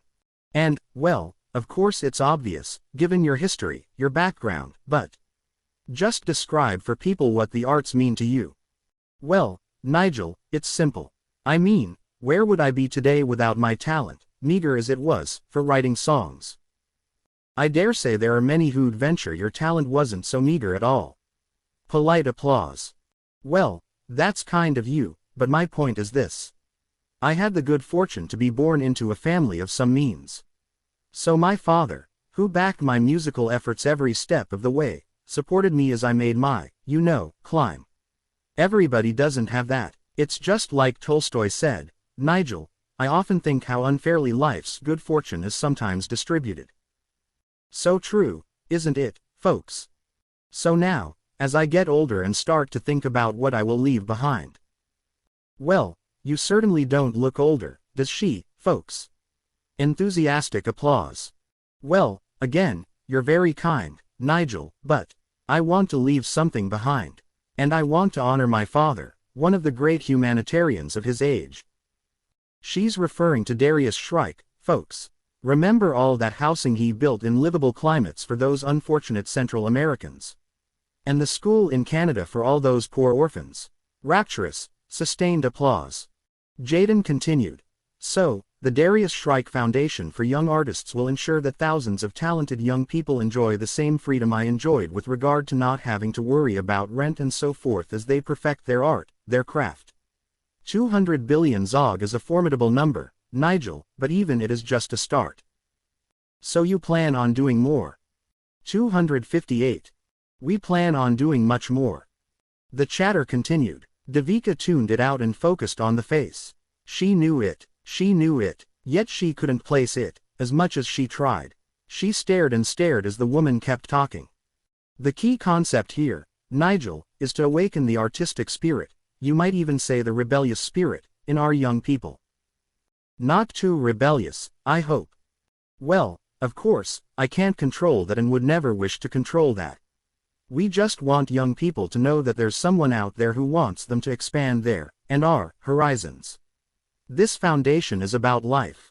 It's about creation. It's about vitality. That word, Devika thought. She shut the EOS down, stared out the window, and thought. 14. The return of Omar.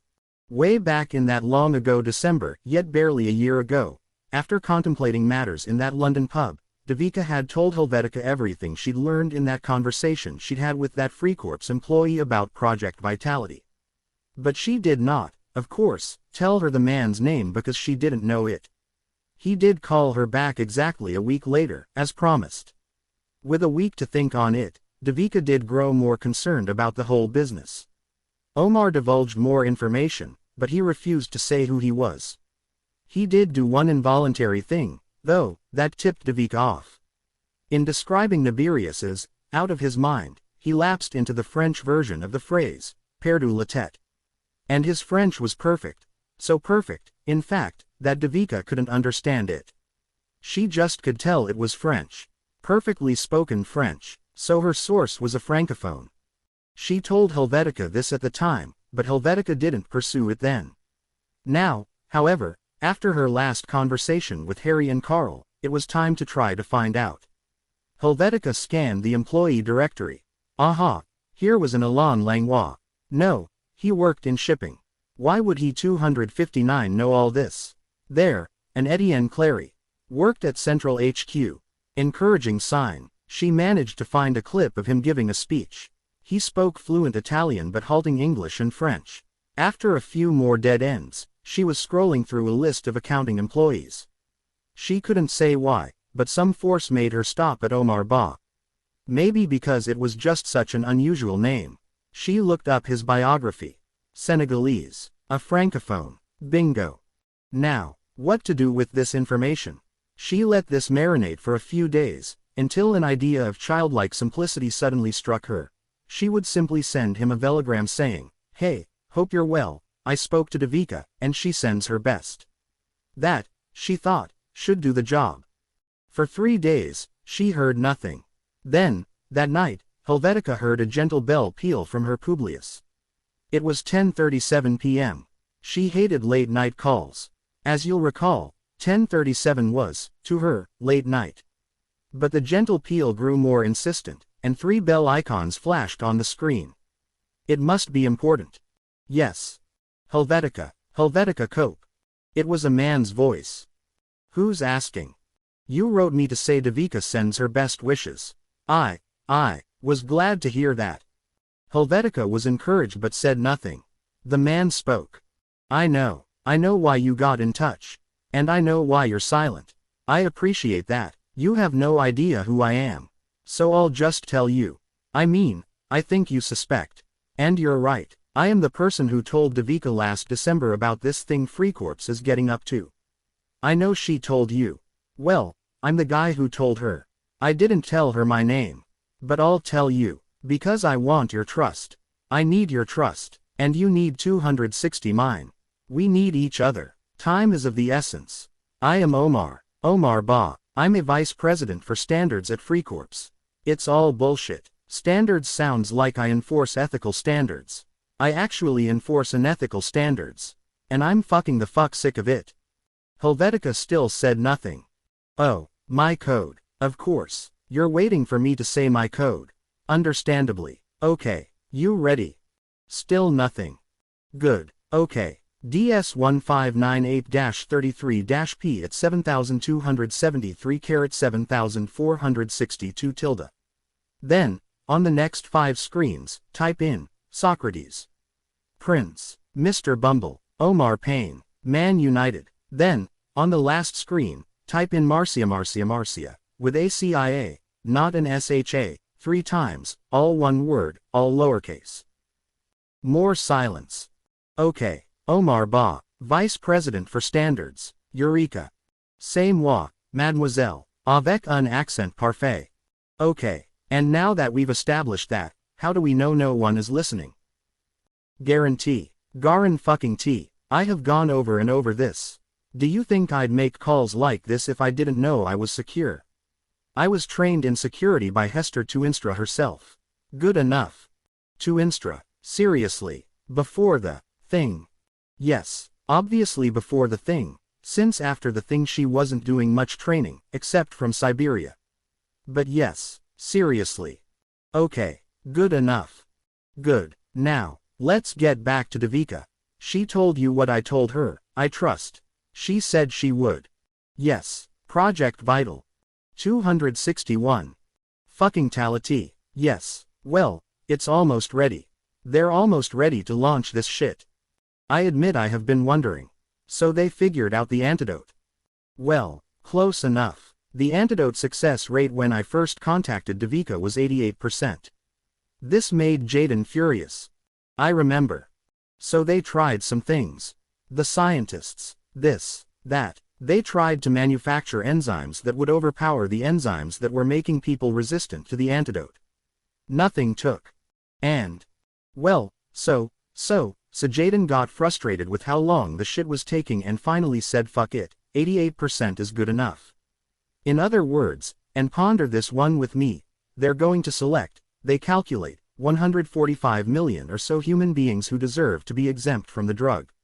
From the rain, these are the 145 million who FreeCorps has decided still deserve to have free will. And Jaden's just gonna let 12% of them, what's that, maybe 20 million. A little under, I guess, just let 12% of them become fucking zombies. Can you imagine? I mean, could be a friend of hers. Could be her. I'm guessing she made a financial calculation. Exactly. What's a few million people compared to 7% more profit? Goddamn, I'm glad I'm not a person who thinks like that. Thinking like that is your job, Omar. It was. So you've quit, you're still in the directory. No, not yet, soon, very soon, but I quit thinking like that months ago. He paused and continued. So, have you seen Jaden lately? This bullshit she's peddling. 262. No. Well, she's out there doing media, doing whatever, giving speeches. She started a foundation for young people in the arts to encourage the creative, rebellious spirit. That sounds nice. No, Nanette. It's cover. It's just fucking cover. Can't you see that? No. Explain. Helvetica was a trusting person. She's starting this foundation so, if the world ever learns what Project Vitality is, she can say, who, me? How on earth could you accuse me of wanting to suppress human creative potential when I've just poured billions of Zog into exactly that? Oh. Got it now. Well, but why would she? It doesn't matter. It doesn't matter. She knows that within a couple years, they'll all be zombies anyway. So why exactly are you calling? Well, 'cause of that. I figure the announcement of this foundation means they're close. I mean, I've watched a bunch of her interviews. Every one I could. She makes it a point to use the word, vitality. She's trying to encourage youthful vitality. It's her idea of a joke. Also, since I first talked to Devika, I've heard other shit. Can't confirm it, 'cause this part of it, they're holding really close. Only a few people know. And I'm not in it. The circle. So what is it you're hearing? There's more.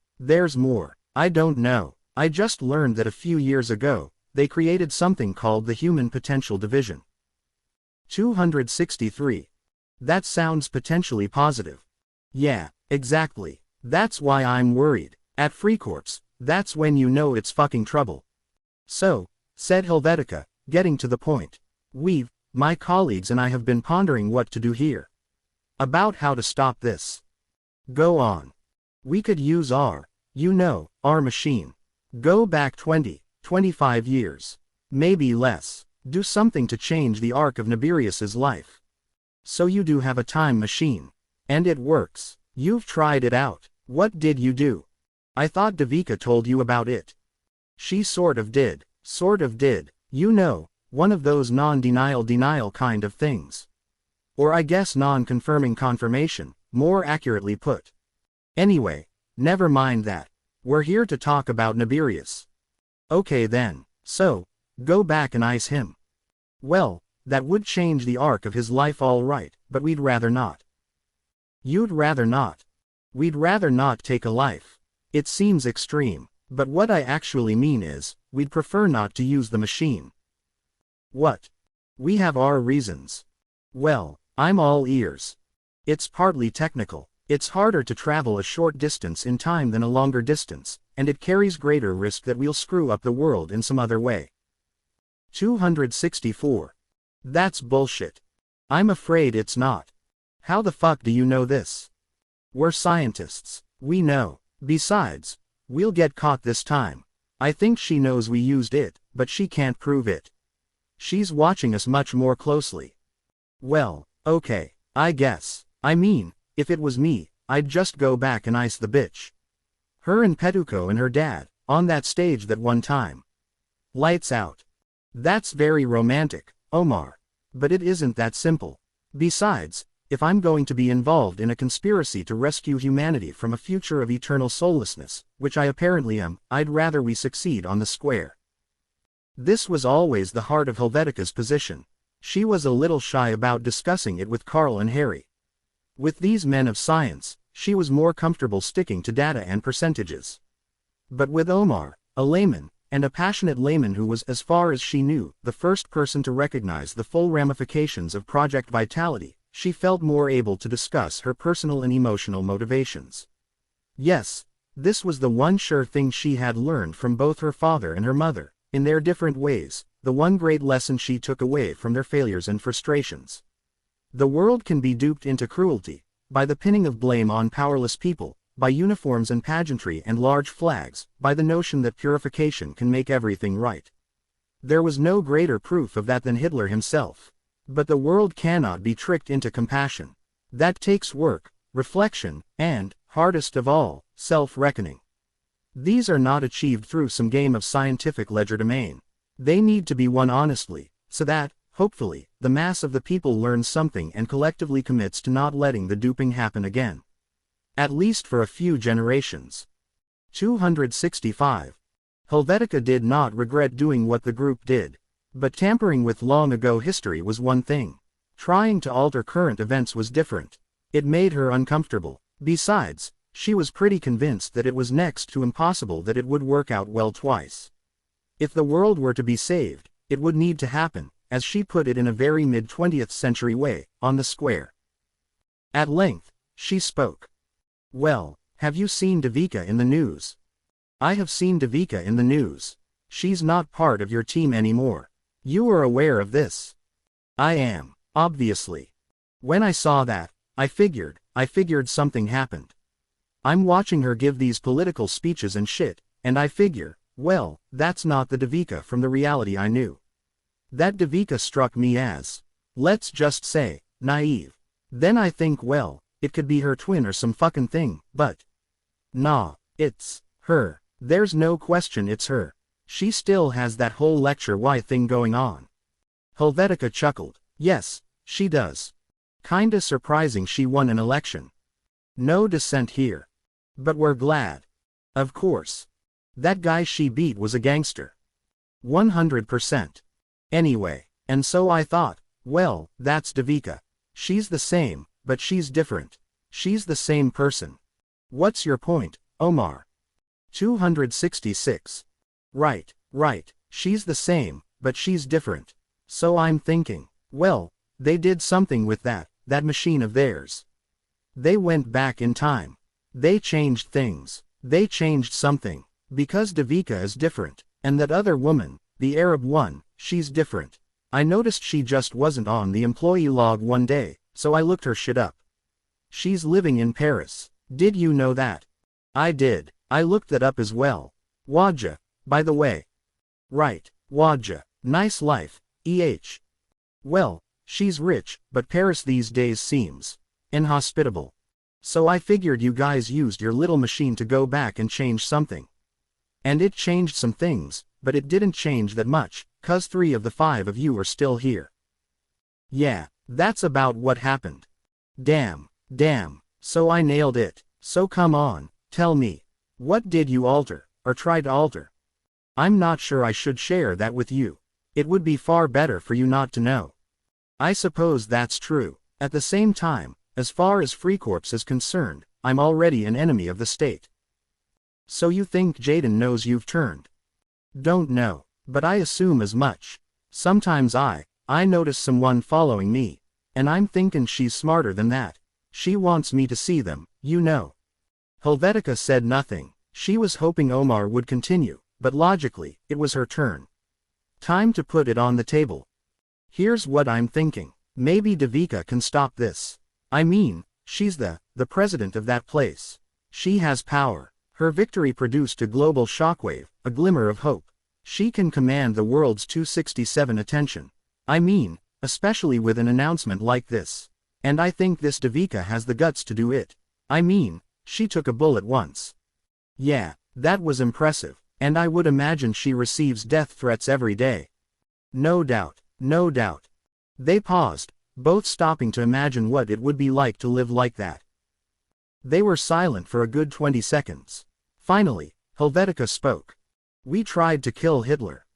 Omar paused. Helvetica heard him gulp. Adolf Hitler.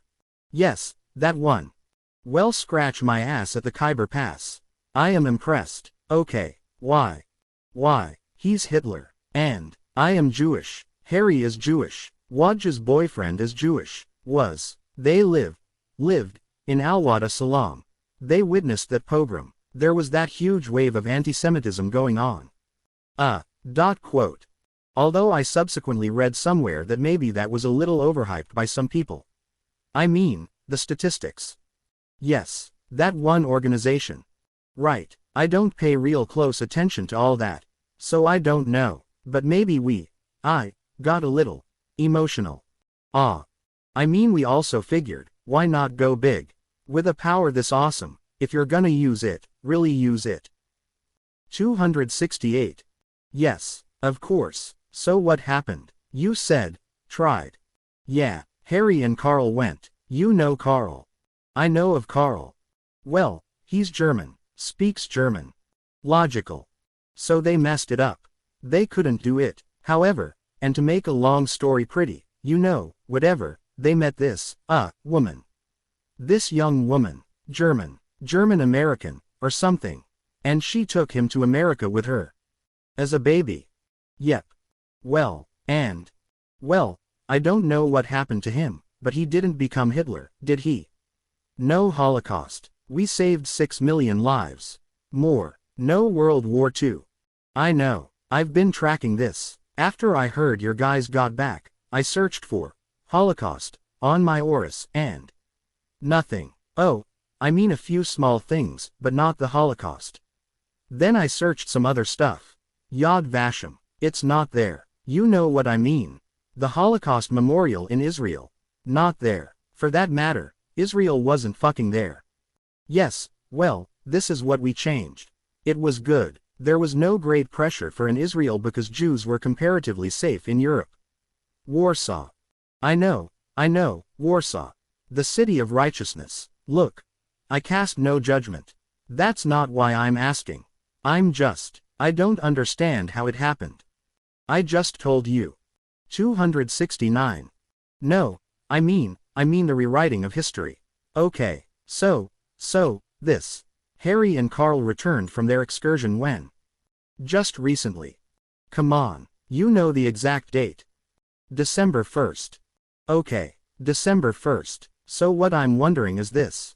Did history books just magically change, like, the night they got back? The night they got back, all the books in all the libraries in all the world about the Holocaust and about the Third Reich just disappeared, and they were replaced by books about this Russo-German war, and Yad Vashem, and all the memorials to the Holocaust across the world, they just disappeared, too. And people going to work on December 2nd. I mean, suppose you lived in Johannesburg, and on your way to work every day, you drove past the Holocaust Center. Was it suddenly gone on December 2nd? And what was there? A construction site? A happy puppy? What? It's a good question. I've wondered myself. I don't know. And how many people thought to themselves, hey, wait a second, that was a Holocaust center yesterday, and today it's a joint that sells dog burgers. What's up with that? Or did people just say, oh, there's that dog burger joint, just where it's always been? Yes, said Helvetica somberly. This is something we have discussed and admittedly did not think much about beforehand. Especially the question of history books. Carl believes that this kind of memory has to do with the chemical balance of the brain and thinks that only about 5% of the world population would notice that something was off, but they couldn't tell you exactly what.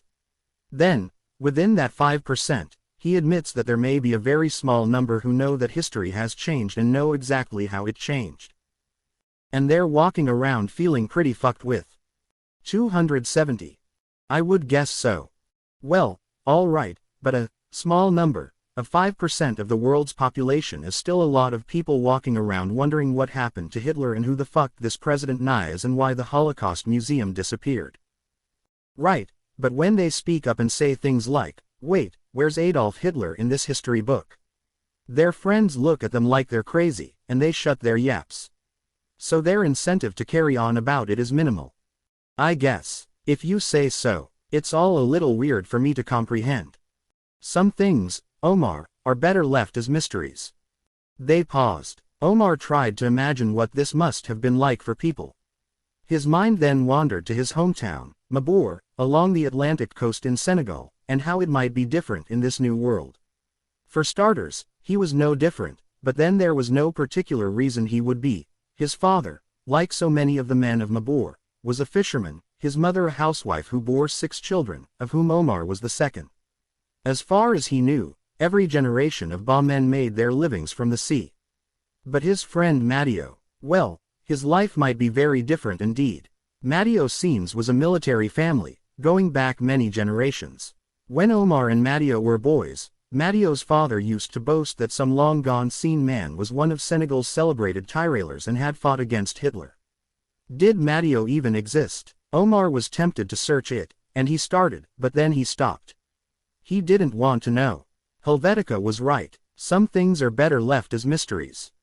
You still there? Helvetica asked.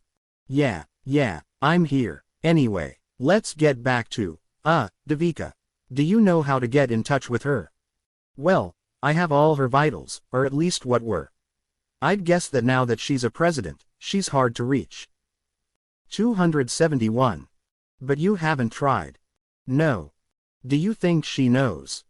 I have no idea. I think maybe not, 'cause like, if she did, wouldn't she have contacted me? Maybe. On the other hand, maybe, given, you know, security and layers of the way she's monitored and shit, maybe you're literally the last person in the world she thinks she ought to talk to. This has occurred to me, too. Well, we have to reach her. She's brave. She took that bullet when she was young. She ran against that guy. That took huge stones. But what exactly would she do? I have the documents, the files, the information, everything. And by the way, this took some onions on my part, too, sister, don't think it didn't. I bet it did. You're fucking right it did, Omar said. Anyway, I think she may have the stomach for this. Like I said, she seems different from the Devika I talked to back when. We could get her all this info, and she could tell the world. She has the platform, and I think she has the credibility. The world would believe her. Why? 100 reasons. 'Cause she took that bullet. 'Cause she worked there. And let's face it, she's une fille canon. Doesn't hurt. I'm guessing that means attractive, and sadly, I suppose that's right. And last, she's there. That is, she's here. She exists. She's the card we have to play. We have about 3 weeks before it's too late. 272. Helvetica sighed. She thought again of her father. Dad, she thought, tried to save the world, but the world barely took note of his labors on its behalf. Yet now, all these years later, Helvetica found herself the key figure in a plot to save the world from not destruction, exactly, but disfiguration, alteration beyond recognizability, spiritual death, moral blankness, forever. Give me 2 days, I'll be in touch. 15. Meanwhile, back in Eureka. Jaden sat facing the ocean as everyone filed into the room. She allowed them to take their seats and settle themselves. Once she heard no coughing or shuffling of papers, she counted to 12 and spun around. Well, Zagan. All systems are go, madam. We have begun manufacture of the seed pods. In Saskylek. Yes. No glitches. No glitches. Start date. I anticipate we are 9 days out from the final beta testing phase, and, assuming all goes well there, a little more than 2 months out from full deployment. Any suspicious activity? Well, that one Suhoi that flew into the airspace 2 weeks ago. Eliminated, right. Toasted like a marshmallow. 273. Remains. None. How many on board? 82. Unfortunate. Quite. The families. They were told the craft was lost at sea. Let's try to see to it that this doesn't happen again, shall we, Dr. Nibirius? Of course, madam. Zagan Nibirius was not accustomed to having to explain errors to Jaden Shrike. The chief reason for this is that he did not, as a rule, commit them. In fact, he didn't make this one, either. He just happened to be the person she asked about it, so he, rather graciously, under the circumstances, decided not to remind her that protection of the factory's airspace was the remit of Vintrong, who'd made an egregious error 2 weeks before when the defense perimeter systems, supposedly constructed, or so Trong said, with triple redundancies, failed to force that Suhoi chartered jet to turn away once it got within 30 kilometers of the factory. But at least the incinerators functioned as promised. Nibirius had been working toward this moment for years, ever since Petuko discovered him and fast-tracked him for greatness. It was not just his scientific intellect, though that was indeed prodigious, and for Pechuho's purposes, quite handy. It was his charisma. He could be charming when charm was required, quick, witty, able to string together just the right combination of suggestive words that would make the listener think she had thought of his great idea herself. That, 274 along with his unregulated amorality, caught Jaden's eye as well, once she was old enough to make such judgments. Ceausescu, came his one-word reply, when a young Jaden once asked him to name for her his ideal leader in history. Jaden had not heard of this Ceausescu, but after a bit of research, she warmed to him. Him Ceausescu, that is, and by extension, him Nibirius. He was of unidentifiable lineage, his accent was difficult to pinpoint and in fact seemed to change slightly every 2 months or so. He was normally attended by 2 flunkies, whose presence confused Jaden because she knew for a fact that they were not on the Freikorps payroll. All of which just added to his aura, like the collarless shirts with the small jacquard print that he favored, always buttoned to the top. And the Amish beard, they combined to announce a piousness that the man lacked utterly. He was a mere 16, a prodigy, a genius. When Petuko plucked him out of the academy in Timisoara, no wonder he revered Ceausescu. And saw what everyone at Freikorps would later see. As sharp a mind as anyone had ever encountered. Brilliant. With absolutely no superego, no conscience. He could starve a pet cat to death, as he did once, just to study the symptoms and the phases of its demise, without feeling a thing. He was 11 when he did that. It made his mother a little nervous. Petuko kept him as a military advisor, at which he excelled. But everyone knew that was way too small for him. He existed to move history, not divisions. When Petuko died, in 2130, there was a moment when it seemed that Zagan might go off to the other side, whatever side that was. There were 2 or 3. Actually, Jaden sensed it and immediately tripled Zagan's pay and elevated his rank to chief theoretician, a title that flattered Zagan in just the right way. Within 2 months of his promotion, he went to Jaden with the following proposition. Boss, your business model depends on people agreeing that what you offer them, in essence, a life in which they exchange their exercise of free choice for your protection, is worth the trade-off. 275. Okay, and what if I said to you that I could construct for you a world in which no one, literally no one, said no to that proposition? And more, that people not only gave over their wills to Freikorps but that their wills collapsed in toto. Such that rebellion, as such, was eradicated, chemically, irrevocably. A world of complete order, placidity, docility, where not only revolution but even mere discontent was rendered an impossibility. Where people, quite simply, did as they were told. You have my interest. That conversation, in 2131, was the real beginning of Project Vitality. It took years. Chemically recomposing the human brain proved rather more a challenge than even Nibirius imagined. But he was a clever fellow, and he stuck to it. And Freikorps made crazy money, and Jaden threw billions into the project, knowing that if Zagan succeeded, endless profit awaited, not to mention the more obvious benefit of a human race that never questioned authority in any form. It was a world that simply suited her. The older she got, the more she came to believe, to convince herself, that what people really wanted, what the human race really needed, was certainty. Predictability. Novels, art, poetry, philosophy, manifestos, messy, unpredictable. She didn't want these things to go away, necessarily, and Zagan had repeatedly assured her they would not. They would just become boring, pleasing, and nothing more. They would awaken in their audiences no surprising responses, no emotions that could overwhelm them, no insight that could alter the way they saw the world and ordered its events or make them question why things were the way they were. Even those few whose brain chemistry was such that they might be able to begin to think about rebelling would find that they couldn't, so that any future attempt by an artist at a version of Guernica, he explained, would just end up being a nice painting of horses. Ideas, not just artistic ones, but all ideas, would serve power. And not necessarily state power. States were fungible and, that word again, unpredictable. No, ideas would serve corporate power, because 276 corporations, at least the strong and efficient ones, the ones deserving of veneration, were forever and provided stability, as the sale of most of the world into private fiefdoms had proven clearly. Just look, Jaden would tell her audiences in speeches, at the number of wars fought under the current, post-Jaw alignment and under what an advisor had taught her to refer to as the Westphalian era. There was no comparison. The global Javian regime was far more pacific.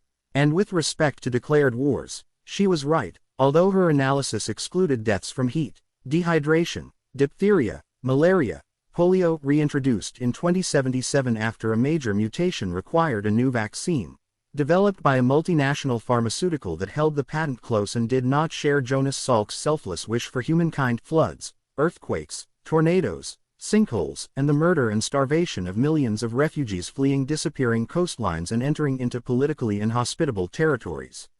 But there's always a spoilage factor. This process of the collective collapse of human will would happen by definition within a few years, Nibirius thought 3 or 4, after enough rain had fallen, by which time pretty much the entire race would be drugged into conformity. The mass of people would behave just as the world's most powerful people told them to behave. For Jaden, a handy arrangement indeed, given that she was among the 10 or 15 most powerful people in the world. And as for that arid patch of the planet along the former Peru-Chile border, sure enough, Jaden had decided to allow it to exist in its natural state, as a grand social experiment. It would not rain there. In time, the world's remaining natural-born rebels would all learn to congregate there, build a completely disordered and unmanageable society, and start killing each other off. And just in case that didn't happen, Zagan was hard at work on a solution that would slowly release a virus over the area, which would spread through the droppings of mice and lacerate the visceral pleura, the membrane lining the inside of the lungs, of any human exposed to it, resulting in a kind of madness that would all but ensure mass violence. So here Jaden was, on the cusp of doing something no human being had ever done. She was about to change the human race. And over the 277 decade of the project's development, she had completely convinced herself that she was doing said race a favor. This was the interesting thing about the Shrike-Nibirius partnership. Jaden had persuaded herself that she was doing good. She understood the reasons for keeping Project Vitality secret at first, but she imagined that in time, word would get out, and after its initial shock, the world would turn to her in gratitude, maybe even give her the Nobel Prize. Or, given that the world might be successfully zombified by then, maybe it would just shrug. Zagan, on the other hand, knew exactly how malevolent this was. Damn right it was cruel and duplicitous. Cruelty and duplicity were exactly what most of humanity deserved. And this human potential division of which Omar had gotten wind. His instincts, of course, were correct, and then some. Remember that Carl, too, had guessed this. Most people, Zagan had explained to Jaden, just start to cost money once they stop working, usually at 72, and with global natural life expectancy at 92, for those who survived heat-related, natural, calamities. That's 20 years.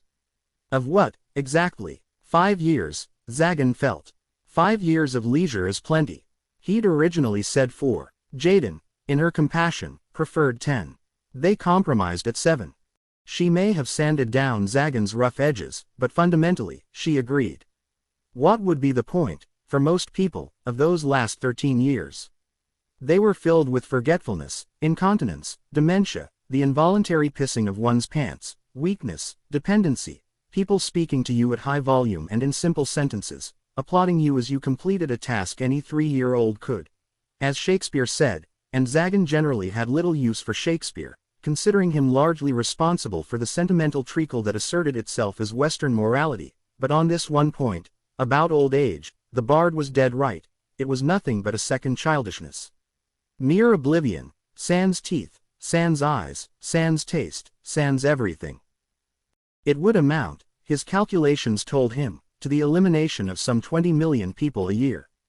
And 20 million human carcasses, as he emphasized to Jaden repeatedly, could be put to good use. Coal, 278 remember, was no longer mined, and the world was quickly running out of oil. Together, Zagan explained, 20 million bodies would produce enough biomass to power Trump 1 and 2, Musk 1 and 2, Andreessen 1, and Ellison 1. Zagan's plan was for Freecorps to offer to the bereaved families 20,000 ZOG for their loved ones' bodies, an offer that would prove irresistible, he estimated, to 81.4% of the population. It would be quite an expenditure upfront but, in the long run, would constitute a fraction of what Freecorps would rake in, as Jaden traveled the world proclaiming herself the greatest environmental innovator of the century.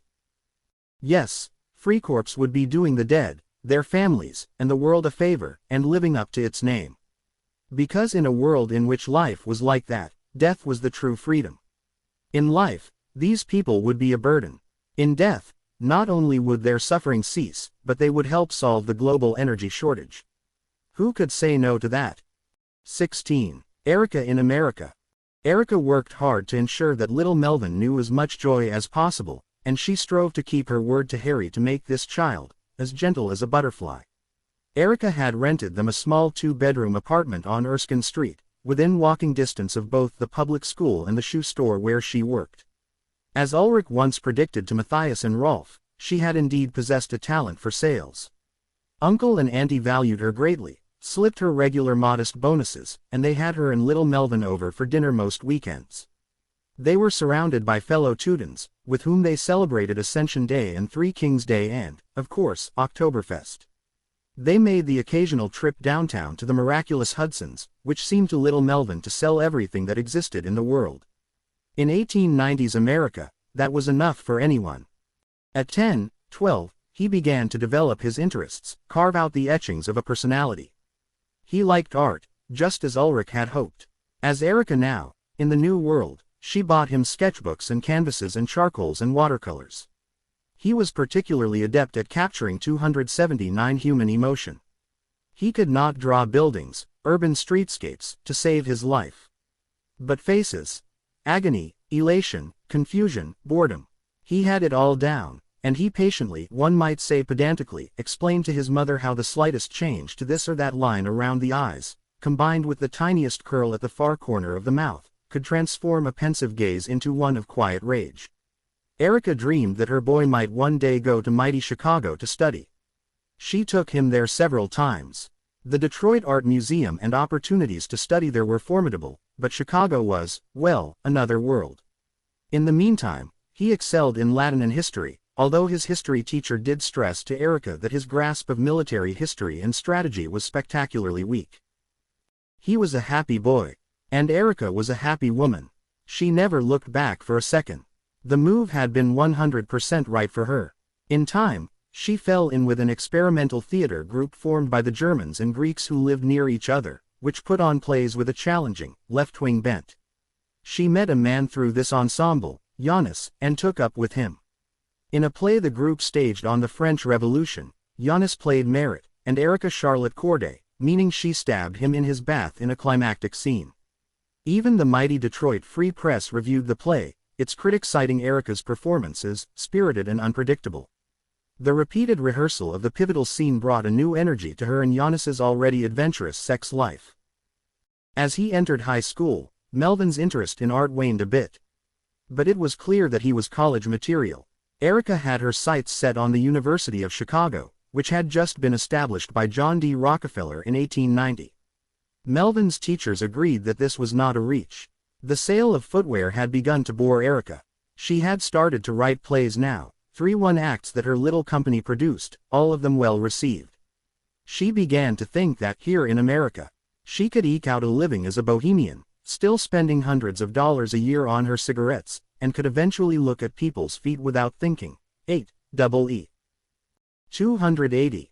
She raised her charge in the manner you would expect, and young Melvin was her eager student. She explained all about the ruling class and the bourgeoisie and the proletariat. She taught him the basics of Kant and Goethe, the poetry of Heine, with a little Christmas bonus from her uncle. In 1905, she purchased an Edison phonograph, the sort that played cylinders. She was the first person in the neighborhood to own such an exotic contraption. For the first few months, before the first store carrying them opened in Detroit, she had to send away to New York for her cylinders, which in the eyes of her neighbors only added to the mystique of it all. Her first purchase was Beethoven, the Eroica. She sat next to Melvin on their brocade sofa until he learned every note. Sometimes they would invite the neighbors over to marvel at this magical box with its large brass horn protruding skyward. Melvin took note of the respect paid his mother and beamed with pride. To say he adored her would be an understatement. He worshipped the woman he had never known as Ulrich. At that age when most children start planting their little flags of independence, 7 or 8, Melvin withdrew from the few friends he had, accompanying his mother to her theater rehearsals, even tagging along on her dates with Giannis, who took it all quite in stride.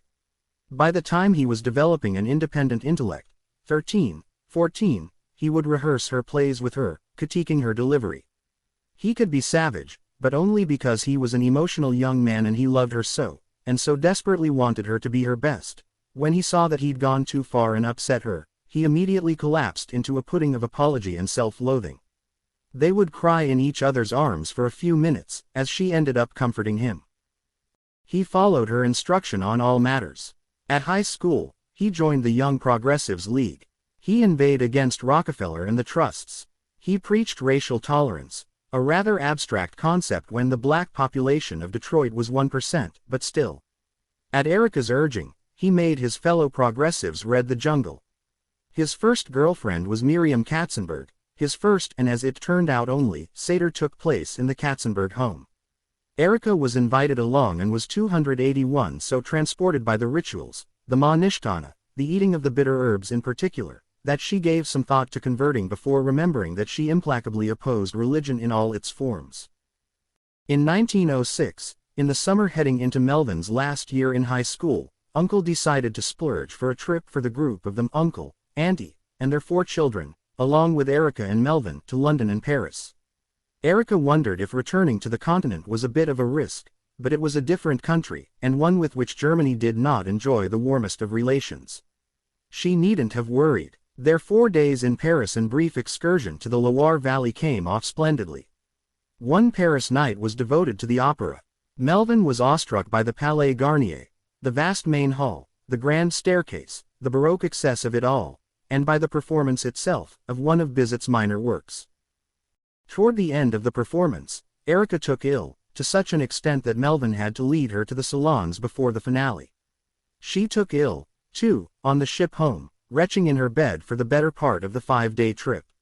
But she seemed to improve on the train ride from New York to Detroit, another 3 days, including 14 stationary hours somewhere in the middle of Pennsylvania waiting to allow freight and military trains to pass.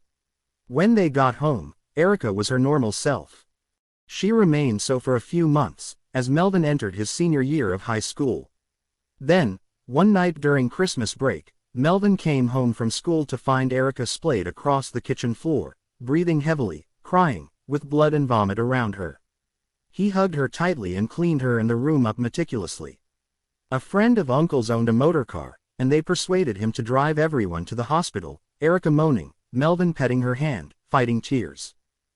Medicine was crude in those days, so the diagnosis might have been something of a wild guess. The lump on her right breast, however, was all too real, and its meaning apparent to any competent medical professional in 1906.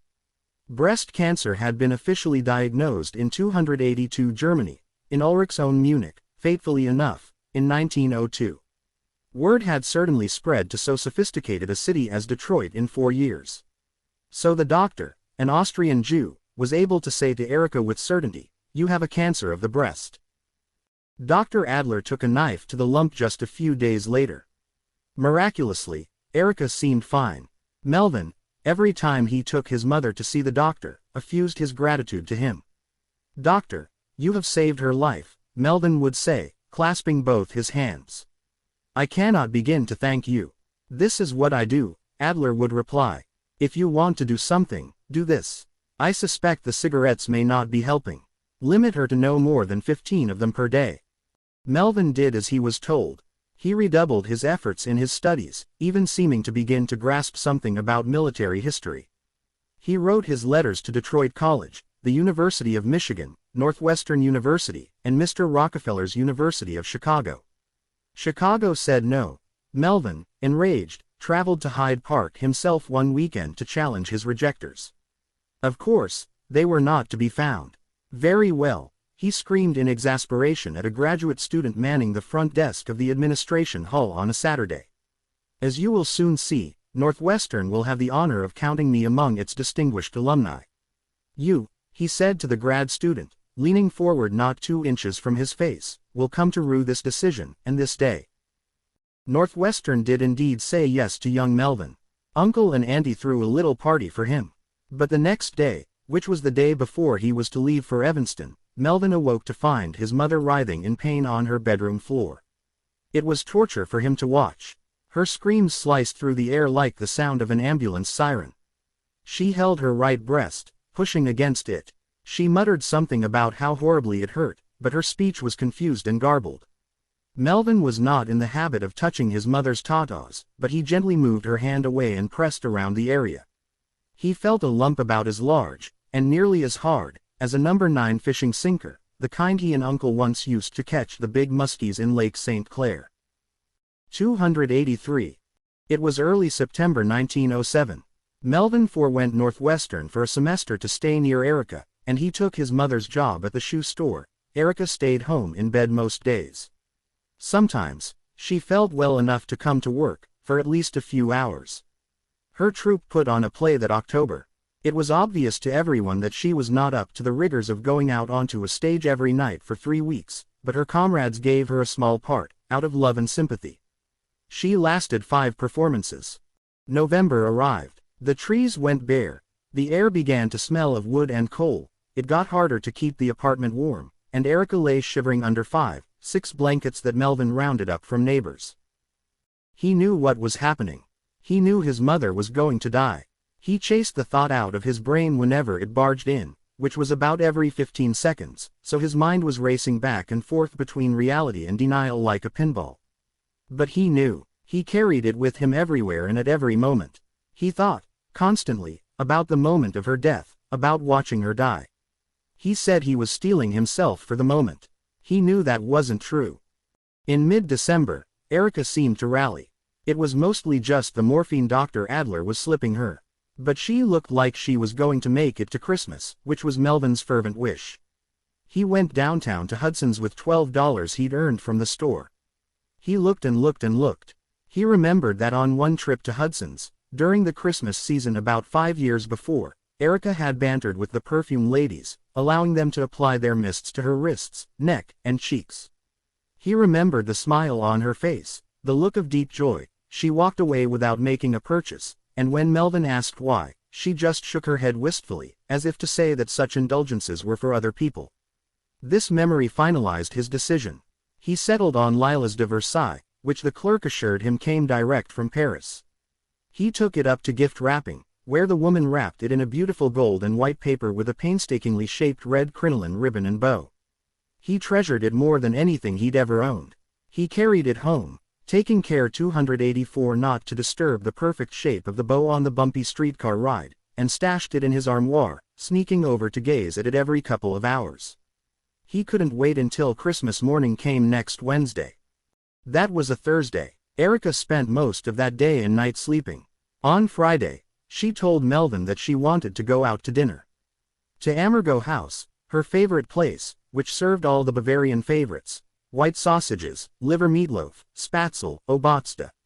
Melvin counseled strongly against this, losing his temper and yelling at his mother before pausing to take stock of the moment and breaking down tearfully at her feet. They ate a little bit of all the above, especially the Leberkäse, the liver meatloaf, Erica's favorite. All washed down with 2 generous glasses of Riesling. They hardly spoke as they wolfed down their repast. Erica had to stop at times. The mere act of eating, of raising fork to mouth, was exhausting. But she returned to gobble up every bite. As they left the restaurant, they hadn't taken 5 steps when she vomited up the entire meal, Riesling included, splat onto the sidewalk. It was just a 3-block walk home, but they had to stop 3 times. At the end, Melvin had to carry her across the threshold and to her bed. She kissed him on the forehead, thanked him, and told him she loved him. He wanted to sit with her. She wanted to be alone. Actually, she wanted to sneak a cigarette. She had quit earlier in the year, not out of any sense of health concern but because it was literally too painful to draw in the smoke, and to expel it. Smoking wasn't worth the trouble, but she kept a pack stashed away in a drawer under her bloomers. She lit it, took 2 piercingly painful puffs, stubbed it, and started crying. The next morning was sunny and bright. Melvin thought he might take Erica for a carriage ride down to the river. She'd always enjoyed that. He went into her room around 9 a.m. Es ist ein wunderschöner Tag, Mutter, he said, in the German she had taught him and that they occasionally employed in intimate moments. She said nothing. He drew the draperies and lit an oil lamp. He looked over at her, noticed that 285 she was lying in an unusual position, and he knew instantly, she was dead. It was December 21, 1907, 9:06 a.m. local time. Incidentally, a third of the way around the world, in Linz, Austria, on exactly the same date and at exactly the same time, another woman died, also of breast cancer. Her doctor had been performing a new and experimental treatment on her that involved reopening her surgical incisions and pressing upon the cancerous tissue a gauze soaked in a chemical believed at the time to have cancer-killing properties. The treatments were incredibly painful, but the pious Clara Hitler never complained. She prayed, and prayed, but accepted that her disease was God's will. The only emotional trauma she endured in her final wrenching days was the mystery surrounding her sole, possibly living son. She bore another son 2 years after Adolf, and then a daughter, but that son, too, died, just like the first 3 children had. Of her 6 children, Paula was the only one she was blessed to raise. Who were those 2 men who ripped her dear Adolf away that long ago night? They were so mysterious, and so violent. A priest, striking her over the head with her own tea kettle. In her final days, she asked that photographs of all her boys be displayed on the bureau before her, but it was Adolf's picture she clutched in her hand as she perished. Melvin was crushed by Erica's death. Crushed. A world that could take this beautiful and deep and caring a woman in this cruel a fashion was a world in which morality was non-existent. Where he once saw light and joy and God's gentle, guiding hand, he now saw happenstance, caprice, disorder. Every day was a plunge into a violent eddy that might throw him this way or that. And he didn't care. There was no more meaning to anything. He continued to show up at the shoe store, but he began lecturing customers on their choices, calling them baboons and jackanapes. Uncle, understandably, attempted to discourage this category of interaction, but Melvin wasn't having it. Fortunately, Uncle persuaded him to head off to Northwestern on the grounds that Erica would certainly have wanted it. He spent just 1 semester there. He couldn't bear it. In his mind, college was tied entirely to his dear mother's ambitions for him. The 286 idea that he couldn't return to his rooms from his survey literature class and write Mumsy a letter on Cervantes was intolerable to him. He hated his fellow students. And he hated Evanston. Had Erica lived, he'd have loved Evanston's civic spirit and liberality. With a living Erica, Evanston would have made sense. With Erica dead, Evanston's optimism about the human condition was a cruel joke. He returned to Detroit at semester's end. It was December. Cold, gray, acrid, metallic. He entered the apartment to silence. From now on, he thought, there will be nothing but silence. He went back to his bedroom. He lay on the bed for what seemed like hours, even days, perfectly still, doing nothing. At length he roused himself to unpack his case. He opened his armoire and espied, for the first time in many months, his prized possession from the previous December, the Lilas de Versailles in its gift-wrapped box, red crinoline bow now flat and drooping. 17. Helvetica calls another Eden. Okay, everyone here, Carl. Yes. Harry. Hello. Wah. Yes, ma'am. And Wadja. Nice to see you all again. They began to exchange pleasantries, do their how are yous, when Helvetica cut them off. I'd love to make this social, but I think we'd better keep it short for security purposes. Wah, you're monitoring the frequencies. 287. I am. Let us know immediately if you sense anything off. So, I've now spoken to you all. She had briefed Wah, the new member of the team, earlier. For Wadja, Helvetica made a quick trip to Paris to reintroduce herself in the flesh and remind her friend of her earlier, Hitler reality life. We are resolved that Omar will travel to Jaipur to meet with Devika. A meeting that I will arrange. I'll contact Devika later today. I hope the meeting with Omar will happen within the week. He will hand over all the intelligence he has on Project Vitality. Lay the whole thing out for her. He will then disappear. To Senegal? Asked Carl. Possibly, but I haven't asked. It's better that none of us knows. Agreed, said Harry. Then, my friends, it's in Devika's hands. And, do we even know Devika remembers? Wadja asked. Because I didn't. I mean, when you contacted me, Helvetica, and started jogging my memory, then yes, certain things fell into place. Even still, Doran, Al-Wada Salam, that pogrom. I know they were real, but they are elusive to me. Helvetica. We do not know. This is a roll of the dice. Wadja. And if she doesn't remember you when you reach out to her? Helvetica. Then we try something else. Carl. Such as? Helvetica. We're not, little. We'll figure something out. We'll give it to a sympathetic content arranger. We'll tell the world ourselves.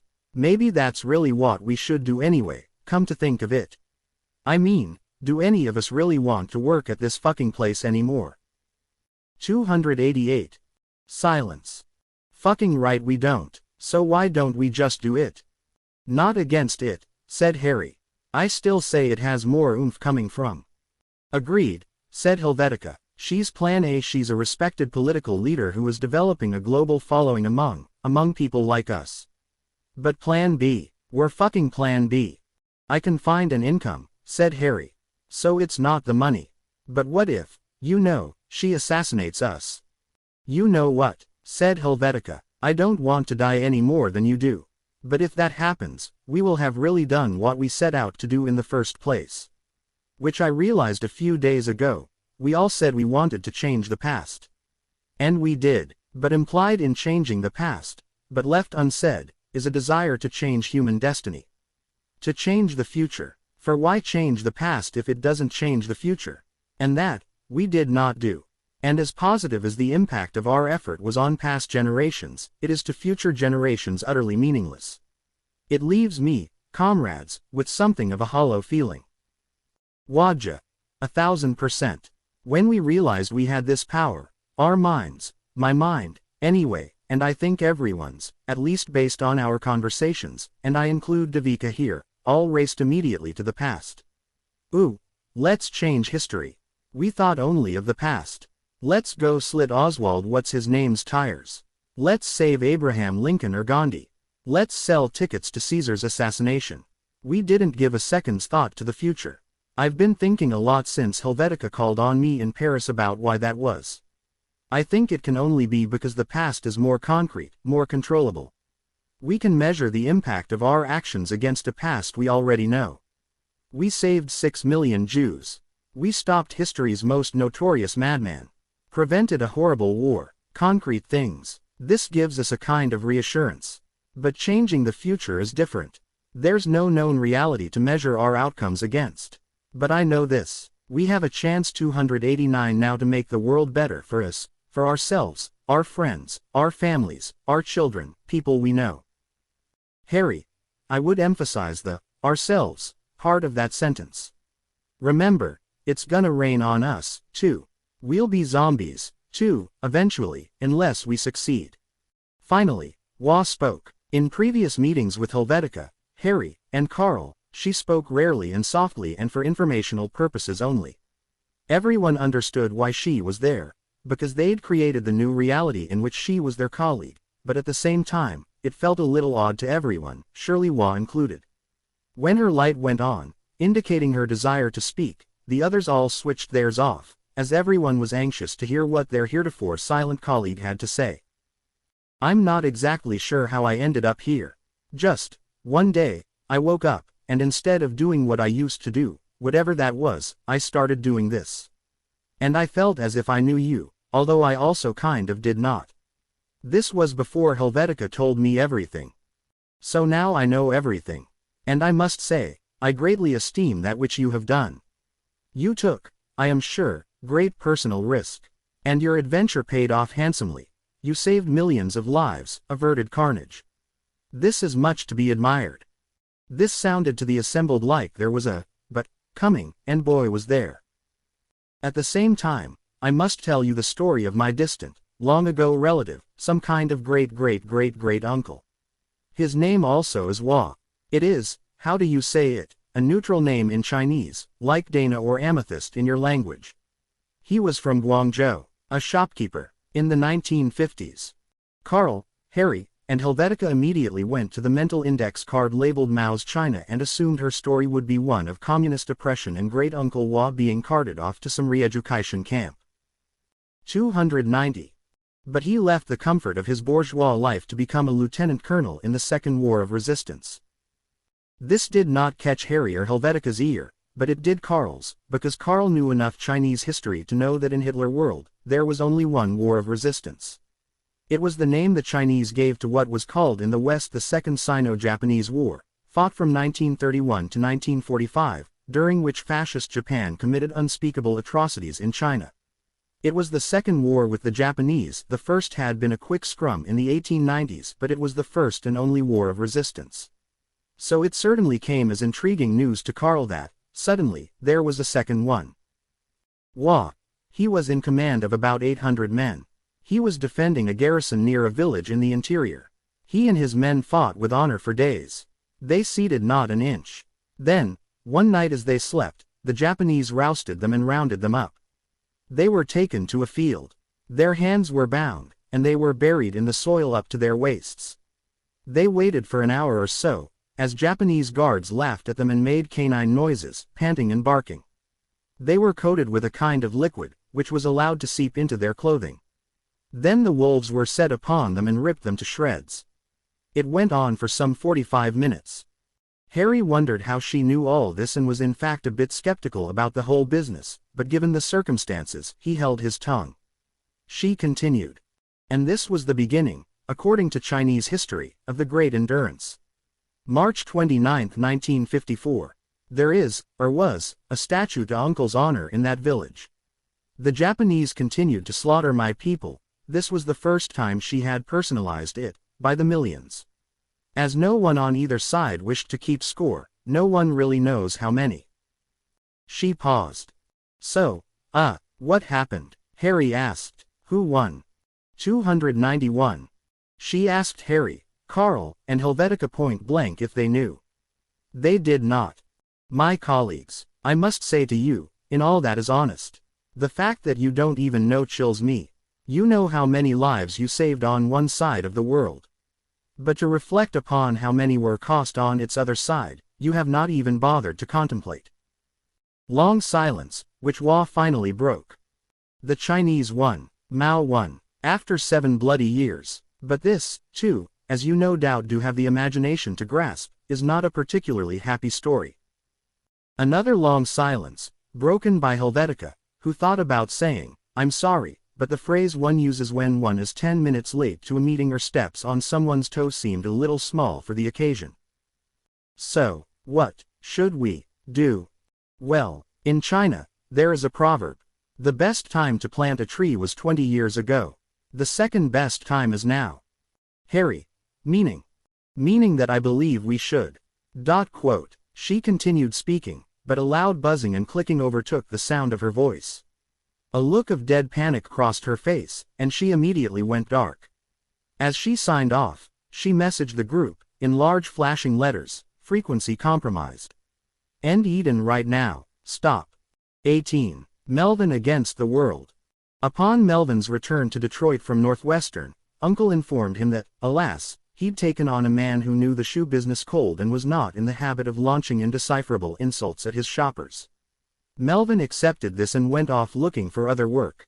He found a job at a ball bearing plant. The work was, For starters, 292 reliable. Nearly everything in the world that operates mechanically needs ball bearings, so it was in 1907 an exploding line of work. It was on the monotonous side, but at the same time it required extreme care and precision because if the size of a bearing ball was the slightest bit off, the whole machine would go kerblooey. So Melvin endured 2 months of training before they sat him down at his own workspace, shaping the molds that would produce the balls that would go into the rings that would power the machines of various sorts that would make Detroit one of the world's great cities in the first half of the 20th century. It was, in addition, a fascinating workplace, a kaleidoscope of this mongrel nation he now called home. There was a Thompson, and a Whittaker, and 3 Smiths. An Aiken and a Bolliard and a Newell. There were Connollys and Barragans and Sullivans. There was the burly Jack Kowalski, the taciturn Almasy, the clever and fast-moving Martinelli, the efficient and no-nonsense Becker, the quiet and studious Berger. There were even a few Negroes, as they were called, in the menial jobs. Walter Lloyd swept the floors, and Al Jefferson checked ids. The 1906 Melvin would have embraced this human stewpot. But now, things had changed. The world had changed. Not him, he told himself. The world. He kept his distance from almost all of them. Pete Bolliard took note of this. About 8 months into Melvin's service, there was a competition for someone to be appointed a supervisor, to leave the fledgling union and become a manager. Becker, the German, was passed over in favor of Berger, the Jew. One day, on lunch break, Bolliard approached Melvin for the first time. He had a hunch. "So, what do you think of this Berger appointment?" "I don't know. He seems competent." "Sure, he's competent. That's not the point." "Well, what is the point?" 293. Bolliard explained about the Jews. Melvin listened courteously. It was about time for the whistle to blow. "Competence and cunning are their art. Here, read this." Bolliard handed Melvin a pamphlet. The drawing on the cover was crude but to the point. An overweight man. Large nose, leering eyes, lascivious smile, black hat, strange curls tumbling down his cheeks where his sideburns should have been, money falling out of his pockets. Melvin began to read the material. The whistle blew, and he folded the pamphlet and stuck it in his back pocket. That night, he started reading more intently. He knew after a few paragraphs that his mother would disapprove, so he put it aside. The next week, George Whittaker came up to him. "What are your thoughts on Walter Lloyd?" "I don't know," Melvin said. "Seems nice enough." "No," Whittaker corrected, "he was a troublemaker. He wanted the Collards to have jobs on the factory floor." Did Melvin think that was right? The week after that, when word buzzed around the shop that a brick had been thrown through the Lloyds' front window, nearly hitting their baby daughter, Melvin's instinct was to be repulsed at this animus against a man who seemed quiet, decent, industrious, but Whittaker, too, had seemed a decent sort, quick with a joke, apparently quite popular among the men. The pamphlet sat, untouched but undisposed of, on his dresser. Every so often, he would glance at it. But he wasn't interested. The little angel of his mother tapped him on his left shoulder. Aside from that, he just wasn't consumed by politics. He spent his spare time painting or, with his one friend, Meckler, the printmaker, listening to the opera on Erica's phonograph. About 3 months later, it was spring, as he sat in a park reading Schiller, a young girl caught his eye. She was flirtatious. He was intrigued. The heavy, smoky Detroit air hung between them as they sized each other up. Melvin inhaled stagily and joked to her how good the air was for the crocuses this time of year, and she laughed on cue. 294 He courted her. She was Iolette, stunningly beautiful. He had kissed 2 girls, but nothing more. He had never really felt, at age 20, a deep sexual urge. Until he laid eyes on Iolette. They had sex. It was impossibly perfect. Both mysterious and revelatory, opening the door to the universe. He was beginning to feel like a human being again. Then, one day, as he and Iolette paraded down Grand Boulevard, hand in hand, oblivious to their environs, they had the misfortune of running into her father. "Who is this boy?" he demanded of his daughter, in Yiddish. She answered nervously. Melvin knew nothing of what was said between them until Rav Alterman turned to Melvin and addressed him in English. "So, you are not even Jewish?" "Well, sir, my intentions." I care nothing of your intentions. My daughter will marry a son of Abraham. Be gone. Melvin and Ayelet looked longingly at each other, but hopelessly. She lunged for her lover, but her father yanked her arm. They walked sternly in the other direction. She receded into the crowded street. At 10 feet, even 20, he could make out her fuchsia gabardine dress against the human sea. He saw her face, her eyes, those bewitching green eyes, into which he had stared so intensely as he thrust himself into her. He saw her fade, fade, fade. At 30 feet, she was blending into the collage of bodies. At 40 feet, she was gone. They lived only blocks apart. But they also lived worlds apart. He would see her again just one time, downtown, one summer's day on Gratiot Avenue, not far from the Hudson's where he had purchased Erica's perfume. He saw her. She did not see him. She was with a man and pushing a stroller. That very night that Ayelet disappeared out of his life, he picked up the pamphlet that he'd tossed to the side of the kitchen counter. He read about the Rothschilds. He read about Shylock and usury. Suddenly, the scowling image of Rav Alterman hovering over him, these broadsides began to make a little sense. 295. Time passed. Melvin had the occasional pint with his colleagues at the factory, but most of his time was spent with Meckler, his canvases, and his phonograph records. For a time, the two of them took an interest in the Detroit Tigers and this Ty Cobb fellow, but after 3 straight World Series appearances, losing them all, the team's fortunes fell sharply, and they lost interest. The Great War came. Now Bolliard and the others were circulating pamphlets describing how a number of Jewish families were profiting from the war. As the war dragged on, Melvin immersed himself in the topic of war profiteering, reading and rereading the reports issued by the Congressional Committee chaired by none other than future President Gerald Nye, looking, mostly vainly, for signs of Jewish influence. Melvin started drinking a few more beers with the fellows from work, sessions that devolved deeper and deeper into conspiracy as the suds flowed. His heart in this great conflict was fully with Germany. He wished on several occasions that he could move back to the fatherland and fight for the Kaiser, and he could have, but for the fact that Erica had made him an American citizen in 1904. In those days, it was a simple matter of having a local court declare it. So a return to Germany to fight on that side, especially after the United States entered the war in 1917, would have constituted treason against the nation to which he had pledged his troth, and this didn't sit well with him either. And so the war bred within him his own internal war, between blood and soil on the one hand and legal duty, which he took with the utmost seriousness, on the other. He hardly got a good night's sleep during the entire 19 months the United States was involved. But when Germany surrendered, he was devastated. And when news reached him of what transpired at Versailles, he was apoplectic with rage. If only, he often mused to himself, I could avenge this great, unequaled, remorseless slander upon this great nation. His resentments built, though he did nothing with them. Then, one day, Bolliard snuck him a copy of the Protocols of the Elders of Zion. He invited Melvin to a meeting that night. And keep it quiet, Bolliard said. All the guys here, see, they don't all understand, like you do. 296. And that was how Melvin came to join, during his 30th trip around the sun, the Black Legion, a menacing if, in the case of his own chapter, somewhat amateurish band of night riders who went around Detroit intimidating Jews and blacks and the occasional Catholic. This was 4 years after the release of D.W. Griffith's Birth of a Nation, which spawned the growth of such groups everywhere, and during the Palmer raids on suspected Reds. Bliss it was in that dawn to be alive, but to be young and right-wing was very heaven. Melvin's assignments for the Legion were mostly minor, visiting Jewish-owned shops to see if everything looked on the level, attending the games of the Negro League Detroit Stars to sniff out any radical activism. Communists weren't regularly to be found pamphleteering at baseball games, but Melvin felt he could not come back empty-handed, so he made it his business to always find something under the bedsheets.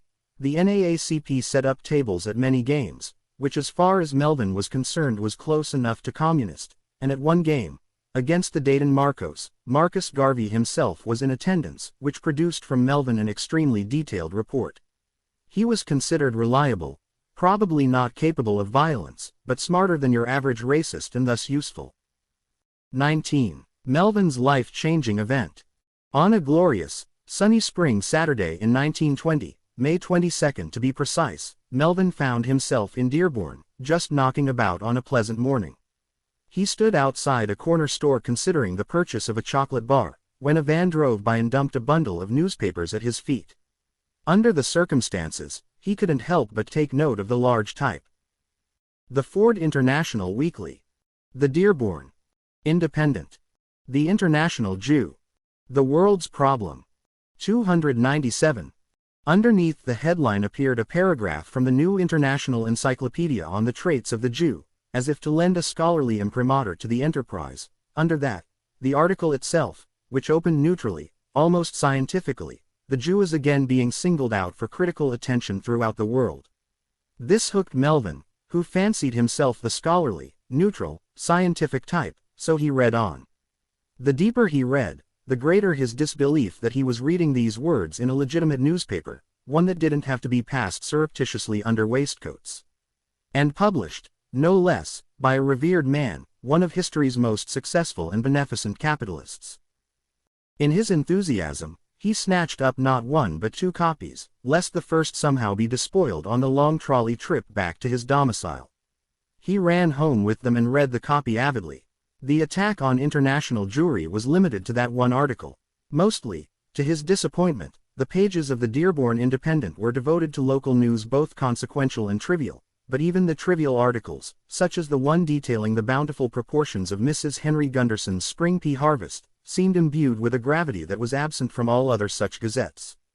In the pages of the Independent, and only in those pages, it was as if she had sprouted her peas in defiance of the moneylending cabal so boldly denounced on its front page. That afternoon, that very afternoon, he fired off a letter to the editor of the Independent.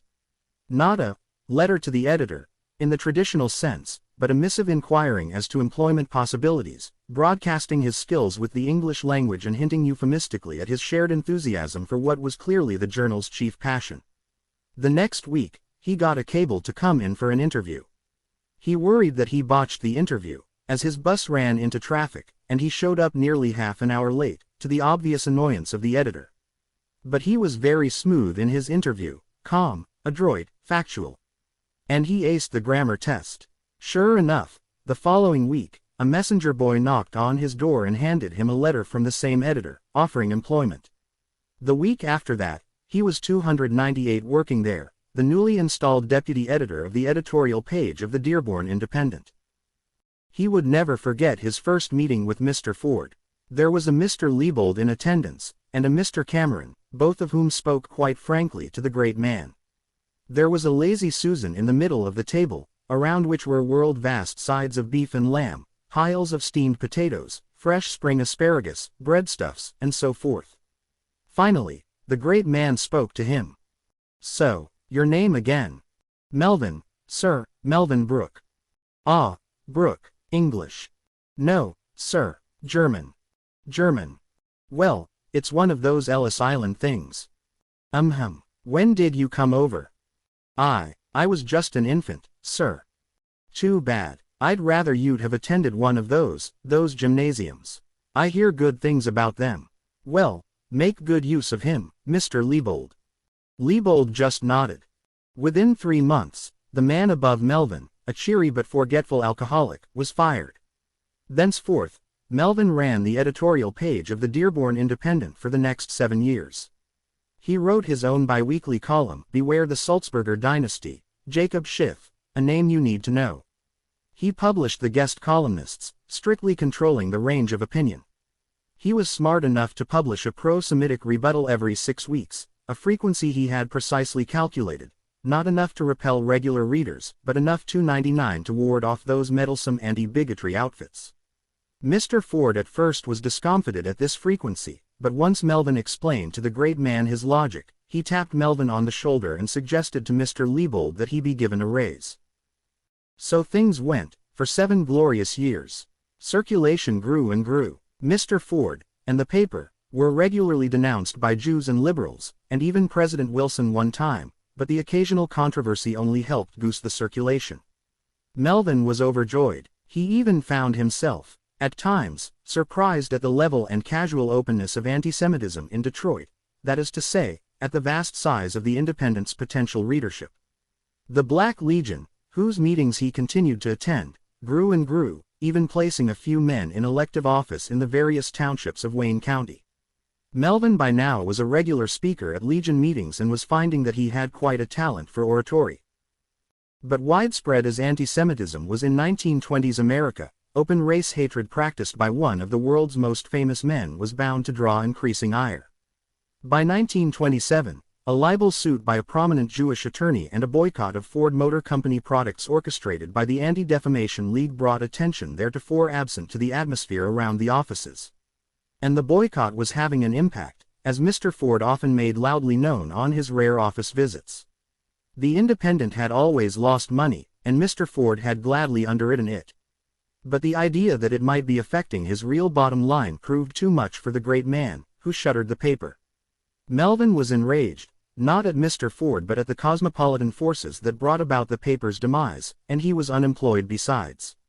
Nothing could abate the former state, but the latter one was salved, luckily, by none other than Melvin's old uncle, whose talent in the shoe business game was great enough that he now owned 6 shops across Metro Detroit.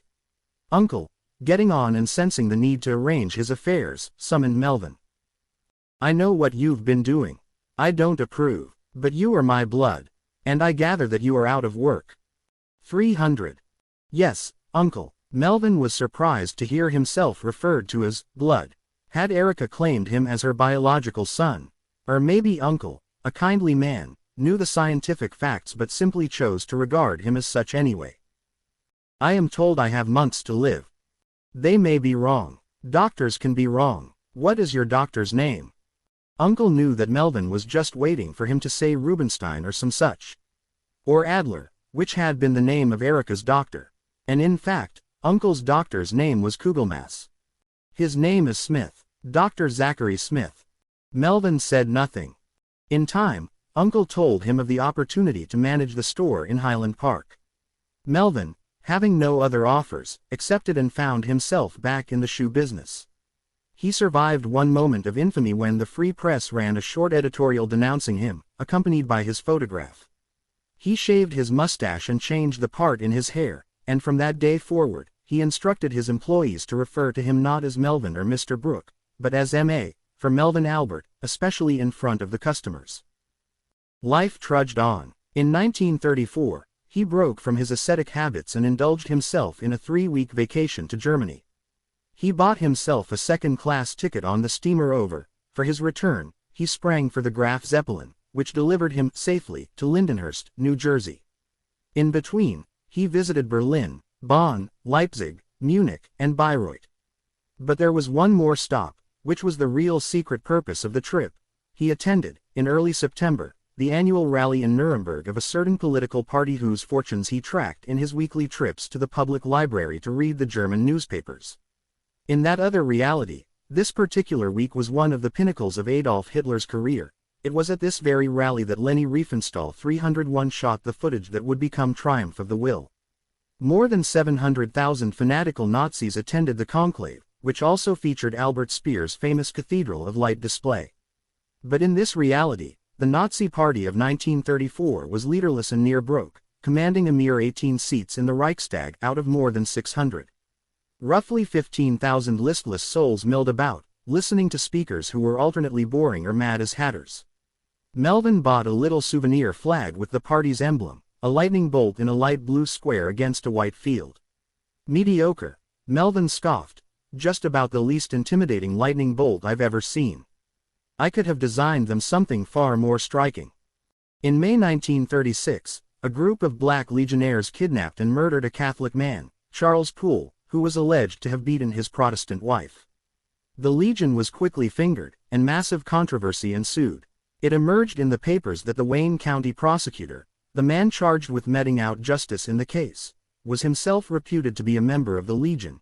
In order to squelch this calumny, he worked overtime in securing a dozen convictions, thanks mainly to the expansive testimony of the trigger man, who named names and described a range of lurid group activities.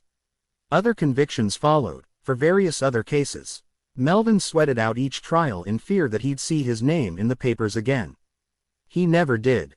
The years crawled by. Melvin had one relationship, with a Miss Voigthofer.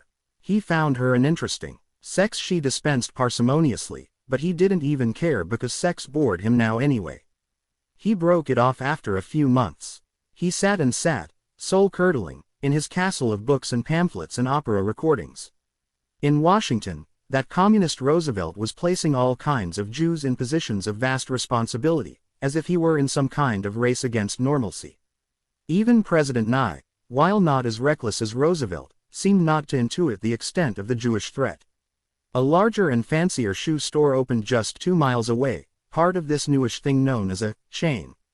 Florsheim's, it was called. Of course it was, he thought. 302. One winter's day in 1945, an elderly female customer was purchasing a pair of espadrilles, size 8, while Melvin was taking his lunch in his small back office. He finished, tidied up, and emerged onto the shop floor just as she approached the register. Their eyes met. She drew a sharp breath. "You, I recognize you. Madam, I assure you we've never met." "No, but, I know you. I know your face. I'm quite certain you are mistaken." "I am not. Now I remember. You worked for Mr. Ford at that paper. I recognize your picture. You're a raging Jew hater." She was Lydia Rosenstein of Bloomfield Hills, and she had the memory of an elephant. 20. Jaden makes a plan. "Well, it's all set. Who is our man?" "Actually, ma'am, I think it's best you not know." Jaden tilted her head and nodded. "Good point. You're right, but you trust him. Let's put it this way. He has been sent, by various corporations and governments, on 16 missions. And he hasn't failed yet." Jaden laughed a Bond villain laugh and spun around in her chair. She felt a secret shame that she'd been duped by these flunkies. She should have known. Quoting Tolstoy, that wasn't who she was. And Omar, fucking traitor, she'd been so good to him. Him, from that little 303 shithole country, wherever it was. She'd made him rich, some thanks, but he was about to get his all right. And that bitch Devika, you fooled Jaden Shrike once, not twice. "So when's the date?" "Next Thursday." "Well, don't fuck this up, people. You fuck this up, I fuck you up. Gabish." 21. Detroit, Michigan, Monday, April 30, 1945, 3:30 p.m. local time. The gun lay before him on the table, a Mauser C96. He loved its German sturdiness, its weight, its balance, the grain of its metal, its unusual box magazine, so ungainly to an American eye, but so perfectly German, and its curious, grooved wooden stock. It was prone to jamming, or so he'd read, but Melvin didn't care about that much. He'd only fired it a handful of times. Churchill, he was told when he bought his 10 or so years ago, when things first got hairy for him, had carried one at Anderman. He'd also read it was the gun used to eliminate the Tsar and his family in 1918. It was clearly favored by people who meant business. Next to the gun, a box of 7.63 Mauser ammo, 11 of the 50 rounds remaining. 8 in the box, 2 on the table, 1 having rolled down onto the floor and under the oven. A bottle of cherry brandy, about half emptied. A pack of Viceroys, down to 4. A book of matches, half used, advertising Huber's funeral home. The room was heavy with smoke and the odor of psalmogen and sauerkraut, which had constituted the bulk of Melvin's diet these recent, difficult weeks. Adolf Hitler, of course, famously abjured tobacco, alcohol, and meat. Melvin Brooke, however, smoked, drank, and carnivorated with the best of them. After all, psalmogen, literally, sow's stomach, was about as carnivorous as you could get. He had found it not too long ago at a new German butcher on Mack Avenue. Ordering his psalmogen there, and his servelat and his various wursts, and bantering with butchers Klaus and Wolfie, accounted for the first time in years he'd regularly used 304. The German his dear, Blessed Mother had taken pains to make sure he knew and carried with him. He lit another Viceroy, down to 3, he studied the matchbook, he stared at the name Huber, rendered there on the book's cover in its inelegant, unimaginative, portly typeface. He'd seen this Herr Huber in action at the handful of funerals he'd attended at the home, fawning theatrically over those histrionic widows. Huber sensed Melvin's disapprobation and always espied him with suspicion. Melvin, when it came time those many years ago to choose someone to organize the arrangements for Mother, had scandalized the local German community by choosing a wasp by the anodyne name of James Hughes. Mother had believed in building such bridges. It would be Melvin's last gesture along those lines. And so he sat, in near darkness, staring at the mouser on the table, occasionally reaching out to give it a light spin to see which way the muzzle ended up pointing. It was hard to say how things would end. He reviewed his recent life, as he poured another stiff brandy. How had things reached this point? Mrs. Rosenstein's visit to the Highland Park outlet of fashion footwear set in motion a quite unfortunate chain of events, from Melvin's point of view. She contacted the Detroit Jewish News, which was, as she'd hoped, quite interested to learn that the manager of a prominent and locally beloved retail outlet that wasn't so far from the city's Jewish enclaves had been the author of some 700 columns in the Dearborn Independent, the vast majority of them raging against Jewish influence everywhere from Hollywood to the Detroit Red Wings, scolded by Melvin for counting among their star players a certain Sid Abel who actually wasn't even Jewish. And it turned out this fusillade didn't stop in 1927, when the paper folded. An enterprising news reporter discovered that Melvin had made occasional contributions to a nativist publication based in Alabama, one as recently as September 1944 that appeared under the headline, "Germany Should Have Bombed Jew-Bolshevik Russia Back to the Stone Age." A news photographer surprised Melvin one morning as he left his apartment, 305, catching him looking appropriately defensive. It all made for splashy play across the front page of the March 5 edition of the paper. Uncle was long since dead, and the franchise had been sold in 1940 to Kenny Shoes, where a Mr. Marcliffe was Melvin's superior. The two of them got along well enough. In mid-March, Mr. Marcliffe called from New York. "Melvin, you've been a valued employee. You are conscientious, honest, and responsible. But this isn't the image Kenny Shoes wishes to project. It might have been one thing in the 1920s. But it's 1945. We're in a new world, a modern world. The Jewish people are making wonderful contributions to American culture." On he went in this vein. Melvin tuned him out to such an extent that he didn't even hear the part where he was fired, until Mr. Marcliffe repeated it loudly. "Yes, of course," said Melvin. He put up no fight at all. He spent that week at home, drinking heavily. "Look at me, I am 55, I have no job, no useful skill, I can sell retail. Bah, I'm not even really very good at that. My knowledge of ball bearings is dated. The technology has probably advanced markedly since my time. My only skill is with words, but I can't put myself forward for jobs in that line, because my one credential in that realm is a name I dare not speak, because of the way the Jews shut us down, and because of that recent unpleasantness from that Jew newspaper." On top of all that, the following week, he got the news that his only true friend, Ambrose, having supplanted Meckler after the latter revealed to Melvin that he'd voted for Roosevelt the second time, was moving to Chicago. Check that, had moved, without even stopping by for a farewell visit. Melvin came home from the liquor store one afternoon to find in his mailbox a postcard from his friend with a photo illustration of the Field Museum on one side and, on the other, a short note explaining the hurried circumstances of the relocation and promising to write back once everything is settled. In late March, he came close to getting a job. He was leafing through the want ads in the Free Press one Sunday when he noticed that 306 there were a number of editorial positions out there that had nothing to do with the news per se and where his scandalous background might not haunt him.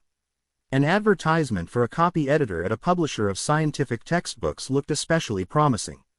It was unlikely, he thought, that men of science, buried as they were in their formulas, would have taken note of his recent bout of infamy. His interview was with a Mr. Hamburger, a German. They got on famously. Indicators pointed toward employment. Then, as the interview was wrapping up, a man, thin and bespectacled and wearing a loud plaid shirt of the sort Melvin distrusted, popped into Hamburger's office to ask a question. Hamburger duly introduced Melvin to a Mr. Farbstein, who appraised him with some suspicion. He never heard back.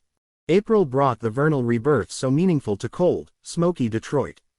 But there's a reason Eliot called it the cruelest month, coaxing lilacs out of winter's infertile soil. Melvin normally held no truck for such rootless modernist drivel, but on this one point, he gleefully took this Harvard dandy as his ally. The flowers, the birds, the young lovers holding hands as Melvin once did with Iolette Alterman along Grand Avenue. They all mocked and repulsed him, deadened what remained of his soul. April 20th was his birthday, an occasion for solitary dark musings. 56 now. What have I left? Melvin asked himself. 10, 15 years. How will they be spent? My savings are perilously close to exhausted now. I couldn't meet my rent, so I have downsized, thanks to Frau Jenkins, from the light-flooded two-bedroom flat I shared with Mother to a more affordable but tiny and bunker-like basement one-bedroom. I fiddle about a bit with her tomatoes and squashes. I attend the cinema on occasion. The opera, but even that now brings offense. The Detroit Opera's recent production of Pagliacci featured a Tonio who wasn't remotely up to the physical demands of that vital role. How could they? They and their whole company can go to blazes. On April 28th, a piece of mail arrived. 307. Dear Mr. Brooke. This letter is to advise you that your presence is requested for an interview relating to an investigation being conducted by the Wayne County Prosecutor's Office into the activities of the so-called Black Legion underground group. You are requested to appear at the below address at 10 a.m. on Wednesday, May 2, 1945. Failure to comply with this request will result in a subpoena requiring your presence. Thank you for your attention to this matter. It was signed by someone Brody, identifying himself as an assistant prosecutor. Melvin had read about the recently elected prosecutor, a patrician WASP liberal, reformer, of the sort Melvin despised more than any other. He had to scoff. The Legion had been running on fumes for the last few years. Membership was way down, the treasury depleted, it was little more capable of terrorism than the Kiwanis Club. Besides that, Melvin had attended meetings only sporadically. But Mr. Reform, backed, of course, by the usual wealthy cosmopolitan interests, ran on a platform of cleansing the Augean stables of filth and hatred in the fair city, which included pimping himself out for the Catholic vote by digging out a few cold cases on some local Catholics who had gone missing, cases in which the Legion was widely suspected. So Melvin, a good, upright citizen and proud American, would have to pay. It was always the good, upright citizens who paid. On April 29th, already half in the bag by 11 a.m., Melvin walked to a bookshelf in his bedroom and removed a couple of books, both by Bettina von Arnim, a cultural powerhouse of the Romantic era who was friendly with both Goethe and Beethoven and was his mother's favorite. Behind them, a small jewelry box. He slid the box out and lifted the lid, under which lay a key. He took the key, carefully replacing the box and the books, and walked the few steps to the cedar chest he had kept locked for nearly a decade. He opened it. It contained his keepsakes of his mother. 308. Since her death in 1907, he had opened the chest only a few times, most recently in 1937. And now he opened it again. His first sight was a blue silk blouse she had worn on the date on which she thought Herr Kopka was going to propose to her in 1894. He didn't show up that night. The next thing she heard, he'd moved to Fort Wayne. Melvin picked it up, felt it, placed it to his nose. Next there was her diary, which she'd kept until early 1906, when she became too ill to bother. He didn't open it. He had opened it once or twice before and been disappointed, crushed, to see that he showed up in it lovingly but infrequently. The diary's final entry was quotidian: I must remember to eat more fruit. But the next to last, from April 16th of that year, Melvin had memorized: Melvin's birthday is coming. He will turn 17, a young man, and yet, he is so fragile, in so many ways still a boy. The other day Mrs. Blenheim's cat died, and he asked me, Mummy, why do things have to die? A question a little child would ask. I worry what he will do without me. The next day, he awoke late. He went out to pick up a pumpernickel with cream cheese and cucumber sandwich at Tante Marta's, and a fresh bottle of brandy. He ate aimlessly, without even tasting what he was ingesting. He drank, he smoked, he stared, he flipped on the radio, which assaulted him with some savage tune in which the lyric was pure gibberish. Next to it lay the letter from the brave assistant prosecutor. How did I end up in this prison? He asked himself. America, the land of the free, they call it. Not for me. For me, it has been hell. Why am I even here? Why did Mother decide to bring me here? What exactly was accomplished in the act of removing me from my fatherland? Mother was always a little vague on that point, whenever I asked. Even cagey at times. We should have stayed in Germany. If I'd been German, I could have fought in the Great War. I could have joined the army. That's a proper life, a soldier. By the time of our great victory over the Bolsheviks, I might have been an officer of high rank, a major or a colonel. An honored man. But in America, all such doors were closed to me. This was the story he invented for himself but was not remotely true. As a citizen of the 309 United States, Melvin received a draft notice at age 21, as all men did then, but his poor eyesight, and a pleading letter from Uncle arguing for the necessity of Melvin's presence at the store, put a quick end to any possible military career. But what is a military career in this country anyway? Order and authority, the concepts that give life purpose, have no meaning here. Men here don't know war. They fought one war, nearly 30 years ago. Even then, they were engaged for just 2 short years, and their soil wasn't threatened. You call that war? Americans don't know war. All they know is how to do the jitterbug. He thought of returning to Germany. But to what? It may have occupied a large place in his heart, but he occupied no place in its. He knew no one, had no friends, no family there, at least that he knew of. The only family member his mother had stayed in touch with was her own mother, but that ended when Erica died, and surely the old Crowderhex was long since dead now. Mother did have a brother, but Melvin had no idea where to find him, and he'd be a drooling old fool himself now, assuming he was even alive. Plus, Melvin had gotten horribly seasick on that last trip over, back in 1934, he recalled. The thought of either another several days on a liner or several hours on one of those rickety aircraft petrified him. Oh, mother, oh, dear, dear, dear mother. She'd have been 82 now. And she'd be a spry and feisty 82 at that. She was so full of life. And I would have taken such good care of her. I would have fed her properly, proper German food, instead of all those little lettuces she ate, which were for rabbits. I'd have spent hours and hours with her listening over and over to Lohengrin, her favorite of the Wagner canon. I would even have taken her dancing at the Harmony Club, if only that Jew doctor hadn't killed her. He lit a Viceroy. Down to 2. He had forgotten to buy cigarettes that morning and would soon need to go out to buy more. It was raining. The store was a full 3 blocks away. It seemed hardly worth the trouble. But what would he do without his cigarettes? But why bother? Why bother with rain? Why bother with walking? Why bother with 310 pumpernickel and cucumbers and cream cheese? Why bother with cigarettes? Why bother with brandy? Why bother with anything? Mrs. Balciunas, who lived next door, would later tell the police that she was sitting in her kitchen that afternoon having a cup of tea when she heard what sounded like a shot. She ran out into the street and, seeing no disturbance, went back inside to her tea. Car engines made lots of unexpected noises in those days, so she settled on that as the explanation. That night, though, something nagged at her. During a commercial break in Boston Blackie, she sent her 20-year-old son over to check on that odd man who lived next door, as she sometimes did. He clambered over the unsteady lattice fence and went through the unlocked garden door into the man's basement apartment. I never seen nothing like that, he told the police, using what poor powers of description he owned to try to paint for them a picture of what it was like to see bits of human brain splattered across a wall, and suspended from the ceiling, and floating in that morning's leftover cup of coffee. Well, yes, said the detective. He used a Mauser. That's a solid, German gun. It was the late afternoon of April 30, 1945.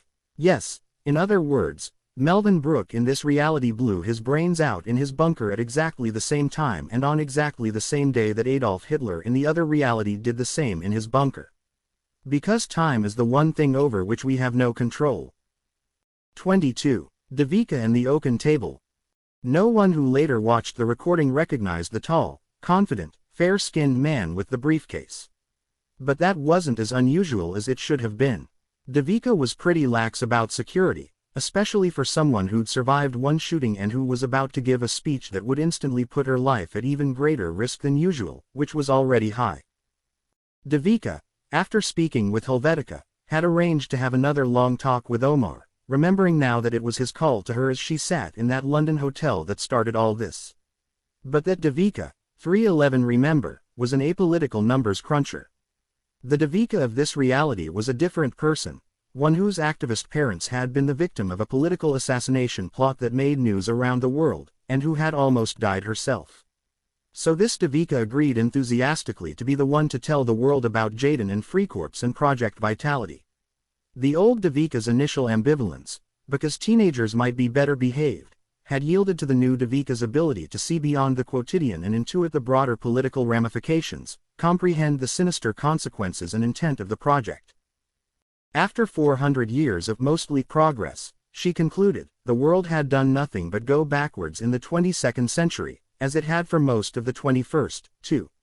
People had at one time thought that things like democracy and rights, once attained, were permanent, that they were a higher state of being, and that humankind would no more retreat from those than it would from a cure for cancer. But that turned out to be wrong. Lots of powerful people didn't like democracy and rights. So all that reached a zenith, according to Devika's reading of history, around the early 2000s. The next 50 or so years represented stalemate between the forces of change and reaction, and ever since, reaction had been the clear winner. Oh, and for that matter, humankind literally did retreat from a cure for cancer. Most cancers had been made preventable by the mid to late 21st century, but by the early 22nd, access to such cures in a majority of the world's 33 regions was limited to those who the authorities determined would not be a burden on the state in the years after being cured. And now Jaden, and who else was in on this, by the way? It had to be some kind of global fascist cabal, was going to ensure that further human progress was impossible, that the human race stayed right where it was. In chains, and not even knowing it, in chains, and enjoying it. Lacking the will to object to anything the state did, from the distribution of cancer cures to the placement of a traffic light. Devika gave a lot of thought to the scope of this speech, the ambition of the rhetoric. Two options lay before her. Option 1 was to 312 limit her attacks to Project Vitality, just to stop that madness but leave the world as it was. Option 2 was to use Project Vitality to launch a broader assault on the reactionary world order, to reintroduce to humanity ideas that had been largely forgotten, like the notion that all human beings are born free and have an inherent moral value. Initially, she hewed to the first course in her mind, but the more she thought about it, the more her larger duty became clear to her. Did she really have the power to start a revolution? She wasn't sure, but the global retrenchment of the previous century, the Enlightening, was a fire that had been lit by a theretofore globally obscure leader who also happened to be from the former India. If Vikram Jha could change the world, perhaps she could, too. The conference room was about 30 feet long and 15 feet wide. A large, rectangular oaken table took up most of it, leaving about 5 feet on each side between the edge of the table and the walls. It sat on 3 massive slab legs, legs larger and heavier than many tables, one on each end, and an extra, weight-bearing leg in the middle. 23 people were seated or standing around the table, including our old friend Omar, who had briefed Devika the day before and, for the purposes of this speech, was part of the inner circle. Our intruder was also there. He passed himself off as added security, and he appeared to have all the necessary credentials. His comparatively light skin and bright green eyes led everyone to assume he was Kashmiri, and this made sense, as there was a large police academy in Srinagar. He was in fact from what used to be Uzbekistan, known to his intimates only as Fozil, no last name. He was recruited initially by the Russians, stripped of his personality in a series of experiments that rendered him completely conscienceless. He could cut the throat of an old woman with no more thought than most of us give to slicing a piece of halibut. He had lately settled in Guzman I, the former Argentina and Brazil, an economic powerhouse but a viper's nest of drug runners and killers. Even there he stood out. He became a kind of folk hero, as such people often do. There were no known photographs of him, but that only added to the myth-making. Fozil esta vindo atrás de voce, was a common schoolyard taunt. Fozil is coming after you. 313. For this job, FreeCorps had placed a pod in his brain that made him fluent in Kashmiri, conversant in Urdu, Hindi, and English. Also, broadly though not suspiciously familiar with Kashmiri history and customs and well-versed in both the current political situation in Ambani I and the biography of its newly elected leader. Well, I suppose it's about time. Padma, the room is all set up. Yes, ma'am. All invited guests are seated, and the room is secured. She turned to another aide. Siraj, tea, where's the bloody tea? Coming, Madam President. She liked reading her speeches the old-fashioned way, on a virtual screen, reviewing them with a virtual pen. As she did that, others chatted quietly or read their devices or just sat there nervously staring. Fozil set his briefcase down under the table near Devika and stood stoically by the wall as security people are supposed to do. 12 minutes later, he walked toward the door, asked the man who'd granted him entry where the bathroom was, and left. 2 minutes after that, Devika walked toward the other end of the room to speak with an aide. 1 minute later, maybe even a little less, the bomb went off. The noise was ferocious. Some witnesses later said their ears rang for a full day. It blew a hole in one wall of the room. Smoke billowed everywhere. Guards rushed in. Sirens blared. Men barked various instructions. People screamed and screamed. As the smoke cleared, the bodies emerged, and the limbs, and the bits of brains and shards of muscle, half a head, not a full head, just the top half, sat on the floor, wobbling like a wooden bowl, blood tumbling over its edges. Everyone in the compound was screaming, running, screaming, running, except for one man. Fozil walked calmly toward his carrots, got in, and flew away. The bomb killed 14 of the other 22 in the room. The dead included Omar Ba, the courageous Omar, who had kick-started 314 all this. He was standing in a most unfortunate location, and his body was literally ripped in half at the waist. Padma was dead, a large gash in her chest from which the blood gushed out like water out of a pump. Siraj, too, fell victim, half his face blown off. Everyone, of course, looked for Devika. She was prone on the floor, actually, on top of other bodies, eyes closed, head tilted to the side, arms covered in blood and ash. Was she dead? Just unconscious? Back in Eureka, the Freikorps High Command was watching everything through a microscopic camera Fozil had stuck on the wall behind where he stood. Jaden watched intently. At first she laughed. The carnage even seemed to arouse her. But suddenly she let out a loud gasp. That fucking cunt. She's alive. Devika was barely hurt. Her little walk over to the other side of the room had proven fortuitous. Fozil had set his case down between the far leg of the table and the middle one. Devika had walked to the table's near side, and the weight and substance of that middle leg of the table saved her life. Supporters would comment on what a lucky break it was for her, and for the freedom-loving world. They could not know, of course, that something similar had happened in that other reality, whose impact on events had been just the opposite, prolonging fascism's sanguinary reign by nearly a year.